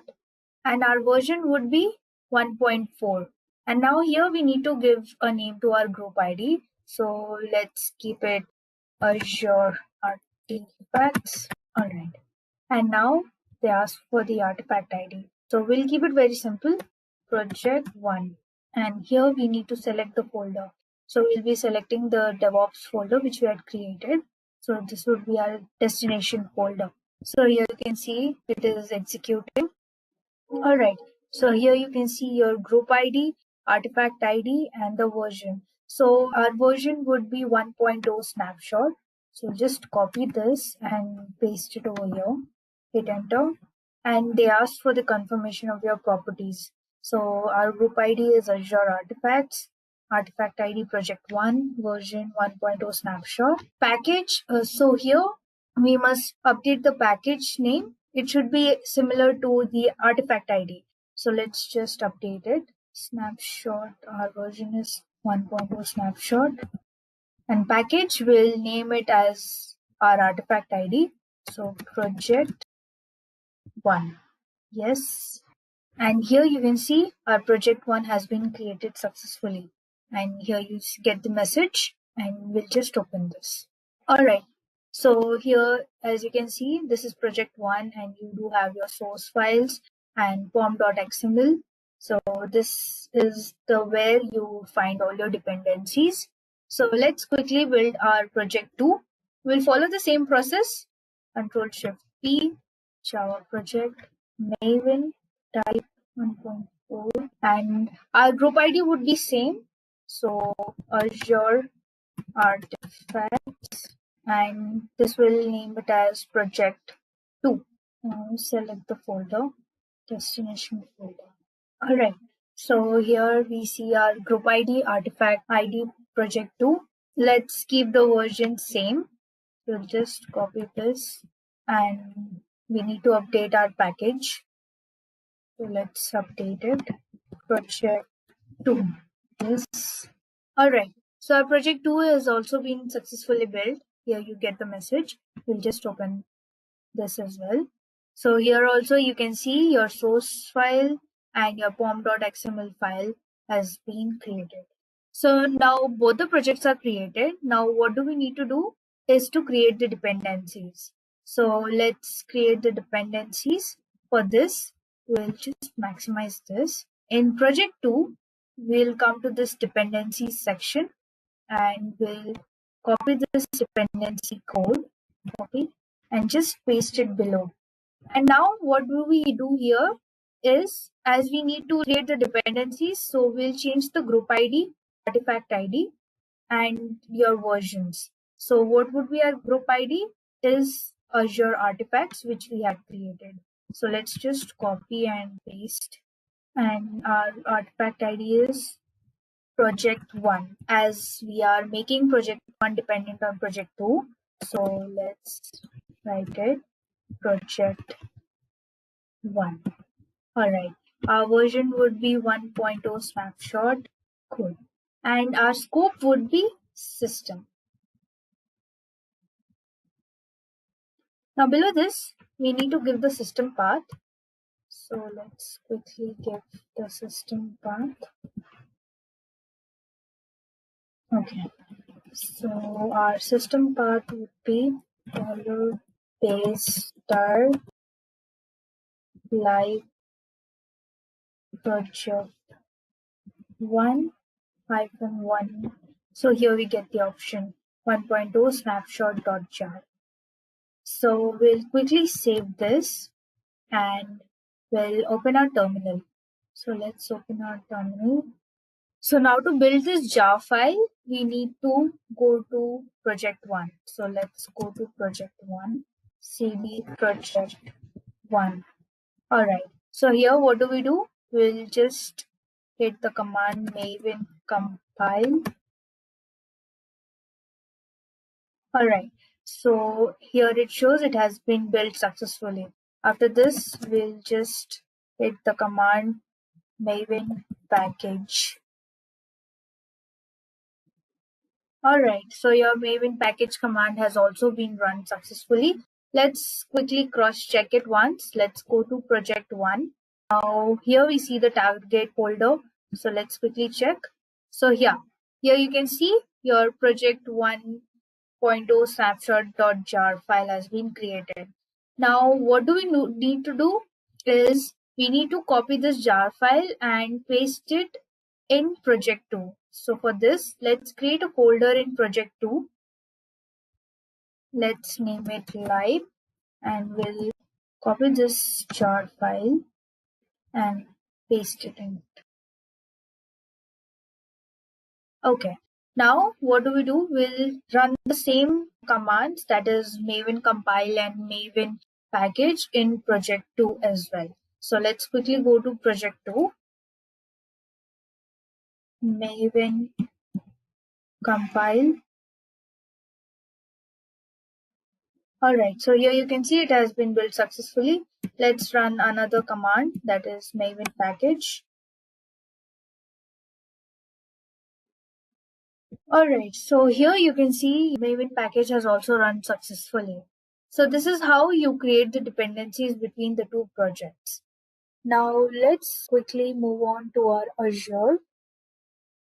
So we'll go to our Azure DevOps. Okay, so here first we'll be creating a project. Let's create a new project and let's name it Azure DevOps Artifacts. And we'll make it private. Like you can choose any one of the you can choose the visibility of your own choice. So, but I will prefer private and we'll create it. So this is our new project. Here you can see there are different options like boards, repos, pipelines, test plans, artifacts. So first we'll go to repos and here we'll be uploading our project, whatever we have created right now. For this, now what do we need to do? The first step is so let's go to our project. Now we have created the dependencies, like we have created our jar files and our both the projects are dependent on each other. So it is basically typically for like one developer environment. But let us assume like if you have two different teams, and then what you need to do that you need to always come over here and open the jar file and just update the versions of the jar file every time. So what do you need is to have a central location where you have all these files, and then every time whenever you compile these projects, then it is going to go ahead and the latest file, and then it is basically that you don't need any more, like you won't have to just come over here and keep on updating your versions. So it would be automatically done. So for that, what we'll do, we'll just delete this jar files from here so that only the code is like transferred to our reports. So let's go to our files and go to project 1, and in target there is a jar file. So we'll just delete this jar file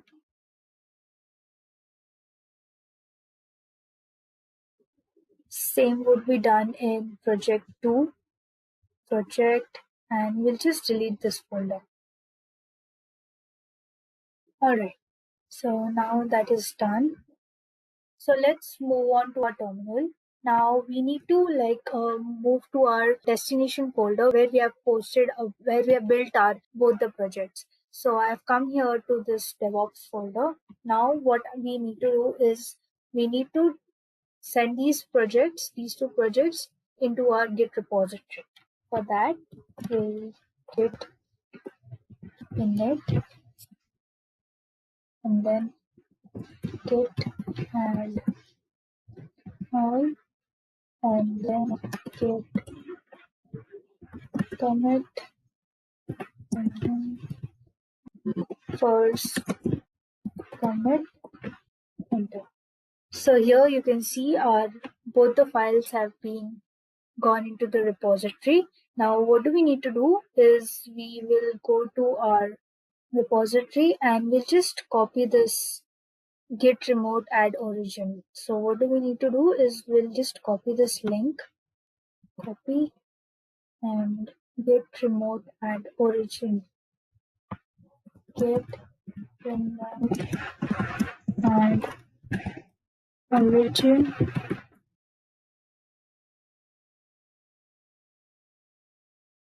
And now we'll use the git push command.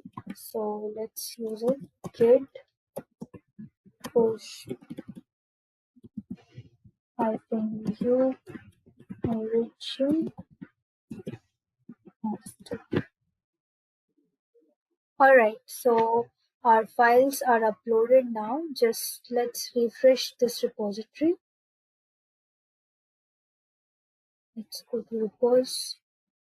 Okay, so here you can see both the projects are uploaded over here. So it is quite clean. We just have our formx.xml and our source folder. We don't have our jar files or anything as such. Now after this, let's move on to our artifacts. So here first is we need to create a feed. So let's create a feed. Let's name it project Azure app. And here we can give the visibility. It's upon you, like whatever choice you need to give. So you can give the visibility like only accessible to the members of the organization or to the specific people. So I'll select the second option and upstreaming sources. So here we like from the public sources, we include the packages, like no matter whatever languages you're using. And our scope would be project. It can be either project or organization. So for me, I'll be selecting the project and I'll just create it. So yes, as you can see here, our feed has been created. Now next, what do we need to do is connect to feed. So here you can see all different languages, the packages which you need to like connect and you need to feed on to the artifacts. So here there are different languages like .NET, Nugget, Visual Studio, NPM, Gradle, Python, Pip. So you can choose any one of your choice. For me, I will be choosing Maven as we have worked on Maven. So let's, what do we need to do is here, let's copy this repository and we need to paste it onto our project files. So let's go to project 2 and let's search for our repository section. So do we have any repositories? So no, we don't have repository. We need to create a new repository. So let's create a repository just below our dependencies. So repository is, so let's close it. Alright, now what do? We will just paste the code over here and just save it. Now we can also copy this whole code and paste it on project 1 as well. So this is a project 1. Let's go and do the same thing under repository. under the dependencies, we'll paste this repository code and we'll save it. Alright, so now you can see this URL. So this URL needs some authentication as this is private. So how do we give the authentication? So let's move on to our Azure DevOps. Here we'll go to personal access key tokens, and here we'll be creating a new token.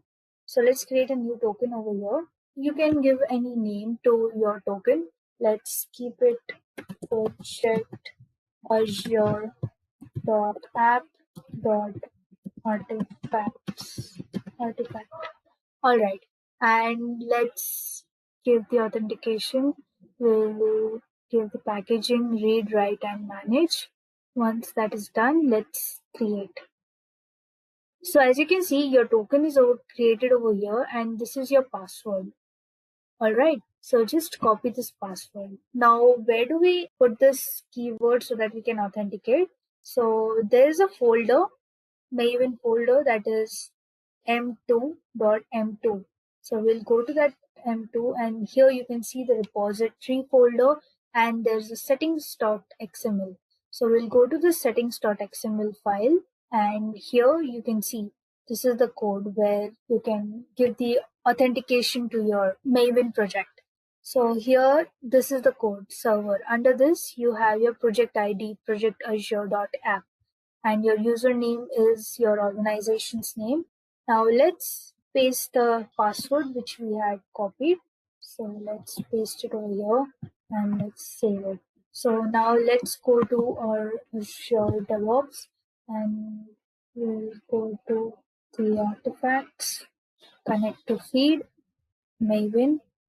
And so here you can see the settings.xml file, your username is there, and your personal access token which we created previously have been initiated. Now what do we need to do is copy this repository as it has been updated.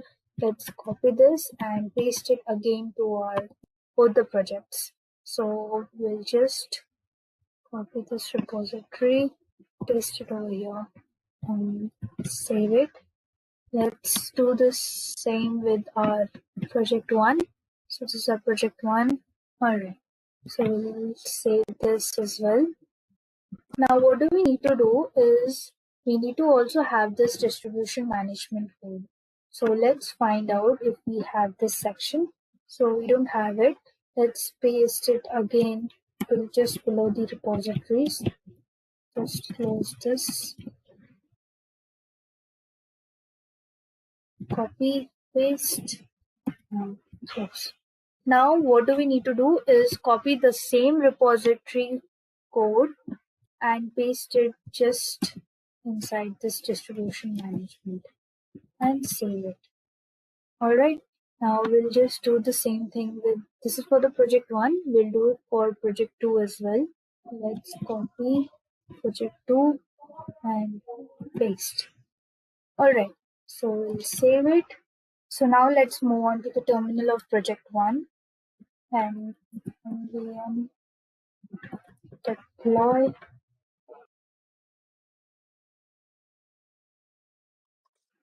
Alright, so here you can see it has been successfully built. Now let's just check whether it has come or no. Let's go back and refresh this. So here you can see your project 1 artifact have been created. Just click on this and here you see all your details, all your files are already existing. Now what do we need to do is just copy this dependency and we'll paste it in our project 2. So we'll just select this and paste it and save, and let's VM deploy.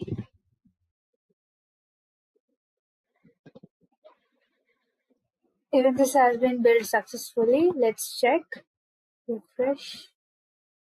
So here you can see our both the projects have been uploaded, and this is how you push your packages into your artifacts.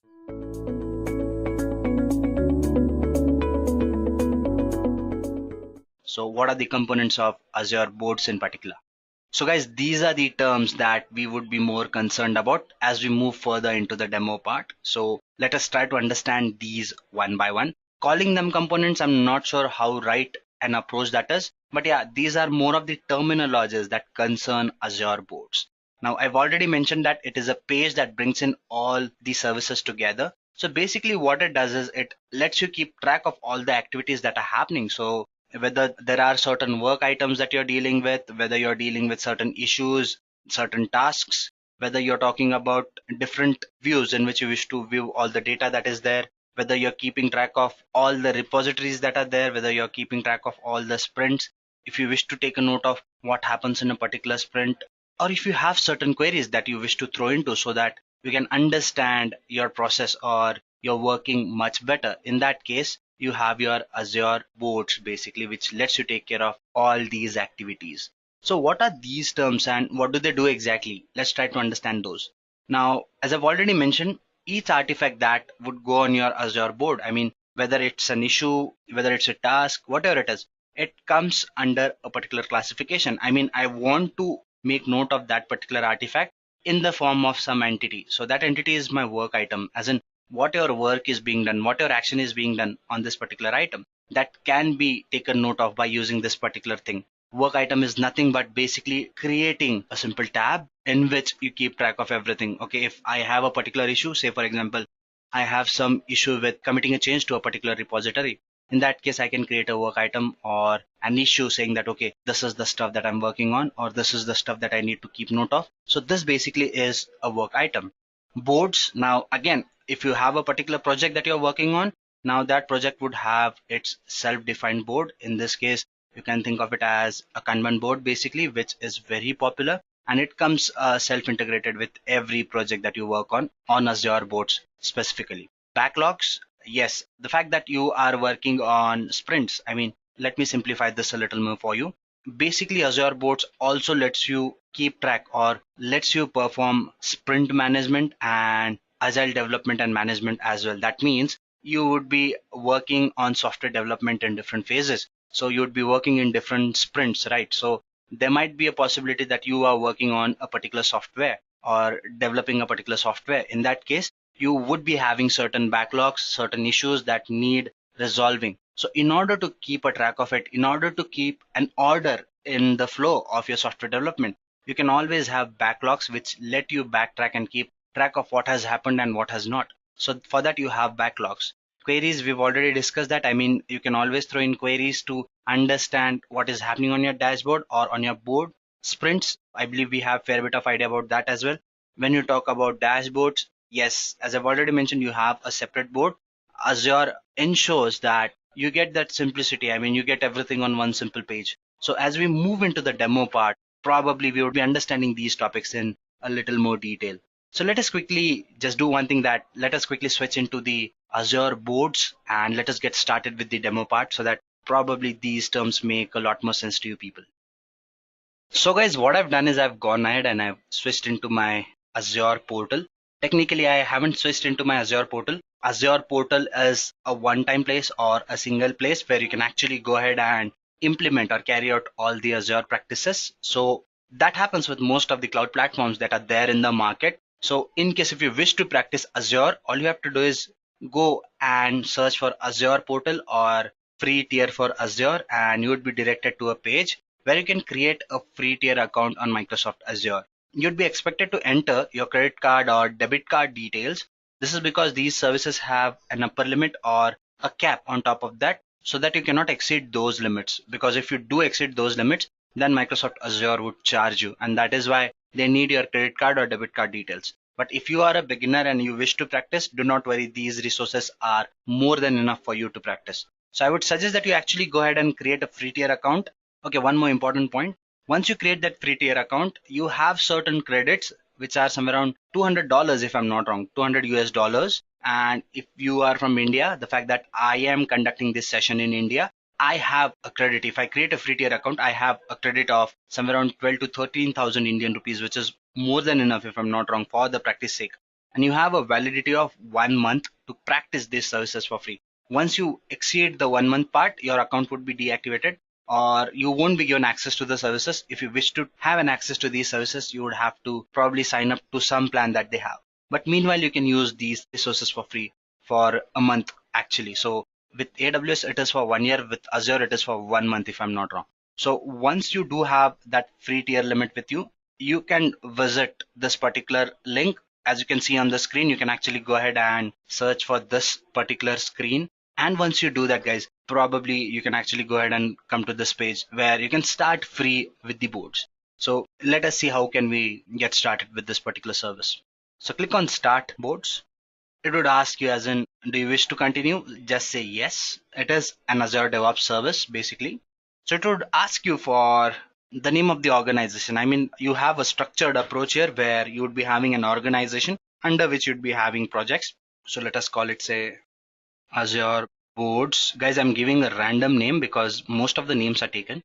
Azure Boards 1, 2, 3, 4, 5. Continue. Okay, I just backtracked accidentally. Let's say Azure Boards sample 1, 2, 3, 4, 5, and I say continue. So it creates an organization and it redirects you there, and then it says that actually go ahead and create a project. So I'm gonna say demo project for this session, and I'm gonna keep it public because I wish to add certain users. So let's just keep it public for now, because if I create a private account, I would have to look into access rights for the users that I'm creating. And there you go, your project is created. So you can go through this welcome guide if you want. I'm gonna skip it for now.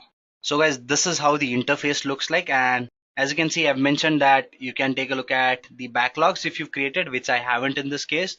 You can create issues if you want. You can do that as well. You have an option of epics issues, which lets you basically keep track of all the stuff that you're doing. You have certain work items that you can add if you want to here. Boards, what boards are you using? Backlogs, you can keep track of all the backlogs that you do. Sprints and queries. So if you just come to boards and then you say add a new item, let's say sample item, there you go. So guys, you can see that it comes with these two options. You have a particular state here. So for now it says to do. What do you wish to do? It is that phase. Okay, so you can actually go ahead and change the state as well, saying once you do change the state, it moves to the next part, as you can see here. So if you are working on a particular action and you've actually moving from one state to the other, you can always make changes to that, and probably you'd know that, okay, what state is the work item into, what state is the issue into. So if I click on this thing, it would probably go back again. As you can see, you can add tasks here saying that, okay, this is a particular subtask or a task that needs to be done. Say for example, clear cache, and there you go, cache has been added. If I am done with this particular task, say for example, I move into doing phase and I clear this task and I say I am done with it. There you go. As you can see, the color here has changed, indicating that the flow is correct and my task has been completed. So you can keep track of all the resources that you're using here. You can actually go ahead and add users. You can do a lot of stuff that is there with these projects. So come here and take a look at the overview. You can, suppose if you name it, say sample for today maybe. Guys, I'm gonna go very random with this session. I mean, whatever I feel is worth telling, I'm gonna go ahead and share that with you. I hope that flow is fine with you people. So there you go. Let's see if we can add a user from here. If not, we'll create a user from somewhere. Okay, so a user was added here. One user is added and assigned an access level to user one. You can view the status here as well. It says for now it has failed because probably I do not have the license to actually go ahead and assign users, but you can actually go ahead and assign users as well. So that depends upon the access rights that you have. Once you do that, you can actually go ahead and do a lot of stuff. You can just come here. Probably you can visit your dashboards and the demo projects that you are creating. Maybe go to boards. Once you do that, you can come here and add backlogs as well. Suppose I have an item here, which is this. Now, so let's add a new item. Take a look at this issue. Say add to top. There you go. I can come and assign it to a particular user. Let's say I assign it to this particular individual, and there you go. The person can actually go ahead and make change to the issue. You can see the update is here, and if it is done, it's gonna go to green again. And if I come back to my boards, you can see that it is here. Work items, again, if I actually go ahead and move it to the other state, that won't be a problem. It would again go to the green part. So this is how it works. You can actually go to the project settings as well. You can come here, you can do a lot of stuff here. Say for example, you can manage your teams, take a look at the security principles that are there. You can test. Let's not get into the test part for now, but let's say if you wish to have GitHub connections, you can connect to your GitHub account as well. Just come here and probably, okay, so you can just go ahead. My GitHub account is already added, I believe here, so it shows that thing to me. Else you'd require to sign up as well, so you can just say save, and the repository gets added here. So you can actually go ahead and move to the repos part as well and take a look at the stuff that has happened here. Say for example, let me switch to some other account that I have. This is the one, or maybe Edureka Boards. So if I go to samples, there was something I was wanting to tell you. Yeah, this is the part. So you can enable your repos as well if you want. Okay, you can enable your pipelines, even artifacts. You can see that all these things are available here as well now, because I've actually gone ahead and enabled those things. If you just enable these things, you can have access to these resources here and here. So if you have any files or stuff, you can actually go ahead and check if there is anything that is there in your repos or in your other services, and you can clone those. You can make changes to those services that you've used. You can commit certain changes to the code that is there. Say for example, you have some index files or some basic codes that are there. You can actually go ahead and edit those changes. Once you've actually edited those changes, you can go ahead and commit those. You can create branches as well. So you have your master branch, you have your sub branch, and you can make changes and commit those changes to the master as well. So when you talk about DevOps operations and various activities that concern a particular board, everything can be taken care of when you talk about Azure boards in particular. So this is it, guys. There is not a lot to explore when you talk about these services. These are very important to use though, because they help you keep track of a lot of things. I would suggest that you visit Microsoft Azure's documentation as well, because there are quite a few other activities that you can do with this particular service. Some basic activities which are simple, but something that are important and can be done as well. So as far as you are concerned, you can actually go ahead and explore as many services as you want, and you can understand what all can you do with Azure boards in particular. As far as this session goes, guys, I just wanted you to get introduced to this particular topic, and I believe I've done justice to that, and I hope that you've understood this particular topic to some extent where you can take it further and probably enhance your knowledge in this particular domain.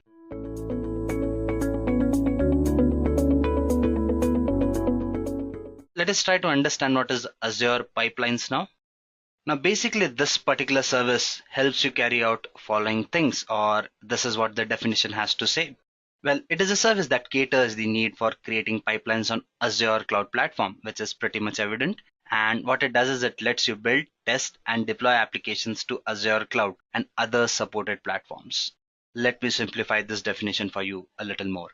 Now, basically what it does is it lets you create a pipeline. Now, when I say a pipeline, when you develop a software, it needs to be built.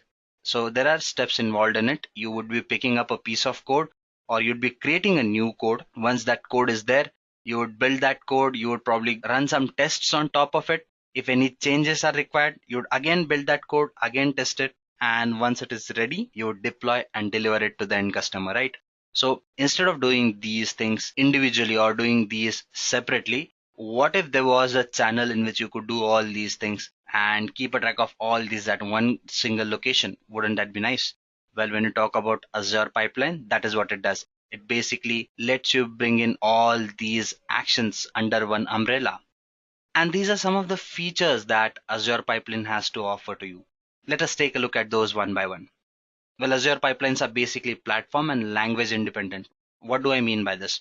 Well, if you have your application and you wish to run it on particular platform, well, Azure gives you option for that as well. You can run it on maybe your Windows operating system. You can run it on your Linux operating systems. You can run it on your Mac operating systems as well.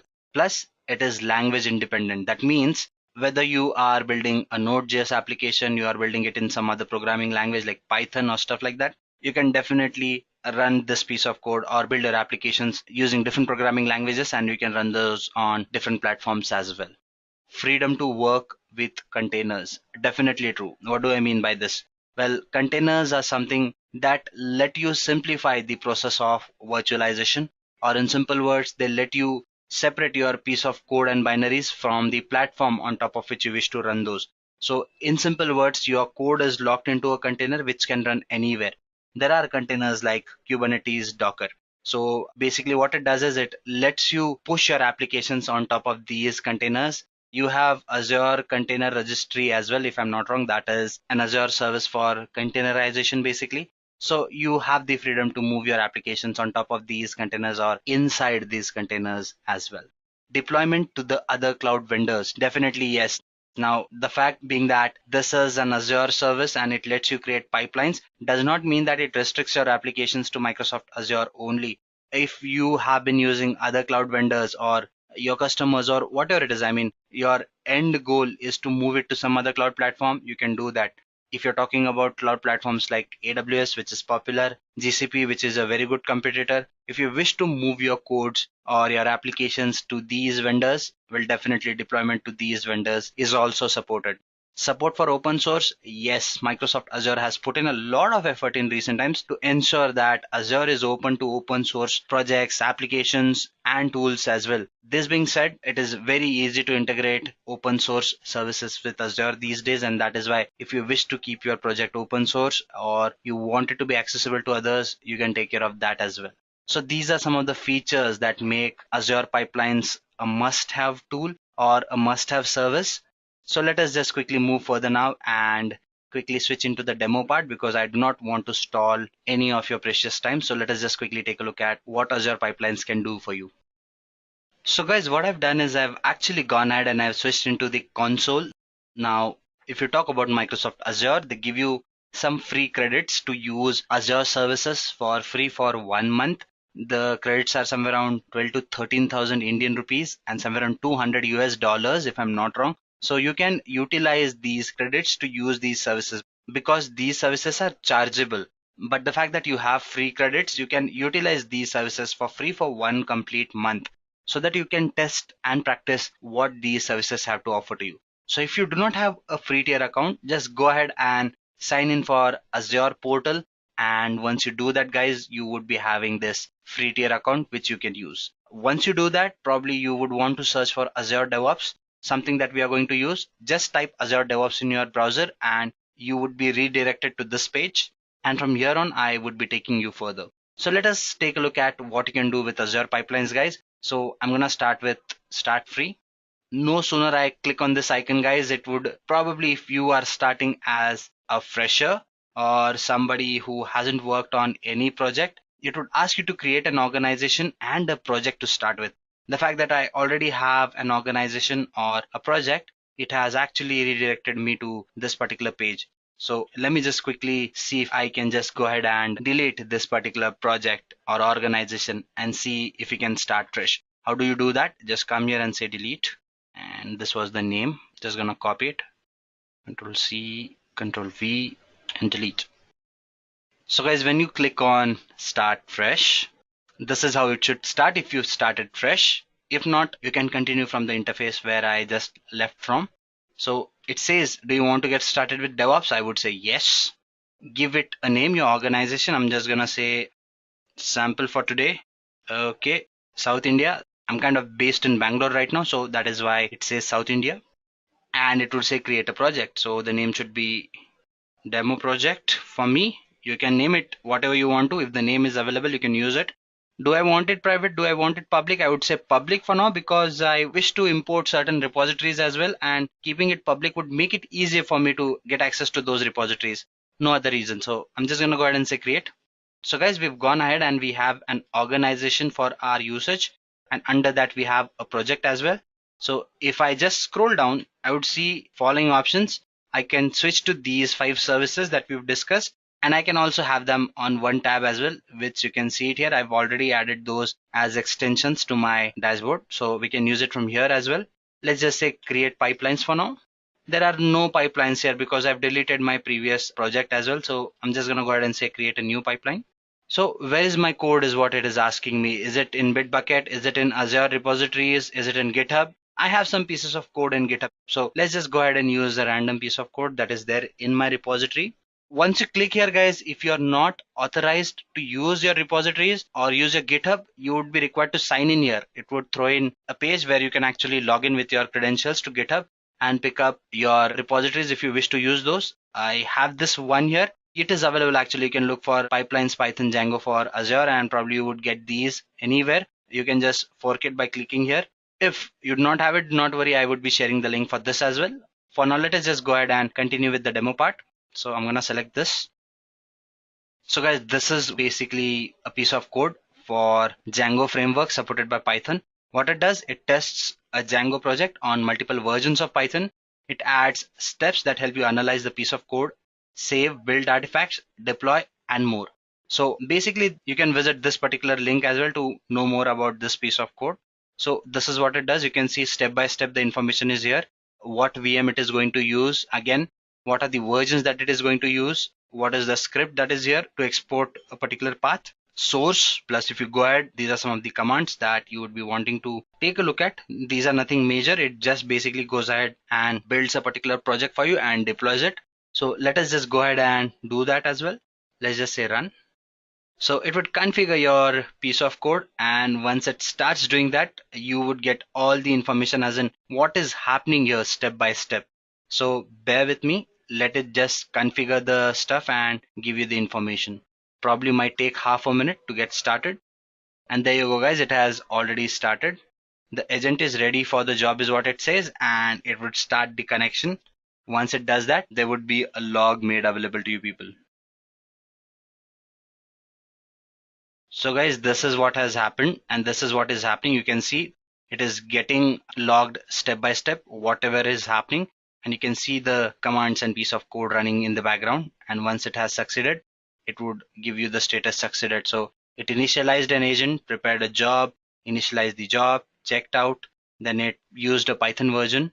It did actually go ahead and explore or export a particular project, installed the prerequisite.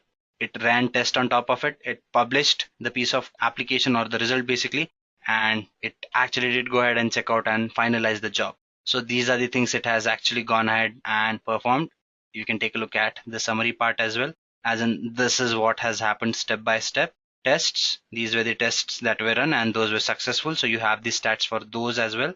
You can click on release, but there is nothing to release for now. So yeah, so you can choose where you wish to actually go ahead and deploy your application. You can carry out these steps as well. So these are the options that you have, and you can just go back. Let me just leave it. Yep. And if I overview, it said pipelines, it is 100% successfully built. Member is the account that I'm using.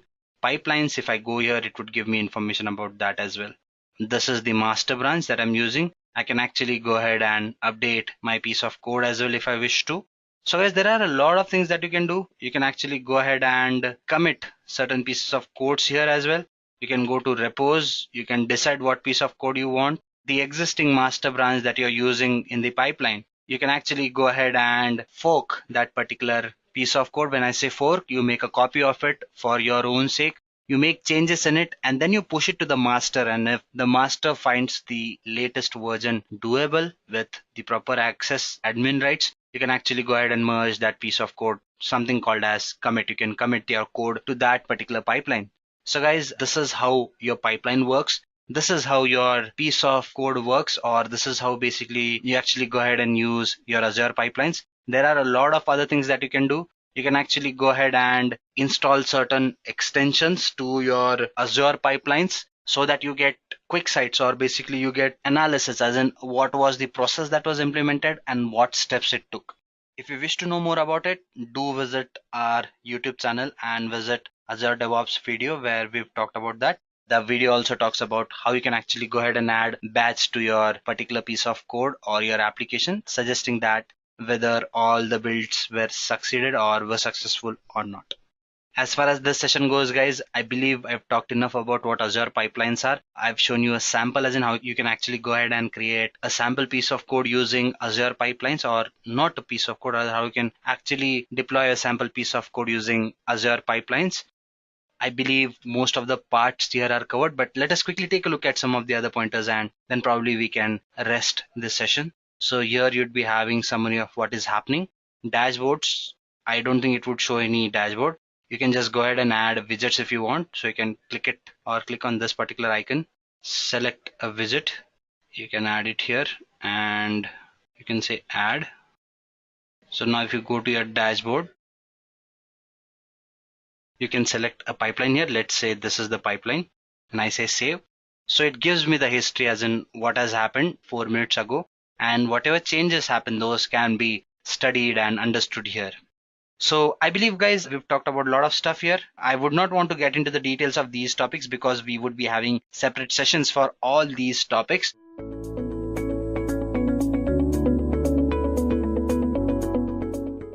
Next thing that we are going to cover is about a demo on the Azure pipelines. Okay, and what I'm going to do now is going to go to something called as dev.azure.com. What you need to do here is, if you're not signed in, it'll ask you to sign up or sign in. And once you sign in, this is the kind of basically the dashboard you will see. What you can do here, the first thing you can do here is create a new project. All right, so let me create one.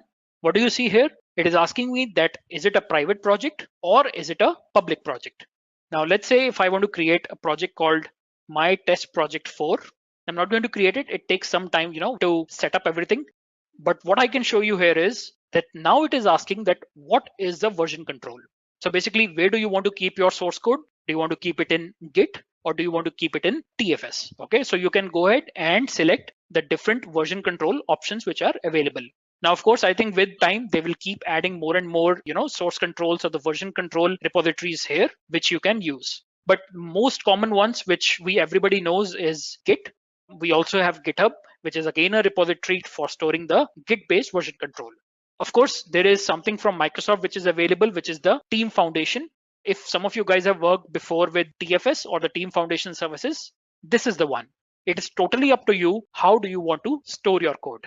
So I'm going to select Git right now. The next thing is about work item process. So if you want to follow the agile process, you can use this one. If you want to use the Scrum process, you can follow this one. Then of course you have got CMMI and a basic one. Now basic is something which does not follow a particular process, but this is something which can help you set up either the agile process or the Scrum process. It's like a kind of a blank template.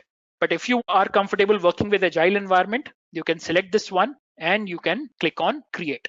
Now, as soon as you do that, what you will see, it's something like this one, my test project 3, because I created this one and I added few things here. So I want to show you that. All right. Before we go inside this particular my test project 3, what are the things you can see here? Something called as Azure Boards, which we have already talked about, the repositories, Azure repos. Then we have the Azure pipelines. We have got the test plans, and then we have got the artifacts. The same stuff that we have seen in the slide, it's available on dev.azure.com once you create a project. Now let me go ahead and first of all click on this project. What I've done as part of this project, I am using Agile plus I'm using Git. So I've selected this one and this is now showing up in my test project 3. The first thing, as I told you, that I want to show you about is boards. Now let me go here. On the left hand side, you can see boards, repos, pipelines, test plans, and artifacts. So I'm going to go inside boards right now and straight away show you what you can do in the boards. First thing is, of course, pretty simple. If you want to do the planning, so what do? You create something called as let's say a task, or basically you create a work item. Now work items are of different types. You can have something called as an epic. Now epic is something which is very, very high level. So let's say your leadership team comes up and they define something called as an epic. Now they will say that we want to deliver this kind of project. All right. So there they are defining a particular epic. Now inside the epic, what you can do, your product owners or let's say your project managers, they will go ahead and decide on the number of features that you want to have as part of the epic.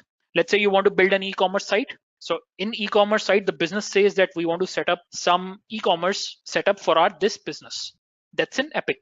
Once you go inside that epic, you will say that I want to create a feature. Now, what is a feature here? I want to deliver the cart functionality. I want to deliver the product page. I want to have a recommendation engine, or maybe I want to have a search engine in my e-commerce portal.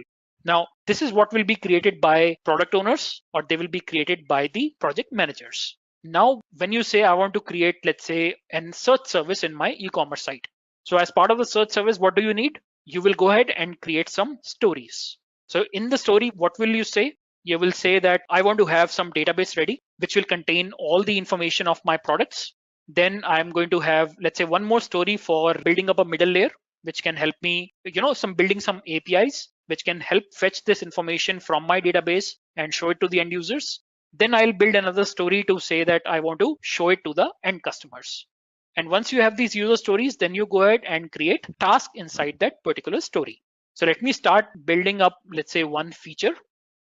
I'm not going to, go into the complete agile model, but right now I'm just saying that we want to create a feature for, let's say, search in e-commerce. Okay.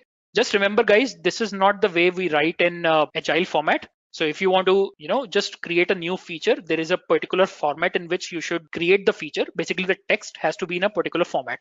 But that's not the agenda for today. The agenda is to show you that you can create a new feature. You can provide a particular iteration path. This means I want to do it in this particular time frame. Okay, I can create multiple iterations. Okay, and I can put up the iteration here. Now, next thing, what I can do here, I can link it to some existing item. All right, so we'll do it later, but then we'll say what is the business value of this, what is the time criticality, what is the start date, what is the target date which we want to complete this particular feature. This feature is new right now, so let me save it. You can go ahead and provide description. You can use the discussion board to do some discussion on top of this particular feature. And once you are final that yes, our feature details are ready, then what is the next thing? Let me go back to work items. And let's say I want to create a particular user story.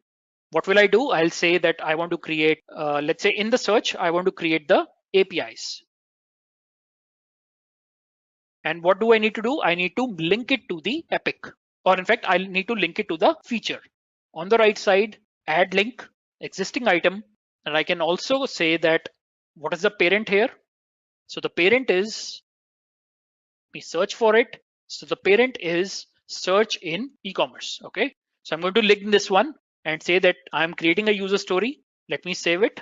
In fact, you can see that if you know about what is story pointing, so you can add story points here. Or in fact, let me tell you this. If you go for, for any kind of course, or not just from here, but if you go for any kind of course about how do you handle agile, so there you will learn more about story pointing. So you can also provide the risk. Let's say this is a medium risk. What is the priority here? All these kinds of setup you can provide here, that you want to do some architectural thing, or you want to, is it a business feature? All this information is provided as part of the user story. So let me save this one. Go back to the work items. So right now this is showing us separately, but once we'll go to the boards, let me go to the backlogs first. What you will see here, all the different stories which are available. Now this is something on which we want to work. Let me add one more story here, new work item, and let's say UI for search. Okay, let me add this one. Now what you see here is we have created now two stories. In the first sprint, or basically in the planning side, let me just open it up. And so as part of the iteration, what we are going to do in the first iteration, or let's say in the first 15 days, what we are going to deliver, we are going to deliver API for search service.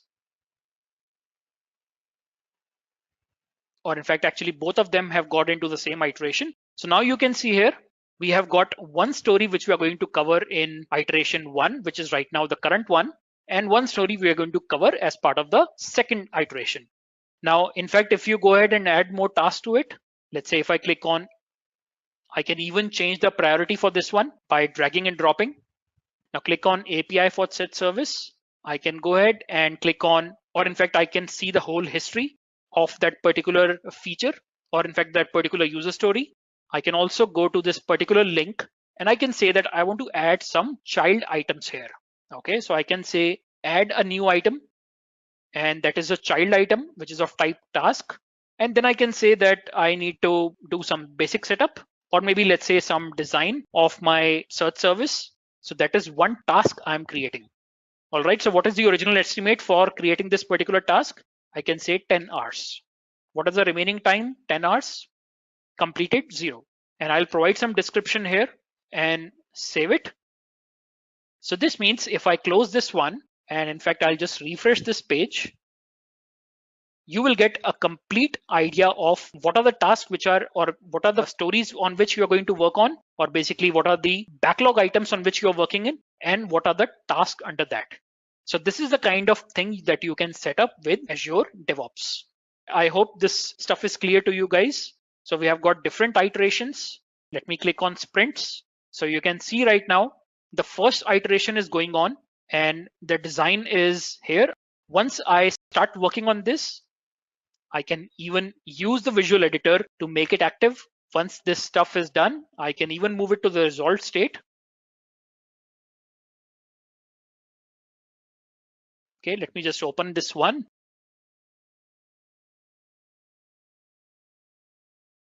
I can just close this task and say that's it. So this is how my overall flow of basically the work items work. Now, next thing which I want to show you is repositories. Repositories, we mentioned that we can use either Git or we can use TFS to basically maintain our source code. I'm just going to show you a demo right now to show you how all this stuff works.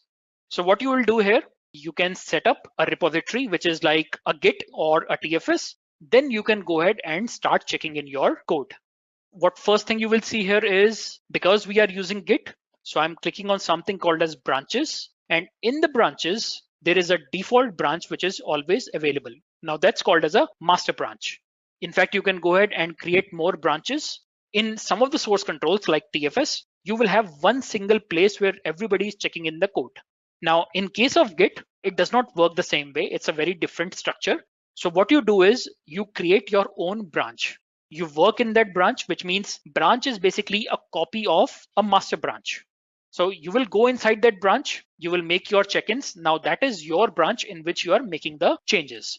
You will do the testing. Once you are completely fine that everything is running fine, then you are going to push those changes from your branch to the master branch. Remember that if you haven't worked with Git before, so there is nothing to worry about because this is not something specific to Azure DevOps. What I'm talking right now about the branches, this is something specific to the Git. So let me show this thing that we have right now, a default master branch.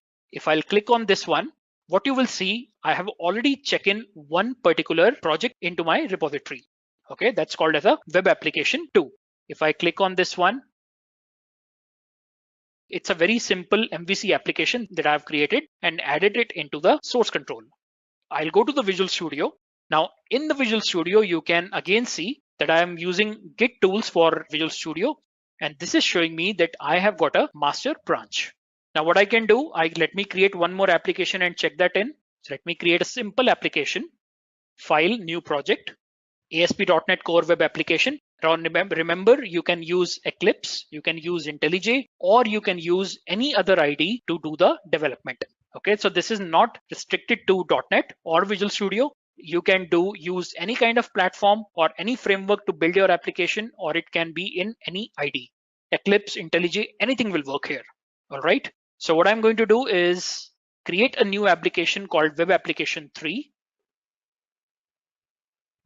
Let this application be created. All right. Now that we have created our application, what do we need to do? You can see here that my project is ready. I'm going to simply push this code into the source control. Okay, how do I do this? Let me first of all ignore a few of these items. And what I'm going to do is, okay, I'm going to state these items. Now, this is something very specific to Git. So if you are not comfortable with Git, do not worry because this is something you can learn very quickly. All right. So what do I have here? I have got my full application, which is Web Application 3. I can go ahead and check in into a Git repository, which is managed by Azure DevOps. So I'm going to say checking in Web Application 3. Okay. Also, I can actually go ahead and map it to a work item. Let me click on this one and go back to portal to my work item. In fact, we do not have a work item for development. Let's create one. So UI for search service. Let's go back to the links. I hope you guys remember now. You can click on add link, new item, and let's say we call it build web app 3. Okay, let's call it create. I know this is not the way we write the task, but just to give you an idea that I'm just creating a new task called create web app 3. That's it. So it is going to give me create web app 3 task is ready. I can click on this one and the task number is 10. Okay, so I'm going to copy this one, go back to Visual Studio, enter the ID of the work item. Okay, so I'm going to say 10 is the ID. And you can see basically the related work item. Now what we are doing here, we are creating a new application. When we are checking in the code, we are also specifying what is the related work item. All right, so let me commit all this stuff in the code, sync it back to the cloud, which means now I have checked in into my local environment. I just want to push these changes into the cloud environment. So again, this is specific to Git. You do not have to worry about this.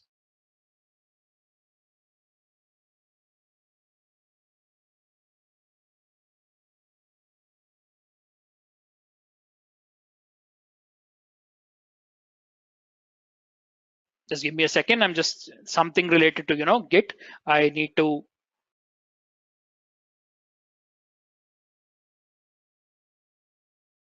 Okay, so I think this should work now. We push these changes.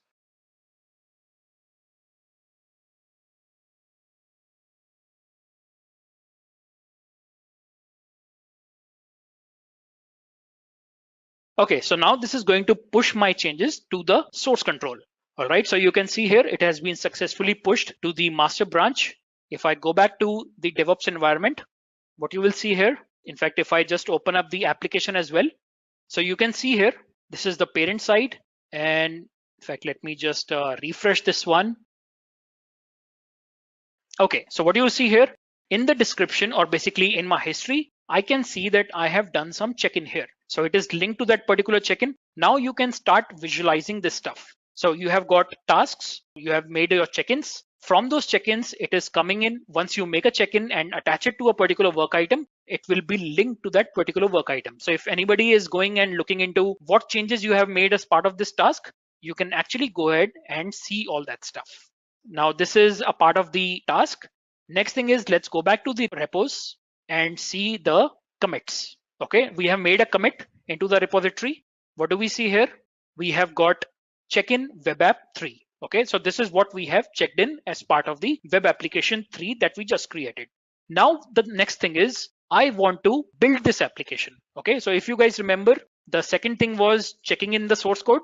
After checking in the source code, I want to automatically build this particular code. So what do I need to do here? I need to go to the third component called pipelines. I see something called as builds, which means I want to take up this particular source code and do an automatic build of that. So what I can do, I can click on something called as new build pipeline. I've already got 2 created, but I just want to show you from scratch how this is done. So where is your code? It is asking me. So my code is present in a Git repository. So I'm going to select this one. And what is asking me that where is your source, okay? Or where is your Git repository, all right? So my repository is in Azure Repos Git. Okay, so I'm going to select this one. You can even select GitHub. For example, if you just want to pick up the code from GitHub directly and use it, you can do it here. Or you have the GitHub Enterprise server. If you have got GitHub deployed in your local environment or in your enterprise environment, you can use Subversion, or you can, in fact, if you have got TFS, there's a different way to use it. But then right now we are focusing on using the Git in Azure repos. All right. So here you can see it. I have got my test project 3, which is basically my repository and my team project. Then I'm going to pick up all the code from master branch. Okay, so I'm going to click on continue. And the first thing that I need to do is tell Azure how to build my project. So how do I want to build my project? I want to build this project as part of Azure Web App. This means I want to take my code and finally I want to deploy it in a service in Azure called Azure Web App. When we say Azure Web App, then I want to build my project as part of the Azure Web App. Okay. So if you want to do a normal build, for example, of your ASP.NET application, you can do it. If you have got an Android project, you want to build it. If you have got Maven, let's say you have a Java project and you want to use Maven to build your projects, you can do it. You have got Python packages. You have got ASP.NET Core. Then we have got, if you have know what is a container, if you want to build Docker containers, you can do it from here. If you want to deploy, basically build and deploy for Azure Kubernetes services, you can do it. Then if you have got just a function, you can build a C# function. You have the Azure web app for Java. So all these things can be done as part of the Azure build pipelines. Okay, so what I'm going to do right now is select a service in Azure. Basically, I want to deploy in this particular service called Azure Web Apps. And that is why I'm going to select this one to build my code. Now, if I have to build my code, what do I need to provide? I need to provide where is my solution. All right, so I'm going to click on this one and tell the system, or basically tell my build pipeline, that it resides in web application 3. Okay, this is my new project that I picked up. I'm going to select this one and click on OK. Then finally provide where is this Azure subscription in which I want to deploy. So I'm going to select this is my subscription in Azure, and what is the name of the app service. Again, there are a few things that we are rushing through. Okay, so this is what we can select. And next thing is I can go ahead and select. So this is what we are going to do. We are going to build as part of the build pipeline. So we are going to take the source code from the Git repository, do a build of it automatically. Let me save this one and queue it, which means I'm going to save this pipeline and start doing the build of my project. So now that our build pipeline is ready, which means our code is going to be get built, let me show you when the build is happening, what is going on. So it is going to take some time to do the build because this is the first time it is happening. But I'm going to show you that I already have one pipeline which is already built for my web application 2, which was very similar. So while this is running, let me go to builds. And this was the pipeline which was completed successfully. So let me select this pipeline. So this is how the build happens. So if you open up anything, it is going to give you the detailed logs of how the build happened. So it picked up the code from your source control, it did a build, and you can see all the build activities which happened as part of this pipeline. So you can see here, it picked up the web application 2 project and it started doing the build. It did all the copied files to output directory and cleanup and all that stuff. And finally, it did a build of my project. Now, once I did a build of my project, what next? So you can see here, it approximately took 5 minutes to do the build. So what you can do as part of your Azure DevOps, as soon as somebody checks in the code, it will automatically trigger a build pipeline using which your application will be built. And if there is a failure, then the person will be informed back using a mail that your code is not correct. Okay, so you have to rectify your code as soon as possible. Now, once we have done all this build activity, what next do we need to do? We need to release it to a production environment or maybe to a UAT environment. How do we do that? We do it using something called as releases. So now that this one is ready, either I can click on release and build up a new release pipeline. So let me click on this one. And I'll say I want to create a new release. So I'll click on release 2. And what you will see here, now that the complete build which happened, now it is asking me that where do you want to release it? So I've already created a release pipeline. In fact, let me click on this and let's create a new one as well. Releases, new pipeline. And it is asking me where do you want to do the deployment? So I'm telling Azure that I want to do the deployment in Azure App Services. You can deploy a Java application. You can deploy a Node.js application. You can install it in Service Fabric. You can install it, deploy a Rails on Ruby application on app service. You can deploy an IIS website. All right. So all these things you can do. And I'm going to deploy in Azure App Service. All right. So once I select this, I just need to provide what is the application basically which I want to build and what is the Azure subscription in which I want to deploy the application. Let me select this one. So there is one I've already created, my test app service. Once I've done this, I can save it. So this is my release pipeline is ready. So now my code has gone into source control. My build pipeline, which is picking up that source code and building it, that is ready. Now this is my release pipeline, which is going to take that build code and going to do the deployment. Okay. So I can click on here and say create a release and that's it. Or in fact, one more thing I can show you. If I go back to the main pipeline, I can even set up who will approve it before it goes into a particular environment. So I can click, for example, pre-deployment conditions and say who is going to do the pre-deployment approval. If your team lead needs to approve the overall release before it goes into UAT or production, then you can specify who is the approver. So in this case, I'm going to put in my name.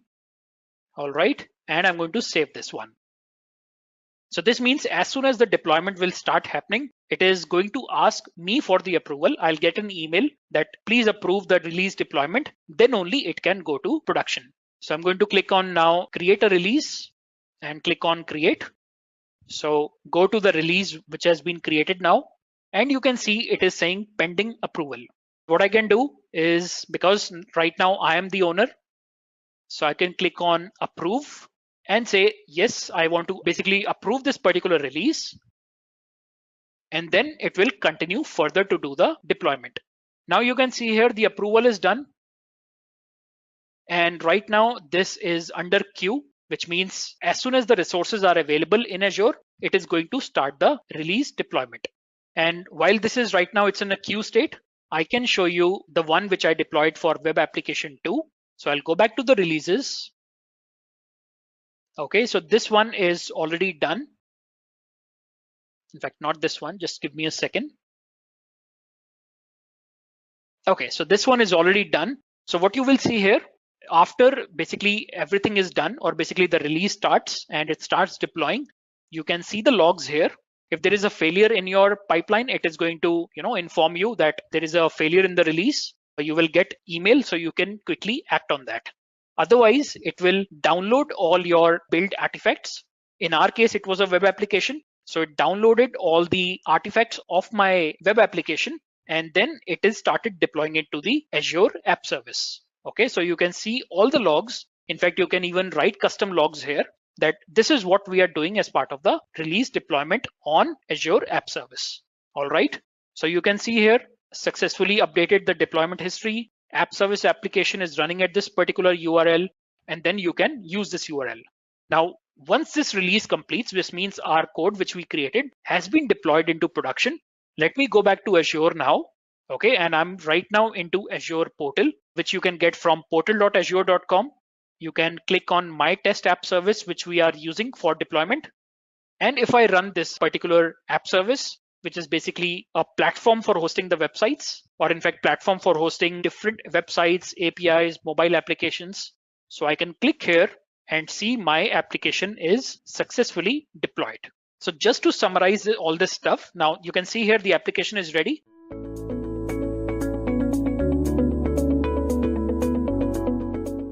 Today, nearly 80% of all business solutions and services have moved to the cloud.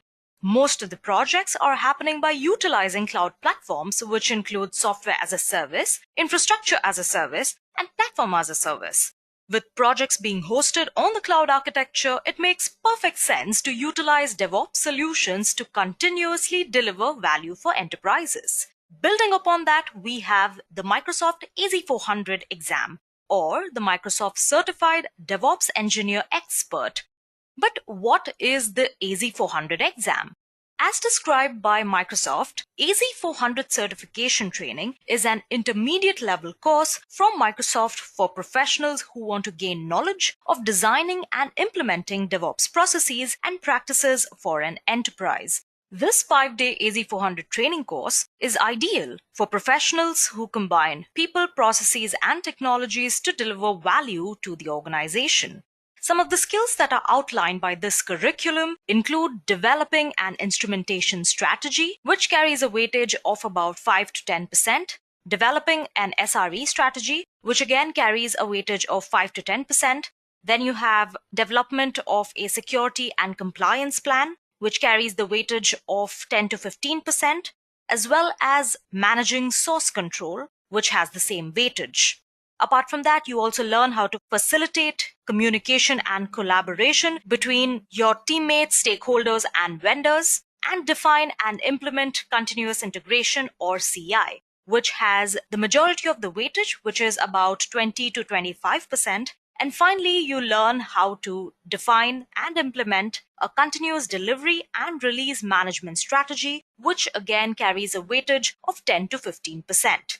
Now, this is the entire skill set But before you get ready to take on the world with your newly certified skill set, a candidate for this exam must be familiar with both Azure administration and development and must be an expert in at least one of these areas. Furthermore, there are other prerequisites that you should keep in mind before appearing for the AZ400 exam.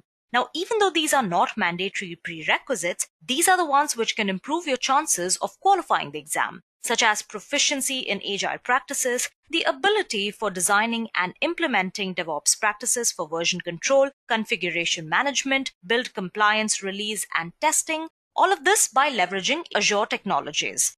Now that you know how you can qualify to give this exam, let's go ahead and look at who is this exam most beneficial for or who can take up AZ400. First of all, this course is designed for professionals who are aspiring to clear the Microsoft Certified DevOps Engineer Expert exam, right? So individuals looking to establish their credibility and value in the market as experienced DevOps practitioners, agile practitioners, and cloud computing professionals. Apart from that, this course is also meant for system administrators, software developers, project managers, and technical leads, and practically anybody that wishes or aspires to lead a DevOps team. So now that you understand who can take up this exam, the main question arises, why should you take this exam? What are the benefits of taking the AZ400 examination? Now, the DevOps market is expected to grow from $3.42 billion in 2018 and 19 to $10.3 billion by 2023 at a compound annual growth rate of nearly 25%, which means this industry is going to grow more than threefold in the next few years alone. Out of which Azure holds 19% of the total global cloud infrastructure market, which automatically qualifies you for a majority of the MNCs in the industry today. Not just that, this also has proven to give you a huge boost in your salary, as a mid-level Azure DevOps engineer earns on an average of $145,000 per year, whereas a senior level Azure DevOps engineer can make up to $185,000 per year. Apart from that, the Azure infrastructure is very ideal for DevOps, which is why a lot of companies are quickly moving to DevOps, which makes you a front runner in the race for all of these companies. Now, talking of companies, here are a few aggressively hiring for Azure certified DevOps professionals, including but not limited to Amazon, Ernst & Young, Dell, Accenture, Microsoft, Google, and VMware. Now that you know what all is there in store for you, I'm sure you're curious to know what does the curriculum outline look like. So here it is. First of all, you shall be introduced to Azure DevOps and understand the important aspects of Azure as well as DevOps. Along with this, you also learn the role of a DevOps professional in an organization. Then you learn about implementing continuous integration, followed by building containers with Azure DevOps, where you learn to create and deploy a multi-container application for your DevOps pipeline. Followed by that, you learn how to design a dependency management strategy as well as managing artifact versioning. Next up, you learn how to set up a release management workflow where you learn how to configure a CI/CD pipeline using YAML and manage your secrets using the Azure Vault. Followed by which you implement deployment models and services where you configure infrastructure as a service and platform as a service on Azure. Followed by which you learn how to implement and optimize a continuous feedback mechanism. Next is the meaty part where you learn a bunch of different Azure tools for infrastructure configuration as well as a few third-party tools. And finally, you learn how to implement compliance and security, where you learn how to manage and check code quality with Sonar Cloud on Azure DevOps. You also learn how to integrate Azure Key Vault with Azure DevOps to access secrets in the Azure pipeline. And that was all about the course outline of the AZ400 curriculum. This certification exam not just enhances your skills as well as demonstrates it to your employers, thus making you gain that edge in the industry. The time is right to upskill. And DevOps and cloud are two of the biggest domains in the industry to take advantage of the career opportunities that come your way.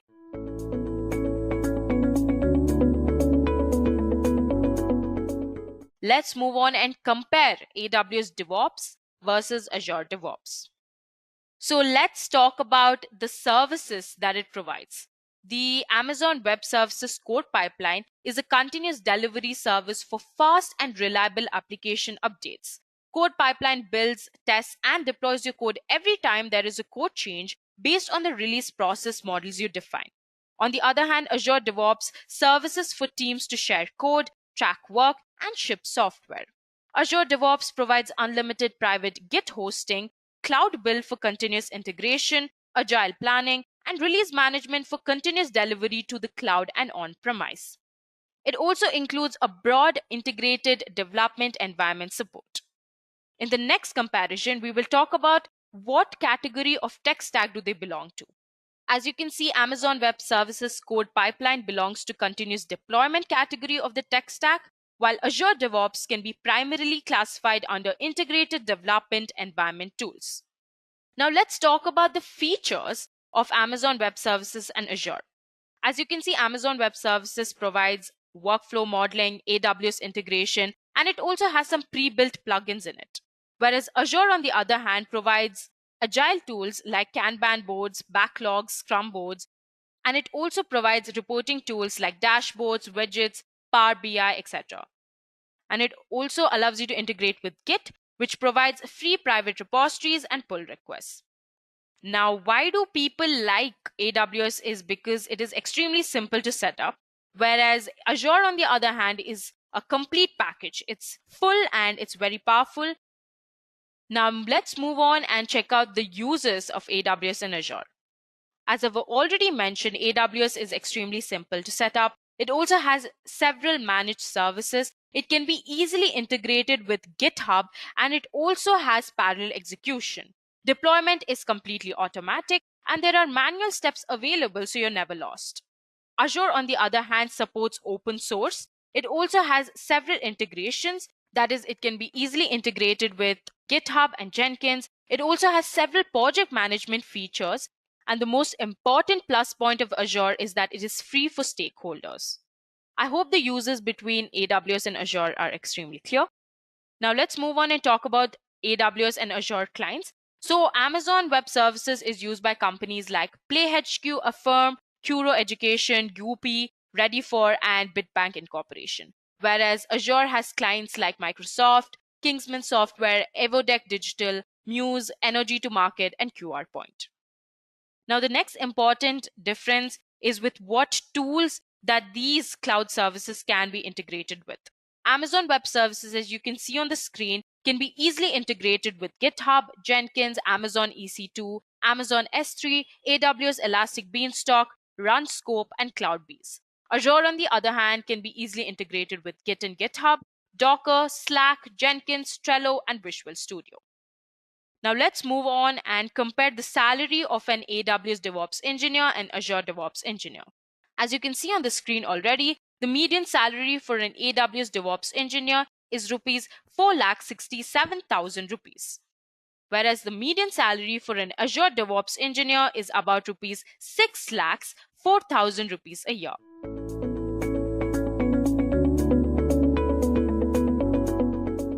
So the first question is, what is DevOps? Of course, this is one of the first Microsoft Azure DevOps interview question that you will be asked. So the answer to this is, DevOps is a set of cultural ideas, practices, and technologies that improves an organization's capacity to provide applications and services at high velocity by changing and enhancing products at a quicker rate than traditional software development and infrastructure management methods. In simple terms, DevOps essentially speeds up the process of delivery of application and software services. Coming with our second question, why use DevOps? So this is a common Azure DevOps interview question. So how do we answer it? DevOps is significant because it is a software development and operation methodology that allows for faster product creation and simpler maintenance of existing installations. When problem arises, the DevOps team is able to listen to the user and provide the necessary features and repairs. It also facilitates the delivery of smaller features to clients in a quick and efficient manner and allows seamless software delivery. So this was the answer to why use DevOps. Let's quickly move on to our next question. How does DevOps work? So DevOps is about breaking down barriers between previously compartmentalized departments such as development and operations. These development and operations teams collaborate across the whole software application lifecycle from development and testing to deployment and operations under the DevOps paradigms. Going ahead, what is Azure DevOps? So, as I said before, Azure DevOps is a Microsoft application as a service platform that offers an end to end DevOps tool chain for building and distribution software. It also interfaces with the majority of the market's main products and is an excellent choice for coordinating a DevOps tool chain. This process includes testing automation, continuous integration, as well as continuous delivery. People with both development and the operation skill work together and implement various tools for CI/CD and monitoring for quick response to customers' requirement and fixing issues and bugs. Moving ahead, what are the benefits of DevOps? So there are 5 benefits of DevOps which we'll understand one by one. So first is speed. DevOps practices let you move at a velocity you need to innovate faster, adapt to changing marketing better, and become more efficient at driving business results. Second benefit is rapid delivery. So when you increase the pace of the releases, you can improve your product faster and build competitive advantage. Third is reliability. In this, DevOps practices like continuous integration and continuous delivery can ensure the quality of application updates and infrastructure changes so you can reliably deliver at more rapid pace while maintaining an optimum experience for end users. At number 4, improved collaboration. Under DevOps model, developers and operation teams collaborate closely, share responsibilities, and combine their workflows. This reduces inefficiency and saves time as well. And finally, number 5, we have security. So you can adopt a DevOps model without sacrificing security by using automated integrated security testing tools. So these were the 5 benefits of DevOps, which makes it more demanding. Let's move on to number 6. So the number 6 question is name a few DevOps tools. So the answer to this is some of the popular DevOps tools are Git, Selenium, Jenkins, Puppet, Chef, Ansible, Negios, Docker. So you can answer any of the 4 DevOps tools which are easy to remember. Moving ahead with the next question. What are the popular DevOps tools for continuous integration and continuous deployment? So, Azure pipelines support macOS, Windows, and Linux. So, some of the popular DevOps tools for continuous integration and continuous deployment are Jenkins and Tenants. These two are the DevOps tools which provide you both continuous integration and continuous deployment. Quickly moving ahead with the next question. Question number 8, that is, what are Azure Boards? So, Azure Board is a user interface that allows you to keep a track of tasks, effects, and features in your software project. It enables you to monitor all your ideas to each development stage in order to keep your team on track with all the essential code modification related to your work procedure. Azure Boards include features like boards, sprints, work items, dashboards, backlogs, queries, etc. Going ahead, what is Azure Repos? This is a basic Azure DevOps interview question, but it can be difficult to answer. So, the answer to this is Azure Repos is a collection of version control tools for managing your code. Using version control as soon as feasible, whether your software project is huge or little, is a smart idea. Version control systems are a piece of software that allow you to keep a track of changes to your code over time. Azure Repos offers centralized version control system as well as the distributed version control system, that is Git. At number 10, what are containers? Containers are software packages that include all the components required to execute in any environment.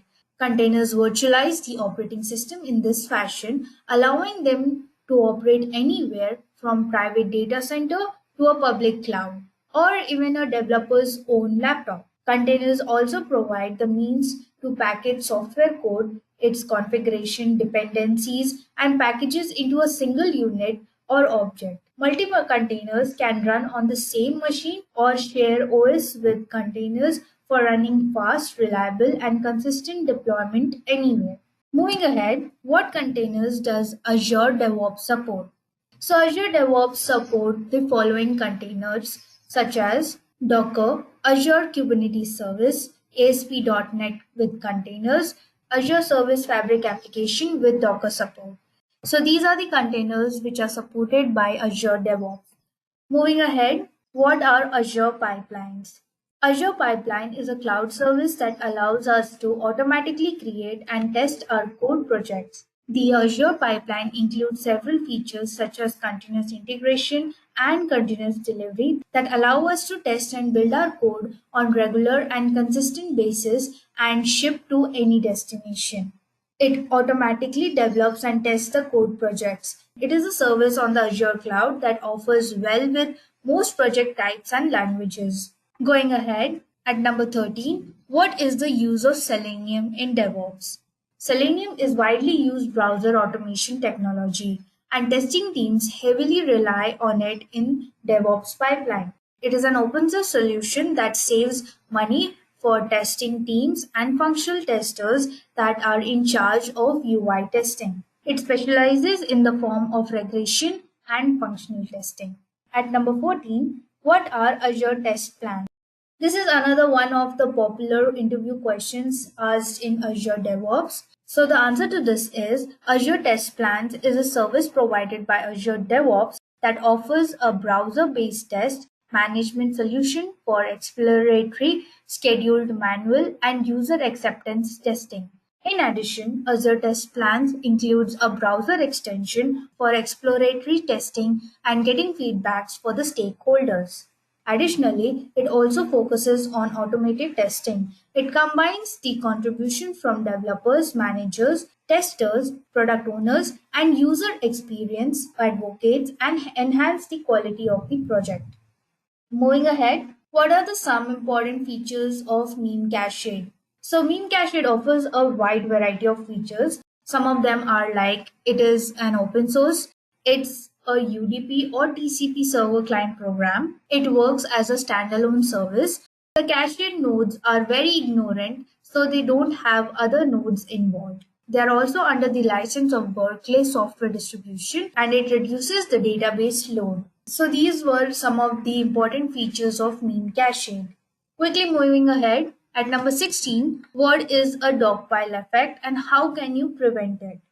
So a dogpile effect refers to an effect that occurs when a cache expires and websites are attacked by several requests sent by the client at the same time. It indicates the expiry of cache followed by the website being simultaneously hit by numerous respects. In simple terms, it indicates the expiry of cache followed by the website being simultaneously hit by numerous requests. This impact can be avoided by employing semaphore lock. When a log expires in this system, the first process gains the lag and begins creating the fresh value.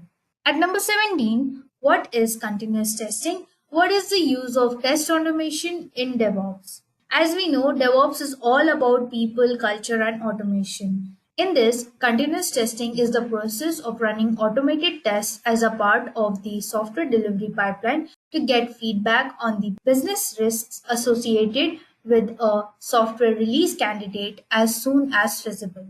DevOps use test automation to use the test cases to find the flaws and save time. Unlike manual testing, automation test cases accelerate testing, allowing you to get products to market faster. Moving ahead, number 18, what is a forking workflow? So before we get to know what is forking workflow, let us know what is forking. So forking is a Git clone process that is performed on server copy of the project's repository. The forking method supports open source projects and isolates changes from the main repository until they are ready to be integrated. What is forking workflow? Forking workflow is a Git clone process that is performed on a server copy of a project's repository. This method supports an open source projects and isolates changes from the main repository until they are ready to be integrated. Moving ahead, what are some of the useful plugins in Jenkins? So it has a very simple answer.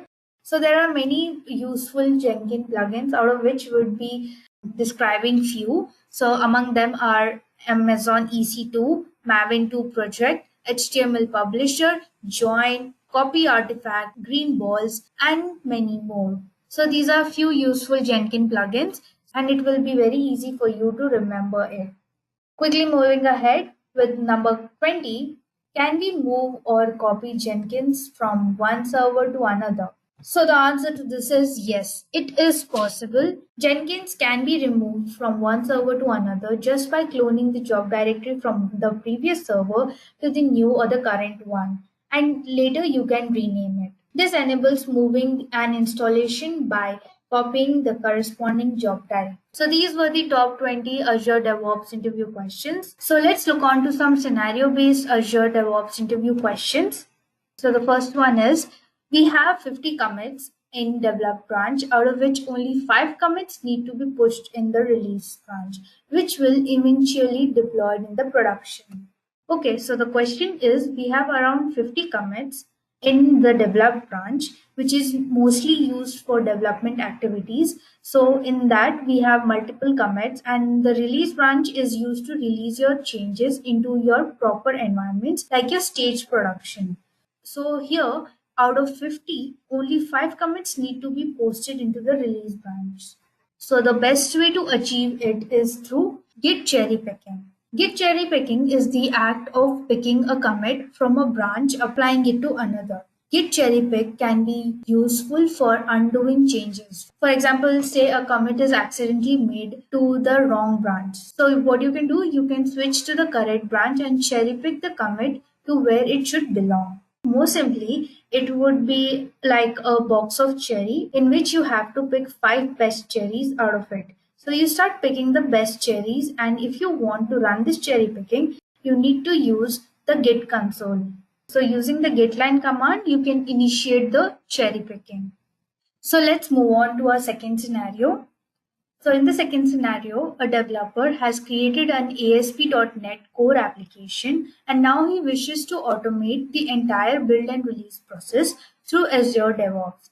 Guide the developer with the entire end-to-end process and deploy the application on Azure Web App using IAC methodology.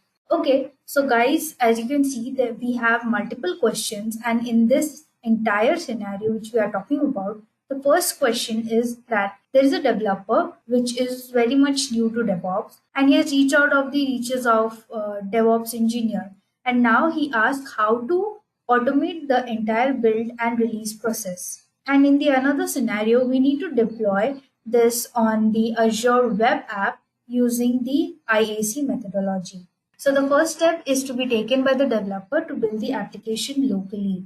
After that, we create a Azure repos and push the source code in the remote repository along with the IAC configuration file.